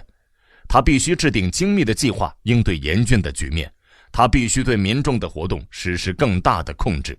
如果恶化的经济状况造成政治动荡或公然叛乱的话，这是非常可能出现的情况。中央政府必须进行干涉，以维持公共秩序和自己的权威，从而权力越来越集中于行政人员与官僚阶层的手中。但权力的本质就是，即使是那些并没有主动追求权力，而是被迫接受权力的人，也会渴望得到更多的权力。不叫我们遇见试探，我们祈祷，我们有充分的理由这么做。因为当人类面对的诱惑的魅力太强大或时间太久时，他们总是会屈服。民主宪政是防止统治者屈服于权力的危险诱惑的手段。在英国或美国，这个体制运作得很好，因为他们有尊重宪法程序的传统。而在共和精神或限制军权的传统薄弱的国家，即使是最完善的宪法，也无法阻止野心勃勃的政客心醉神迷地屈服于权力的诱惑。在任何国家，当人口的数量对可利用的资源带来沉重的压力时，这些诱惑必定会出现。人口过剩导致经济萧条和社会动荡，而动荡和萧条又会导致中央政府实施更多的管制和强化他们的权力。如果没有宪政传统，权力的加强或许将以独裁专制的形式出现。由于人口过多导致动荡，致使独裁势力崛起，几乎是不可避免的事情。我敢打赌，再过20年，全世界的人口过剩的不发达国家将会陷入极权主义统治之下。这一发展会如何影响人口过多但高度工业化的欧洲民主国家呢？如果那些新成立的独裁国家对他们抱以仇视的态度，如果从不发达国家运往发达国家的正常的原材料输送被故意切断的话，西方国家将会发现自己的处境非常不妙，他们的工业体系将陷于崩溃。迄今为止，一直令他们能够支撑原本单靠本地资源无法维系的庞大人口的高度发达的技术，将无法再保护他们避免地狭人多的种种后果。如果这种事情发生的话，由于情况危急而赋予中央政府的巨大权力，或许将以集权独裁的方式去行事。目前美国的人口并不算太多，但是如果它的人口按照现在的速度继续保持增长的话，人口数量与可用资源的关系问题，或许到了21世纪初就会带来麻烦。当前人口过剩并不会直接威胁美国人的个体自由，但是它一直会是只有一步之遥的间接的威胁。如果人口过剩使得不发达国家陷入极权主义，如果这些新的独裁国家与俄国结盟，那么美国的军事地位将不会那么牢固，它必须加强国防和打击报复能力。但我们所认识的自由是无法在一个总是处于战争状态或接近战争状态的国家兴盛发展的。危机一日不解除，中央政府的各个机构就将牢牢控制着每一个人和每一件事，而危机将成为未来世界的常态。在未来世界里，人口过多将导致独裁成为几乎不可避免的事实。一文有声，把世界读给你听。在美丽新世界里，我所幻想的优生学和劣生学得以系统实现。在一组瓶子里装着生理质量优秀的卵子，由生理质量优秀的精子进行受精，得到最好的产前处理，最后通过试管培育出贝塔、阿尔法，甚至优等阿尔法。在另一组数量多得多的瓶子里，生理质量低劣的卵子由生理质量低劣的精子受精，然后接受波卡诺夫斯基流程处理，由一个卵子培养出96个一模一样的多胞胎，并在产前再用酒精和其他蛋白质毒素加以处理。这些通过试管培育出来的生物几乎算不上是人，但它们能够进行非技术性的工作，经过适当的培育，自由频繁地与异性交往以放松身心，沉溺于免费的娱乐消遣，并通过每日服用苏膜对良好的行为模式加以强化，不会为他们的上司领导制造麻烦。在20世纪的后半阶段，我们并没有对生育进行系统性的处理，但由于我们的生育没有节制，我们不仅使得地球人口过剩，而且似乎这个数目庞大的人口的生理素质还变差了。在糟糕的旧时代，有明显遗传性缺陷的孩子，或只是略有遗传性缺陷的孩子很难活下来。而如今，由于卫生、现代医学和社会良知的进步，大部分有遗传缺陷的孩子都能长大成人，而且繁衍自己的后代。在如今的普遍条件下，医学上的每一次进步都会被某些有基因缺陷的个体的生存率的提高抵消掉。尽管有了新的灵丹妙药和更合理的措施，事实上，从某种意义上说，正是因为这些，人口的整体健康状况将不会得到改善，甚至可能恶化。而伴随这一情况，人口的平均智力水平或许也会下降。事实上，某些权威人士相信这种情况已经出现，而且正在继续。在软弱而无序的情况下，威廉·赫伯特·谢尔顿博士写道，我们最好的人种将会被方方面面都不如他们的劣等的人种所淹没。在一些学术圈子里，向学生们保证对于出生率差异的担心毫无根据，成为一种风尚，说这些问题只是经济上的问题，或者是教育上的问题，或者是宗教上的问题，或者是文化上的问题，或某个方面的问题。这是盲目的乐观主义。生育不良是最基本的生物问题。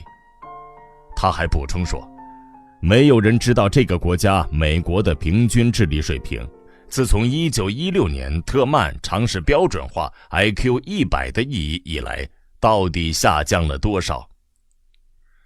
在一个人口过多的不发达的国家，当4%的人口每天的热量摄入不到2000卡路里，只有1/5的人口能够吃得上饱饭时，能够自发实现民主吗？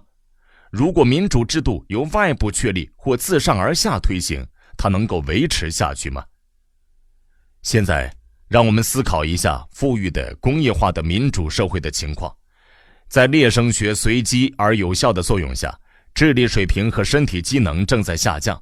这么一个社会能维持它的个体自由和民主政府的传统多久呢？再过50年或100年，我们的儿孙辈将会知道这个问题的答案。与此同时，我们发现自己面临一个最令人不安的道德问题。我们知道，对高尚目标的追求，并不表示能动用卑劣的手段，但那些如今经常发生的由于好的手段而导致糟糕的结果的情况又如何呢？比方说，我们来到一个热带岛屿，在 DDT 的帮助下，我们消灭了疟疾，在2-3年内拯救了数十万人的生命，这显然是好事。但这数十万被救活的人以及他们繁衍出的数以百万计的后代，没有衣服穿，没有房子住，无法接受教育，甚至将岛上可供利用的资源全部消耗殆尽。疟疾造成的早夭被消灭了，但营养不良和过度拥挤使得悲惨的生活成为常态，饥饿造成的早亡对更多的人口造成了威胁。那些先天不足的人又怎么样呢？我们的医药和社会服务保全了他们的性命，让他们得以繁衍自己的后代。帮助不幸的人显然是好事，但不良变异的结果正成批量地遗传给我们的后代，一点一滴地污染我们这个物种赖以繁衍后代的基因库，显然也是很糟糕的事情。我们陷入了伦理上的两难境地，必须倾注所有的智慧和善意，才能找到一条中庸之道。一文有声，把世界读给你听。正如我所指出的，通往美丽新世界的噩梦最宽敞便捷的道路，就是人口过多和人口数量的加速增长。今天是28亿，到世纪之交将会是55亿。大部分人口只能在无政府状态和极权主义控制之间做出选择。但人口增加对可供利用的资源所造成的日益沉重的压力，并不是将我们往极权主义方向推进的唯一的力量。威胁自由的生物学意义上的盲目的敌人，正与我们最引以为豪的技术进步所带来的强大的力量结盟。或许应该补充的是，我们确实有理由感到自豪，因为这些进步是天才与不懈的勤奋努力、逻辑、想象与克己奉献的成果，一言以蔽之，是道德与智慧的结晶，你只会感到敬仰与崇拜。但是，大自然的规律是，在这个世界上，凡事必有其代价，要享受到这些神奇美好的进步，也要付出代价。事实上，那就像去年买的洗衣机，现在仍得为它们付钱，而且每一期的分期付款要比上一期的价格更高昂。许多历史学家、社会学家和心理学家已经怀着深切的担忧，探讨了西方文明为技术进步已经付出并将继续付出的代价。譬如说，他们指出，民主几乎不可能在政治权力与经济权力逐步集中与集权的社会里蓬勃发展，但技术的进步已经并且仍在继续导致这种权力的集中与集权。随着大规模生产的机器的效率越来越高，它将会变得愈发复杂昂贵，而资源有限的企业家将越来越无力承担。而且大规模生产离不开大规模的分销，但大规模的分销所提出的问题，只有大规模的制造商才能满意的解决。在一个大规模生产与大规模分销的世界里，资金有限的小人物处于非常不利的处境。在与巨人的竞争中，他会赔光老本。最后，作为一个独立的制造商，巨人会将他一口囫囵吞掉。随着小人物的消失，越来越多的经济权力被越来越少的人掌握。在独裁体制下，技术进步造就了大型商业，进而消灭小型商业，并由政府掌控。也就是说，由一小撮党的领袖和执行命令的士兵、警察和公务员控制。在资本主义民主国家，例如美国，是由查尔斯·赖特·米尔斯教授所说的权力精英。这些权力精英直接雇佣着美国工厂、办公室和商店里的几百万劳动力，通过向数千万人贷款去购买他们的产品，间接控制着他们，并且通过掌握大众通讯传媒，影响着基本上每个人的思想、情感和行为。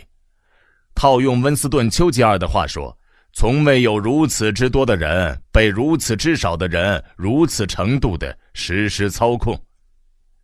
事实上，我们距离杰弗逊理想中的有不同层次的自治体、村庄的初级共和、郡县共和、各州共和与美利坚合众国构成权力渐进的政体所组成的真正的自由社会仍很遥远。于是我们看到现代技术已经导致经济权力和政治权力的集中，并形成了由大型商业和庞大政府所控制的社会。在极权主义国家是残酷无情的统治，而在民主国家则相对温和与难以察觉。但社会是由个体构成的，只有能够帮助个体实现潜能和过上快乐而有创造性的生活的社会才是好的社会。近几年来的技术进步如何对个体产生影响呢？下面是哲学家、精神病学家艾利希·塞利格曼·弗罗姆博士对这个问题的回答。我们的当代西方社会虽然在物质、思想和政治层面取得了进步，正变得越来越不利于精神健康，而且会戕害个体内心的安全感、幸福感、理性思考和爱的能力。它会将它变成一台自动机器。由于人性的缺陷，人们的精神疾病日益严重，在疯狂的工作和追求所谓的快乐的背后隐藏着绝望。我们日益严重的精神疾病或许将以神经官能症的症状作为表征，这些症状很明显，而且非常令人不安。但我们要当心，弗洛姆博士说，不要将精神健全等同于防止症状的出现。这些症状并不是我们的敌人，而是我们的朋友。有症状就表明有冲突，而冲突总是意味着渴望完整与快乐的生命的力量仍在抗争。真正无药可救的精神病患者是那些看上去很正常的人，他们许多人很正常，是因为他们非常适应我们的生存模式，因为他们从早年就失去了发出人性呐喊的声音，他们甚至不会去挣扎或承受苦难，或像精神病患者那样表现出症状。他们不是绝对意义上的正常人，他们只是一个极度不正常的社会里的正常人。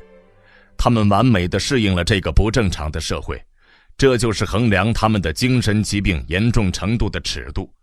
这数百万不正常的正常人乖乖地生活在社会里，而如果他们是完整意义上的人，他们不应该会适应，仍会珍惜个体性的幻想。但事实上，他们已经在很大程度上非个体化了。他们的顺从方式使他们形成了一致性，但一致性与自由是不相容的，一致性与精神健康也是不相容的。人不应该被塑造成一台自动机器，如果它成为了一台自动机器，精神健康的基础就被摧毁了。在进化的过程中，大自然不厌其烦地让每一个个体各不相同。我们通过将父亲的基因和母亲的基因相结合的方式繁衍后代，这些遗传因素能够以几乎是无数种方式进行结合，因此我们每个人在身体上和精神上都是独一无二的。任何文化为了效率或尊奉某个政治的理念或宗教的教条为名，都会试图将个人标准化，做出有违生物本能的暴行。科学或许可以被定义为将多样性归纳为统一性，它的宗旨是通过忽略个别事件的独特性，专注于事件之间的共性，总结出某个能够被理解和有效处理的法则，去解释大自然无穷无尽的纷繁复杂的现象。譬如说，苹果从树上掉下来，月亮横跨天空，自古以来人们就一直观察到这些事实。和格特鲁德·斯泰因一样，他们相信苹果就是苹果，而月亮就是月亮，二者风马牛不相及。只有艾萨克·牛顿才察觉到这些风马牛不相及的现象其实有共同之处，并归纳出万有引力理论，让苹果的运动、天体运动和宇宙中的一切现象的某个方面都可以通过这个单独的思想体系进行解释和处理。艺术家以同样的信念，将外部世界的数不胜数的多样性与独特性与他自己的想象力相结合，在一个雕塑的、文学的、音乐的、有序的体系里赋予它们意义，从混沌中确立秩序，在不协调中构建和谐，从多样性中归纳出统一性的愿望，是一种思想本能，是精神的基本冲动。在科学、艺术和哲学的王国内，我所说的渴望秩序的意志的作用大体上是好事。确实，渴望秩序的意志制造了许多基于不充分证据的不成熟的假想、荒谬的形而上学和神学思想，以及许多迂腐的关于现实的错误观念和对直接体验的符号化与抽象化。但是，无论这些错误多么令人遗憾，他们并没有造成太大的破坏，至少不是直接的破坏。但是，有时候，一个错误的哲学体系或许会造成间接性的破坏，被用来为愚昧和惨无人道的行为进行辩护。在社会范畴和政治经济的范畴里，渴望秩序的意志造成了真正的危险。在这里，将无法理解的多样性在理论上归纳为可以理解的统一性，意味着在实践中将人性化的多样性归结为非人性化的一致性，将自由变为奴役。在政治世界里，最完善的科学理论或哲学体系相对应的事物就是极权主义独裁体制。在经济世界里，与美妙的艺术品相对应的事物就是工人们完美的与机器相结合的运作顺畅的工厂。渴望秩序的意志能将那些只是希望消除混沌的人变成暴君，而秩序之美则被用来为专制主义开脱。组织是不可或缺的，因为只有在一个由自由合作的个体组成的实行自我管理的社区里，自由才能存在和拥有意义。但是尽管不可或缺，组织也可能是致命的。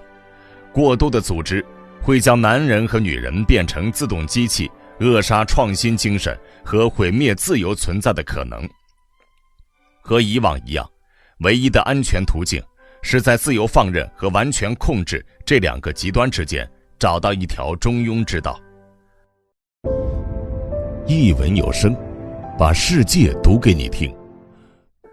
过去1个世纪以来，技术的持续进步一直伴随着组织程度的相应提高。精密的机械必须有复杂的社会结构相匹配，按照设计，它们将像新的生产手段那样顺利高效地运作。为了适应这些组织，个体就必须消除自己的个体特征，必须否定自己天生的多样性，并顺从于一个标准化的模式，努力成为一台自动机器。过度组织化的非人性化的作用，强化了人口过多的戕害人性的作用。随着工业的扩张，越来越多的人口被吸引到大城市，但大城市的生活并不利于精神健康。据说，精神分裂症发生频率最高的地方就是人口密集的工业贫民窟，也无助于培育在自治小群体中负责任的自由，而它是真正的民主体制的前提条件。城市生活是匿名性的，也是抽象的。人们彼此之间的关系不是基于完整的人格，而是经济功能的体现。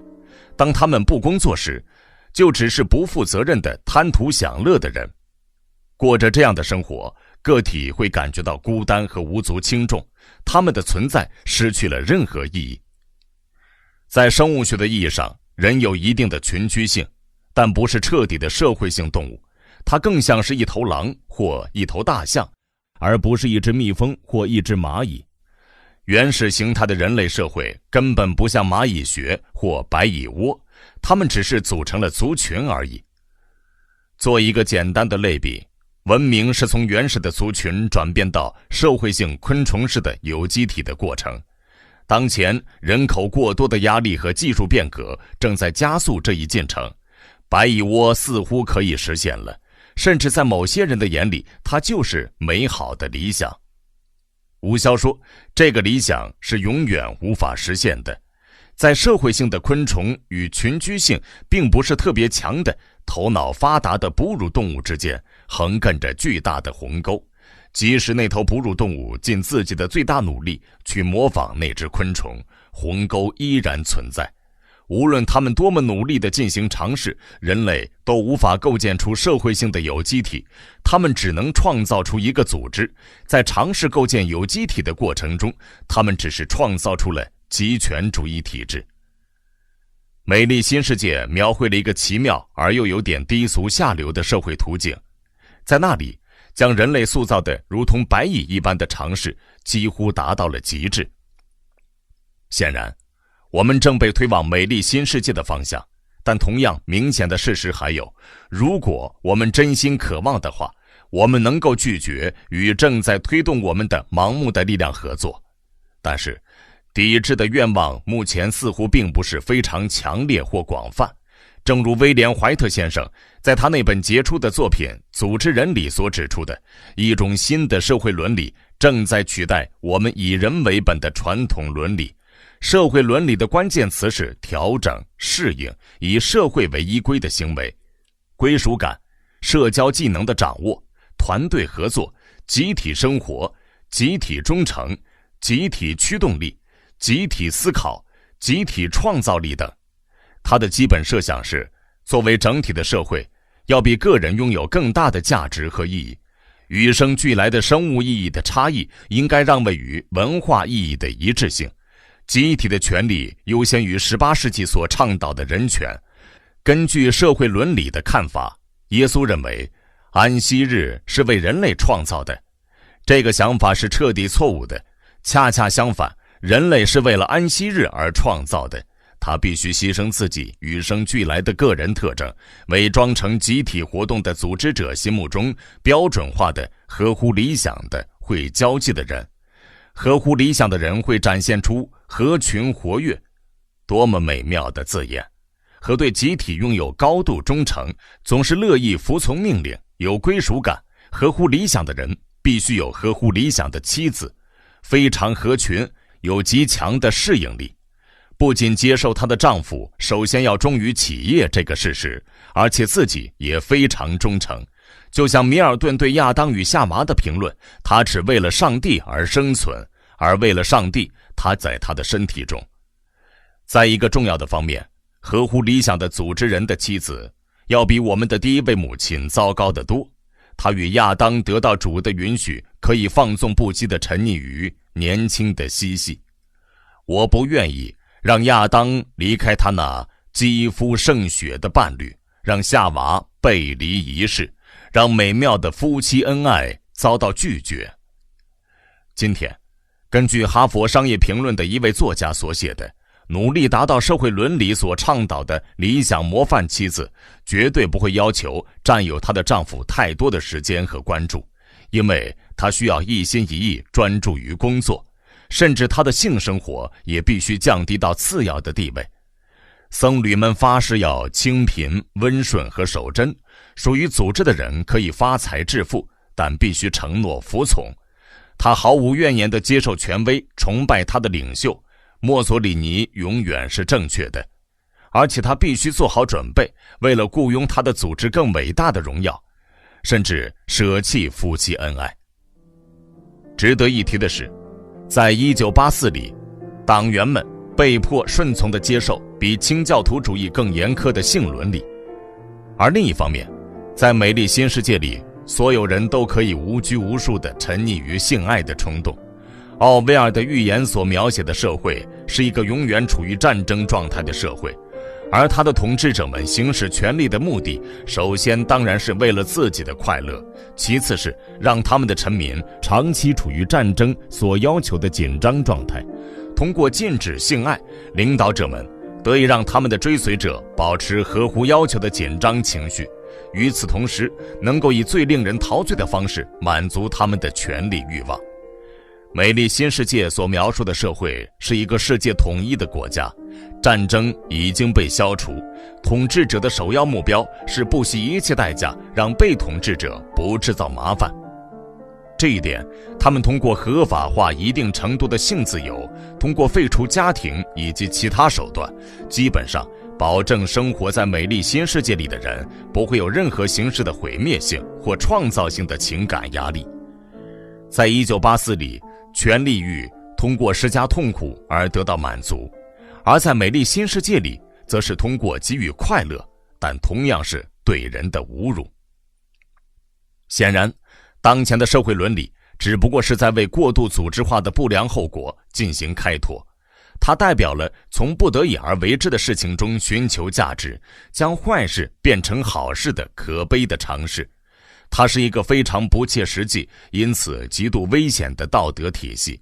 社会整体的价值被认为要比它的组成部分的个体的价值更大，但它并不是一个像蚂蚁学或白蚁窝那样的有机体，它只是一个组织，一台社会机器。它的价值只在于与生命和意识的关系。一个组织既没有意识，也没有生命，它只有工具性和派生的价值。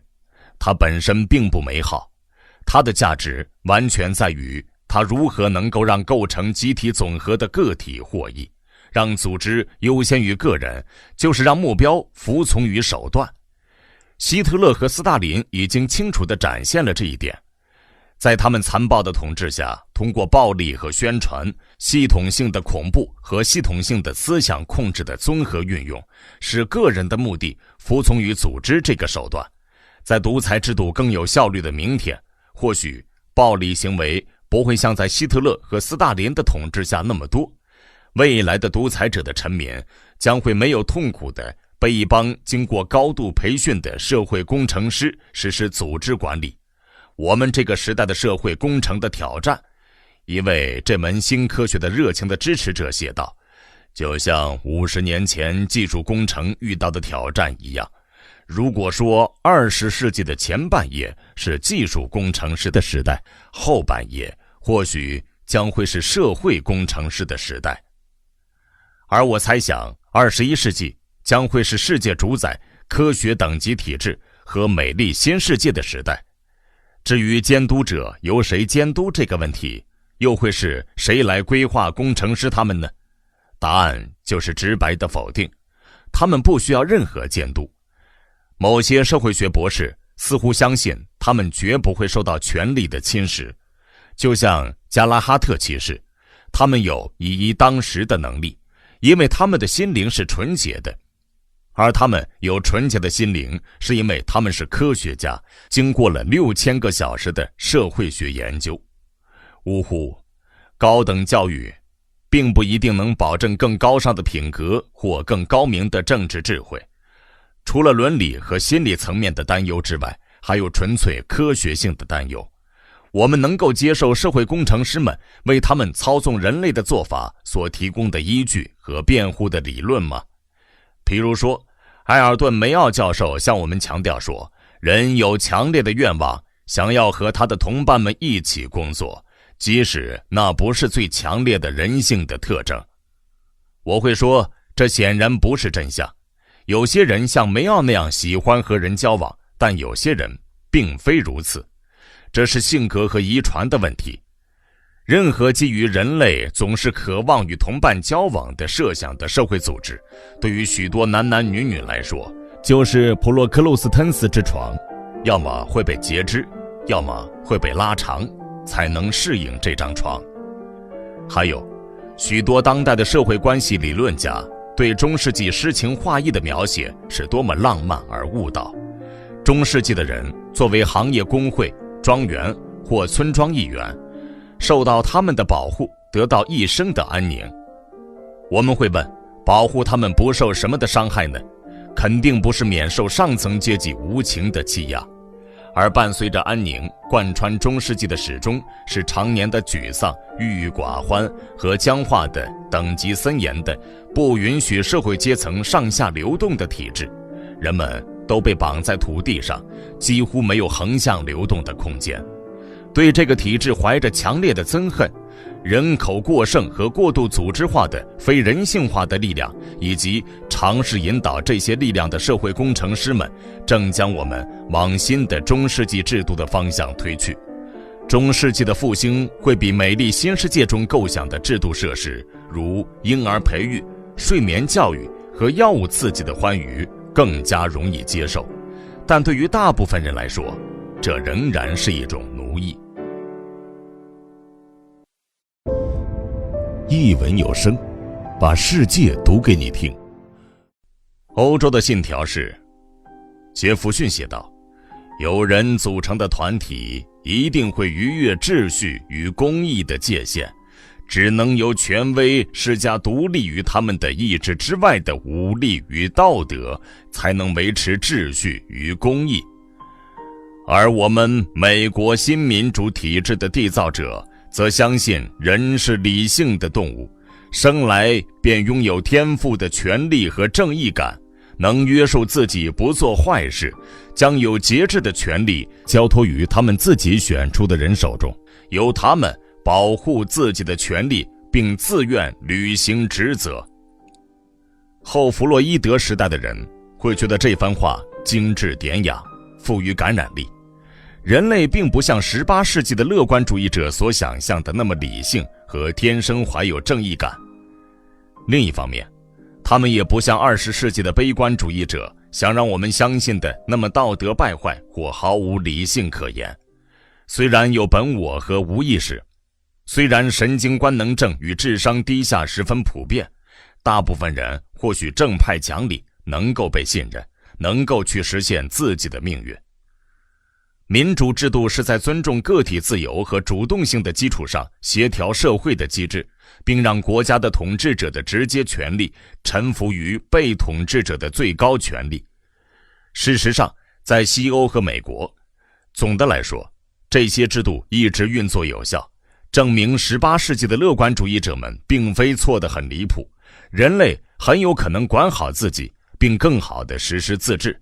但或许不会像被独立于他们的意志之外的权威所统治那样有如机器般高效。很有可能，我要重复一遍，因为很有可能是一个不可或缺的前提条件，没有人能够突然间从专制统治下的顺从状态过渡到完全陌生的政治独立状态，还能实现民主体制的运作。而且经济萧条的人民很可能无法通过民主制度实现自我统治，自由主义只能在繁荣的环境里才能够蓬勃发展。而随着经济步入萧条，政府必须进行更加频繁而猛烈的干预，从而导致民主的式微。正如我说过的，人口过多和过度组织化是促使民主制度无法有效运作的两个因素。于是我们看到，在某些历史条件、经济条件、人口条件和技术条件的作用下，杰弗逊笔下天生拥有不可被剥夺的权利和怀有正义感的理性的动物，将很难去发挥他们的理性，倡导他们的权利，并在民主社会里做一个公正体面的人。我们西方人非常幸运，能够拥有实施自治的伟大实验的机会。不幸的是，最近的情况变化似乎表明，这个弥足珍贵的机会正逐渐从我们手中被夺走。当然，这并不是真相的全部。个人自由和民主制度的敌人并不只是这些盲目的非人格化的力量，还有另外一些并不那么抽象的力量，可能会被追求权力的个体有意使用，以对同胞实施部分乃至全面的控制。50年前，当我还是一个孩子时，糟糕的旧时代似乎已经过去了，折磨、屠杀、奴役、迫害异端已经成为了过去时，这似乎是不言自明的道理。对于那些戴着高礼帽、乘火车出行、每天早上洗澡的人来说，这些事情已经不是问题了。毕竟，我们已经生活在20世纪。几年后，这些每天洗澡、星期天戴着高礼帽去教堂的人，就犯下了愚昧的非洲人和亚洲人做梦都想不到的罪行。以近代史为参照，以为这种事情不会再次发生是愚蠢的。无疑，它能够而且将会再度发生，但在不久的未来，有理由相信1984里的那些惩罚手段会让位于美丽新世界里的强化和操纵手段。宣传可以分为两种，理性的宣传号召与发言人和听众的正当的自我利益一致的行为，但非理性的宣传并不与正当的自我利益一致，而是诉诸激情，并由激情主宰。就个人的行动而言，有的动机比正当的自我利益更加高尚，但是在政治与经济领域，当必须采取集体行动时，正当的自我利益或许是最有效的动机。如果政治家和他们的选民的行动总是在倡导实现自己或国家的长期利益，这个世界将会成为人间乐园。而实际的情况是，他们的行动总是有悖自己的正当利益，只是为了满足最不体面的激情。结果，这个世界就成为了悲惨之地。号召与正当的自我利益一致的行为的宣传诉诸理性，通过基于当前所能获得的完整而忠实的证据进行合乎逻辑的辩论，而号召由卑劣的自我利益所驱动的行动的宣传提出的是断章取义的虚假的证据，回避符合逻辑的辩论，试图通过简单的重复口号，气急败坏地斥责国外或国内的替罪羊，狡猾地将最卑劣的激情与最崇高的理想勾兑了，去影响受骗者。因此，暴行以上帝为名义被奉为不朽的功绩，最自私卑劣的现实政治被奉为宗教准则和爱国责任。用约翰·杜威的话说，重塑对普遍人性本质的信仰，对人性的潜能的信仰，对人性以及对理性与真理做出回应的力量的信仰，是比展现物质成功或虔诚的崇拜某种特别的法律和政治形式更可靠的对抗极权主义的壁垒。我们都拥有回应理性和真相的能力，但不幸的是，我们也有回应非理性和虚伪的倾向，特别是在虚伪能唤醒愉悦的情感，或利用非理性勾起我们内心深处的原始的非人性的回应的情况下，在某些领域，人类学会了坚持理性和真理。学术文章的作者不会去唤起同行的科学家和技术人员的激情，他们根据自己所了解的所有知识去诠释某一方面的真理，理性地解释他们观察到的事实，而且通过与别人进行理性的辩论去支持自己的观点。所有这些在物理科学和技术的领域很容易实现，但在政治、宗教、伦理的领域则很困难。在这些领域，我们总是无法把握相关事实。至于事实的含义，那当然取决于你选择哪一个思想体系进行诠释。理性的找寻真相的人所遇到的困难并不只是这些。在公众生活和私人生活层面，总是发生的情况是，没有时间去收集相关的事实或权衡它们的意义轻重。我们只能被迫在证据并不充分和不如逻辑那么可靠的感觉的指引下行事。怀着最好的善意，我们不能总是完全符合真相或一直保持理性。我们能够去做的，就是在情况允许之下，尽可能符合真相和保持理性，并尽我们的能力对别人提供给我们的有限的真相和不完美的推理做出回应。没有哪一个愚昧的国家能够保持自由，杰弗逊说道。过去如是，将来亦如是。没有信息，人民就没有安全。在媒体自由的地方，每个人都有识字能力，所有人都会平安无事。同一时期，在大西洋对面，另一个理性的热情信徒有着几乎相同的想法。约翰·斯图尔特·穆勒在写到他的父亲实用主义哲学家詹姆斯·穆勒时曾道，他完全依赖于理性对人类思想的影响。如果所有人都能够理性行事，所有人都会受益。如果每个人都有识字能力，如果所有的意见都能通过言语或文章进行讨论，如果他们能够得到选举立法机构去反映他们的意见的权利，所有人都会安全，所有人都会受益。我们再一次听到了18世纪乐观主义的宣言。确实，杰弗逊是一个现实主义者，也是一个乐观主义者。惨痛的经历让他知道出版自由会被卑鄙地滥用。他宣称报纸上看到的内容没有什么能被相信，但是他坚持认为，在真理的范围内，媒体是一个高贵的制度，而且是科学和公民自由的朋友。简而言之，大众传媒没有好坏之分，它只是一股力量，而就像任何力量一样，它可以造福，也可以作恶。使用得当的话，媒体、电台和影院是民主的存在必不可少的条件；使用不当的话，他们将成为独裁者最强大的武器，和其他领域的企业一样。在大众传媒领域，技术进步已经伤害了小人物和扶助了大人物。就在50年前，每一个民主国家会为拥有许多小型杂志和本地报纸而感到自豪，数千位编辑表达出数千个独立的想法，几乎任何人都可以通过某种方式刊印任何内容。今天，媒体在很大程度上仍是自由的，但大部分小报已经消失了。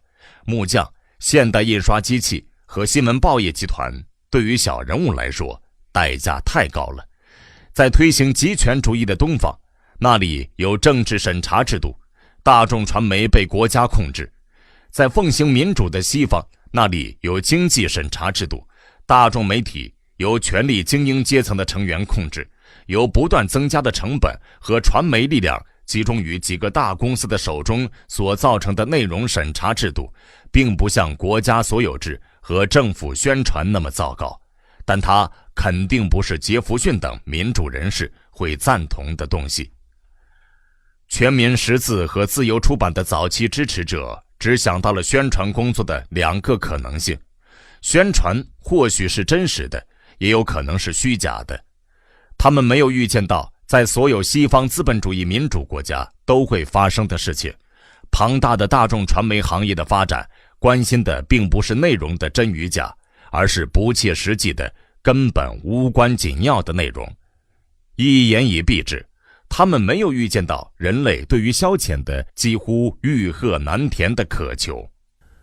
过去，绝大多数的人从来没有机会完全满足这个欲望。他们或许渴望消遣，但他们没有得到消遣。圣诞节每年只有一次，盛宴神圣而稀罕，识字的人不多，而可供阅读的内容也很少。去附近看场演出，只能去教区的教堂。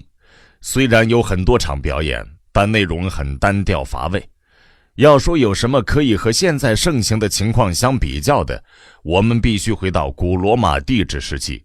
那时候，古罗马人可以频繁地免费享受到各种娱乐形式，从诗句到决斗式搏斗，从维吉尔的朗诵到无规则拳击，从音乐会到阅兵仪式和公开处决，以保持快乐的心情。但即使在古罗马，也不像今天那样有报纸、杂志、电台、电视和电影所提供的无休止的消遣。在美丽新世界里，无休止的极其美妙的娱乐、感官电影、狂欢仪式、离心力碰碰球等，被作为政策工具加以利用，目的是不让人们去关心社会现实和政治局势。宗教的彼岸世界与娱乐的彼岸世界不一样，但它们关键性的相似之处在于与这个世界无关，二者都是消遣。如果一直沉溺其中的话，二者都会成为，用马克思的话说，麻醉人民的鸦片和自由的威胁。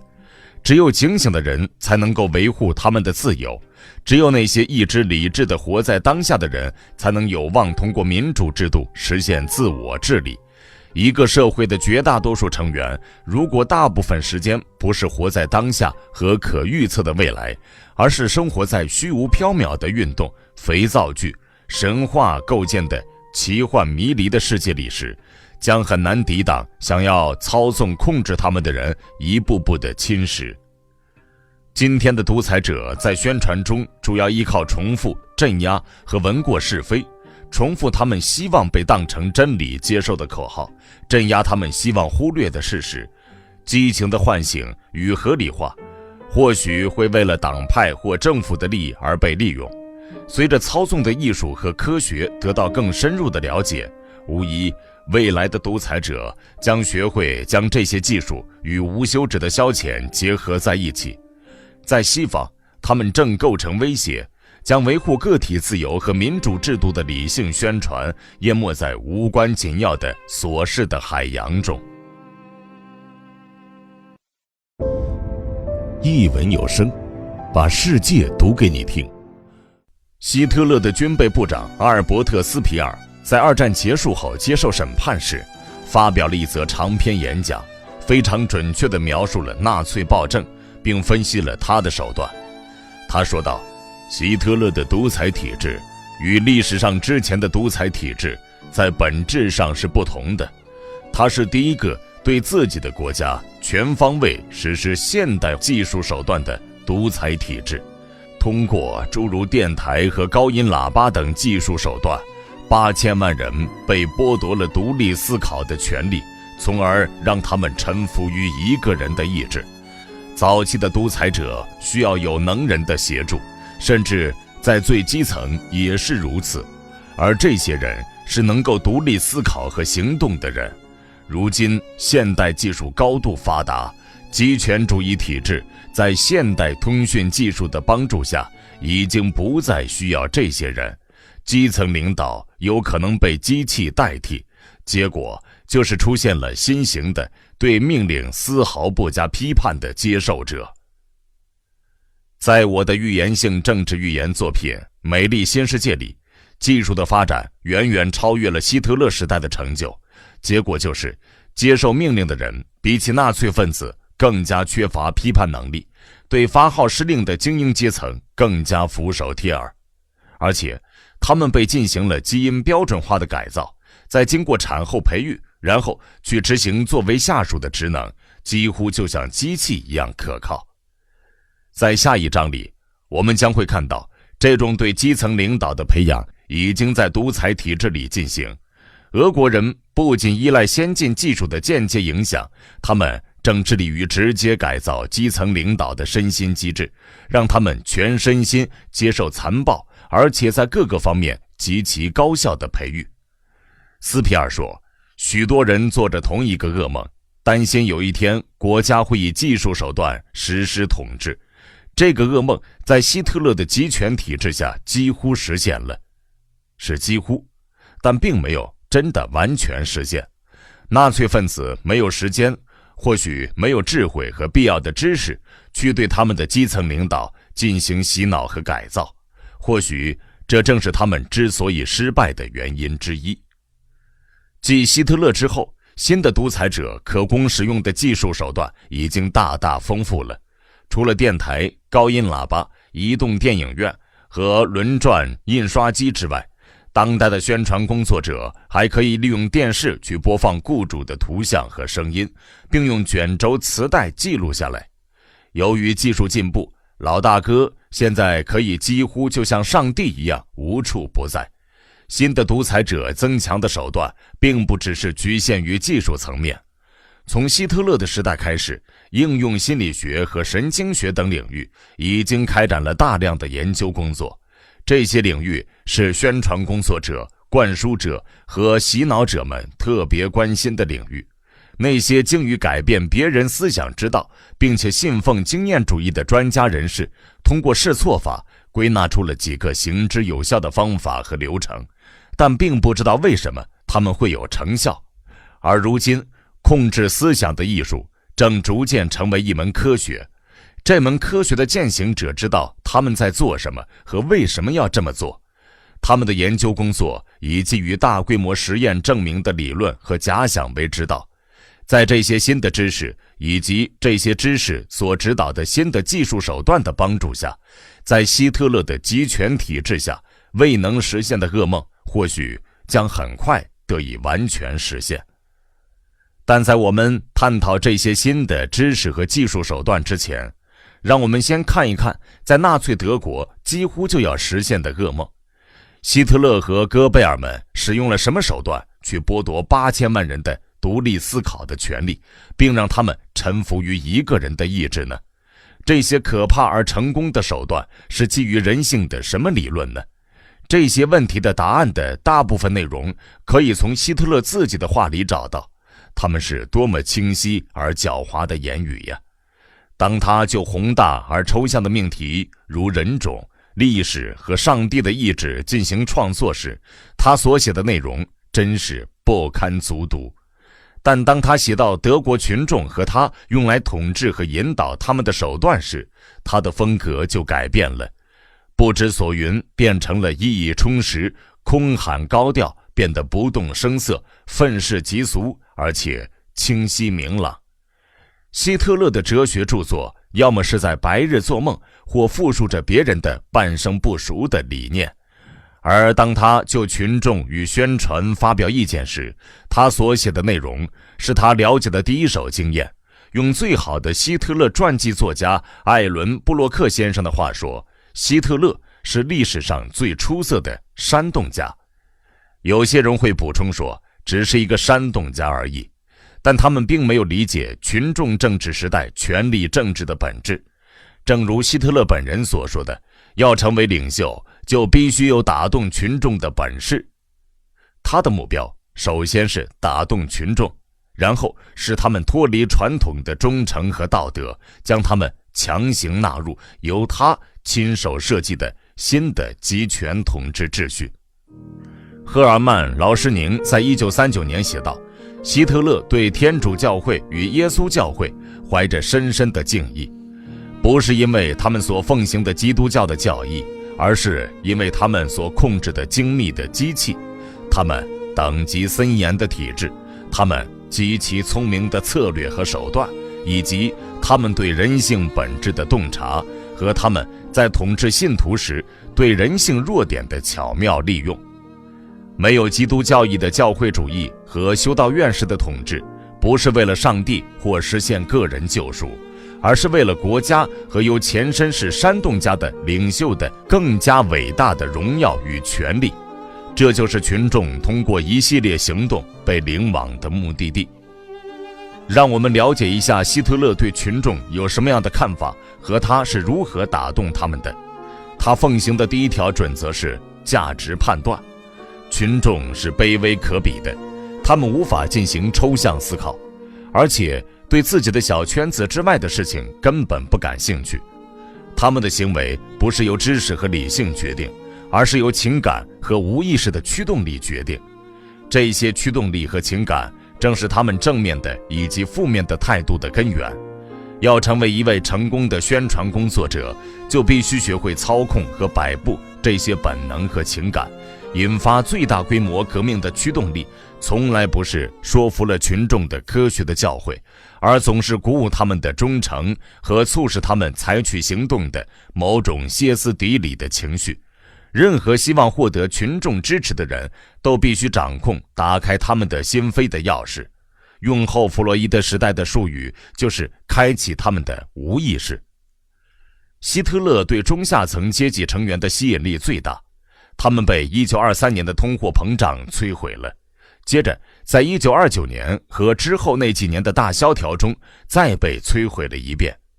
他所说的群众是那数百万一直困惑、沮丧和忧心忡忡的人。为了他们更像乌合之众，更加趋同和泯灭人性，他在大会堂和体育场举行规模达数千人乃至数万人的集会。在这些地方，个人丧失了身份，甚至基本的人性与人群融为一体。一个男人或女人通过两种方式与社会直接接触，作为家庭群体、职业群体或宗教群体的成员，或乌合之众的成员。群体能够像他的成员那样保持道德和理性，而乌合之众则混乱不堪，没有自己的目的，根本无法进行理智的行动和务实的思考，置身于乌合之众中，人们会失去理性思考和做出符合道德抉择的能力。他们的暗示感受性被增强到失去了自己的判断力和意志的程度，他们变得非常容易兴奋，失去了所有个体或集体的责任感，突然间会感到暴怒、兴奋和恐慌。简而言之，一个置身于乌合之众中的人，行为就像吞下了大剂量的强力兴奋剂。他们是我称之为畜群中毒症状的受害者，就像酒精一样。畜群毒害是一种烈性的外向性的毒药。畜群中毒的个体逃避责任、思想和道德，陷入一种恐慌状态，像动物一样失去了思考能力。作为一名老练的煽动家，希特勒曾对畜群中毒的效果进行了研究，知道如何利用它们达到自己的目的。他发现演讲家能够借助那些激起行动的隐藏的力量，比写作更加有效。阅读是一种个体性而不是集体性的行为。作家只对在正常清醒状态下端坐的个体倾诉，而演说家的对象是由个体组成的群众。他们已经服下了畜群毒药，做好了准备。他们任凭演说家的处置，如果他能掌握这门手段，他就能随心所欲地操纵他们。作为一位演说家，希特勒可谓是行家里手。用他自己的话说，他能够如此贴近群众，从他的听众的活生生的感情出发，说出恰到好处的话，直达他们的内心。奥托·斯特拉瑟形容他是一台高音喇叭，宣扬整个国家最隐秘的欲望、最难以启齿的本能、苦难和个人的厌恶。早在美国的广告业开始动机研究之前，希特勒就已经在系统性的探究和利用德国群众的隐秘的恐惧、希冀、渴望、焦虑与沮丧，通过操纵隐藏的力量，广告专家诱使我们去购买他们的产品、牙膏、香烟、政治候选人等。正是通过诉求于同样的隐藏的力量，以及美国广告业无法染指的其他太过于危险的力量，希特勒又使德国群众接受了一位元首、一种疯狂的哲学和一场世界大战。知识分子与群众的不同之处在于，他们更倾向于理性，更关注事实。他们的批判性的思维习惯使得他们抗拒对群众很有效果的宣传内容。在乌合之众中，本能是至高无上的，由本能派生出信仰，健全的平民会本能地结合成社区。当然，不言而喻，由一位领袖进行领导，知识分子却像庭院里的母鸡，三三两两，各自信步而行。你无法利用他们去创造历史，也不能作为构成集体的一份子派上用场。知识分子讲求实证，会惊讶于逻辑的矛盾和谬误。他们认为过度简化是思想的原罪，不受宣传人员惯用的口号、没有根据的断言和空泛的大而化之等手段的影响。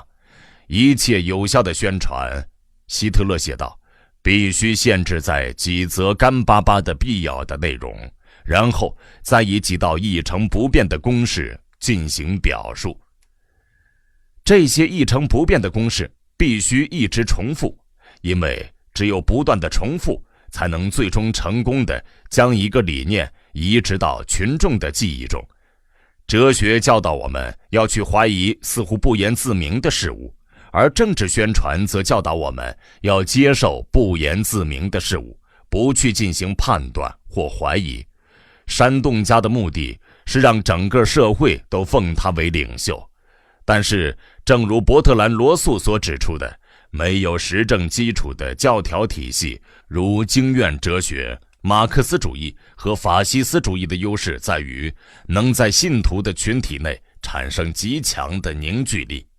因此，蛊惑人心的宣传人员必须坚持教条主义，所有他的言论都是没有根据的。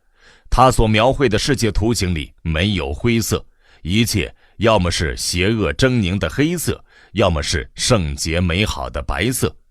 用希特勒的话说，宣传工作者应该对每一个必须解决的问题采取一以贯之的一面倒的态度。他绝不能承认自己或许是错的，或观点不同的人有可能在部分程度上是正确的。他们不应该与对手进行辩论，而是应该对其进行抨击，用音量压倒他们。如果他们实在是太讨厌，就把他们消灭。道德上有洁癖的知识分子或许会对这种事情感到震惊，但群众总是相信先声夺人者是正确的。这些就是希特勒对群众的看法，他是一个极其下流卑劣的看法。但他是一个错误的看法吗？一棵树因其果实而被认识，一个关于人性本质的理论所构思出的手段被证明如此恐怖而有效，一定蕴含了至少一定程度的真理。美德和智慧属于彼此自由结合的小群体中的个体，而罪恶和愚昧也是。野心家会利用群众的愚昧和罔顾道德，煽动被蒙蔽的他们采取行动。但愚昧和罔顾道德并不是作为个体的人的特征，而是乌合之众的特征。没有思想和罔顾道德并不是人性的特征，它们是畜群中毒的症状。世界上所有高层次的宗教都在为个人寻求救赎和启蒙。天国存在于一个人的意志中，而不存在于乌合之众的集体无意识中。基督应允我们，有2-3个人奉我的名聚会，那里就有我在他们中间。他没有说他会在数千个畜群中毒的人中间出现。在纳粹的统治下，许许多多的人被迫花费许多时间排成密集的方队，从 A 点走到 B 点，然后回到 A 点。让整个人口进行游行，似乎是在毫无意义地浪费时间和精力。赫尔曼·劳施宁补充道，直到后来我们才了解到它是另有深意的，是经过深思熟虑的对目的和手段的调试。游行转移了人们的思想，游行扼杀了思想，游行标志着个体的终结，游行是不可或缺的魔术棒，目的是让人们习惯于机械的半仪式化的活动，直至它成为第二本能。从他的观点和他所选择的进行可怕工作的层次，希特勒对人性的判断是完全正确的。我们将男人和女人看作个体，而不是乌合之众或被严格控制的集体的成员。在我们看来，他似乎错得很离谱。在我们这个时代，人口过剩和过度组织化日益严重，大众传媒的手段越来越有效，我们如何能够保住诚实和重塑人类个体的价值呢？现在我们还能提出这个问题，或许还能得到答案，但再过一代人，或许就无法得出答案了。在令人窒息的集体气氛下，或许根本就不会有人去提出这个问题了。一文有声，把世界读给你听。民主的生存依赖于有许多人能够在获得充分信息的情况下做出现实的选择，而独裁体制则通过内容审查和歪曲事实维护自己的统治，不是诉诸理性思考或开明的自我利益，而是诉诸激情与偏见，诉诸希特勒所说的潜伏在每个人的无意识思想深处的强大的隐藏的力量。在西方，民主原则被广泛宣传，许多能干而且有良知的宣传人员尽自己的最大努力为投票者提供充分的信息，并以理性的辩论说服他们，希望借助这些信息让他们做出务实的抉择。所有这些都会造福社会。但不幸的是，西方民主国家的宣传，尤其是美国，具有两面性和人格分裂。编辑部总是由奉行民主的哲基尔医生所掌管。作为一位宣传人员，他非常乐意证明约翰·杜威认为人性能回应真理和理性的意见是正确的，但这位值得尊敬的人只是控制了大众传媒这部机器的一部分。我们发现掌控广告部门的人是反民主而且反理性的海德先生，更确切地说是海德博士，因为海德先生现在拥有心理学博士学位和社会科学硕士学位了。事实上，如果每个人一直都无愧于约翰·杜威对人性的信念的话，这位海德博士会非常恼火。真相与理想是折基尔的事情，而不是他的事情。海德是一位动机分析专家，他的任务是研究人性的弱点和缺陷，调查那些无意识的欲望和恐惧，而人的有意识的思想和外在的行为正是受到这些无意识的欲望和恐惧的影响。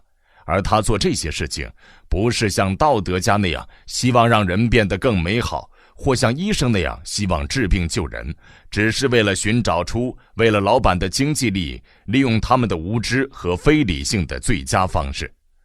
但有人或许会争辩说，资本主义已死，消费主义为王，而消费主义需要精通劝诱之道18般武艺的专业销售员。在自由企业体制下，商业宣传是绝对不可或缺的，但不可或缺并不一定就是好事。经济学领域里的好事，对于作为投票者乃至作为人类一份子的男男女女来说，或许根本不是好事。道德感更加强烈的老一辈，或许会为动机分析师赤裸裸的玩世不恭的思想感到震惊。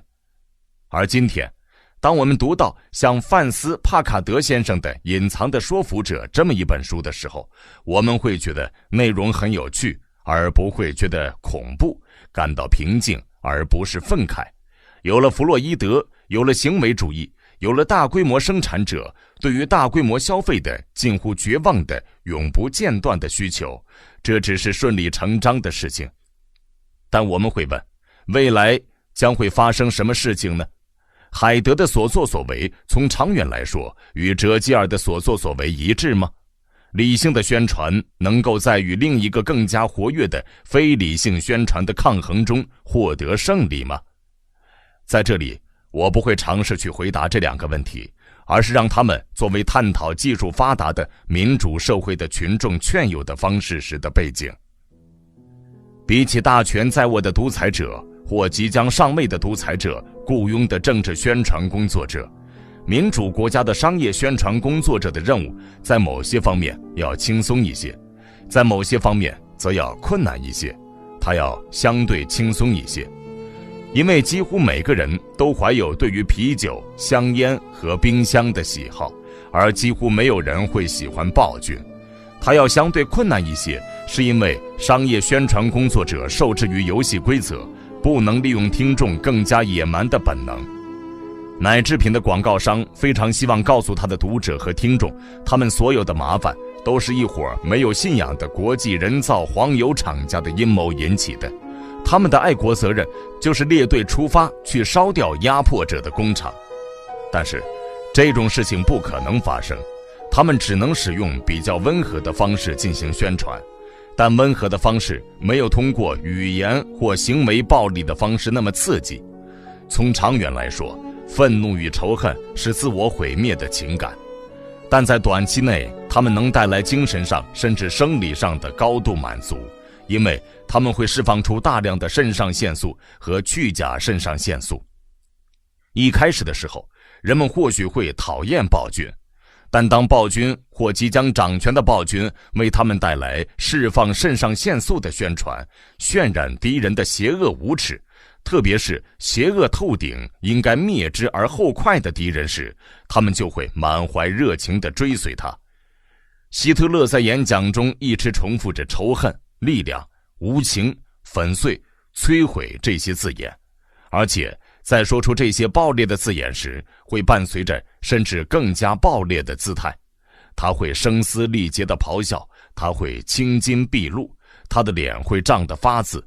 强烈的情感非常具有感染力，听众们被演讲者恶毒的情绪所感染，会在不受约束的激情和狂欢中叹息、哭泣、尖叫。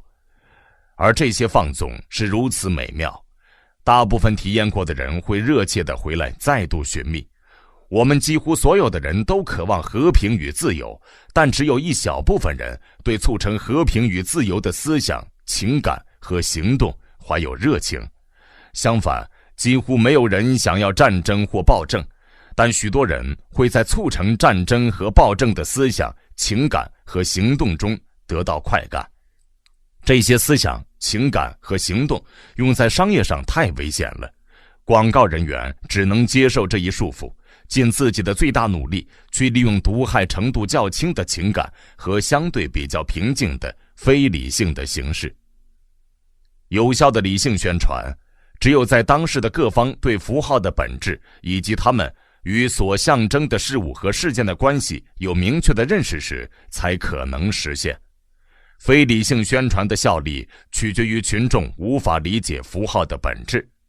头脑简单的人总是会将符号等同于他们所代表的事情，将宣传工作者为了自己的利益而选择的词语当成是与他们联系在一起的事物和时间的特征。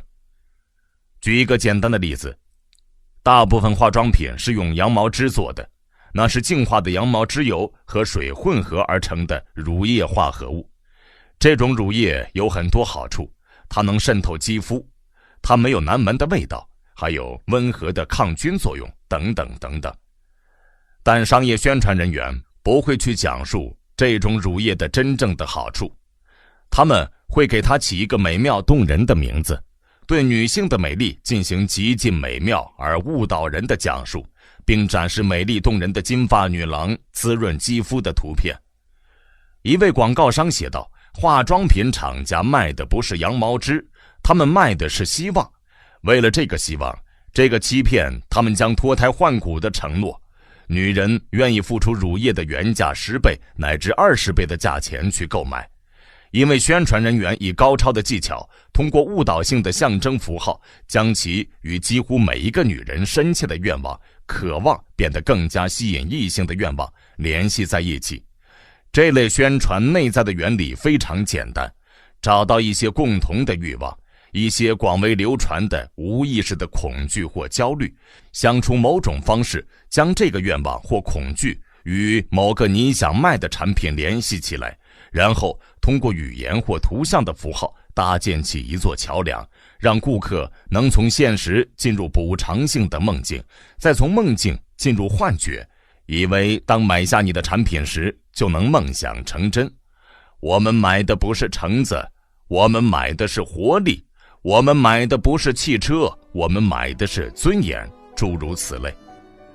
比方说，我们买一支牙膏，不是单单为了清洁和抗菌，而是为了消除让异性讨厌的恐惧。我们买伏特加和威士忌，不是为了小剂量的压抑神经系统并获得快感的原生质毒素。我们购买的是友谊与情谊，丁力谷的温馨和美人鱼酒馆的美妙气氛。我们买泻药，是希望像古希腊神明那样健康，和像狄安娜女神的仙女那样明艳照人。我们购买每月的畅销读物，是为了变得有文化，成为文化品味不如我们的邻居羡慕的对象，并赢得见多识广之人的尊敬。无论是什么情况，动机分析师都能够找到某个深层次的愿望或恐惧，他们的能量能够被用来打动消费者花钱，从而间接地推动工业发展。这一潜在的能量存在于无数个体的思想与身体中，通过精心编排的符号进行表达，摒除理性，掩盖真正的问题，将其释放出来。一文有声，把世界读给你听。有时候符号本身会美得令人心醉神迷，宗教的仪式和盛况就属于这类情况。这些神圣之美能强化已经存在的信仰，而如果信仰并不存在，能促成皈依。由于它们只是诉诸美感，它们并不能保证与它们生硬地联系在一起的教条便是真理或符合伦理价值。历史事实表明，世俗之美可以与神圣之美相提并论，甚至有过之而无不及。譬如说，在希特勒的统治下，每年一度的纽伦堡党代会是仪式与戏剧艺术的杰作。我曾经在圣彼得堡待了6年，那是战争之前，就是俄国芭蕾舞蹈的黄金年代。希特勒统治时期的英国驻德国大使内维尔·亨德森爵士写道：但我从未见过能比纽伦堡集会更加恢宏壮丽的芭蕾舞。你会想到祭词，美就是真理，真理就是美。但是真理只存在于终极的超越凡俗的境界，而在政治和神学层面，美与愚昧和暴政是可以相行不悖的。这是非常幸运的好事，因为如果美与愚昧和暴政相悖，那么这个世界上就没有多少艺术可言了。绘画、雕塑、建筑的杰作可以是宣扬宗教或政治的宣传作品，为了某个神明、某个政府或某个神权阶层的更伟大的荣耀。但绝大多数国王与神权阶层都是专制的，所有的宗教都充斥着迷信，天才成为暴君的奴仆，艺术在宣扬某个地域性迷信的好处。随着时间的流逝，美妙的艺术会从蹩脚的形而上学中分离出来。我们能否学会不在事后，而是在事情正在发生的时候就把二者区分开来吗？这正是问题的关键。商业宣传清楚地知道运用令人心醉神迷的符号这一准则，每一位宣传工作人员都有他的艺术团队，不断尝试去制作美丽的广告牌、动人的海报，以及配以生动的图画和相片的杂志广告页面。这些都不是大师作品，因为大师作品只有少数人才能够欣赏，而商业宣传工作者的目的是迷惑大多数人。对他来说，理想的状态是恰如其分的优秀，不需要太好，只需要足以打动人心，让美术与他联系的产品相得益彰。另一个令人心醉神迷的符号是商业歌曲。商业歌曲是近期的发明，但神学意义上的歌曲、圣诗与赞美诗与宗教同样古老。军歌或进行曲与战争诞生于同一时代。爱国歌曲，我们的国歌的前身，无疑是被游走四方的旧石器时代的猎人与食物采集者用来增进集体团结，强调我们与他们的区别的。对于大部分人来说，音乐具有内在的吸引力，而且旋律会在听众的脑海中萦绕，一首曲子能够被记住整整一辈子。譬如说，一则内容很无趣的言论或价值判断，光是那些词语本身，没有人会去关注，但把那些词语配上朗朗上口的好记的调子，他们立刻就会拥有魔力。而且每一次听到或记起旋律的时候，这些歌词就会自发重复。俄尔甫斯已经与巴甫洛夫联手，音乐的力量加上条件反射，对于商业宣传工作者和政治宗教领域的同仁们来说，音乐还有一个好处：一个理性的人耻于写下或说起或听到的无稽的内容，可以被同一个人愉快地唱起或聆听，甚至在思想上认同。我们能不能学会享受歌唱或听歌的快乐，而不去轻易相信歌曲中传递的宣传内容？这又是一个问题。有了义务教育和轮转印刷机，过去很多年来，宣传工作者们能够将他们的消息传播到几乎每一个文明国度的每一个成年人。而今天，有了无线电和电视，他甚至能与没有上过学的大人或还未识字的儿童进行沟通交流。正如我们所想象的，孩子们对宣传毫无抗拒能力，他们对世界及其运作方式一无所知，因此完全没有戒备心。他们还没有养成批判的能力，他们当中最年轻的人还没有达到能进行理性思考的年龄，而大一些的人则缺乏让刚刚获得的理性有效运作的阅历。在欧洲，被征募的士兵总是被戏称为炮灰，现在他们的弟弟妹妹成了电台和电视的炮灰。在我的童年时代，我们学唱儿歌，而在虔诚的家庭里唱的则是赞美诗。今天那些小孩子唱的是商业歌曲，哪首歌比较好呢？莱茵的黄金是我的啤酒，最喜欢的干啤，或小猫猫蹦蹦跳，玩小提琴喵喵喵，还是和我在一起，或用白素德牌牙膏刷牙，你会纳闷黄斑到底哪儿去了？谁知道呢？我并不是说应该迫使孩子们缠着父母去买他们在电视广告上看到的产品，但与此同时，我不能无视这种事情每天都在发生的事实。许多档面向青少年观众的节目之一的一位明星如是说，他补充说，孩子们是活生生的会说话的录音机，记录下我们每天告诉他们的内容。时候一到，这些活生生的会说话的电视商业广告的记录仪将会长大，会挣钱，会购买工业产品。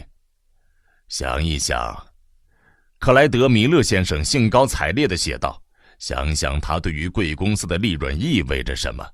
如果你能培育100万或1000万名儿童，他们将会长大成人，受过训练去购买贵公司的产品，就像士兵们提前受过训练，当他们听到口令就会齐步向前走。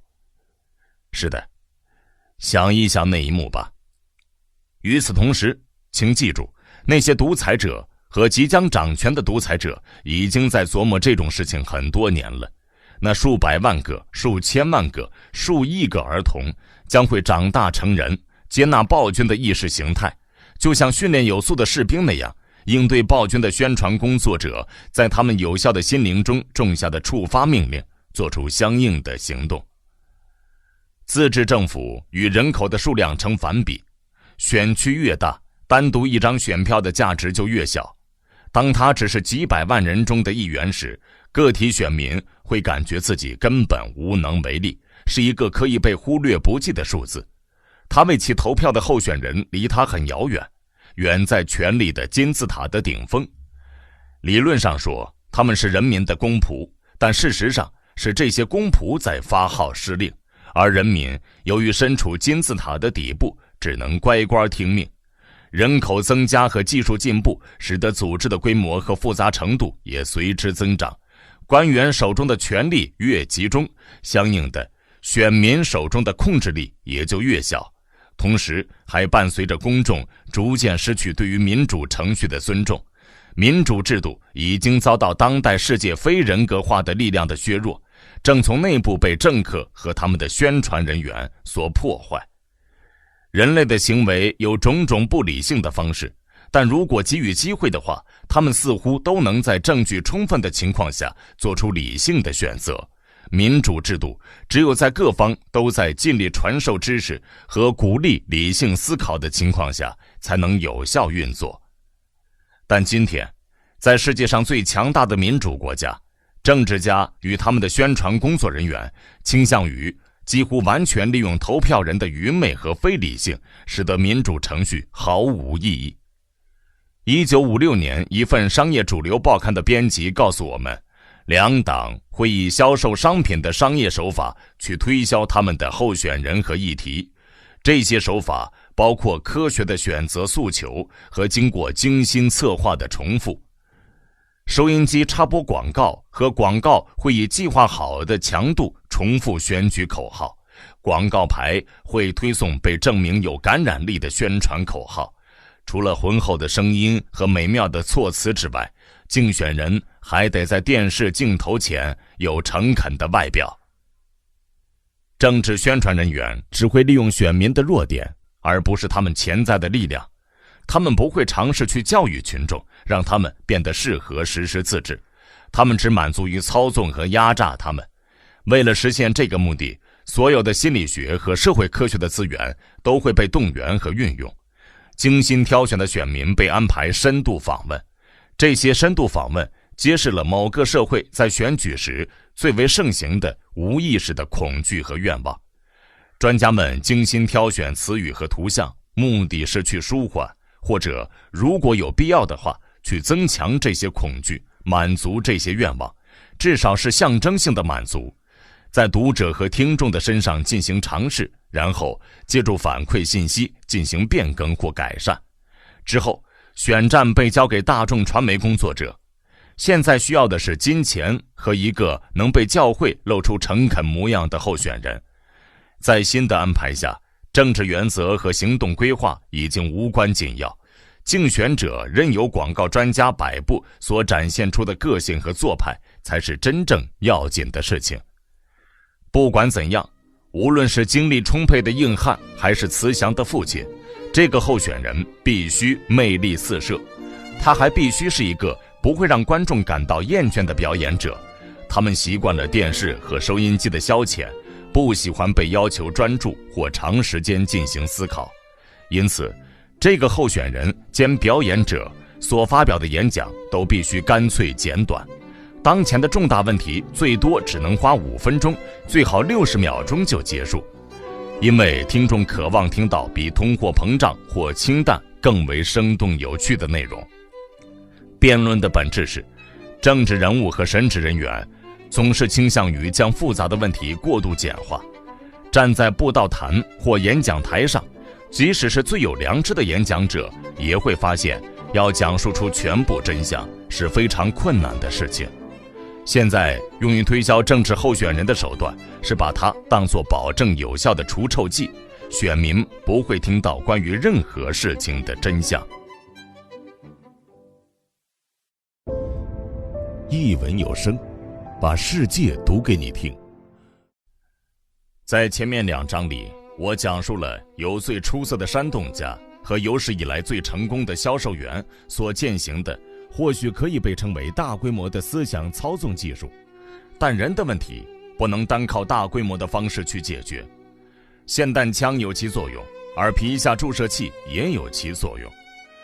在接下来的几章里，我将讲述几个更加行之有效的手段，不是操纵群众或公众整体，而是独立的个体。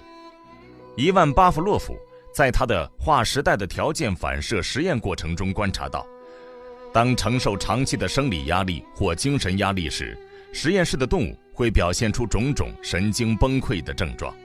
当情况到了无法承受的地步时，他们的大脑就会拒绝合作，开始罢工，或者彻底停止运作。有一只狗失去了意识，或消极怠工；有一只狗做出不切实际的举动。如果发生在人身上，我们会称之为歇斯底里的生理症状。有的动物比别的动物更能承受压力，拥有巴甫洛夫称之为强兴奋度的狗，要比其他只是比较活泼的狗更快地崩溃。同样的，控制力差的狗会比平和镇静的狗更快地达到极限，但即使是最坚强的狗，也无法一直忍受下去。如果承受的压力太大或太久的话，它也会像最脆弱的狗一样可怜而彻底的崩溃。巴甫洛夫的发现在2次世界大战中以最令人担忧不安的方式大规模得以证明。无论是一场大灾难的经历，还是长期忍受不是那么可怕但频繁重复的恐怖，士兵们都会出现一系列令他们丧失战斗能力的心理与生理症状：暂时无意识、极度激动、嗜睡、功能性失明或瘫痪等，或者对挑战做出不切实际的回应，终生行为颠三倒四。所有这些巴甫洛夫在他的狗身上观察到的症状，在第1次世界大战的受害者身上重演，当时被称为弹震症，而在第2次世界大战时则被称为战争神经官能症。人就像狗一样有自己的忍受极限，大部分人在现代战争的情况下连续承受压力的极限大约是30天左右，比较脆弱的人只能承受15天，而比较坚强的人能够承受45天或50天。无论是坚强的人还是脆弱的人，长期承受压力都会崩溃。所有这一切指的都是一开始神志清醒的人。讽刺的是，能够长期承受现代战争压力的人只有疯子。个体的癫狂避免了集体癫狂的后果。每个人都有其崩溃临界点，这个事实已经被了解，而且一直都被以不符合科学的粗暴的方式加以利用。有时候人对人做出可怕的惨无人道的暴行，是出于对残忍手段本身可怖而又迷人的魅力的热爱。但是更经常发生的事情是，施虐是以功利主义、神学思想或国家利益为名义进行的。执法人员以肉体折磨和其他的方式施压，为的是让顽固的证人开口作供。神职人员这么做，目的是为了惩罚异端分子和诱使他们改变思想。秘密警察这么做，是为了让被怀疑会对政府不利的犯人坦白招供。在希特勒统治下，严刑拷打和大规模灭绝被用于对付那些人种意义上的异类犹太人。对于一个年轻的纳粹分子来说，到集中营执行任务是用希姆莱的话讲，了解劣等种族的最好的教育手段。考虑到希特勒年轻时在维也纳贫民窟形成的强烈的反犹思想，再次动用神圣裁判所用于惩治异端分子和女巫的手段是不可避免的。但在巴甫洛夫的发现和精神病学家在治疗战争神经官能症方面所得到的知识的指导下，这似乎是可怕而荒诞的、不合时宜的错误。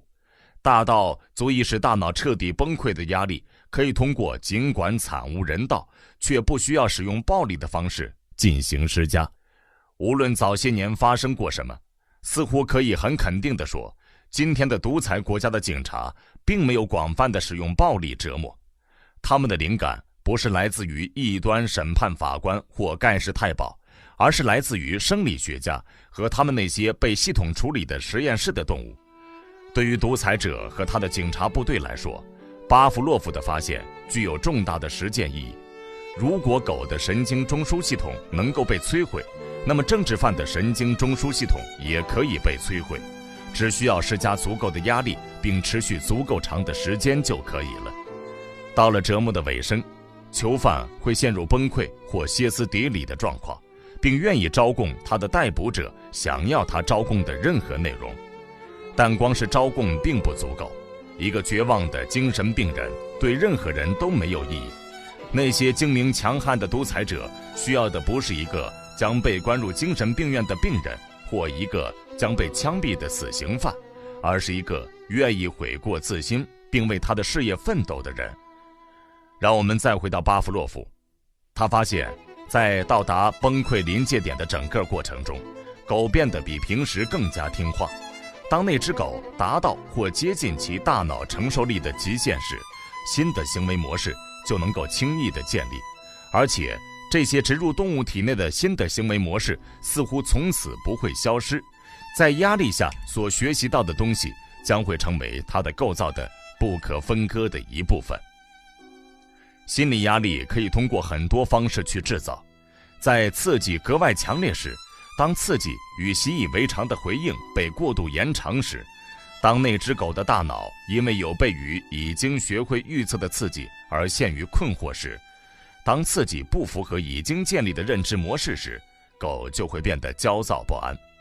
而且研究已经发现，刻意施加恐惧、愤怒、焦虑会显著提高狗的暗示感受性。如果这些刺激保持足够的强度和足够长的时间的话，大脑就会罢工，这时新的行为模式就能够轻而易举地得以建立。疲劳是让狗变得听话的生理压力的一种，此外还有伤痛和任何形式的疾病。对于即将上台的独裁者来说，这些发现有着重要的意义。譬如说，他们证明了希特勒认为夜间举行民众集会要比在白天举行集会更有效果的这个想法是正确的。他写道，白天的时候，人的意志力以最强大的能量抵抗任何迫使其屈服于另一个人的意志和思想的尝试，但是到了晚上，他们更容易屈服于一个更强大意志的凌驾一切的力量。巴甫洛夫或许会认同他的看法，疲劳能够让人变得更听话。这就是除了别的原因之外，为什么电视节目的商业赞助商喜欢晚间时段，愿意出高价去强化观众的喜好的原因所在。疾病甚至要比疲劳更加有效地增强暗示感受性。在以前，病床见证了无数宗教皈依。经过科学训练的未来的独裁者，会让治下的所有医院的病房和枕头下都安装喇叭，每天24小时播放。而更重要的病人，会让政治灵魂拯救者和思想改造者去探访，就像以前牧师、修女和虔诚的善男信女去探访他们的对象一样。强烈的负面情感会让人变得听话，因此促成心灵的转变这件事，早在巴甫洛夫的时代之前就已经被观察到并加以利用了。正如威廉·萨甘特博士在他那本富于启发意义的书《争夺思想的斗争》里所指出的，约翰·卫斯理作为一位布道者之所以那么成功，是因为他对中央神经系统的本能的理解。他在布道时会先冗长而详细地对各种苦难进行描述。他的听众觉得自己如果不皈依基督的话，就会永远受尽折磨。然后当恐惧与极度痛苦的罪恶感让听众几乎崩溃的时候，他会改变口吻，对那些信奉基督并愿意忏悔的人承诺救赎。通过这种布道方式，卫斯理使数以千计的男女老少皈依。强烈而持续的恐惧令他们崩溃，使得他们变得非常容易顺从听话。在这种状态下，他们不加质疑地接受了布道者的神学宣誓，接着抚慰的话语令他们重新振作，顺利度过折磨，形成大体上更好的、不可磨灭的根植于思想和神经系统中的新的行为模式。政治与宗教宣传的效果取决于他们所采用的方式，而不是所传授的信条。这些信条或许是对的，或许是错的，或许是合理的，或许是有害的，但这些并不重要。如果灌输信条是在精神疲劳的适当时机以正确的方式实施，它就能取得成效。在条件理想的情况下，几乎每个人都可以被劝服信奉任何思想。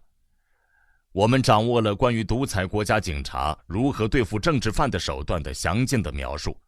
从他被关押的那一刻起，犯人就得遭受系统性的各种各样的肉体和精神的折磨。他吃不上饱饭，备受骚扰，根本不得安宁，每天晚上只能睡上几个小时，一直处于焦虑不安、担惊受怕的状态，日复一日，或者应该说夜复一夜。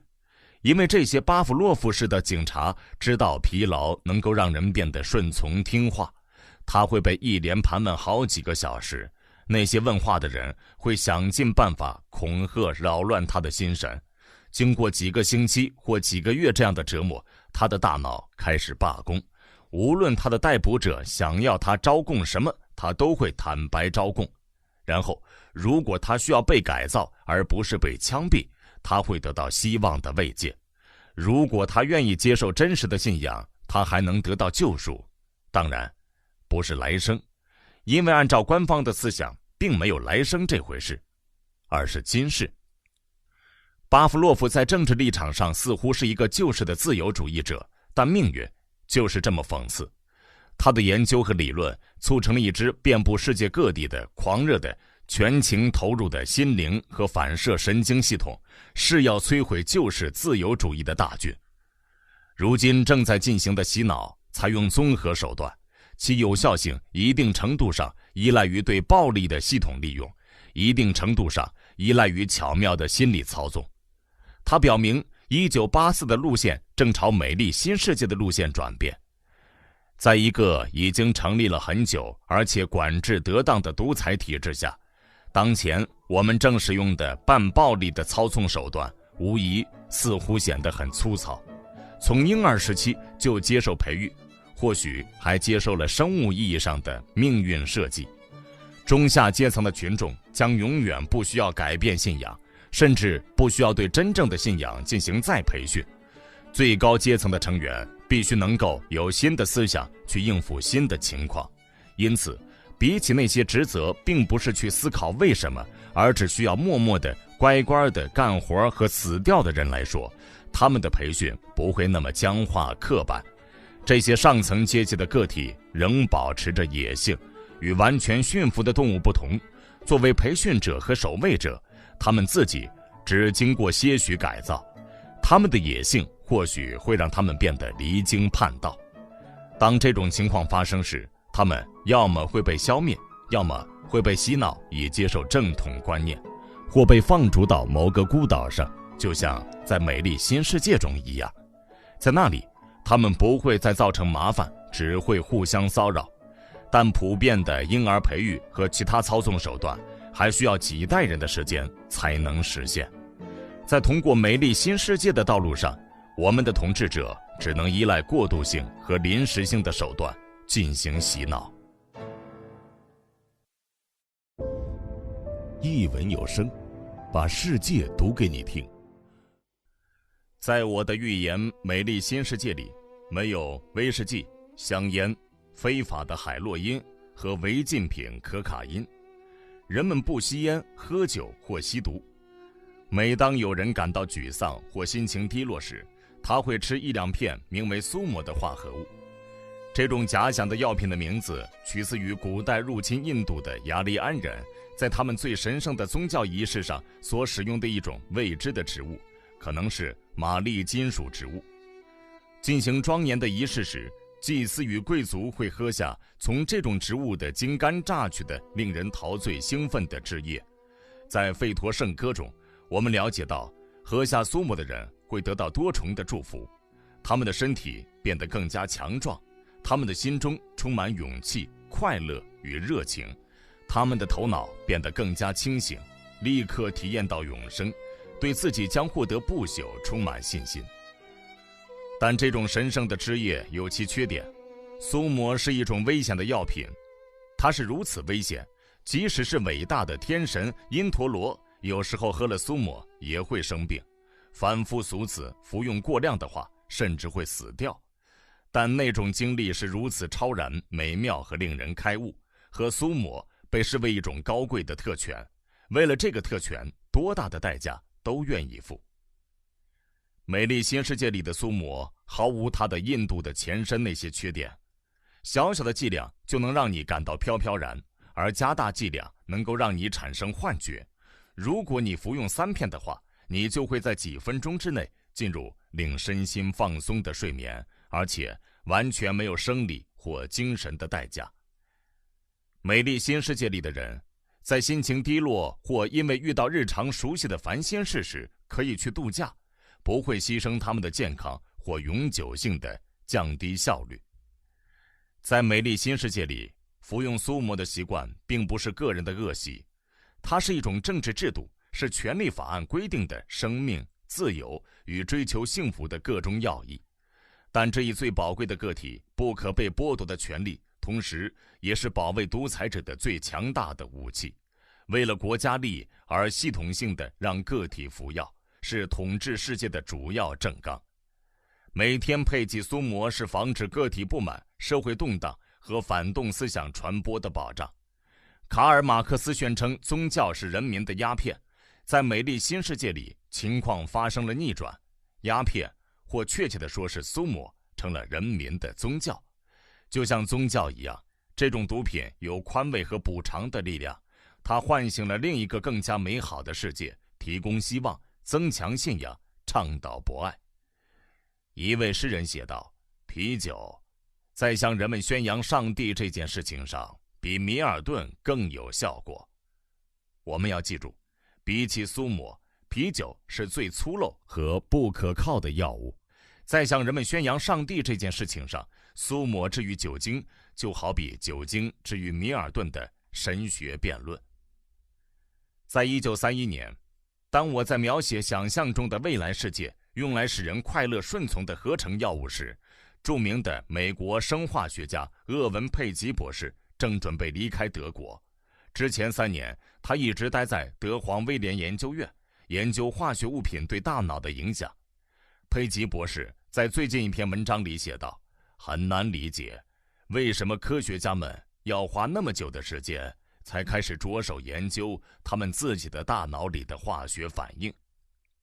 他还补充说，根据我的亲身经历，当我在1931年回国时，我在这个领域里找不到工作，也无法引起人们对这个领域的兴趣的涟漪。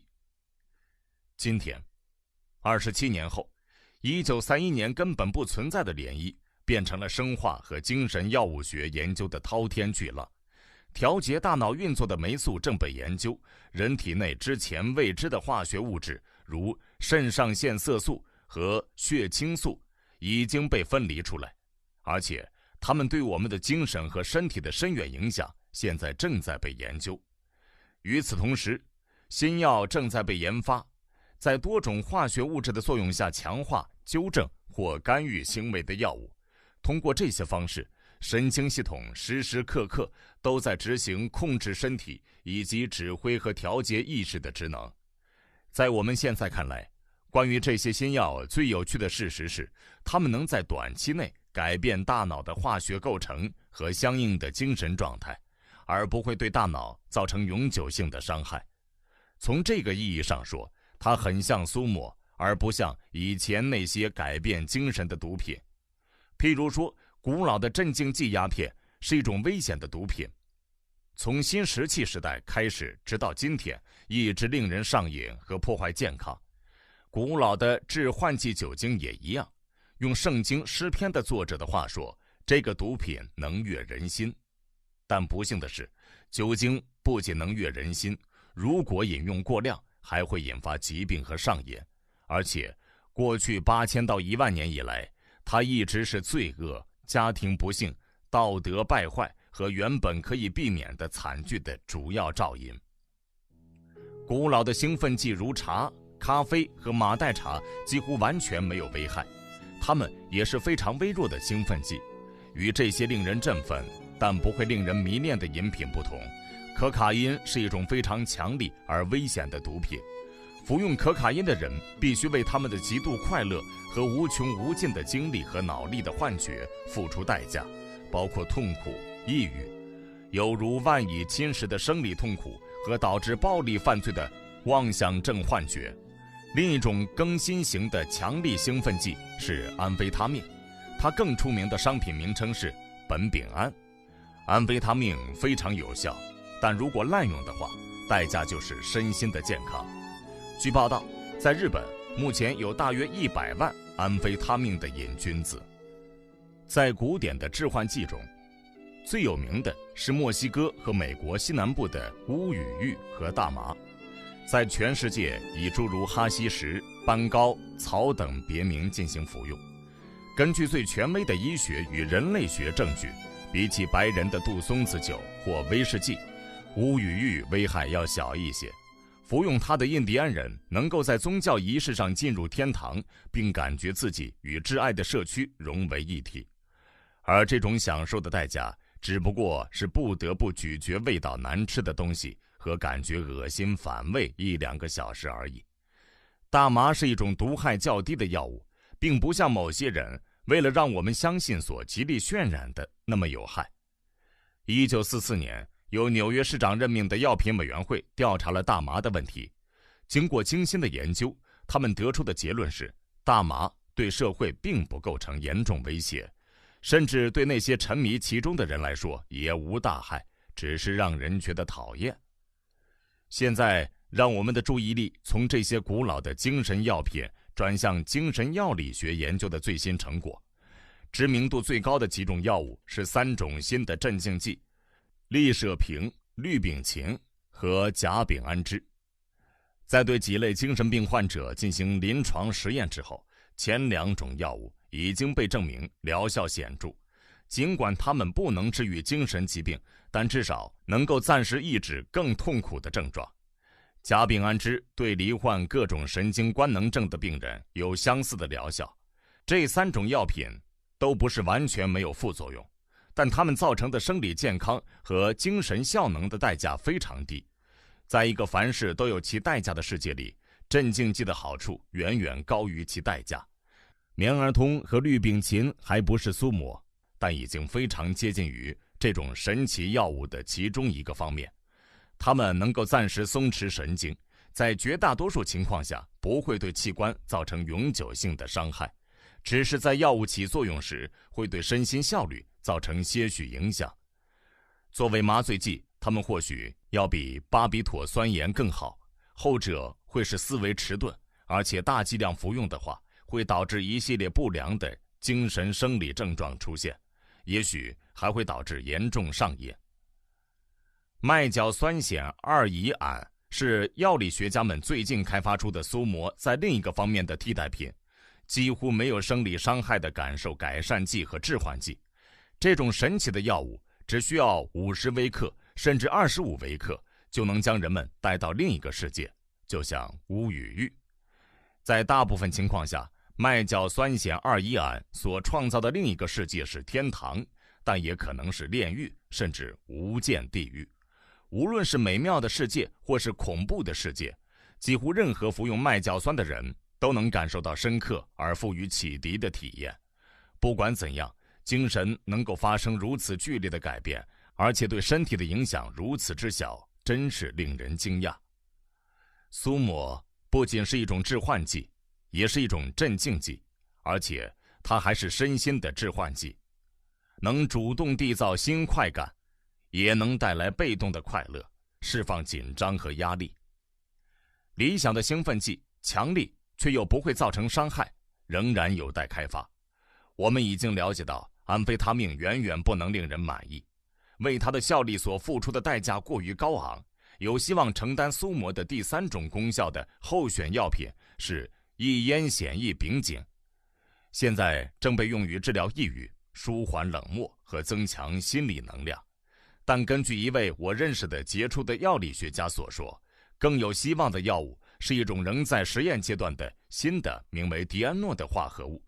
迪安诺是一种氨基醇，据说能增加体内乙酰基胆碱的制造，因此提高神经系统的活力与效果。服用这种新药的人睡眠时间少了，觉得更加警觉和愉悦，思维更加敏捷，而且几乎没有生理机能的代价，至少在短期内是这样，听起来好的几乎令人难以置信。于是我们看到，虽然苏摩并不存在，或许永远也不会出现，但它各个方面的替代品已经被研发出来了。现在已经有了生理代价很小的镇静剂、致幻剂和兴奋剂。显然，如果独裁者愿意的话，他能够利用这些药品实施政治目的。他能通过改变被统治者的大脑的化学状态，让他们安于被奴役的状态，从而保证政治上的长治久安。他能使用镇静剂平息激动的人群，用兴奋剂去唤醒麻木不仁的人民的热情，用迷幻剂让可怜的人不去想到自己的悲剧。但有人或许会问，独裁者如何能够让被统治者服用这些药品，让他们思想、感受、行为都如他所愿呢？最有可能发生的情况是，只需要制造出这些药物就够了。今天酒精和烟草都可以买到，人们在这些非常不令人满意的新快剂、伪兴奋剂和镇静剂上花的钱，要比花在他们的孩子的教育上的钱多得多。或想一想巴比妥酸盐和镇静剂，在美国，这些药品只能凭医生的处方才能买到，但美国公众希望让工业城市的生活变得更加可以忍受的要求如此强烈。现在医院每年开出各种镇静剂的数量达到了4800万克，而且大部分处方是反复开的。100剂量的快乐药片不够，再去药店买一瓶，药吃完了就再开一瓶。无疑，如果镇静剂能够像阿司匹林那样轻易而廉价就买到的话，他们的消费量就不是目前的数十亿克，而是数百上千亿克了。一种廉价的好的兴奋剂也会同样大受欢迎。在独裁体制下，药剂师在每次局势发生改变时，会根据命令去改变国民的心情。在国家遇到危机时，他们的任务就是推动兴奋剂的销售。在危机之间，臣民太警惕和活跃或许会让暴君感到不安。在这种时候，群众会被鼓励去购买镇静剂和致幻剂。在这些抚慰人心的药物的作用下，他们不会对统治者带来麻烦。当前，镇静剂或许能够阻止某些人去惹是生非，不只是不给他们的统治者，也不会给自己惹麻烦。压力太大是一种疾病，但压力太小也是一种疾病。有的时候我们应该感到压力，过度的宁静根本不是什么好事。在最近我参加的一次关于甲丙胺酯的研讨会上，一位知名的生化学家开玩笑地说，美国政府应该免费向苏联人民赠送500亿颗这种最受欢迎的镇静剂。这个玩笑其实有着深刻的含义。在两个民族的对抗中，其中一个民族总是受到威胁和承诺的激励，总是接受片面的宣传的引导，而另一个民族总是看电视消遣和服用镇定剂免耳通。哪一方面更有可能最后获得胜利呢？除了镇静作用、致幻作用和兴奋作用之外，我的预言中的苏抹还能够让人变得更听话、更顺从，因此能够被用于强化政府宣传。有几种药品已经能够被用于相同的用途，但效果没有那么显著，而且生理代价更高。譬如说，浪荡的有效成分浪荡碱，大剂量服用的话，会是强力的毒药。还有喷陀撒和阿米妥钠。喷陀撒的绰号是土针剂，在招供时使用，已经被多个国家的警察用于从不愿意合作的罪犯口中获得供词。喷陀撒和阿米妥钠降低了有意识与潜意识之间的界限，在治疗战争神经官能症上有非常好的效果。在英国被称为发泄疗法，在美国被称为麻醉精神疗法。与此同时，药理学、生化学和神经学正在高歌猛进。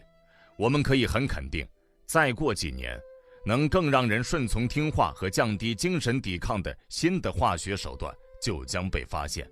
和任何事情一样，这些发现可以被用于正途，也可以被用于为非作歹。它们可以帮助精神病医生治愈疾病，也能够帮助独裁者镇压自由。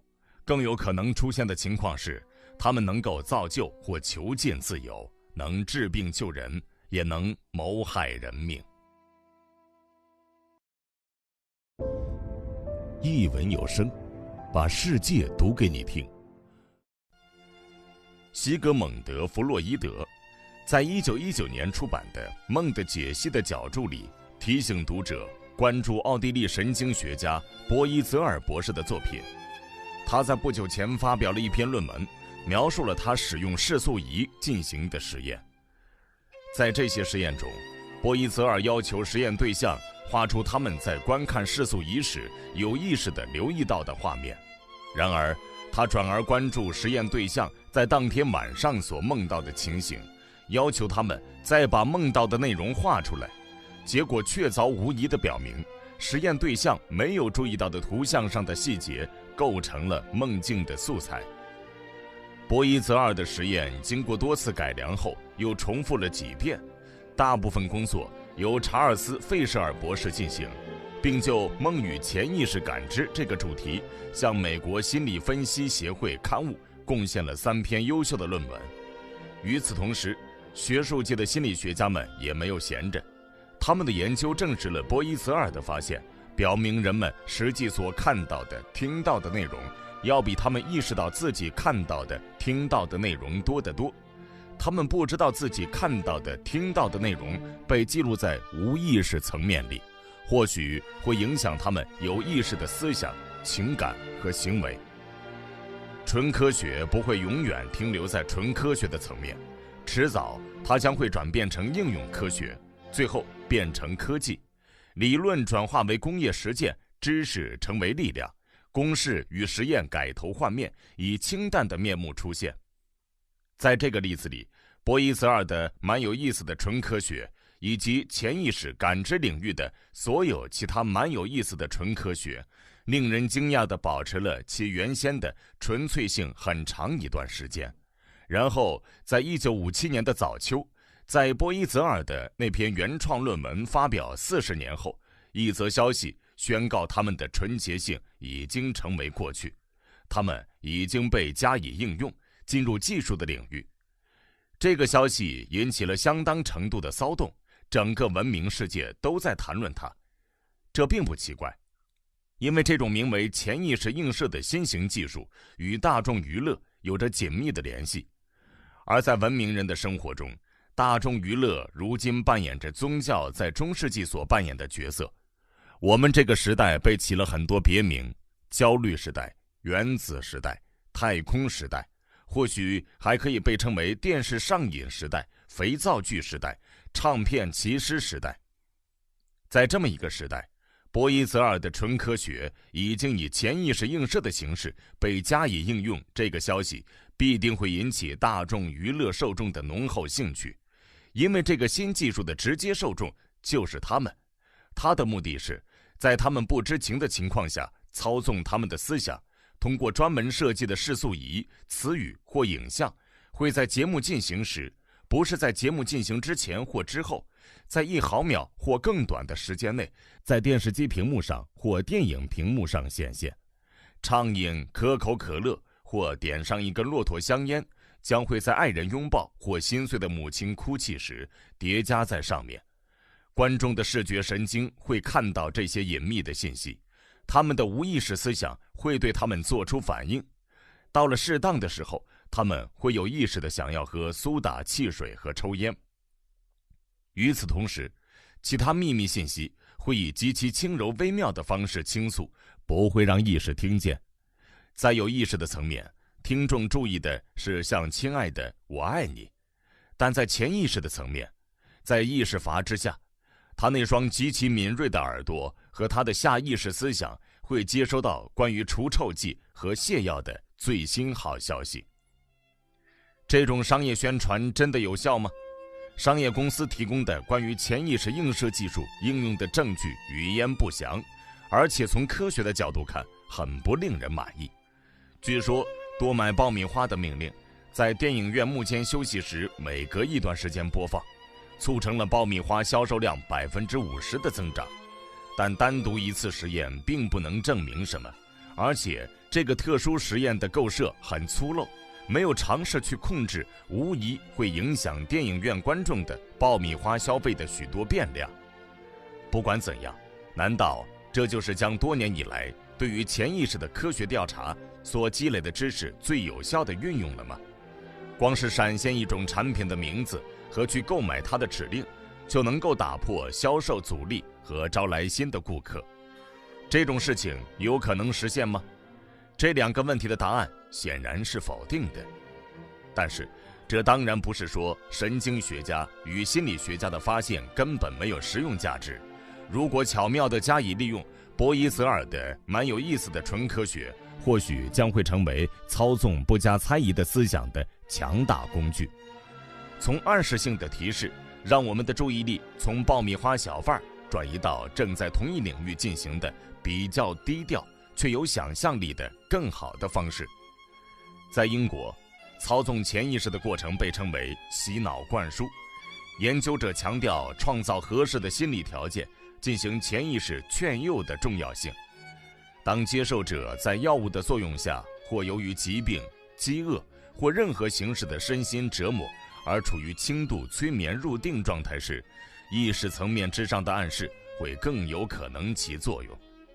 但是对于意识层面的暗示起作用的情况，也同样适用于潜意识层面的暗示。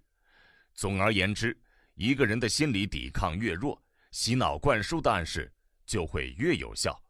未来的有科学头脑的独裁者会设立耳语机器，在学校和医院设立无意识投射仪，在所有的公共场合，听众会先接受降低心理防御和提高暗示感受性的演讲或仪式。从让潜意识暗示生效的条件，现在让我们转到暗示的内容本身。宣传工作者们应该对受他们操纵的对象的潜意识说些什么呢？直接的命令，去买爆米花或投票给琼斯，和没有根据的言论，社会主义很糟糕，或某某牌牙膏能治疗口臭，只会对那些在思想上已经倾向于琼斯和爆米花的人，和已经意识到体臭和生产资料公有制的危险的人起作用。但增强已经存在的信仰并不足够。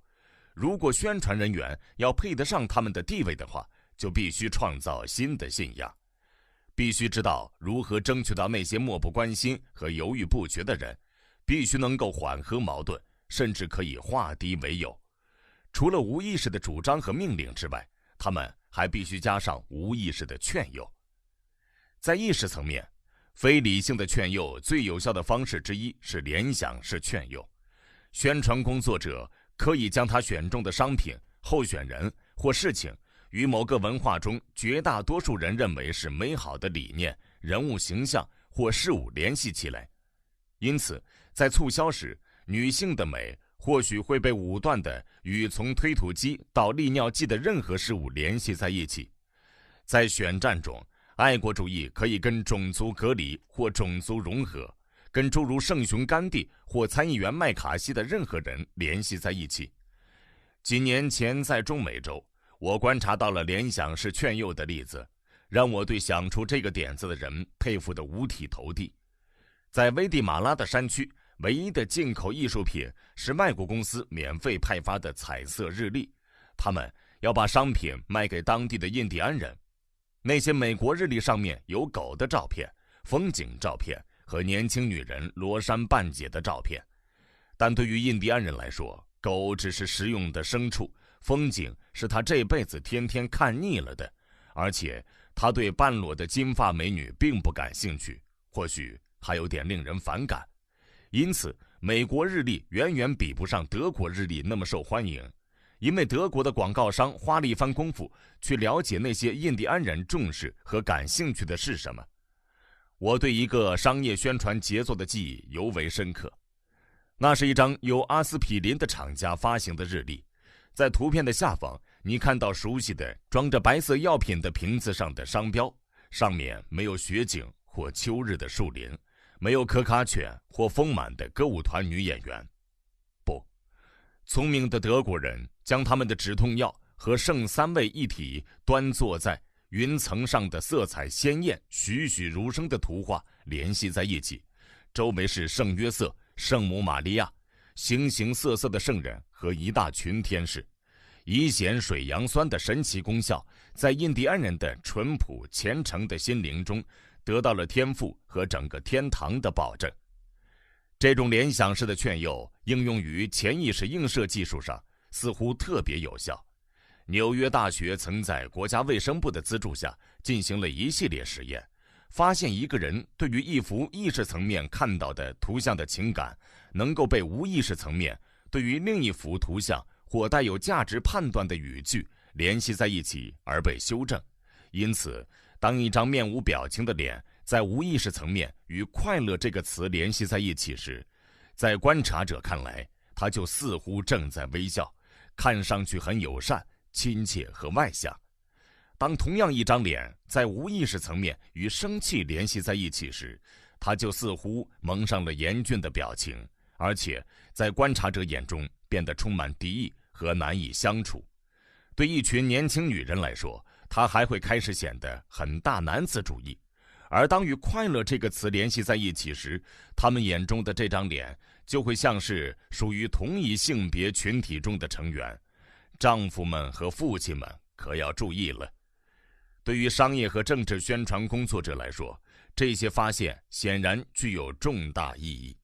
如果他能让他的操纵对象陷入反常的高度暗示感受性的状态，如果他能在他们处于这一状态时向他们展现他想要推销的事物或人物，或者通过符号展现事情时，在潜意识层面他能将这个事物、人物或符号与某个带有价值判断的词语或图像联系在一起的话，他就能够在他们完全没有察觉的情况下改变他们的情感和思想。根据新奥尔良的一个积极进取的商业集团所说，通过使用这一技巧，应该能够提高电影和电视剧的娱乐价值。人们喜欢感受到强烈的情感，因此很享受悲剧、惊悚片、谋杀疑案和富于激情的故事。一场打斗或一个拥抱场面的戏剧性能够带给观众强烈的感官刺激。如果在无意识层面与恰当的词语或符号联系在一起的话，能够产生更加强烈的情感。譬如说，在《永别了，武器》的改编电影里，女主人公在分娩时的死，或许还能通过在播放这个场面时一遍又一遍地在屏幕上闪现只能被无意识感知的诸如痛苦、鲜血、死亡这些恐怖的词语，将气氛营造得更加悲切。在有意识思想的层面，这些词语是看不见的，但它们对于无意识思想有着非常强烈的影响，而这些影响将会大大加强在有意识的层面通过表演和对话所唤起的情感。似乎可以非常肯定的是，如果无意识映射能够持续地强化电影观众所感受到的情感，电影业就有可能从破产的边缘起死回生。要是电视机的制造商未能抢先一步的话，在探讨了联想式的劝诱和通过无意识的暗示强化情感后，让我们尝试着想象以后的政治会议会是什么情形。候选人，如果还有候选人的话，或寡头统治阶级的指定代表会向众人发言。与此同时，视速仪、耳语机器、投影仪在传递只有潜意识才能够做出反应的信息，系统性的将这个人与他的事业与积极正面的词语和神圣的形象联系在一起，并加以强化。而当他提到国家或党派的敌人时，就通过负面的词语和丑陋的符号进行洗脑灌输。在美国闪现的是亚伯拉罕·林肯的形象和民有、民治、民享这几个字投射在讲台上，而在俄国，演讲人肯定是和列宁的形象、人民民主和马克思的哲人般的大胡子联系在一起。因为所有这些仍是遥远的未来的事情，我们能够付诸一笑。再过10年或20年，或许就没有那么好笑了，因为现在只是科幻的内容，将会成为司空见惯的政治现实。博伊泽尔是我在创作《美丽新世界》时忽略了的昭示未来的迹象之一。我的预言里没有提到无意识映射。如果今天我重写这本书的话，我一定会将这个疏忽的错误予以纠正。一文有声，把世界读给你听。1957年秋末，加利福尼亚图莱里县的伍德兰路拘留营进行了一项新奇有趣的实验。一群囚犯自愿参加，作为心理学研究的白老鼠，在枕头下放置了微型扬声器，而扬声器都连着典狱长办公室里的一台留声机。整个晚上，每隔1个小时，一个慷慨激昂的耳语声会重复一段关于道德生活准则的简短的说教。半夜醒来时，一个囚犯会听到这个微弱的声音在颂扬基本的价值观，或代表囚犯心中那个积极向上的自我在喃喃自语：我对所有人都充满了爱与热情，请保佑我，上帝。读完关于伍德兰路拘留营的文章后，我翻开了《美丽新世界》的第2章。在那一章里，西欧生育与培育中心的主任对一群将执行生育与培育工作的新人解释由国家主导的伦理教育系统的运作，在福特纪元7世纪时被称为睡眠教育法。主任告诉他的听众，睡眠教育法在最初尝试时步入歧途，因此没有获得成功。教育者们尝试对昏睡中的学生进行智力培训，但智力活动与睡眠是不相容的。睡眠教学法只有在用于进行道德培训时才能取得成功。换句话说，在心理抵抗松懈的时候，通过语言暗示对行为进行调节。没有言语的条件作用粗糙而笼统，无法传授国家所需要的更复杂的行为模式，因此要达到这个目的，就必须使用语言，但必须是非理性的言语。那种不需要去分析理解，却能够被睡眠中的大脑全盘接受的语言，这才是真正的睡眠教育法，有史以来最伟大的道德教化和社会化的力量。在美丽新世界里，下层阶级的公民从来不会惹麻烦。为什么呢？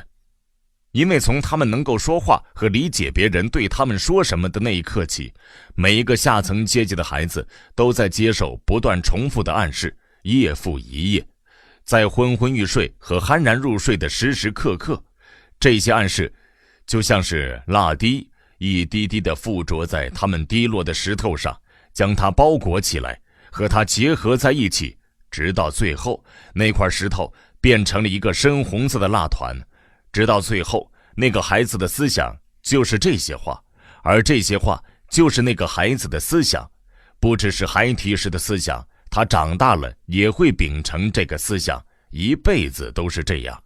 思想的判断、欲望和决定都由这些暗示所主宰，而所有的暗示都是我们的暗示，来自于国家的暗示。据我所知，目前只有图莱里县在努力进行睡眠教育的实验，而他对违法者实施睡眠教育的内在逻辑是无可指摘的。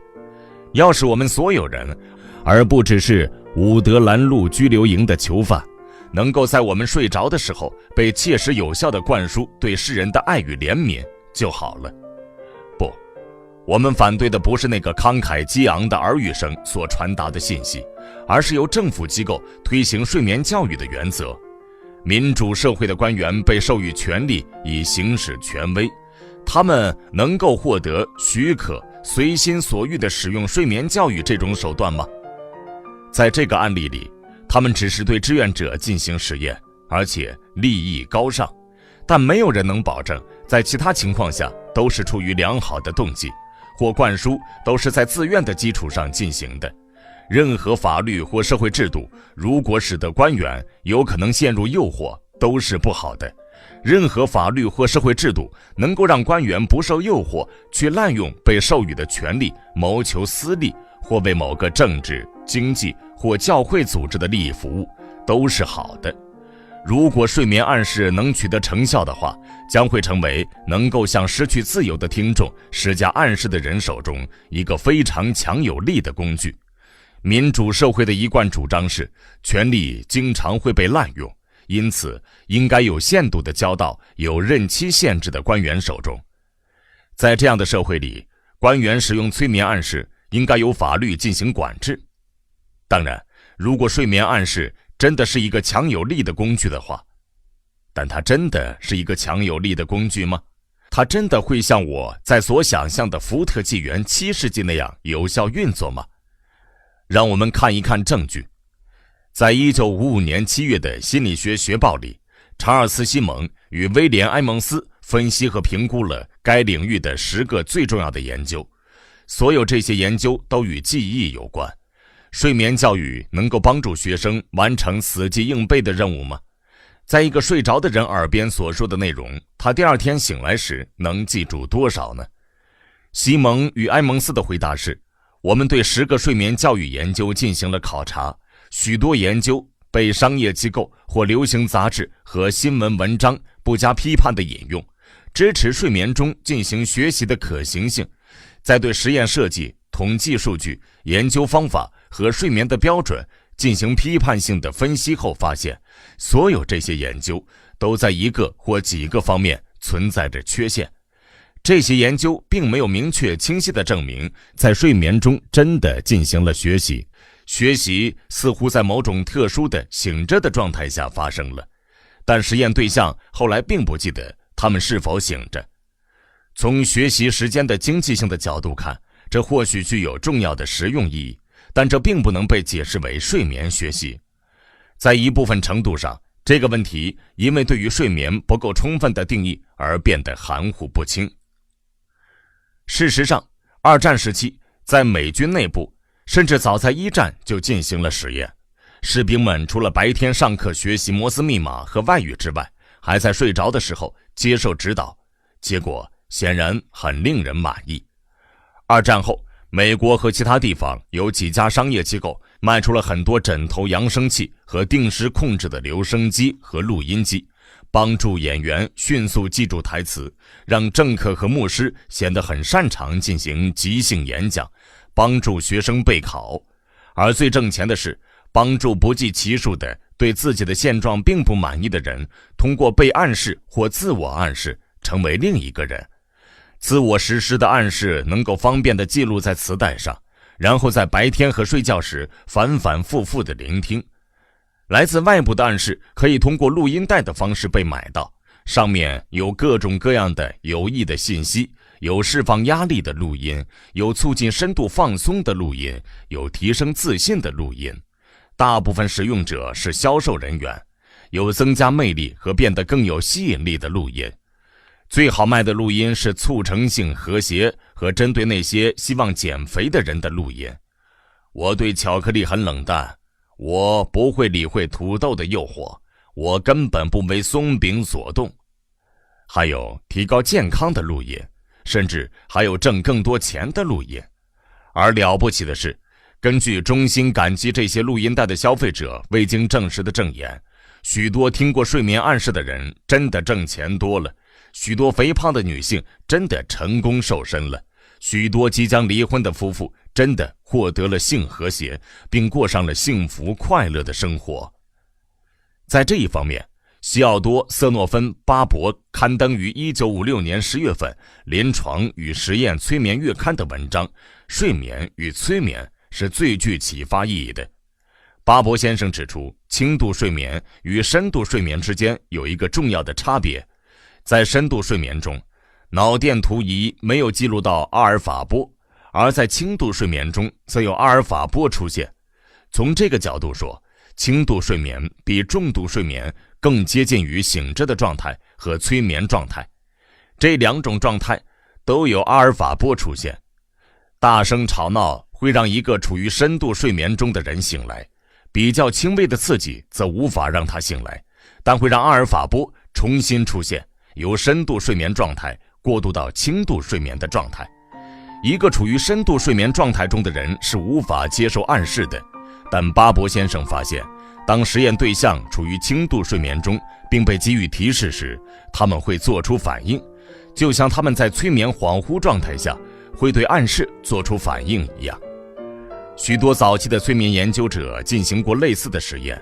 在他出版于1903年的经典著作《催眠术的历史、实践和理论》中，米尔恩·布拉姆维尔写道，许多权威人士宣称能将自然睡眠变成催眠下的睡眠。按照威特斯特朗德的说法，与一个睡着的人，特别是睡着的孩子建立关系是非常轻松的事情。威特斯特朗德认为这种诱导式催眠的方法很有实用价值，并宣称总是能成功地应用这一手段。一文有声，把世界读给你听。布拉姆维尔引用了许多其他经验丰富的催眠师，包括伯恩海姆、摩尔和弗雷尔等知名权威人士，他们也达到了同样的效果。如今，一个实验者不会说将自己睡眠变成催眠下的睡眠，他会说轻度睡眠是一种许多实验对象在像是催眠状态下接受暗示的状态。譬如说，许多实验对象在轻度睡眠状态中被暗示说一会儿醒来后他们会感到非常口渴，结果当他们醒来时，他们真的口干舌燥，很想喝水。大脑皮层或许过于怠惰而无法直接进行思考，但它仍然很警觉，能够对暗示做出反应，并将它们传递到自主神经系统。正如我们已经了解到的，著名的瑞典医生与实验者威特斯特朗德在对睡着的孩子进行催眠治疗时特别成功。在我们这个时代，有几位儿科医生按照威特斯特朗德的说法，指导年轻的母亲在孩子处于轻度睡眠的状态下给予有益的暗示。这种睡眠教育能够帮助孩子们克服尿床和咬指甲的习惯，能够做好准备，不带着恐惧去做手术。在生活中遇到困难时，能被给予信心和安慰。我自己就亲眼看到过对小孩子实行临床睡眠教育时取得的显著效果，或许在很多成年人身上也可以取得同样的效果。对于未来的独裁者来说，所有这一切的寓意是很明显的。当条件合适的时候，睡眠教育是有效的，似乎和催眠一样有效。对于一个处于催眠状态中的人能够做的大部分事情，对于一个进入轻度睡眠状态的人也都可以实施。言语的暗示能够通过昏睡中的大脑皮层传递到中脑、脑干和自主神经系统。如果这些暗示被接收到并一再重复的话，睡眠者的身体机能可以得到改善或干预，新的感知模式会被建立，旧的感知模式会被修正，并发出催眠后的命令、口号、公式和触发命令会深深地留在记忆里。比起成年人，儿童是更好的睡眠暗示的对象。未来的独裁者充分地利用这一点。托儿所和幼儿园的儿童会在午睡时被施加睡眠暗示。对于年纪大一些的儿童，特别是党员的孩子，那些长大后将成为领导、管理者和教师的男孩女孩们，将会为他们安排寄宿学校，白天接受优质的教育，而晚上则接受睡眠教育。至于成年人、病人会受到特别关注，就像巴甫洛夫在许多年前所表明的，意志坚定地进行抵抗的狗，在经过手术或受病痛折磨时会变得特别听话。因此，我们的独裁者会让每一间医院的病房都接上扬声器。阑尾炎、分娩肺炎或肝炎的发作都可以是进行忠诚和真实信仰的强化课程和重温意识形态原则的机会。失去人身自由的听众还可以在监狱、劳改所、兵营、海上船只、火车、飞机、巴士终点站或火车站沉闷的候车室等场合找到。即使对这些失去人身自由的听众施加的睡眠暗示只能产生不到1/10的效果，对于独裁者来说，结果也会令他感到相当满意。从轻度睡眠和催眠状态下的高度的暗示感受性，让我们转而探讨那些醒着的人的正常的暗示感受性，或者说那些认为自己醒着的人。事实上，根据佛教徒的观点，我们中的大部分人一直半睡半醒，像梦游者般度过一生，听从别人的指示。觉悟就是完全的醒觉，而佛陀这个词可以翻译为醒觉者。每个人在基因上是独一无二的，在许多方面与其他任何人都不一样。个体差异的范围在统计标准上非常宽泛，但我们必须记住，统计标准只在精算中才有意义，在现实生活中并没有意义。在现实生活中，没有所谓的平均意义上的人，只有特定的男女老少。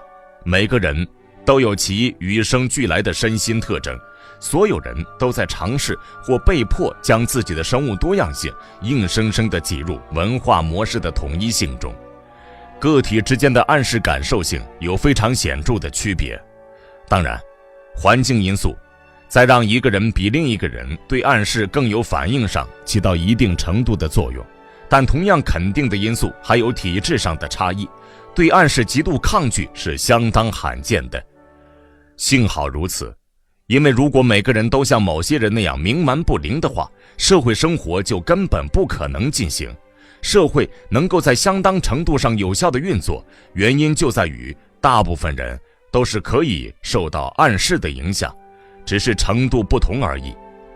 极高的暗示感受性与极低的暗示感受性同样罕见，这也是一件幸事。因为如果大部分人就像处于暗示感受性的极端的那些男男女女一样，对外部暗示极度敏感的话，对于绝大多数选民来说，自由理性的选择将几乎不可能实现，民主体制将无法继续，甚至根本不会存在。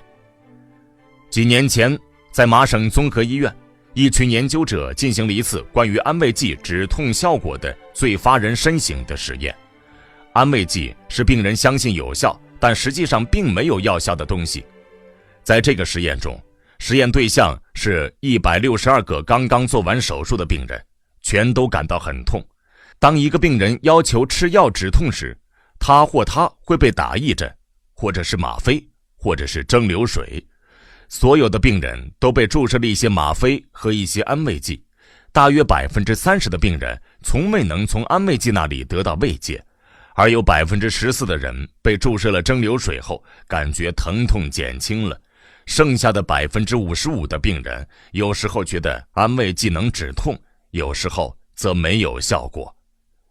那些容易接受暗示的有反应的病人和那些不容易接受暗示的没有反应的病人，在哪些方面不一样呢？仔细的研究和测验表明，年龄或性别都不是关键因素，男人和女人对安慰剂起反应的频率是一样的，而年轻人和老年人也没有区别。根据标准测试测量出的智商水平似乎也不是重要因素，两组病人的平均智商水平大致相等，最大的不同在于性情，他们对于自己和其他人的观感有着显著差别。有反应的人比没反应的人更加配合，不那么挑剔和多疑，他们不会给护士们添麻烦，觉得医生的照料好得很。但是虽然他们比那些没有反应的人更加友好，这些有反应的病人大体上却更加担心自己。在压力之下，这种担忧会转化成各种身心失调的症状，如胃痛、腹泻和头疼。或许是因为他们感到焦虑的缘故，大部分有反应的病人比没有反应的病人更加无拘无束地流露感情，更加健谈。他们在宗教上更加虔诚，更积极参与教会事务，在无意识层面更加在意自己的骨盆和腹部器官。将对安慰剂起作用的数字与催眠领域的作者估计的数字进行比较，是很有趣的事情。我们了解到，大约有1/5的人能轻易地被催眠，另外有1/5的人根本无法被催眠，或只有在药力作用或疲惫降低了心理戒备的情况下才能被催眠。剩下的3/5的人不像第一种人那么容易催眠，但要比第二种人容易催眠得多。一位制作睡眠教育录音带的厂商告诉我，他的顾客中有20%的人非常热情，在很短的时间内就报告显著的结果，而在暗示感受性的另一个极端，有8%的人总是会要求退款。在这两个极端的人群之间，是既无法得到立竿见影的成效，却又有足够的暗示感受性，终究会取得效果的人。如果他们坚定不移地收听合适的睡眠教育指导的话，他们终能得到自己想要的结果，自信、性和谐、减肥成功或挣到更多的钱。民主和自由的理想遭遇到人的暗示感受性这个无情的事实。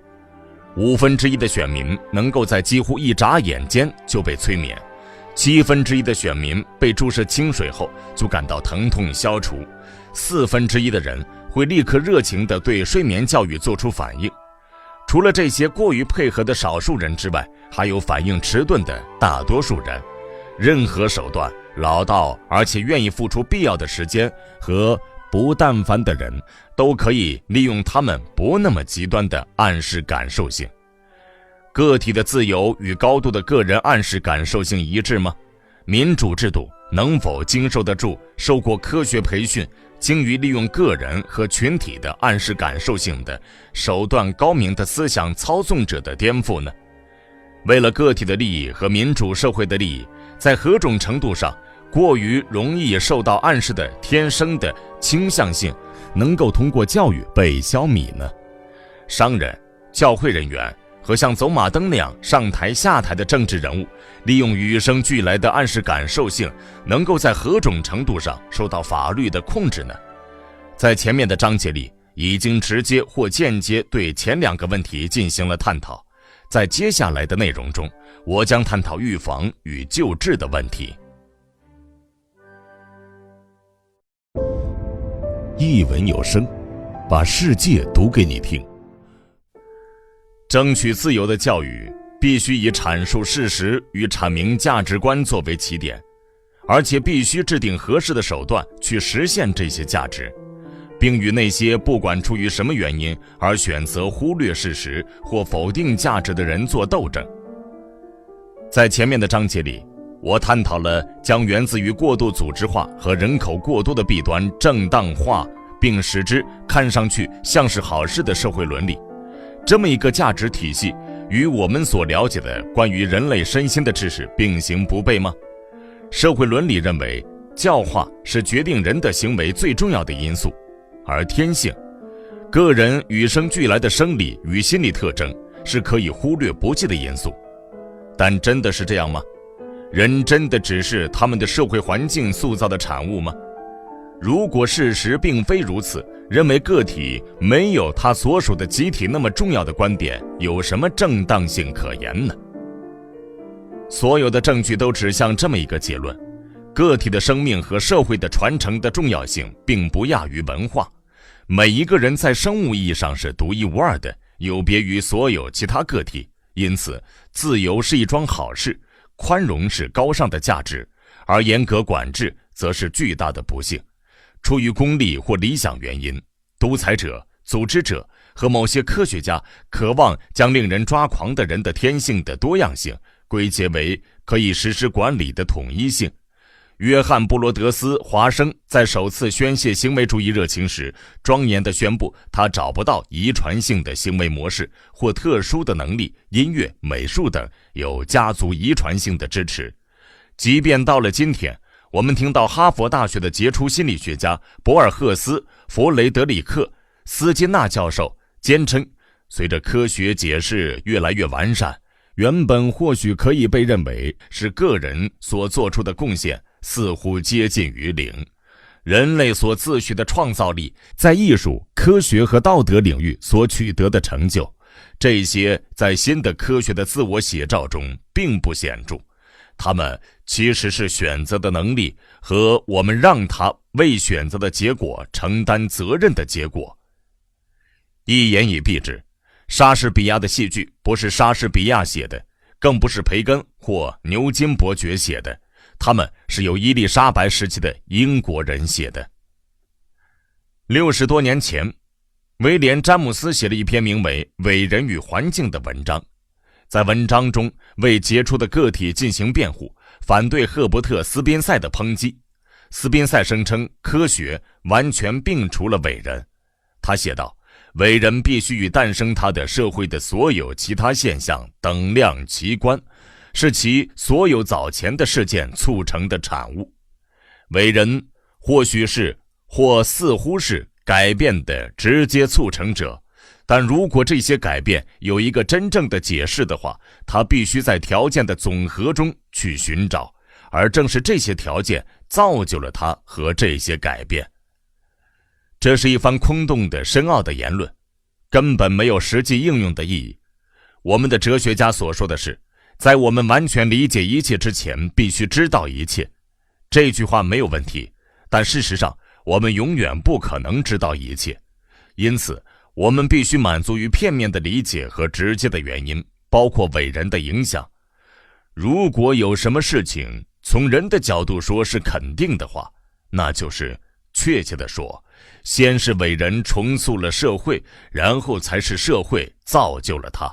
生理的、社会的、政治的、地理的，还有很大程度上人类学的力量与造就它的原因之间的关系，就像维苏威火山与我书桌前这盏气灯的闪烁。难道斯宾塞先生认为在1564年4月26日，在社会压力的汇合冲击之下，拥有种种思想特征的威廉·莎士比亚注定会在埃文河畔斯特拉福德出世？他是不是说，如果这位莎士比亚死于婴儿吐泻病，埃文河畔斯特拉福德的另一位母亲将会生出另一个一模一样的莎士比亚，以恢复社会的平衡？斯金纳教授是一位实验心理学家，他的论文《论科学与人类行为》以事实作为监视的依据，但不幸的是，那些事实如此狭隘有限。当他最后大胆地做出总结时，他的结论就像维多利亚时代的理论家那样空泛而不切实际。这是不可避免的，因为斯金纳教授与赫伯特·斯宾塞一样，对詹姆斯所说的生理意义上的力量根本不屑一顾。他只用了不到1页的内容，就把影响人类行为的基因这个因素打发掉了。他的书里没有提到体质药理学的发现，也没有提到体质心理学，而仅这2个话题，在我看来，单凭一个话题就足以撰写一篇完整而切合实际的关于个体与其存在的相关事实之间的联系的传记。他的身体，他的性情，他的智力天赋，他时时刻刻所处的环境，他的时代、地点与文化，研究人的行为的科学，就像一门研究抽象运动的科学，它很有必要，但光靠它自身并不足够。设想一下，有一只蜻蜓、一架火箭和一股破碎波，这3种事物都展现了相同的运动基本法则，却是以不同的方式展现了这些法则，其差异性与共同性一样重要。运动研究本身几乎无法告诉我们，在某个具体的情形下是什么事物在运动。同样的，行为研究本身也几乎无法让我们对展现行为的个体身心有所了解。但是，对于拥有身心的我们来说，对于身心的了解非常重要。而且，通过观察与实验，我们了解到，个体身心之间的差别非常大，有的身心能够而且确实深刻地影响了他们的社会环境。关于最后这一点，伯特兰·罗素先生完全认同威廉·詹姆斯。我会补充说，几乎每个人都会赞同，除了斯宾塞哲学或行为主义的支持者。在罗素看来，历史变迁的原因有3种：经济改变、政治理论和重要的人物。罗素先生写道，我不相信任何一者能够被忽略，或单凭一者就能将另一者的影响搪塞解释掉。也就是说，如果俾斯麦和列宁早夭的话，我们的世界将会与现在大不一样。而某种程度上，由于俾斯麦与列宁的缘故，世界成了现在的样子。历史并不是一门科学，而且只能在作伪与断章取义的情况下，才能让它似乎是一门科学。在日复一日的现实生活中，个体的因素从来无法被搪塞掉，只有在理论上，他们的贡献似乎接近于0，但实际上他们非常重要。当一件作品问世时，是谁做的？是谁的眼睛和耳朵在感受？谁的大脑在进行思考？谁的情感在鼓舞？谁的意志在克服障碍？当然不是社会环境，因为一个群体并不是一个有机体，只是一个盲目的无意识的组织。在一个社会中所做的每一件事情都是由个体来做的。当然，这些个体受到本土文化、禁忌、道德和以口头传统或文学作品保存及传承的信息与谬误的深刻影响。但无论每一个人从社会接受了什么，或许更确切地说，是他从与其联系的群体中的无论在世或已经去世的其他个体，或由他们撰写的符号记录所接受的东西，都会以他自己独特的方式进行运用，以他独特的感受、他的生化构造、他的身体和性情与别人无关。没有任何一种科学解释，无论它有多么综合完善，能够搪塞解释掉这些不言自明的事实。让我们记住，斯金纳教授的科学式的人的写照认为人是社会环境的产物，但它并不是唯一的科学式的写照，还有其他写照更加符合真实。譬如说，思考一下罗杰·威廉姆斯教授的写照，他所描绘的不是抽象的行为，而是身心与身心之间的互动，一部分是他们与其他身心共同分享的环境的产物，另一部分则是他们自身的个体遗传性的产物。在人的边界与论自由和不平等里，威廉姆斯教授以丰富的细节阐述了个体之间的天赋之间的区别。华生博士对此不予认同，而在斯金纳教授的眼中，其重要性接近于0。在动物界里，物种在进化程度上的等级越高，生物意义上的多样性就愈发明显。这种生物意义上的多样性在人类身上达到了最高的程度，比任何其他物种在生化特征、结构特征和性情特征上都有更大的差异。这是一个非常明显的事实。在我所提到的渴望秩序的意志将可以理解的统一性强加于令人困惑的事物和事件的多样性之上的渴望，使得许多人忽视了这个事实。他们将生物独特性的意义最小化，只专注于更加简单，而且在目前的知识状况下更容易理解的与人类行为相关的环境因素。这一以环境为中心的思考和研究的结果，威廉姆斯教授写道，人类的婴儿在本质上是相同的，这一信条已经被许多社会心理学家、社会人类学家和其他学者，包括历史学家、经济学家、教育家、法学家和公共领域的人士接受。这个信条被纳入了许多能够影响教育和行政政策的人士的思考模式中，并被那些不具备独立批判思想的人不假思索地接受。一文有声，把世界读给你听。一个基于相对真实的对经验数据进行总结归纳的伦理体系，应该会利大于弊。但许多伦理体系的基础是极其不符合真实的经验总结归纳以及对事物的本性观念的。这样的伦理体系的危害要比好处更大。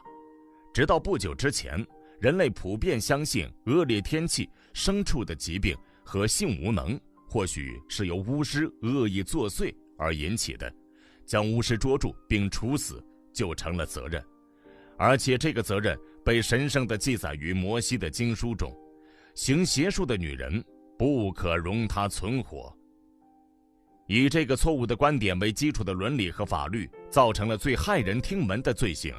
在掌握权力的人对他非常重视的那几个世纪里，窥私告密、私刑和合法谋杀的狂欢，关于巫术的错误观点使之变成天经地义和必须去做的事情。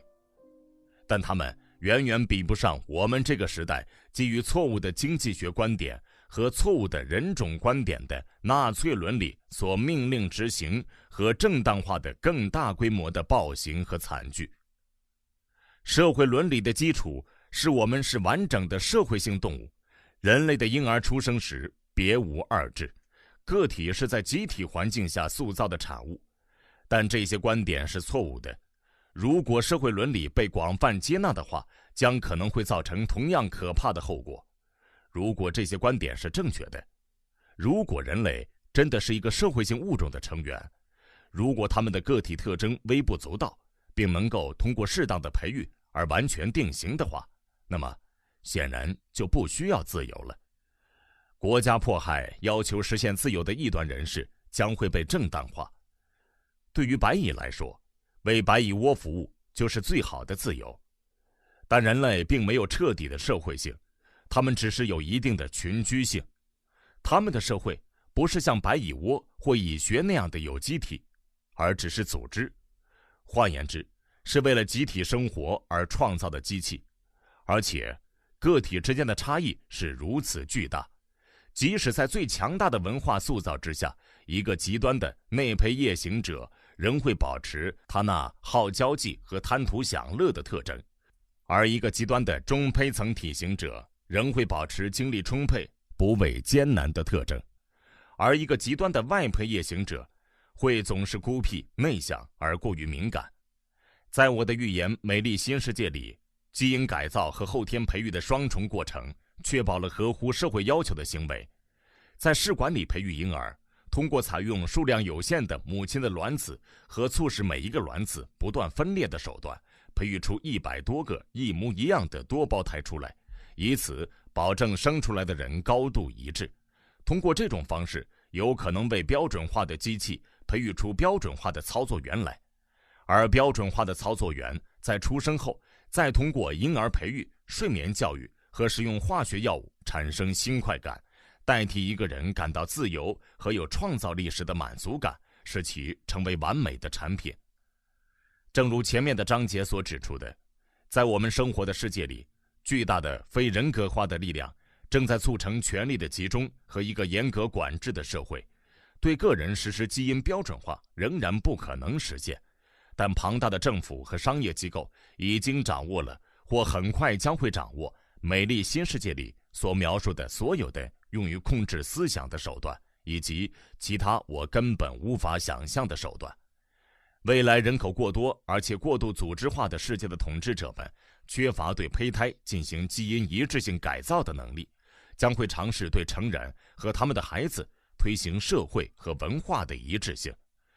要实现这个目的，他们会除非予以制止，运用一切能够运用的思想控制的手段，并会毫不犹豫地通过经济压迫和肉体施暴的威胁强化这些非理性劝诱的手段。要避免这种独裁体制出现，我们必须刻不容缓开始对我们自己和我们的子孙进行关于自由与自治的教育。正如我已经说过的，倡导自由的教育首先应该是基于事实与价值观的教育。个体多样性和基因独特性这一事实，以及自由、宽容和友爱的价值，它们是这些事实在伦理上的必然推论。但不幸的是，光有正确的知识与合理的原则并不足够，平淡的真相或许会被令人兴奋激动的谎言所掩盖，对激情的巧妙利用总是良好的决心所无法抵挡的。只有接受彻底的对宣传手段进行分析和看穿它的诡辩的培训，才能消除虚伪而有害的宣传的影响。语言促成了人类从动物进步为文明意义上的人，但语言也激发了愚昧和系统性的极度可怕的邪恶。它们就像由语言激发的深谋远虑和善良仁慈一样，是人类行为的特征。语言让其使用者专注于事物、人物和事件，即使那些事物和人物并不存在，而那些事件并没有发生。语言塑造了我们的记忆，通过将经历转变成符号，将直接的渴求或憎恶、仇恨或爱意转化为固定的情感和行为准则。大脑的网状系统从不计其数的刺激中选择少数对我们有实际意义的体验，而这个过程我们毫无察觉。从这些无意识下选择的体验中，我们再有意识地将一小部分选择出来并抽象化，从我们的词汇中选择词语作为标志，然后将其归入一个同时涵盖形而上学、科学和伦理学的由其他抽象层次更高的词语构成的体系中。如果选择和抽象化是由一个对于事物的本质并非过于谬误的体系决定的，而词语标签得到精心选择并充分理解它们的符号本质的话，我们会做出切合实际和得体的行为。但如果词语选择不当，而且对它们只是符号的本质缺乏理解，而且由谬误的思想体系去选择和抽象化体验的话，我们将会做出残忍愚昧的举动，而这些事情是愚笨的动物做不出来的。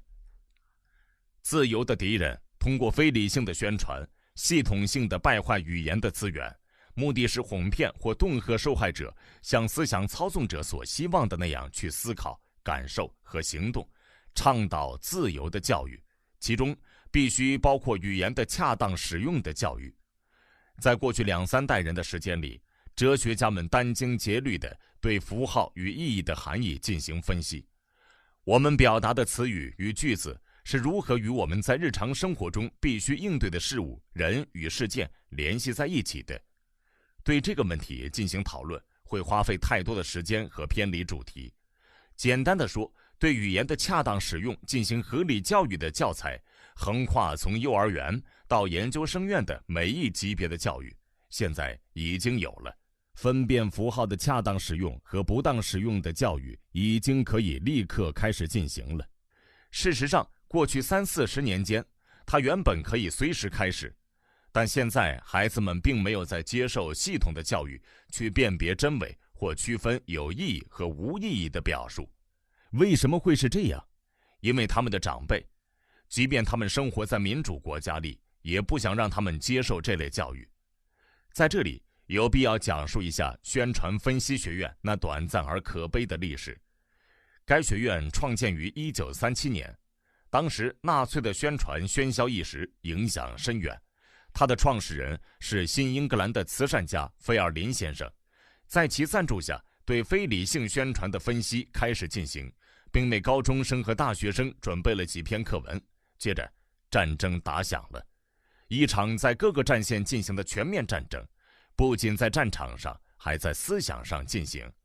同盟国的所有政府都在进行心理战，再坚持去分析宣传材料，就似乎不是很明智了。这个机构于1941年关闭，但即使在战争爆发之前，许多人士就极度反对他的活动。例如，某些教育者不赞成分析宣传内容的教育，理由是它会使得青少年变得愤世嫉俗。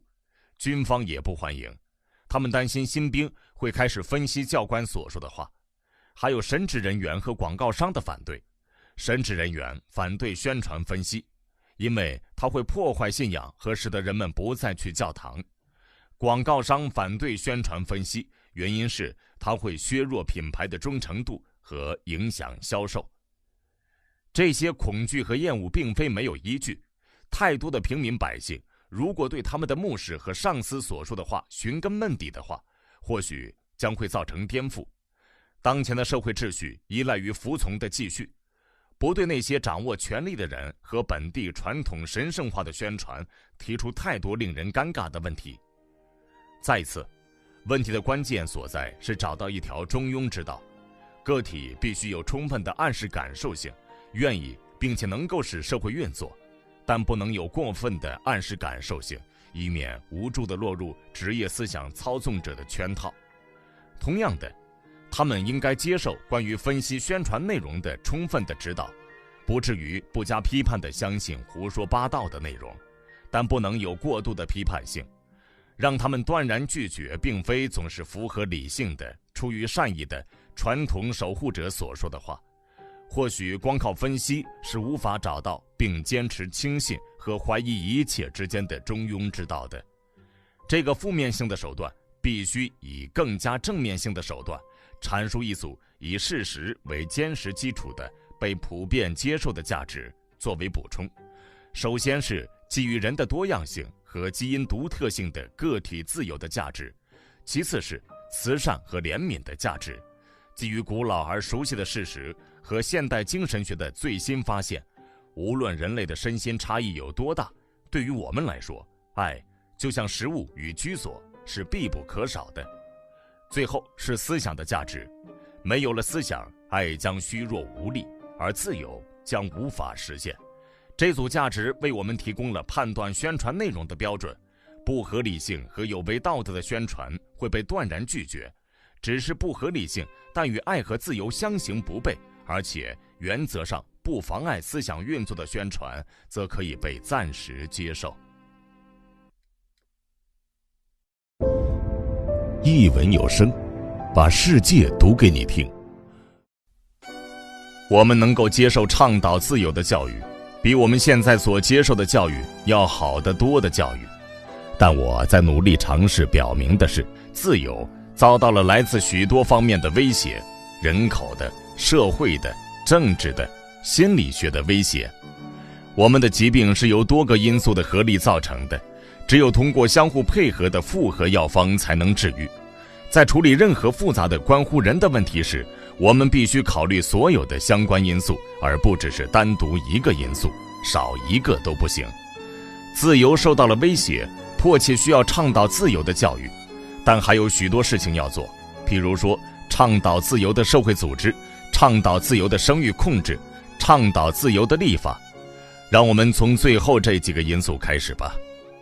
从大宪章时代甚至更早的时候开始，英国的立法者一直关心保护个体的人身自由。一个因为被怀疑有违法行径而被关在监狱里的人，根据1679年普通法的规定，有权向法庭申请人身保护令。这张保护令由法官签署，要求警长或典狱长在规定的时间里将被关押的犯人带到法庭对案件进行庭审。请注意，带到法庭的不是那个人的诉讼状，也不是他的法律代表，而是他这个活生生的人，这个被强迫睡在木板床上，闻着监狱的恶臭，吃着令人作呕的监狱食物的人。这关系到自由的基本条件，不允许人身监禁，无疑是很有必要的，但并不足够。很有可能一个人虽然不在监狱里，但他并不自由，没有遭受人身监禁，却是精神上的囚犯。被迫按照国家或某个私人利益的代表所希望的那样去思考、感受和行动。思想保护令这种东西并不存在，因为没有哪位警长或典狱长能够将一个被非法禁锢的思想带到法庭上，没有哪个思想被前面的章节罗列的手段所禁锢的人会抱怨自己遭到了囚禁。精神强迫症的本质是那些在禁锢下行动的人仍然以为自己在自由行动。思想控制的受害者不知道自己是受害者，对于他来说，监狱的高墙是看不见的，他以为自己是自由的，只有别人才知道他并不自由，他的奴役完全是客观性的。不，我要重复一遍，思想保护令这种东西并不存在，但我们可以制定预防性的法律，禁止精神意义上的奴隶贸易，仿照保护身体不受寡廉鲜耻的贩卖劣质食物和危险药品的商贩的危害的法令，立法保护思想不受寡廉鲜耻的商贩有害的宣传内容的毒害。譬如说，我认为可以也应该立法限制民政或军政官员对受他们管辖控制的失去自由的个人进行睡眠教育的权利。我认为可以也应该立法禁止在公共场所或电视屏幕上进行潜意识映射。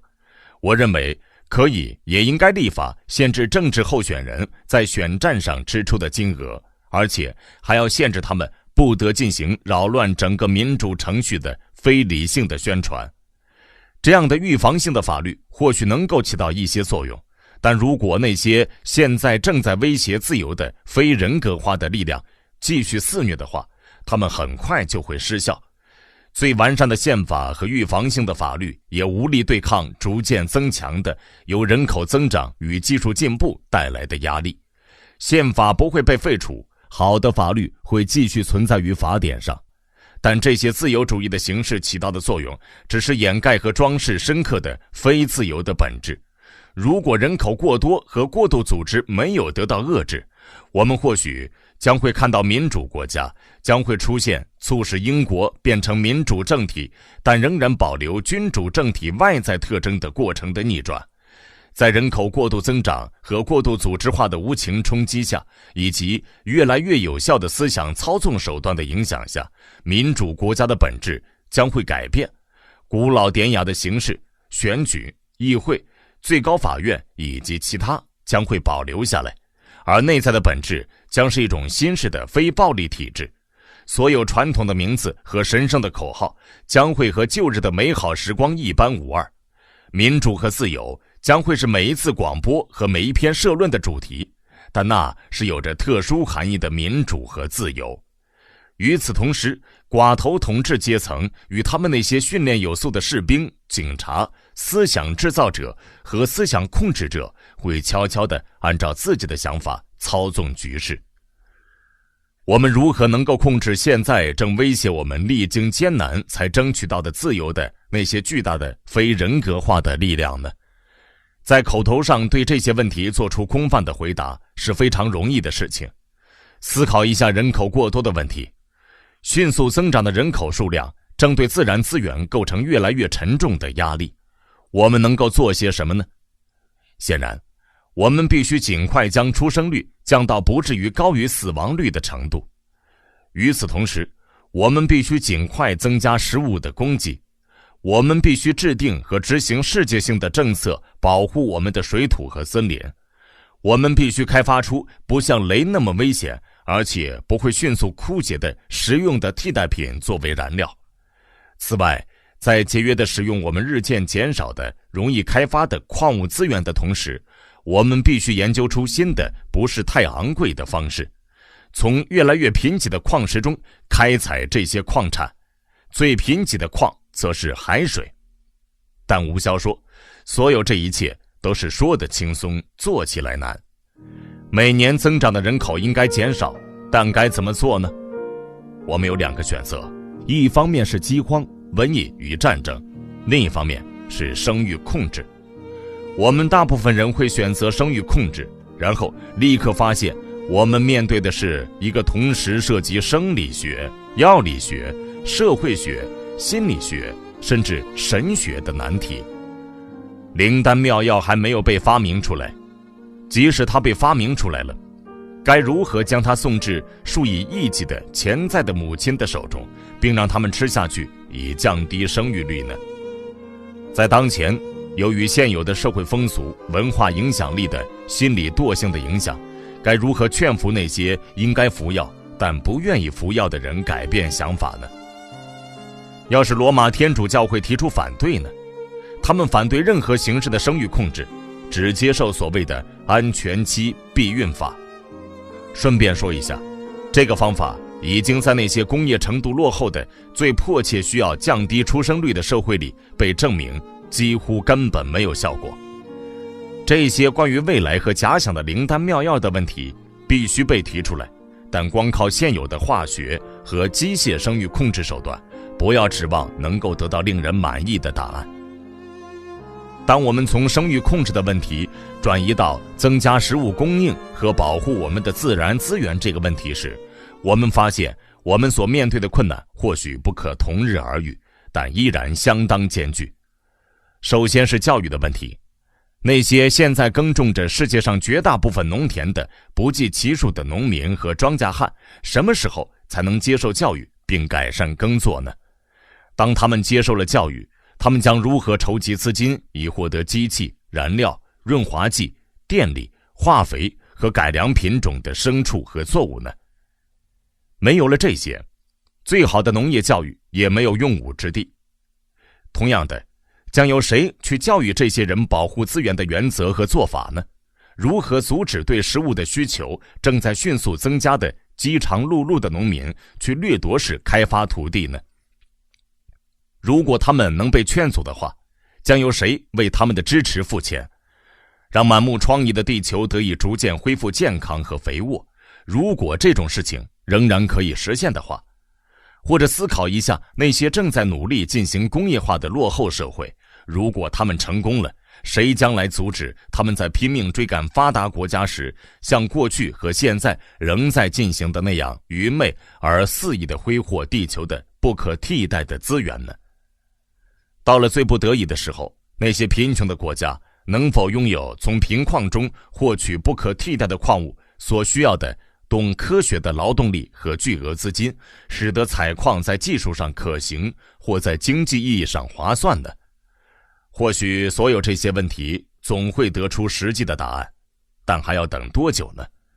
在人口数量与自然资源的竞争中，时间对我们并不利。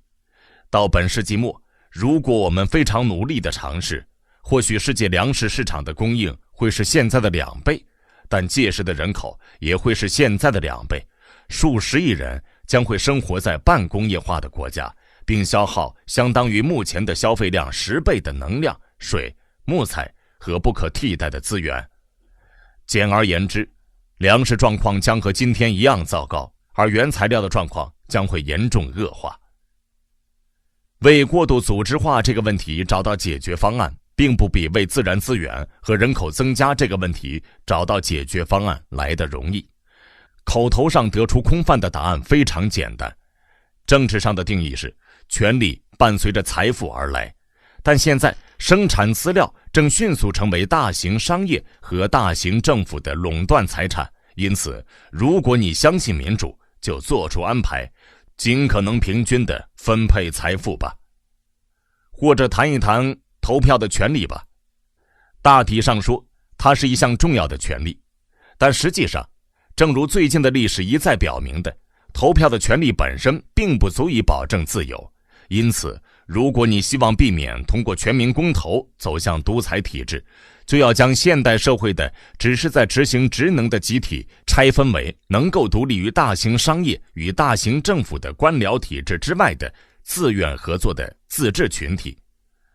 人口过多和过度组织化造就了现代大都市，在这里完全意义上的全方位的个人关系的人文生活是几乎不可能的事情。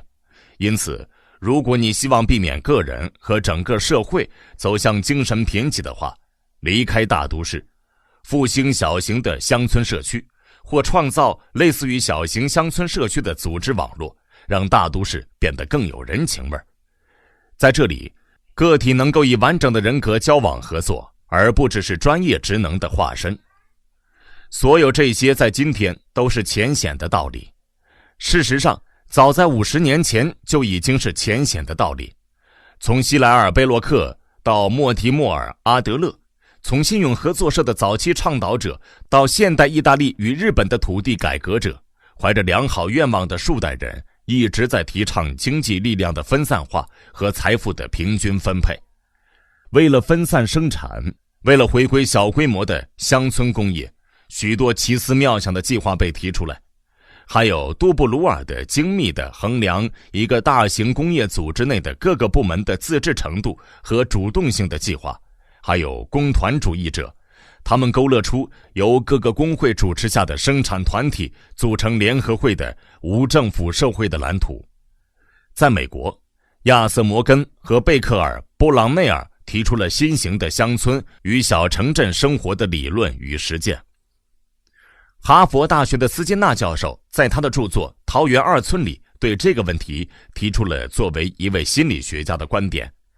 桃园二村是一本关于自给自足的自治社区的乌托邦小说，那个社区的组织是如此科学合理，没有人会被引向反社会的诱惑，不需要借助强制或不良宣传，每个人都在尽自己的本分，每个人都生活的幸福而富有创造力。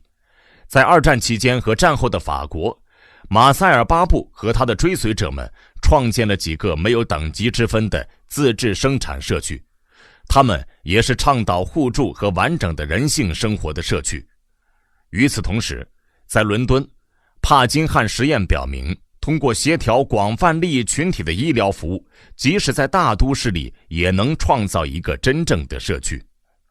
于是我们看到，过度组织化的弊病已经被清楚地认识到，并提出了各种综合性的解决方法。实验性的治疗已经在各个地方展开，而且总是很成功。但是虽然有这些教导与可仿效的实践，弊病仍在持续恶化。我们知道任由权力集中在寡头统治阶层的手中是不安全的，但是事实上权力正集中于越来越少的人的手中。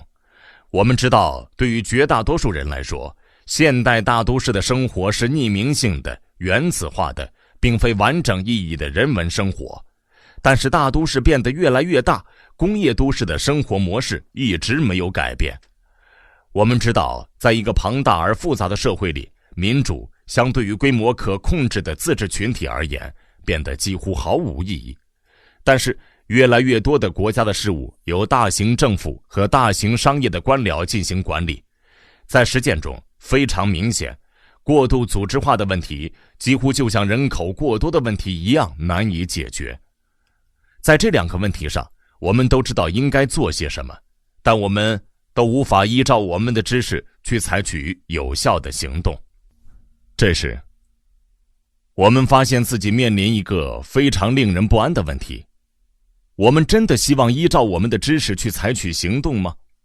大部分人真的认为值得花费精力去制止，如果有可能的话，去扭转当前这股由极权主义控制一切的浪潮吗？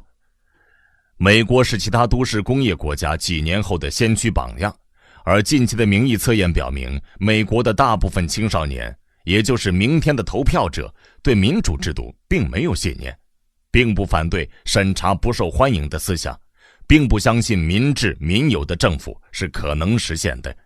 而且如果能够继续生活在已经习以为常的繁荣富足的生活方式下，非常愿意接受由上至下的由各类专家组成的寡头政体的统治。如此多的生活在世界上最强大的民主国家的衣食无忧的年轻的电视观众，对自治政府的理念如此冷漠，对思想自由和提出异议的权利如此不感兴趣，实在是令人感到担忧，但并不是很令人吃惊。我们说自由就像一只小鸟，并羡慕这些长翅膀的小动物在三维空间无拘无束地飞翔的能力。但是我们忘记了渡渡鸟，学会了过上有吃有喝的生活而不需要使用翅膀的鸟，很快就会放弃飞翔的权利，永远停留在地面上。人也一样，如果面包每天3餐定期供应，许多人非常愿意就这么光吃面包生活下去，或者光吃面包和看马戏团表演活下去。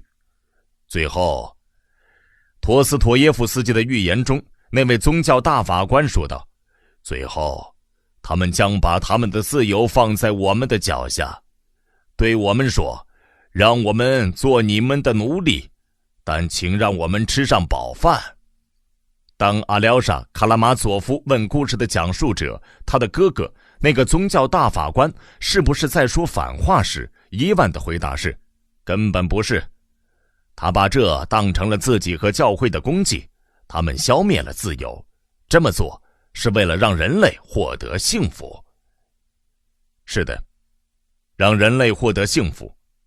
大法官坚持道，因为对于人类或人类社会来说，没有什么比自由更不靠谱的，失去了自由是最不靠谱的事情。因为当情况变得糟糕而饲料被削减时，困在地上的渡渡鸟会再次鼓噪着要使用翅膀，而当情况好转，饲养渡渡鸟的农民又变得慷慨大方时，他们就会再次放弃使用翅膀。现在对民主不屑一顾的年轻人，或许将来长大后会成为民主斗士。给我电视和汉堡包，但不要拿自由的责任烦我的呐喊，或许在情况改变之后会变成不自由无宁死。如果这么一场革命真的爆发，一部分原因是即使是最有权势的统治者也无法左右力量的作用，一部分原因是那些统治者的无能，他们无法有效地运用科学与技术所提供的操纵思想的手段。考虑到他们的知识是那么贫乏，而且装备是那么落后，早年的宗教大法官们已经做得很好了，但他们的继任者，未来那些知识渊博而且完全符合科学的独裁者们，无疑将能做得更好。宗教大法官责备基督，号召人类去争取自由，并告诉他，我们已经纠正了你的工作，并将它建立在奇迹、神秘和权威的基础上。但奇迹、神秘和权威并不足以保证独裁体制的长治久安。在我的预言《美丽新世界》里，独裁者们加入了科学，因此能够通过控制胚胎的身心发育、婴儿的反射神经和儿童与成年人的思想去实施他们的权利。他们并没有光是在谈论奇迹和象征性的暗示神秘，他们能够通过使用药物让被统治者直接体验到神秘与奇迹，将信仰转变为令人心醉神迷的知识。以前的独裁者们垮台了，因为他们没办法被统治者提供足够的面包、足够的消遣和足够的奇迹与神秘，而且他们也没有掌握真正行之有效的思想操纵系统。在以前，自由思考者与革命者经常是最虔诚的正统教育的产物，这并不令人感到惊讶。正统教育者所采用的方法从过去到现在一直很低效。在奉行科学的独裁者的统治下，教育将会真正起到作用，结果就是绝大多数男男女女长大之后会热爱他们的奴役，永远不会想到革命。我们似乎没有理由相信完全符合科学的独裁体制会被推翻。与此同时，世界上仍有自由存在。确实，许多年轻人似乎并不珍惜自由，但我们当中有人仍然相信，失去了自由，人就不能成为完整意义上的人，因此自由是最高的价值。或许现在威胁自由的力量实在是太强大了，没办法长久地抵抗下去，但不管怎样，我们的责任就是尽自己的能力进行抵抗。您刚刚收听到的是由上海译文出版社出版的《美丽新世界》，作者英国赫胥黎，译者陈超，朗读天乐译音于心。译文有声，把世界读给你听。